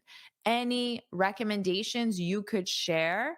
Can you recommend anything? So you can use the noun form, recommendation, or the verb form when you're asking to receive it from someone. Okay, so I recommend you keep practicing. Exactly. So in this case, we have our verb keep, and then notice how the next verb practicing is in the ing. That's because in this case, the verb keep is a gerund verb. Keep learning, keep improving, keep going, keep working, keep eating, keep sleeping. Whatever your verb is in the ing because keep is a gerund verb. I recommend subject, you, verb, keep, and then the rest of your sentence. And because the verb keep is used, we need the gerund verb for the next verb. Excellent sentence structure, AK. Okay. Nicholas said, I'd recommend that start to speak with others who can't speak English. Yes, and notice how Nicholas said I apostrophe D. Does anyone know what this is short for? I'd recommend. I would recommend. So you can absolutely say this because it's introducing it. I would recommend. I'd recommend that you start to speak with others. So you need the subject here, that you start. Otherwise, the sentence is perfect. Excellent job, Nicholas. An excellent recommendation. Okay. I recommend to read English news regularly. Yeah, so notice here it's the infinitive. This is an acceptable sentence structure. It's not the most common. A native speaker would say, I recommend that, optional. I recommend you read. I recommend you read English news regularly. All right, excellent recommendation. Yes, we have some great comments. Okay. Here we have Stella. I'd recommend, noticing that apostrophe D, I'd recommend you take care about your health. Yeah, you take care of your health. You take care of something. You should take care of your health. You should take care of yourself. You should take care of your health. Very nice. I'd recommend. So you can absolutely use that as well.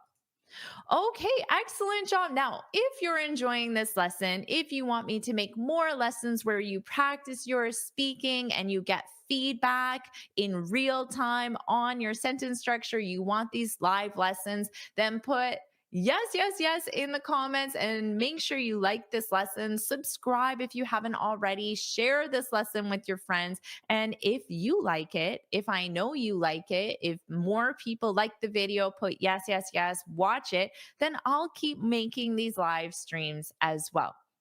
So how about a different question? I need your help. I want to get in shape, but I hate going to the gym. Can you relate to that? Do you feel the same way? Now notice, to get in shape. To get in shape means you become healthy. So you can do that by losing weight, by gaining muscle, whatever that is. I want to get in shape. Get in shape. In shape. and the verb is get. I want to get in shape, but I hate going to the gym. And this time, I want you to use the verb suggest. Now, our same sentence structure, you can use suggest plus gerund or suggest plus that, optional, and a clause. I suggest subscribing to JForrest English. I suggest that you subscribe to JForrest English. So first, let's use suggest plus gerund. So remember, I suggest, and then you need a verb in ing. So again, please help me. Gore, Party, Kejar, Ma, Fred, Asham, please help me. I want to get in shape, but I hate going to the gym. What would you suggest? What do you suggest? You can use the verb would or do as the auxiliary verb. What would you suggest? What do you suggest? Now, does anyone know what the noun form is? Suggest is the verb. What is the noun? The noun is, do you have any suggestions? Suggestions. I'd love to hear your suggestions. What do you suggest? What are your suggestions? Do you have any suggestions? Can you share some suggestions? All right, so that's the noun form. What do you suggest? So let's see if there are any suggestions. The noun, repeat that. That's a difficult word. Repeat after me. Suggestions.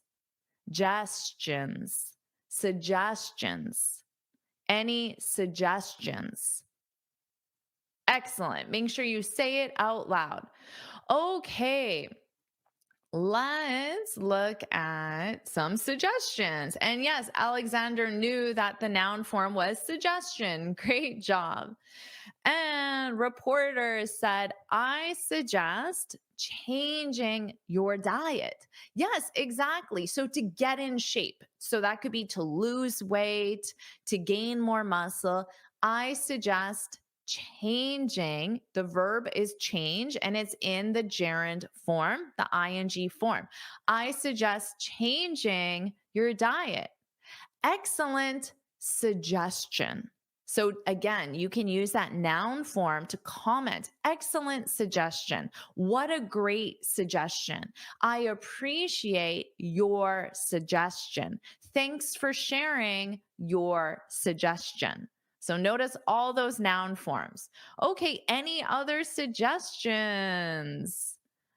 Here, I don't see a lot using the gerund verb. So remember, we're practicing with the gerund verb here. So I see a lot of different sentence structures. So let's see one with the gerund. Wake up has a gerund. I suggest watching what you eat. Yeah, so similar advice to what we just had from reporter. He said, I suggest changing your diet. I suggest watching what you eat. Now, when you watch what you eat, you don't just literally watch it as you're eating a sandwich and you look at it. When you watch what you eat, we use this. Someone might offer you a piece of cake and you say, oh no, I'm watching what I eat. So this is an expression that means you're being careful about what you choose to eat or not eat, and you're doing this to be healthier, to lose weight. So you're watching what you eat. You're trying to purposely consume more healthy food and not consume unhealthy food. So someone offers you a piece of cake. No, thank you. I'm watching what I eat. What about you? Are you watching what you eat? Okay, Carlos said, I suggest exercising hard, especially if you want, we don't want that S there. You add the S if it's he or she or it, but not with any other subject. If you want to get in shape. So excellent, excellent suggestion. Excellent suggestion, Carlos. I suggest exercising hard. Okay, great suggestion. Let's see. Any other ones with a verb? I suggest, Fred said, I suggest, notice we have our ing. I suggest buying home workout equipment. Well, that's a great suggestion because I hate going to the gym. Now, because I don't like going to the gym, I hate going to the gym, Fred is suggesting that I work out at home, that I buy home workout equipment. Very good suggestion. I suggest buying, so that verb and ing. Very nice. Okay, sorry, I don't know how to say your name. I suggest giving up all junk food. Exactly. So notice how I said it a little bit differently than what was written, because food, we view this as a collective noun. So when I go grocery shopping, I say, what food do we need? What food do we need? Oh, we need lettuce, chicken, bread, eggs, milk, butter, celery, tomatoes. And then you list all the different food, but we don't add an S to food. So I suggest giving up all junk food. Do you know what junk food is? Can you think of an example of junk food? We refer to all food that is generally not good for you, very high in sugar, salt, as junk food. And it's food that is just easy to eat. So chips, chocolate bars, candy, anything like that, we just call junk food. I suggest giving up. And when you give something up, it means you no longer do it. I suggest giving up all junk food. Excellent suggestion. Excellent suggestion. Anything else here? Moses says, I suggest preparing your mind first. Okay, your mind firstly. I know that was it's a typo. This is what we call a typo when you accidentally hit the wrong letter. So here the person wrote it with a T, tour, but that's a typo. It should be with a Y. And if you look at your keyboard, they're side by side. So it's a typo. I suggest preparing your mind firstly. Yeah, so mentally preparing. I suggest mentally preparing your mind. So notice our verb is prepare and it's in the ing form. Okay, and Suzanne said, I suggest visiting a nutritionist. A nutritionist. So this is a specialist.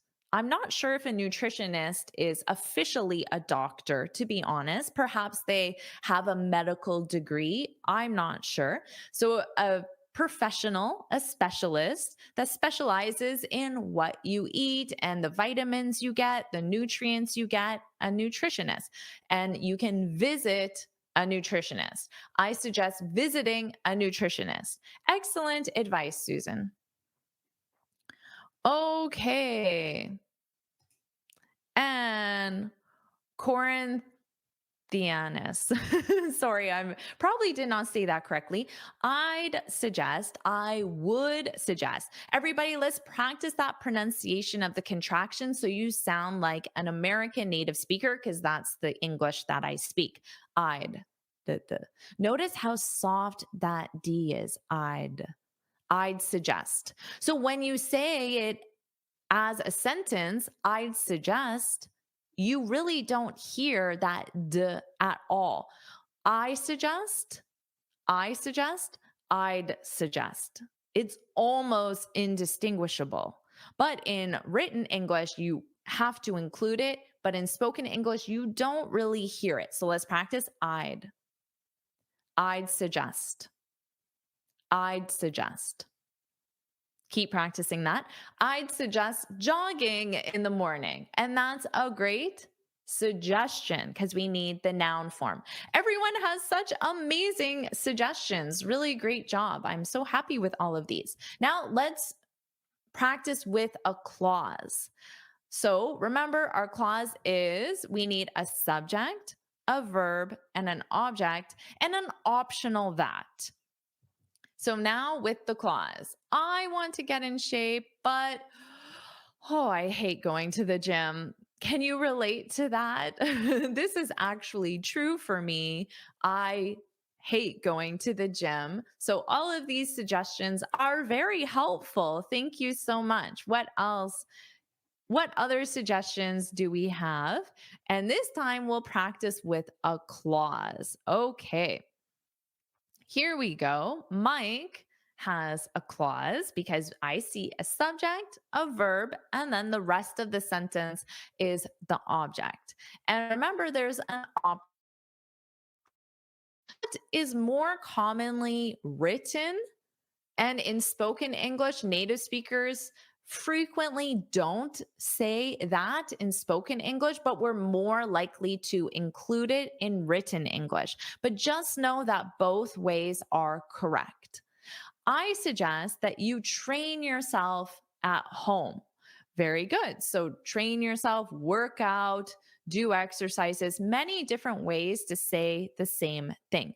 Excellent sentence structure, and thank you for your suggestion. Okay, Stella said, I suggest to my friend we practice beach tennis 3 times a week. Very good. This case, I suggest that we practice beach tennis 3 times a week. Now, if you actually did say this to your friend, you would put your verb in the past simple. I suggested to my friend we practice beach tennis 3 times a week. Because if you're telling us now, you already did this. So you already made this suggestion. So the verb suggest needs to be in the past simple. But excellent sentence structure. So you can say, I suggested to my friend that we practice, or I suggest we practice, because you can use any subject. I suggest they practice. I suggest we practice. Very good. Pong said, I suggest you should apply an intermittent fasting method. Yeah, very good. I suggest you apply. You don't need the should, because should is also a different way to introduce a suggestion. If you use should, you would just say, you should apply an intermittent fasting method. I suggest you apply an intermittent fasting method. So I wouldn't use both suggest and should in one sentence like this because they have a similar meaning. But excellent suggestion.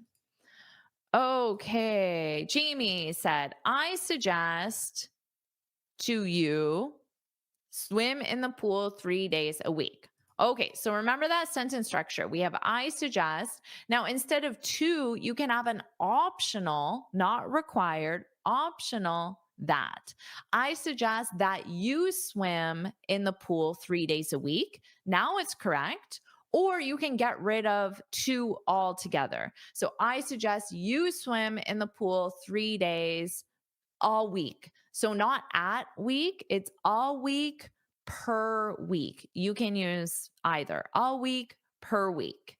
All right, excellent suggestion, Jamie. Banu said, I suggest that you must not eat fast food too much. Yes, very nice. You must not eat fast food too much.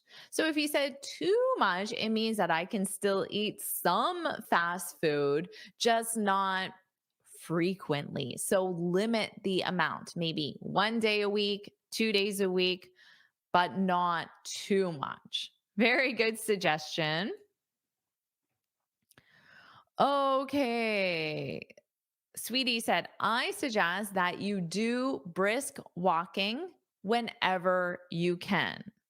Yeah, very nice that you do brisk walking. So, brisk is when you walk at a faster pace, a more intense pace. So, your heart rate increases. Because if you just normally walk, is your heart rate probably wouldn't increase. But if you walk briskly, briskly is the adverb. I suggest that you walk briskly whenever you can. So you walk at a faster, more intense pace. So your heart rate increases and is more exercise. Excellent suggestion. Okay. Vitali said, I suggest you use a bicycle to commit to work instead of a car. Yes, excellent suggestion. I suggest that, or optional that, I suggest you use a bicycle. I don't know what you mean to commit to work. You wouldn't commit to work. You could use it to, oh, I bet this is a typo as well, to commute to work. So UTE, to commute. Yes. Excellent suggestion. Very nice suggestion, Vitali. Okay. Ada said, I suggest that you watch social movies. Okay, I don't know how I'll get in shape, but maybe the movies can be related to working out, perhaps. But excellent sentence structure. Now, there is a formatting issue here. And formatting is extremely important in English because it makes your writing look professional or not very professional. And the formatting issue is you need a capital I. The subject I is always capitalized. I suggest that you watch social movies. There's no difference in pronunciation. I said it again, but there's no difference in pronunciation. But the capital I always needs to be uppercase capitalized. The subject I. All right. Other than that, excellent suggestion. Now, how about this? I need some help. I need your help. I do way more work than my teammates. It's not fair. So if I do way more work, way is an intensifier. It makes it stronger. I could say I do more work than, notice, than my teammates. So my teammates do 10% of the work. I do 90% of the work. My teammates do one assignment. I do 5 assignments. And you can add way to make it sound stronger. I do way more work than my teammates. It's not fair.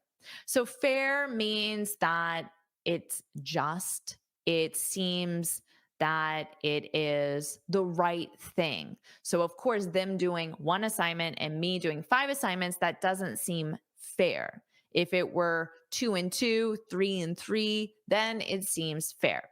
So now let's practice with the verb advise. First of all, pronunciation. The noun is advice. Advice.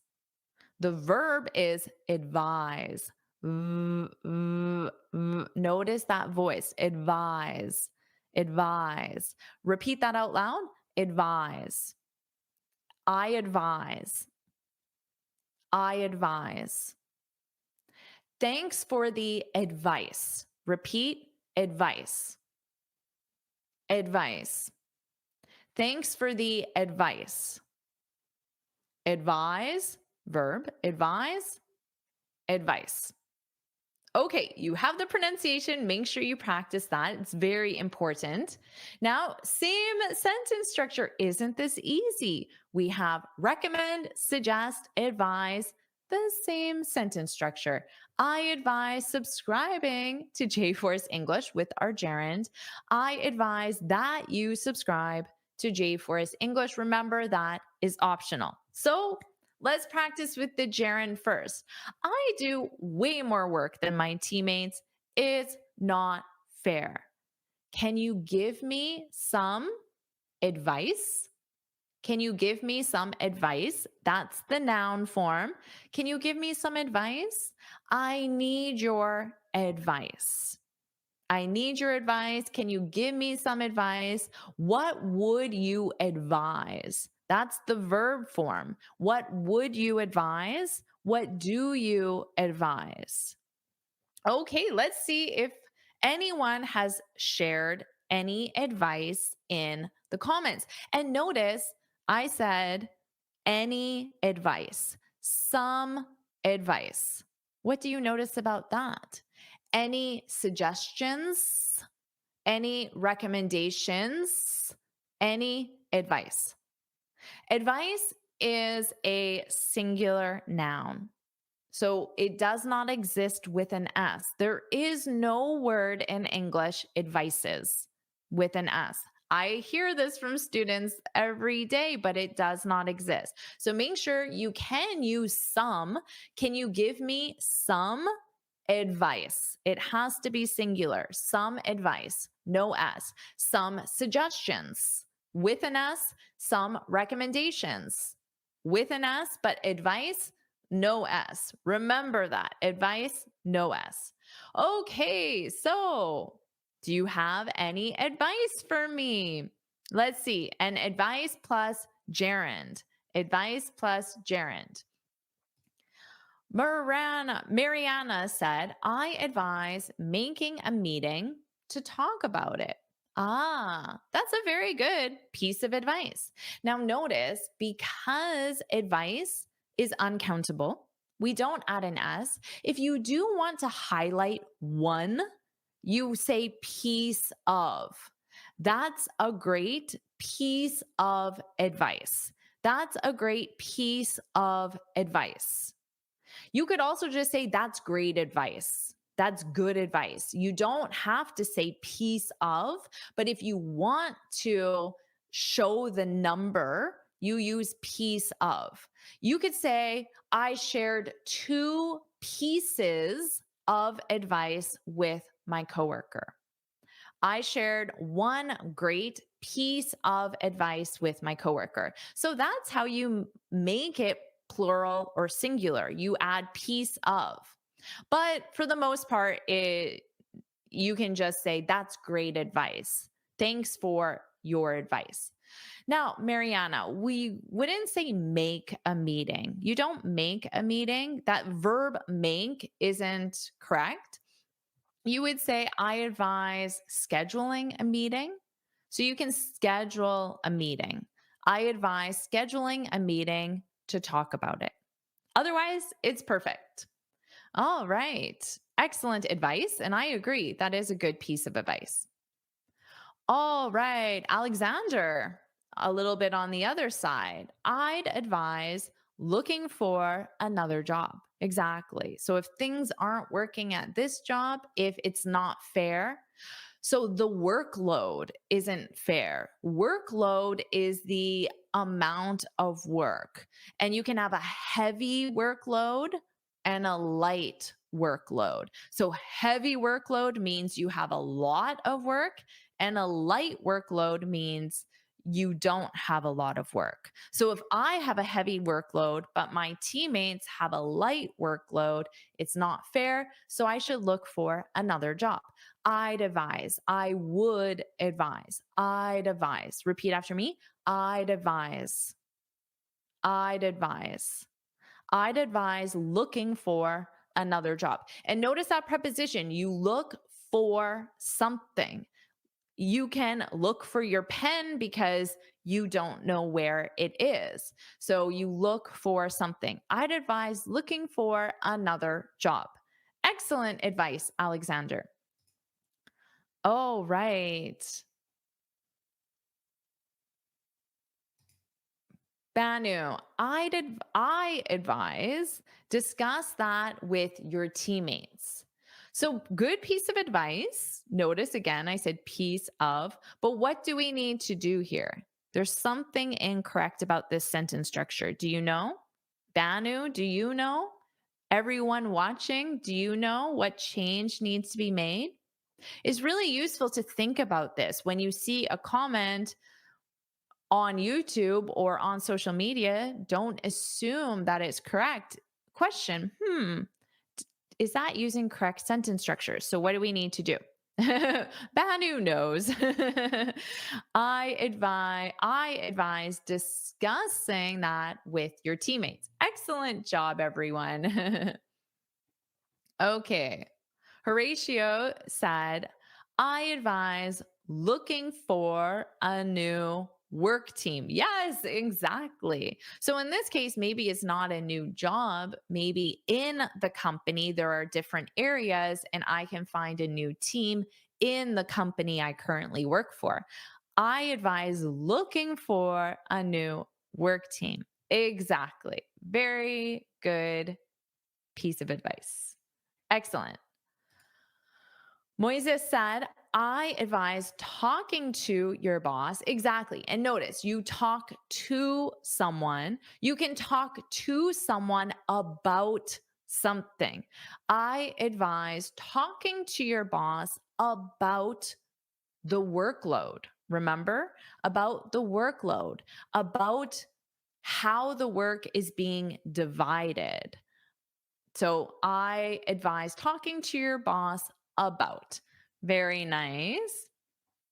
Okay, Mohammed said, I would like to give you piece of advice. Oh, so I advise you abandon your current job. Really nicely done, Mohammed. I'm so happy you tried to use piece of advice. There's just one minor but important. And this is the hard part about English, is that there is one very minor mistake, but it makes a big difference in how your level sounds. So does anyone know what the mistake is here? Because unfortunately, Mohammed, that the mistake you made, it makes your level sound low, but the mistake is a very small mistake. But let's see, does anyone know? Yeah, I see some comments here. Exactly. So, sweetie, and Jasmina, piece of advice. Yeah, even Mohammed, you knew. Piece of advice. Oh, and Mohammed said, my bad, my bad. I like that. My bad is a very natural way, a very casual but friendly, colloquial way of saying, I made a mistake. My bad, my bad. Exactly. But the important thing is, if you make, even though it's just a very minor mistake forgetting the article, if you were to submit your application, resume, cover letter, or a report to a client and you made a mistake like this, unfortunately, it would have a big impact, even though it's a small mistake. So what you need to do is, after you write something, make sure you review it to make sure there aren't these minor mistakes that have a big impact. But oh, wow, so many people knew it was a piece. Really great job, everyone. I'm very happy that everybody knew that. Okay, so let's keep practicing. Advise plus gerund. Okay. Luis just, I advise you watching English movie whether you want to be fluent in English. What do we need to do here? So think back to that sentence structure. You can use I advise plus gerund, which is your verb and ing, and you use watching, your verb and ing. But then you also had the subject, I advise you. So what you need to do is either get rid of you, I advise watching, or I advise you watch, and just use the verb watch. All right, great piece of advice. Great piece of advice.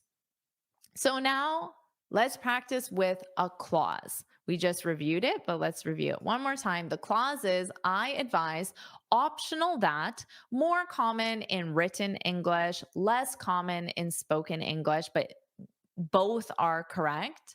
And then we need a clause, which is a complete sentence, subject, verb, object. Okay, so again, I need your help. I do way more work than my teammates. It's not fair. Do you have any advice? Do you have a piece of advice? Can you share some advice? What would you advise using that verb form? What would you advise? So let's practice. I advise plus clause. Subject, verb, object. Okay. Jonathan said, I advise you to collaborate with them. So let's, instead of the infinitive to collaborate, you just need your verb. So I advise you collaborate with them. I advise you collaborate with them.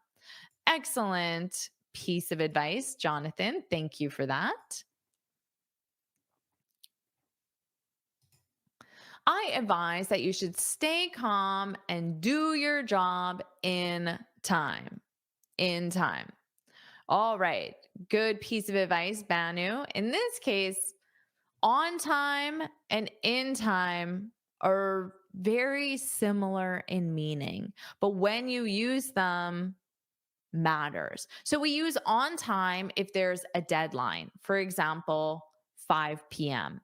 and I submit the report at 4:30. I submitted it on time. Now we use in time to talk about before something negative happens. So I got to the airport in time because I didn't miss my flight. So that is the something negative that happens. Those two, on time, in time, they're very similar. I believe I have a full lesson on that. So you can search my channel for on time, in time to learn more about that topic. Okay, and AK said, I advise you find another job. Very good. Good piece of advice. Thank you for your advice. Excellent. Janet said, I advise that you discuss the workload with your coworker. Oh, I love it, Janet. Sounds very advanced, and I love how you use workload.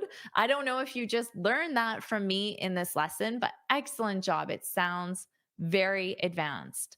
I advise that you discuss subject, verb, optional that. I advise that you discuss something, discuss the workload, and you discuss something with someone. Discuss the workload, something with someone, with your coworker. Excellent sentence structure. It sounds very advanced. You nailed it. You nailed it. You know what that means, right? You nailed it. You did an amazing job. You nailed it. Great job, Janet. Okay. Jag said, I advise you communicate with your teammates. Exactly. You communicate with someone. I advise you communicate with your teammates. Excellent piece of advice. Horatio said, I advise that you talk to your team. Exactly. Talk to someone. And in this case, team, remember that team, the word team is a collective noun. It represents more than one person. I advise that you talk to your team. Excellent. Okay. Sweetie says, I advise you discuss with your teammates and make a workload plan. Yeah, very good. Make a workload plan. So the workload is the amount of work. So if you make a workload plan, it sounds like we're discussing who does what. Okay, I'll do this. You do that. She can do this. So you make a workload plan. I really like that. The only thing I would say is you discuss something with someone. So with this something, I would just use the word it. I advise you discuss it being the workload. You can also use this. I advise you discuss this situation, or the workload, with your teammates, because it sounds incomplete in English to say discuss with someone without specifying the what. You discuss something with someone. Jamie said, I advise that you talk with your boss. Exactly. That you, subject, verb, and you talk with someone. Now, notice before, you can talk to someone, you can talk with someone. Ultimately, they're the same. Talk to sounds like right now I'm talking to you. It sounds more like a one-way conversation. The emphasis is on one person speaking, the other person receiving. When you talk with someone, it sounds more collaborative, more of a conversation, but ultimately they're the same and you can use both prepositions. Okay. Sobriova. I advise you to communicate with your team and your boss. Yes, exactly. You don't need that preposition to. You don't need the infinitive. You can just use the verb. I advise you communicate with your team and your boss. All right. Excellent. And yes, Luis said, thanks for your advice. Oh, there's just a spelling issue. Otherwise, this would be perfect because you spelled it as the verb form. So grammatically, this requires the noun. And I'm sure you meant the noun, but you spelled it as the verb. Thanks for your advice. Advice is the noun, and we need the noun because this is a something. Your advice. Very good. So close to nailing it, but you made a typo most likely, and you wrote S instead of C, but that changed it into the verb form. So it's interesting how just a small typo or a small mistake can really create a big issue in English. And this is why you always want to review your work before submitting it. Now, of course, if you were to submit a job application, you would want to review it many, many times compared to just submitting a comment where the consequence of a mistake isn't very high. Okay. Paulo said, I advise that you explain the situation to your teammates. Exactly. So you explain something, you explain the situation. The situation is something to your teammates. So you explain something to someone. And it's really important when you learn new words, new vocabulary, you learn the full sentence structure. You know what prepositions you need. You know the different sentence structure options. In this case, when you're learning something with multiple sentence structures, you can always learn one sentence structure first, the gerund, and then when you get comfortable with that, you practice that, then you can learn another sentence structure and then practice that and get comfortable with that as well. Excellent job, Paulo. Okay, how about one more piece of advice that you can share, and we'll review a few more.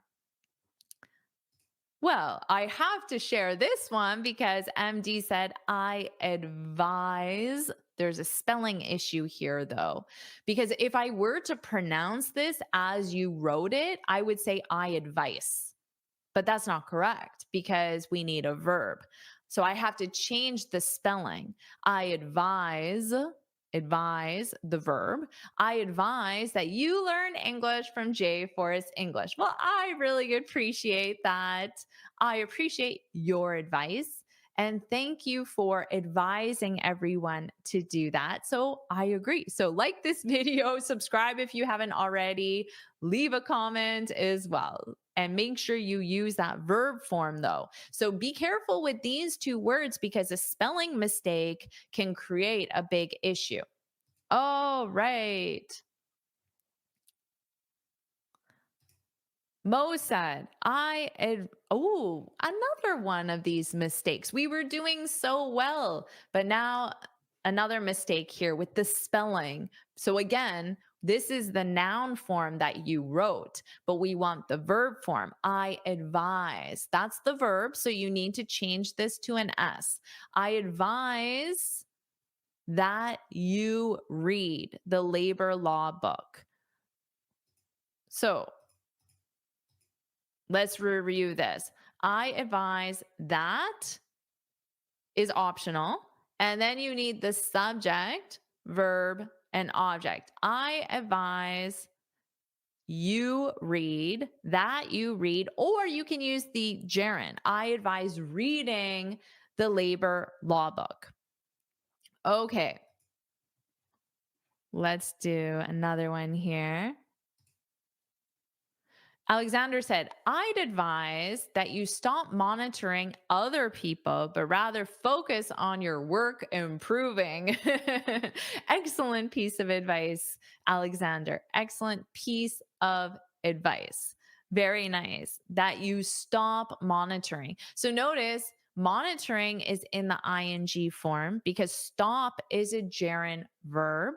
Stop monitoring other people. In this context, in this meaning, it's a gerund verb, but rather focus on your work improving. Excellent piece of advice, Alexander. Okay.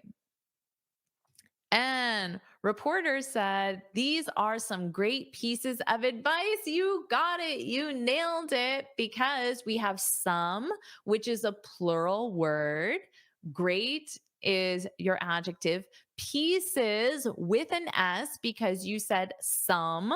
So we need pieces with the S, but advice without the S because it's uncountable. These are some great pieces of advice. You nailed it. Excellent job. And I completely agree with you. Everyone has shared such amazing advice. Now let's dive deeper into these three words, recommend, suggest, and advise, because there are many different ways that you can use them, and there are many mistakes that I hear students make. So let's say you're at a restaurant, you're looking through the menu, and then you ask your server, what would you recommend me? Or you're discussing a problem with your boss and you ask, what would you suggest me? What do you think about these sentences? Are these sentences grammatically correct or incorrect? What do you think? Well, these sentences are wrong. You can't say, what would you recommend me, suggest me, yet I hear it every single day. In fact, I hear this so much from students that it's starting to sound normal just because I hear it every single day, and I have to remember that's not correct. And the reason why this is incorrect is because the sentence structure is incorrect. Following the verb recommend, suggest, we do not want an object pronoun. Me is an object pronoun. The good news is there's a very easy way to fix this. Just don't say me. If you're at a restaurant, say, what would you recommend? If you're talking to your boss, say, what do you suggest? That's all you need to do, because grammatically, from a sentence structure, we don't want the object pronoun. Now let's take a look at this example I saw on Youglish. The example is, I recommend you find 150 books. Now this is where students get confused because they see you, I recommend you. So why can't I say, what would you recommend me? Because this you is not an object pronoun. It's tricky because you is both the subject pronoun, I, you, he, she, it, we, they, and you is also the object pronoun, me, you, him, her. But in this sentence, the you is a subject pronoun.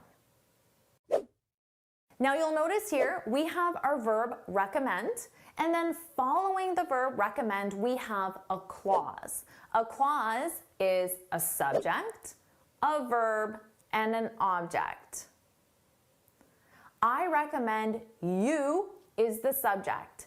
Find is the verb. 150 books is the object.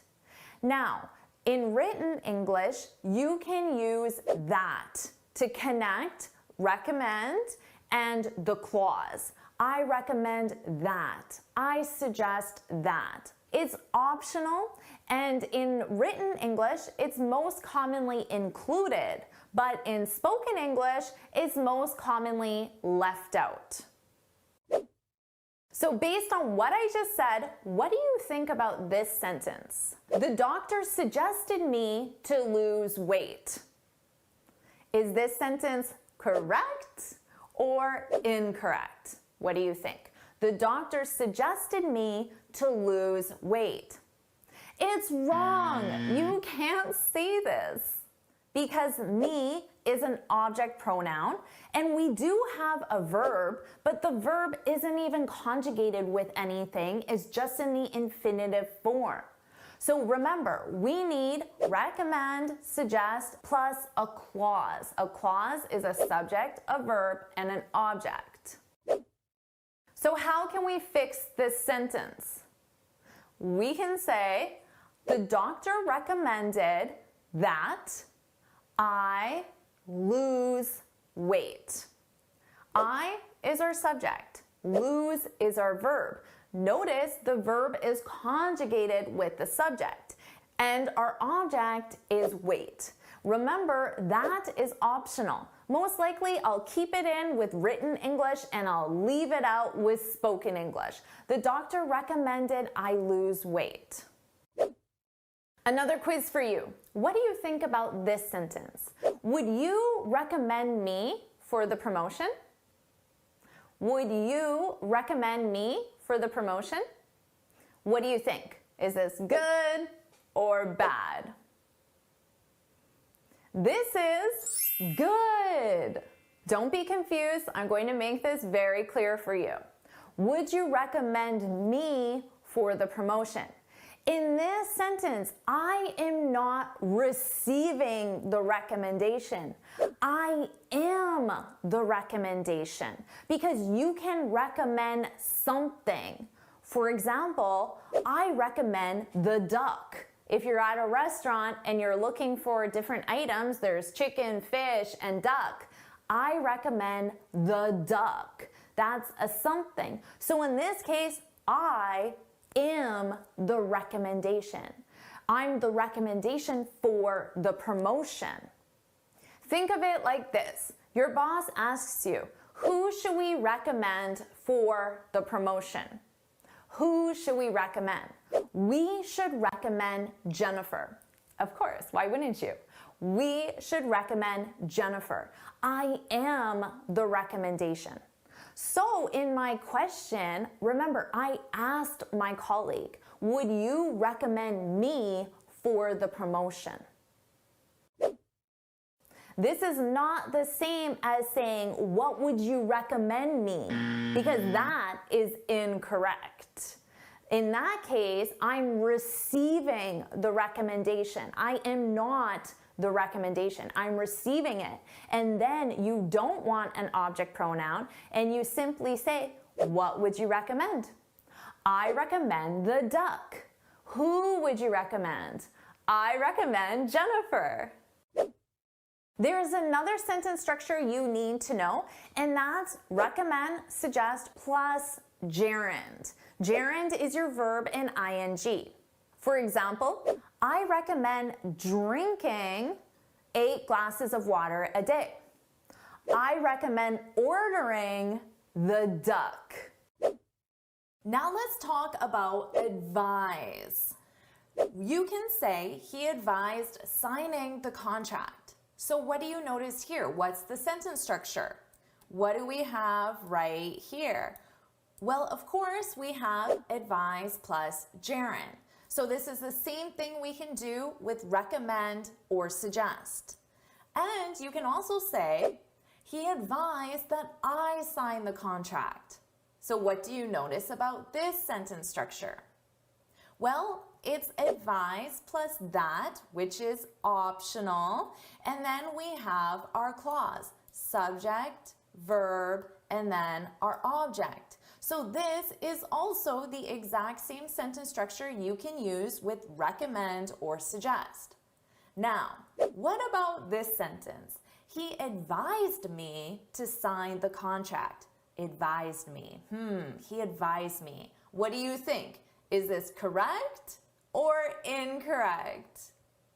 Well, this is correct. So with this specific verb, advise, you can have a pronoun. You can advise someone. But notice what comes next. We have our infinitive, to plus base verb. He advised me, he advised him, he advised her, he advised you to sign, to go, to eat, to drink, any infinitive. And then our object, the contract. So advise is more flexible. You can use it with the gerund, the clause, and you can even say advise me. So now let's talk about explain, because I hear this every single day. Teacher, can you explain me how to use the present perfect? What do you think about that? Can you explain me? Is that correct or incorrect? Well, you should know this by now. It's wrong. You don't explain someone. You explain to someone. This is why I saved explain for the end, but I really wanted you to learn it because it's the same thing. We don't want an object pronoun. Explain me? No. Explain to me. That's all you need to do. You need to add that preposition to because you explain to someone. Now, most commonly, we use the structure explain something to someone. Can you explain the present perfect to me? Now, if it's obvious that you're the one receiving the explanation, you don't even have to say it. You don't need to say to me, to him, to us, to them. If it's obvious, you can just say, can you explain the present perfect? That's fine. But you don't want to say, can you explain me? So please take the time to study and learn what I taught you in this video because you will not sound fluent.